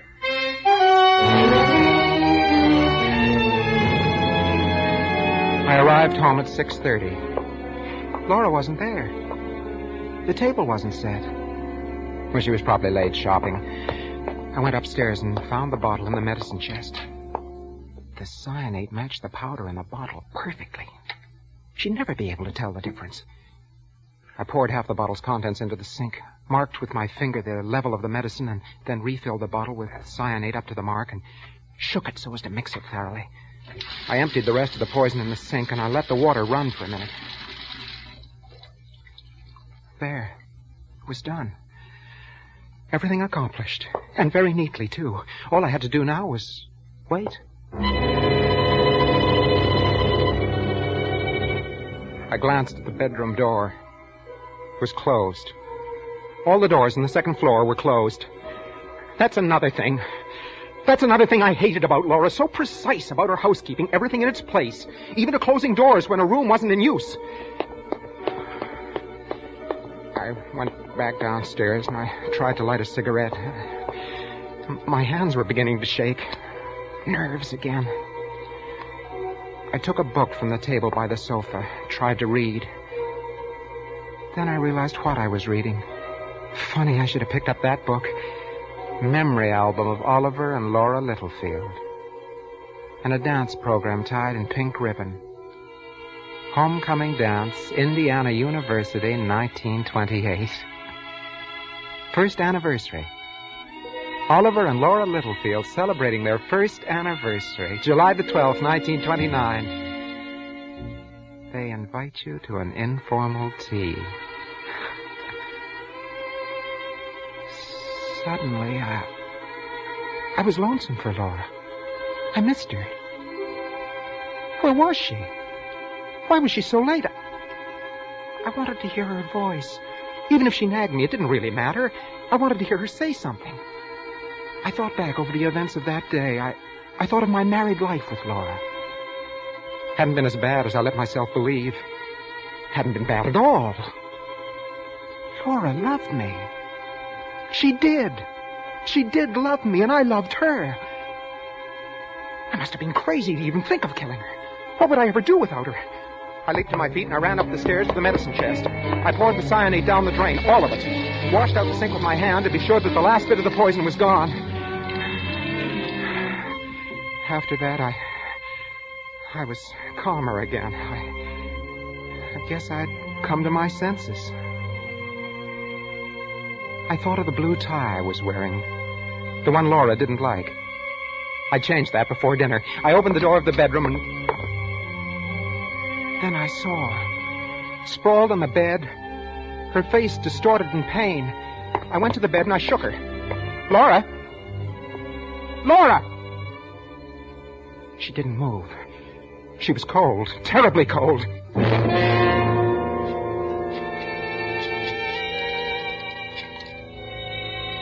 Hello? Hello, Dr. Thacker? Doctor, this is Oliver Littlefield. Can you come over right away? Something's happened to my wife. I think she's dead.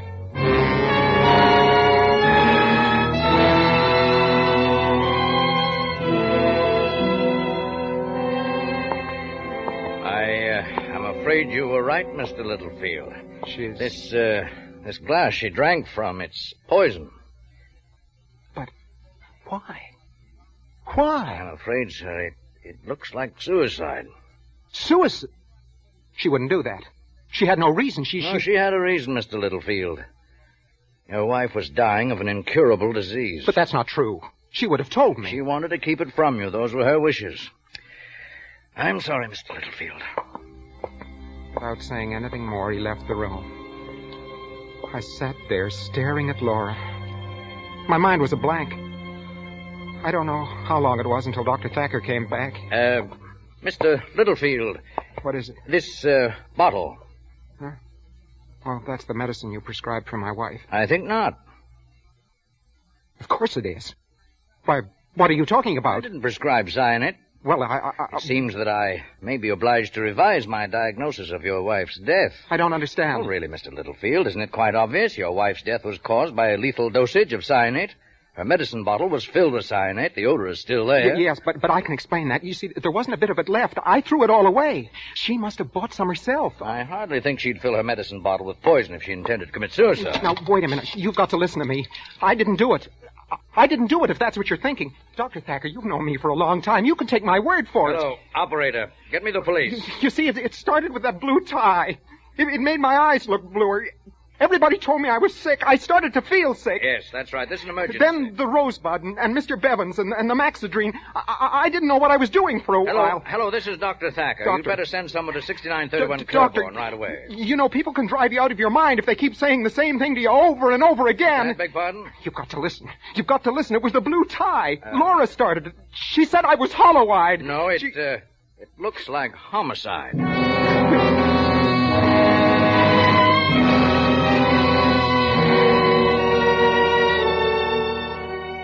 12 hours. It all happened in 12 short hours. But since then, the hours have been long, endless eternity. How long will I have to wait? How long until they file out of that room and tell me what I already know? The coroner's jury found that Laura Littlefield met her death by poisoning. It's recommended that her husband, Oliver Littlefield, be held to answer. I can hear it now. There's no other verdict. The testimony of the librarian, the clerk at the photographic store, the doctor. Powerful evidence that lies. Damning evidence that'll send Oliver Littlefield to the electric chair. Mr. Littlefield, it's all over. I knew it. I knew what you would find. The coroner's jury found the testimony of the librarian, the clerk, and the rest convincing. Undeniable. And, of course, the presence of the glass of poison at your wife's bedside was confusing.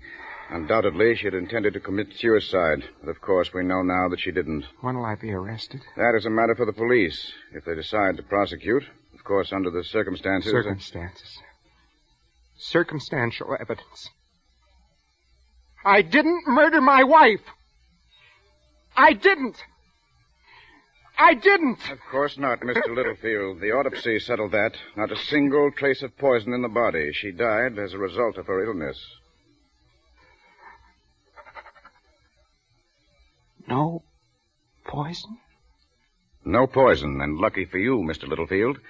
Because if she'd committed suicide as she planned, just how would you have been able to prove your innocence, Mr. Littlefield? Just exactly how?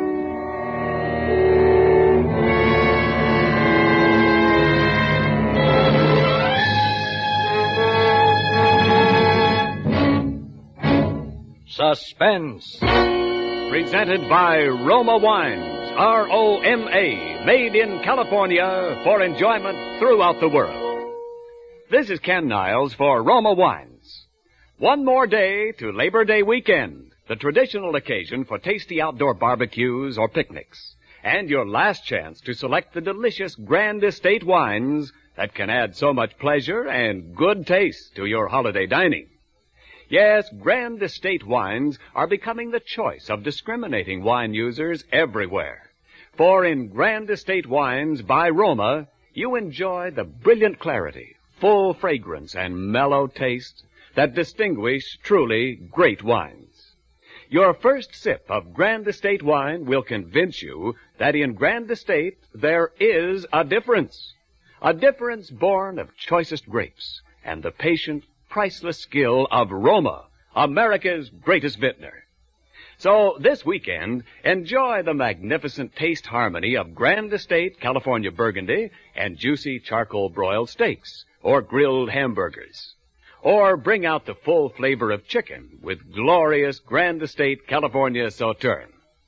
Remember the name, Grand Estate Wines by Roma, crowning achievement of vintner skill. Hume Cronin appeared through the courtesy of Metro-Goldwyn-Mayer, producers of the Technicolor musical Holiday in Mexico.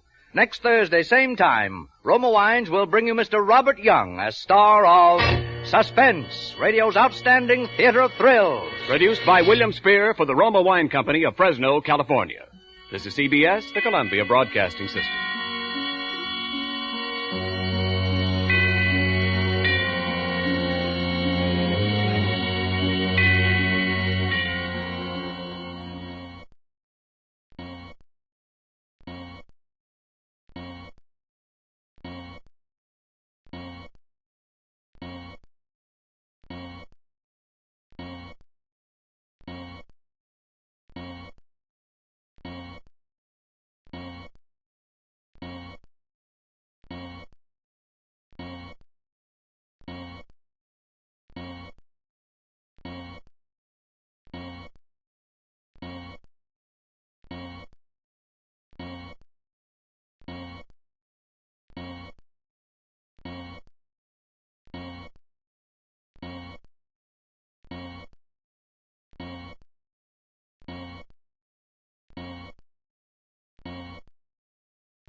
And now, Roma Wines, R-O-M-A, made in California for enjoyment throughout the world. Roma Wines presents Suspense. Tonight, Roma Wines bring you Mr. Robert Young as star of You'll Never See Me Again, a suspense play produced, edited, and directed for Roma Wines by William Spear. Suspense, radio's outstanding theater of thrills, is presented for your enjoyment by Roma Wines. That's R-O-M-A, Roma Wines. Those excellent California wines that can add so much pleasantness to the way you live, to your happiness in entertaining guests, to your enjoyment of everyday meals. Yes, right now a glassful would be very pleasant as Roma Wines bring you Robert Young in a remarkable tale of suspense.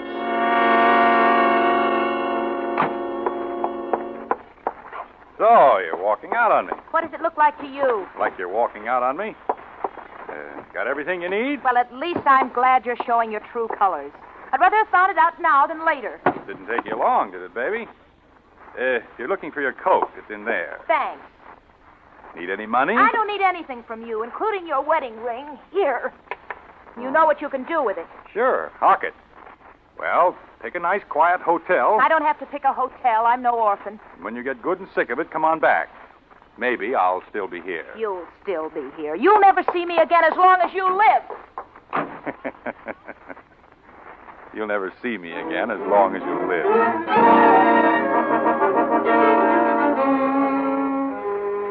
You'll never see me again as long as you live, she said. If I'd known then what I know now, I guess that wouldn't have sounded so funny. All right, maybe I'm not the easiest guy in the world to get along with, but it's perfectly natural for a couple to have at least one good fight after they've been married nearly 3 months. I just wasn't going to be the first one to say uncle, that's all. Still, you don't wait around forever when your wife walks out on you, even if you are playing hard to get.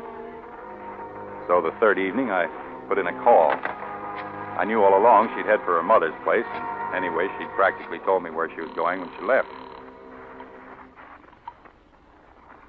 Hello? Oh, hello. Is this Mrs. Alden? Yes? This is Ed. Janet's husband. Oh, yes. How is Janet? Well, isn't she there with you? With me? Why, no. Isn't she with you? No. That was all I needed to hear. I grabbed my hat and headed for the bus station. That was the only way she could have possibly gone to her mother's place at that time of night, by bus. First, I wanted to find out if there was anybody who could positively identify her as having left. The guy at the ticket office wasn't very bright. To West Hampton? Well, seems like I remember somebody like that. It would have been Monday night, just about this time. West Hampton Monday night, huh? Mm-hmm. Well, maybe. I couldn't be sure, though. Never mind. Give me a ticket. Where to? Where do you think? West Hampton.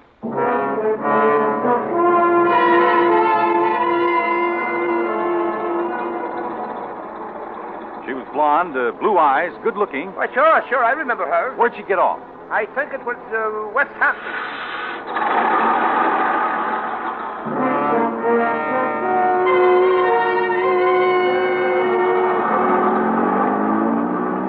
Well, good night.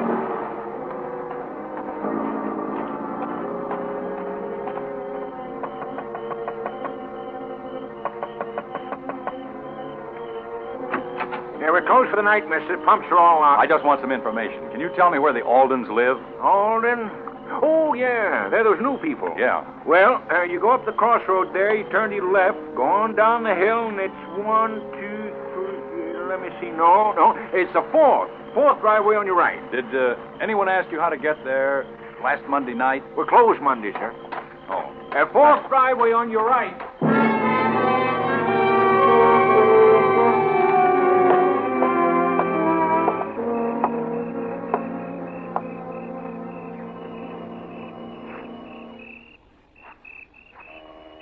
Must be somebody lost their way.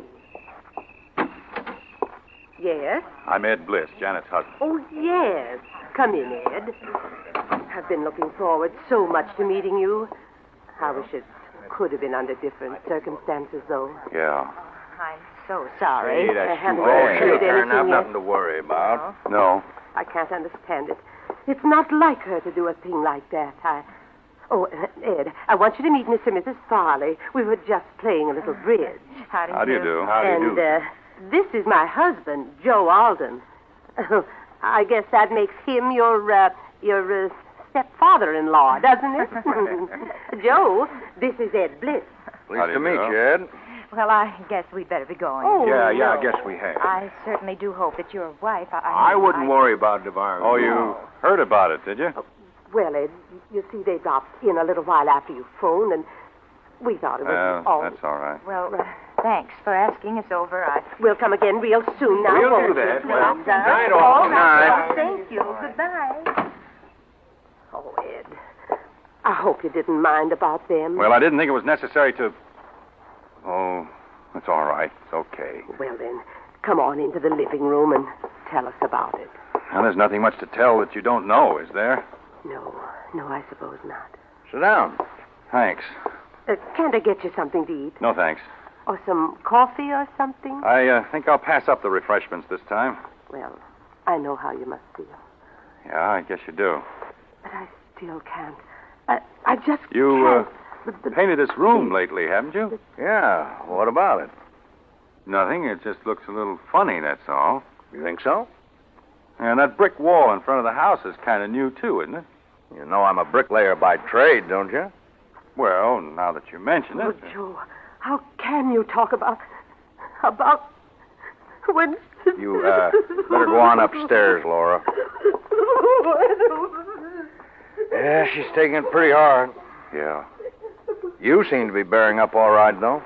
You haven't lost any sleep over it yet yourself, have you? I'm not her husband. Yeah, this isn't getting us anywhere. What was that? Laura, I guess she's going to bed. Oh.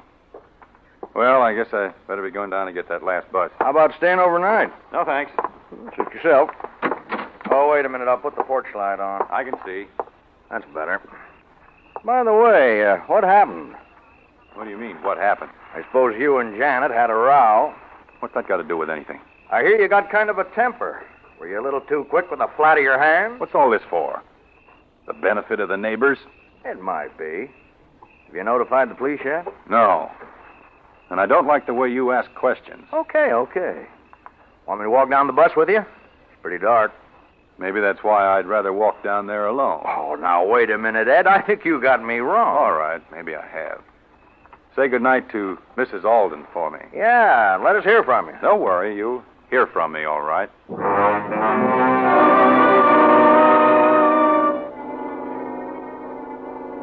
It was still plenty dark when I got back to town, but I took the shortcut at the corner just the same, a path across the vacant lot. Between the lot and my house, there's a hedge. I was just going through it when I stopped cold. There was a light on in my house, only it wasn't a regular light. It was the beam of a flashlight moving past the living room window. That could only mean one thing. Cops. Of course, it was Joe Alden that tipped them off. I just waited, and then I heard the front door open and close. I saw two men standing outside. And one of them went up the street. Pretty soon, I heard a car drive off. The other man was just a shadow then, standing by a tree in front of the house. You could see he was expecting me to come from the other direction. I stepped through the hedge and went over to him. Would you be looking for anybody in particular? I might be. Who are you? Ed Bliss. Who are you? Detective Stillman, Bureau of Missing Persons. How'd you know anyone was looking for you? Oh, I'm just bright that way. Oh, yeah? Well, they like bright boys down at headquarters. Come on, let's go.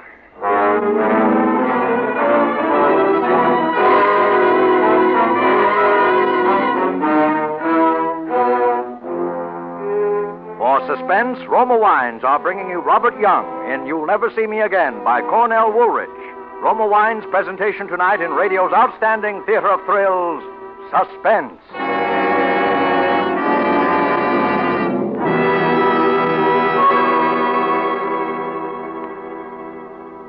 Between the acts of Suspense, this is Ken Niles reminding you that it's really simple to please the palates of fastidious guests if you'll just be sure to serve Grand Estate wines. For Grand Estate wines presented by Roma afford you the ultimate in wine excellence. Discriminating wine users know this and regard your offering of Grand Estate wines as a flattering gesture to their good taste. For in Grand Estate wines, particular guests find the brilliant clarity, full fragrance, and mellow taste that distinguish truly outstanding wine. You see, Roma created this limited bottling of magnificent Grand Estate wines especially to please those who know fine wines. With choicest grapes, infinite patience, necessary time, and age-old skill, Roma master vintners endowed each Grand Estate wine with fine qualities of wine greatness. So the host who possesses all 5 Grand Estate California wines is sure of pleasing all tastes at all times. For smart entertaining, delight your guests with Grand Estate Medium Sherry, Ruby Port, or Golden Muscatel. For gracious dining, serve Grand Estate Burgundy or Sauterne. Remember the name, Grand Estate Wines by Roma, the crowning achievement of vintner skill. And now, Roma Wines bring back to our Hollywood soundstage Robert Young, who, as Ed Bliss in You'll Never See Me Again, continues a narrative well calculated to keep you in suspense.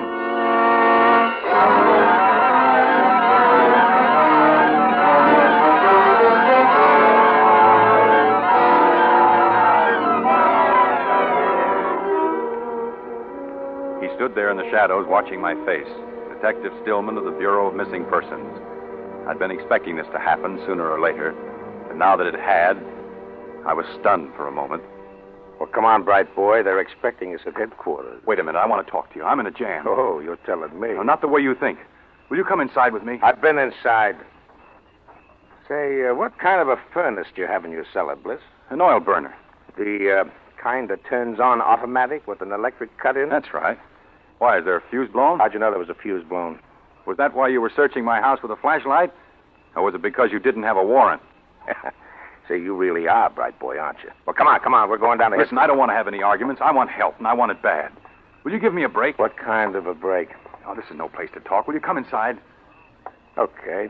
But you better talk fast and talk good. Don't worry. The fuse box is right here. Flash your light, please. I always keep a couple of fuses on top of it. Oh, there they are. Let's go in the front room.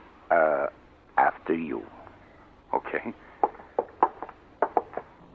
Now, what do you want to talk about? Oh, don't you understand? She's my wife.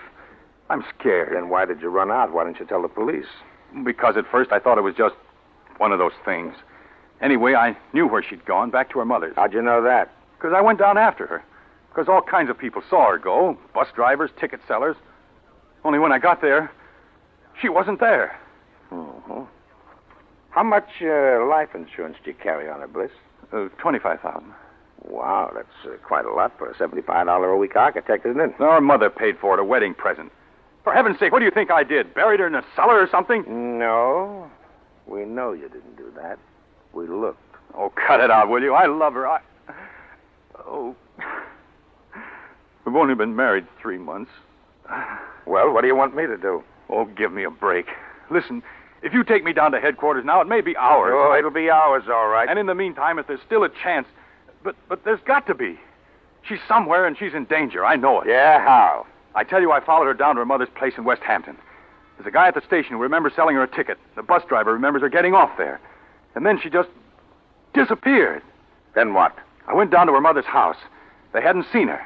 But there's something funny about it. There's something funny about her mother and that stepfather. And there's something funny about the house. And about that room. What room? That living room of theirs. Listen, you've got to help me. Help me find her. You've got to go down there to West Hampton with me because I've got a hunch somehow that I'm the only one who can find her. All right, Bliss. All right, I don't know why, but I believe you. You do? Yes, You'll and go? I shouldn't believe you either because... Because what?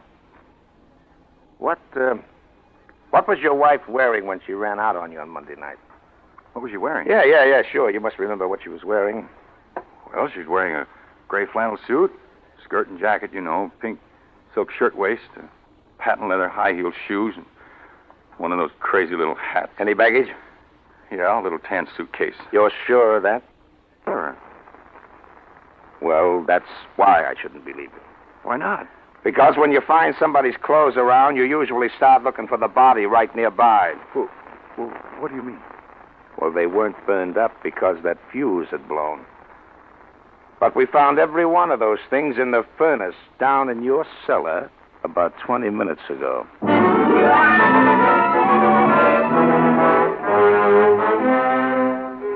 When he said that, I knew there wasn't much time. But he was going up to West Hampton with me anyway, and that was the main thing. Of course, first he had to rout out the bus driver and the ticket seller and check my story with them just to be sure I wasn't trying to pull a fast one. But that was all right. I expected that. Then we climbed into the police car and headed out to West Hampton. He believed me now, all right. And that car couldn't have been pushed any harder if I'd been driving it myself. Still, it was broad daylight when we got there.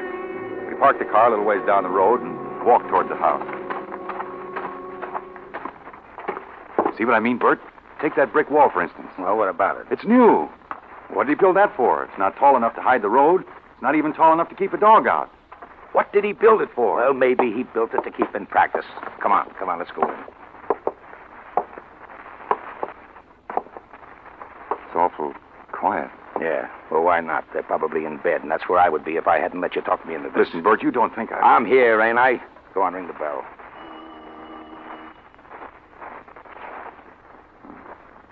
No answer. I'll keep trying.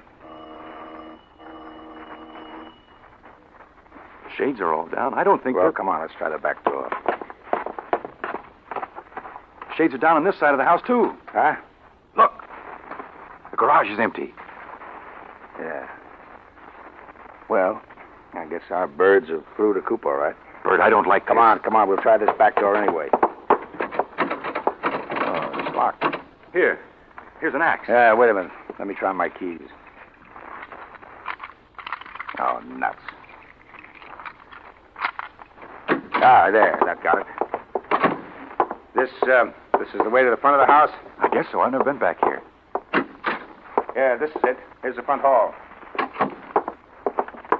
There it is. What? The room. The living room I was telling you about. Oh, what about it? Snap on the lights. Oh, I still say, what about it? I don't know, but don't you get something funny about it? No, what? The lights. Or something about the fresh paint. The rug. There's something, though. I know there is. Oh, come on. We're wasting time. There's something screwy about the whole joint. We went over the place from top to bottom. I wanted to get back to that room, and time was awful important. But Bert Stillman wanted to look into everything, which was only right and natural. Then we ran into something that was just about the last thing I expected. Say, what's the store here? I don't know. I thought we'd covered everything on the ground floor before. Locked. There must be some sort of back bedroom. Well, the keys won't fit this one. Funny, the only room in the house that was locked. Well, maybe we've got what we're looking for. Give me that axe. But Bert, don't you see? If she was here and then gone, they must have taken her. She's probably...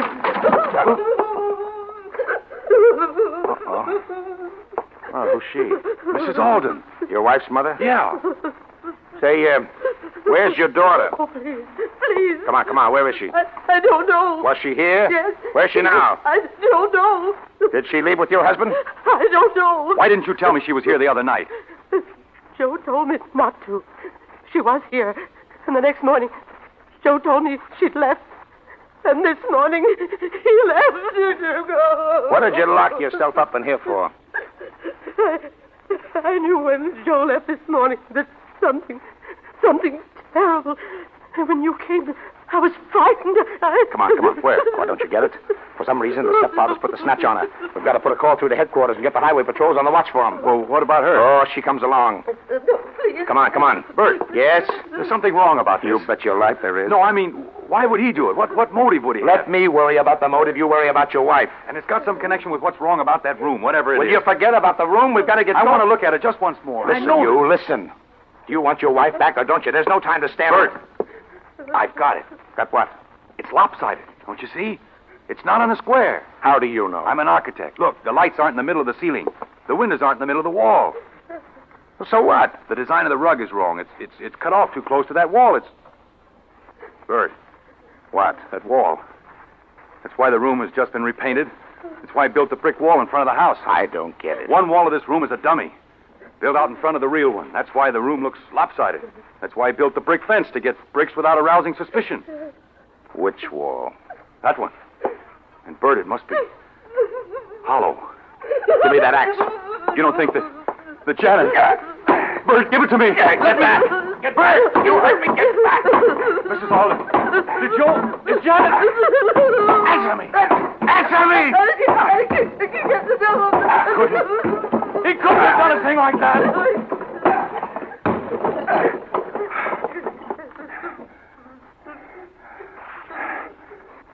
Hey, Ed. Yes? Didn't you say your wife was young? 23. Well, then you can look. This is an older woman. Do you know her? No. Well, there's your motive. Yeah. But who could it be? I don't know. Well, she must know, the mother. She can't even talk. Say, Ed. Ed, you would know if she was the mother, wouldn't you? Of course I would. What? No, I wouldn't. I never saw Janet's mother until I came here to the house Monday night. Oh. Mrs. Alden. Mrs. Alden, answer me. I'm not Mrs. Alden. That's Mrs. Alden.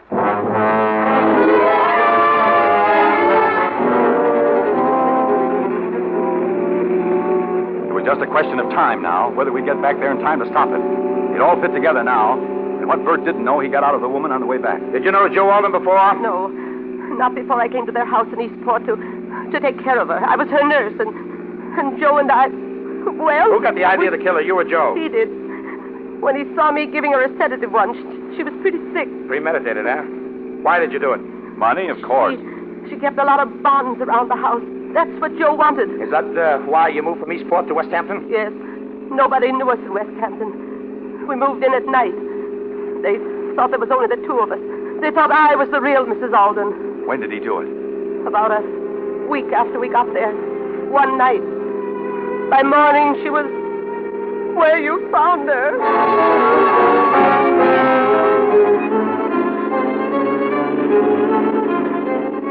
We were doing better than 80 most of the way, but I still didn't think we'd make it. And naturally, Bert was afraid to put the local cops around the house for fear Alden would spot them first and take Janet away. And do it somewhere else. If he hadn't done it already. Because Bert had the picture cold now. Janet had come to the West Hampton house and found her mother was missing before Alden had been able to make his getaway. So Alden had to kill Janet, too. He knew where he was taking her because of the clothes in the furnace of my house. That was the tip-off that Joe was going to try to plant it on me. The only break I had. At least I knew where to look if I could get there in time. At the outskirts of town, we picked up a police escort. But Bert made them lay off when we got near the house. We drove up the side street and parked a little ways off. We walked up to the house. There was a car in front of it. That Alden's car? Yes. All right. Now, you're coming in with this lady, but the first sound out of you, and I'll shoot, and I mean that. I know. Got your keys, Ed? Yeah. Yeah, quiet. Look, there's a light. That's the door to the cellar. Come on. Listen. He's digging. The lights have gone out. He must have heard us. Put on your flashlight. Come on, let's go. There he is. Ed, why you? Oh. Hey, Double. Hey, Ed, you shouldn't have done that. He killed my wife, didn't he? Switch on the light. Where is she? Maybe it isn't too late. There she is. She's dead. Yeah, chloroform. You smell it? Come on, get that cloth off her face. It's too late. Can't you see? Yeah, I'm afraid, Ed. Say, wait a minute. What are you doing carrying a gun, Ed? I got a permit. Anyway, what's the use of asking questions like that now? She's moving. What? She's alive. Here. Come on, Ed. Give me a hand, quick. Ed. Here, Ed. Come on, help me. Hey, Ed, where are you going? Put up your hands, Ed. Okay. They're up. Ed, you could at least have done it yourself instead of hiring a murderer.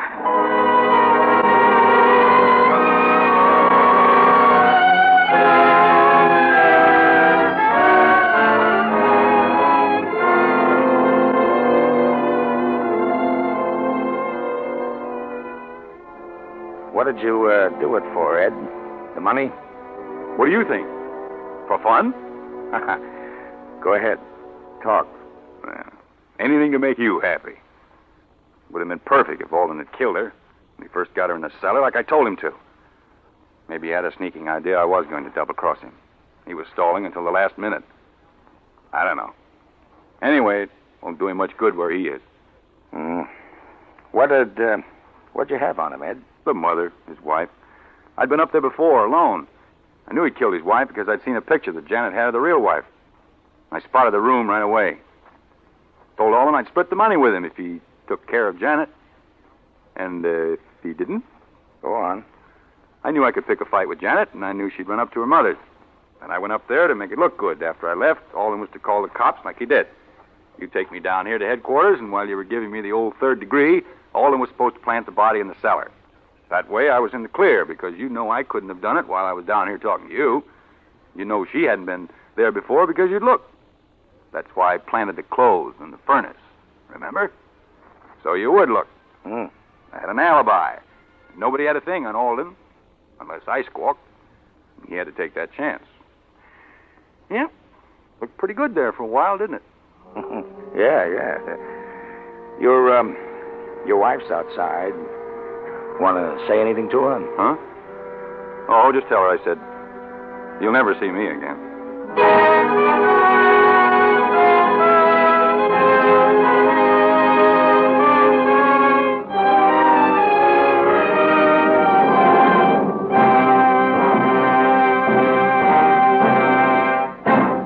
Suspense. Presented by Roma Wines, R-O-M-A, made in California for enjoyment throughout the world. And now, here is our producer-director, William Spear, with a basket of Grand Estate wines, a gift for the distinguished star of tonight's suspense play, Robert Young. Bob, these Grand Estate wines are our way of thanking you for a really wonderful performance. Well, thank you, Bill, for this wonderful basket. You know, Mr. Young, each Grand Estate wine is a limited bottling of outstanding excellence, presented by Roma, the greatest name in wine. Each precious bottle is distinguished by brilliant clarity, full fragrance, and mellow taste. Yes, the name Grand Estate Wine stands for the ultimate in wine goodness. I'm impressed, and I've learned something. Well, discriminating wine users everywhere are learning, Mr. Young. They're finding out that Grand Estate wines offer a rich new experience in wine enjoyment. Choicest grapes and the patient perfection of winemaking serve to establish Grand Estate wines by Roma as the crowning achievement of vintner skill. Very convincingly spoken, Ken. And Mr. Young's gift basket of Grand Estate wines will convince him still more. Bob, it's always great to have you on Suspense. I'm sorry we had to make such a heel out of you at the end, but that's what you get for being such a two-way stretch of an actor. Well, I'll get a two-way verdict on the show when I get home tonight. Kids will be furious because they know I'm such a nice guy. But my wife will say that Suspense is the only show that ever lets me play my true villainous self. How is Betty? Fine. Well, congratulations again, Bob. I hear that Lady Luck, the picture you've just finished at RKO, is swell. Well, I'll be looking forward to seeing it. Well, you're very kind, Bill. Who's on Suspense next Thursday? It's a double threat. Lloyd Nolan and Vincent Price. In a play about two lifelong enemies who go away on a hunting trip together, both knowing that only one of them is ever coming back alive. Well, it sounds terrific, Bill. I won't miss it. Swell. And now, Bob, with my compliments and Roma's, here's that gift basket of Grand Estate wines. Thank you again. And good night. Next Thursday, same time, listen to Vincent Price and Lloyd Nolan on Suspense. Presented by the Roma Wine Company, Fresno, California.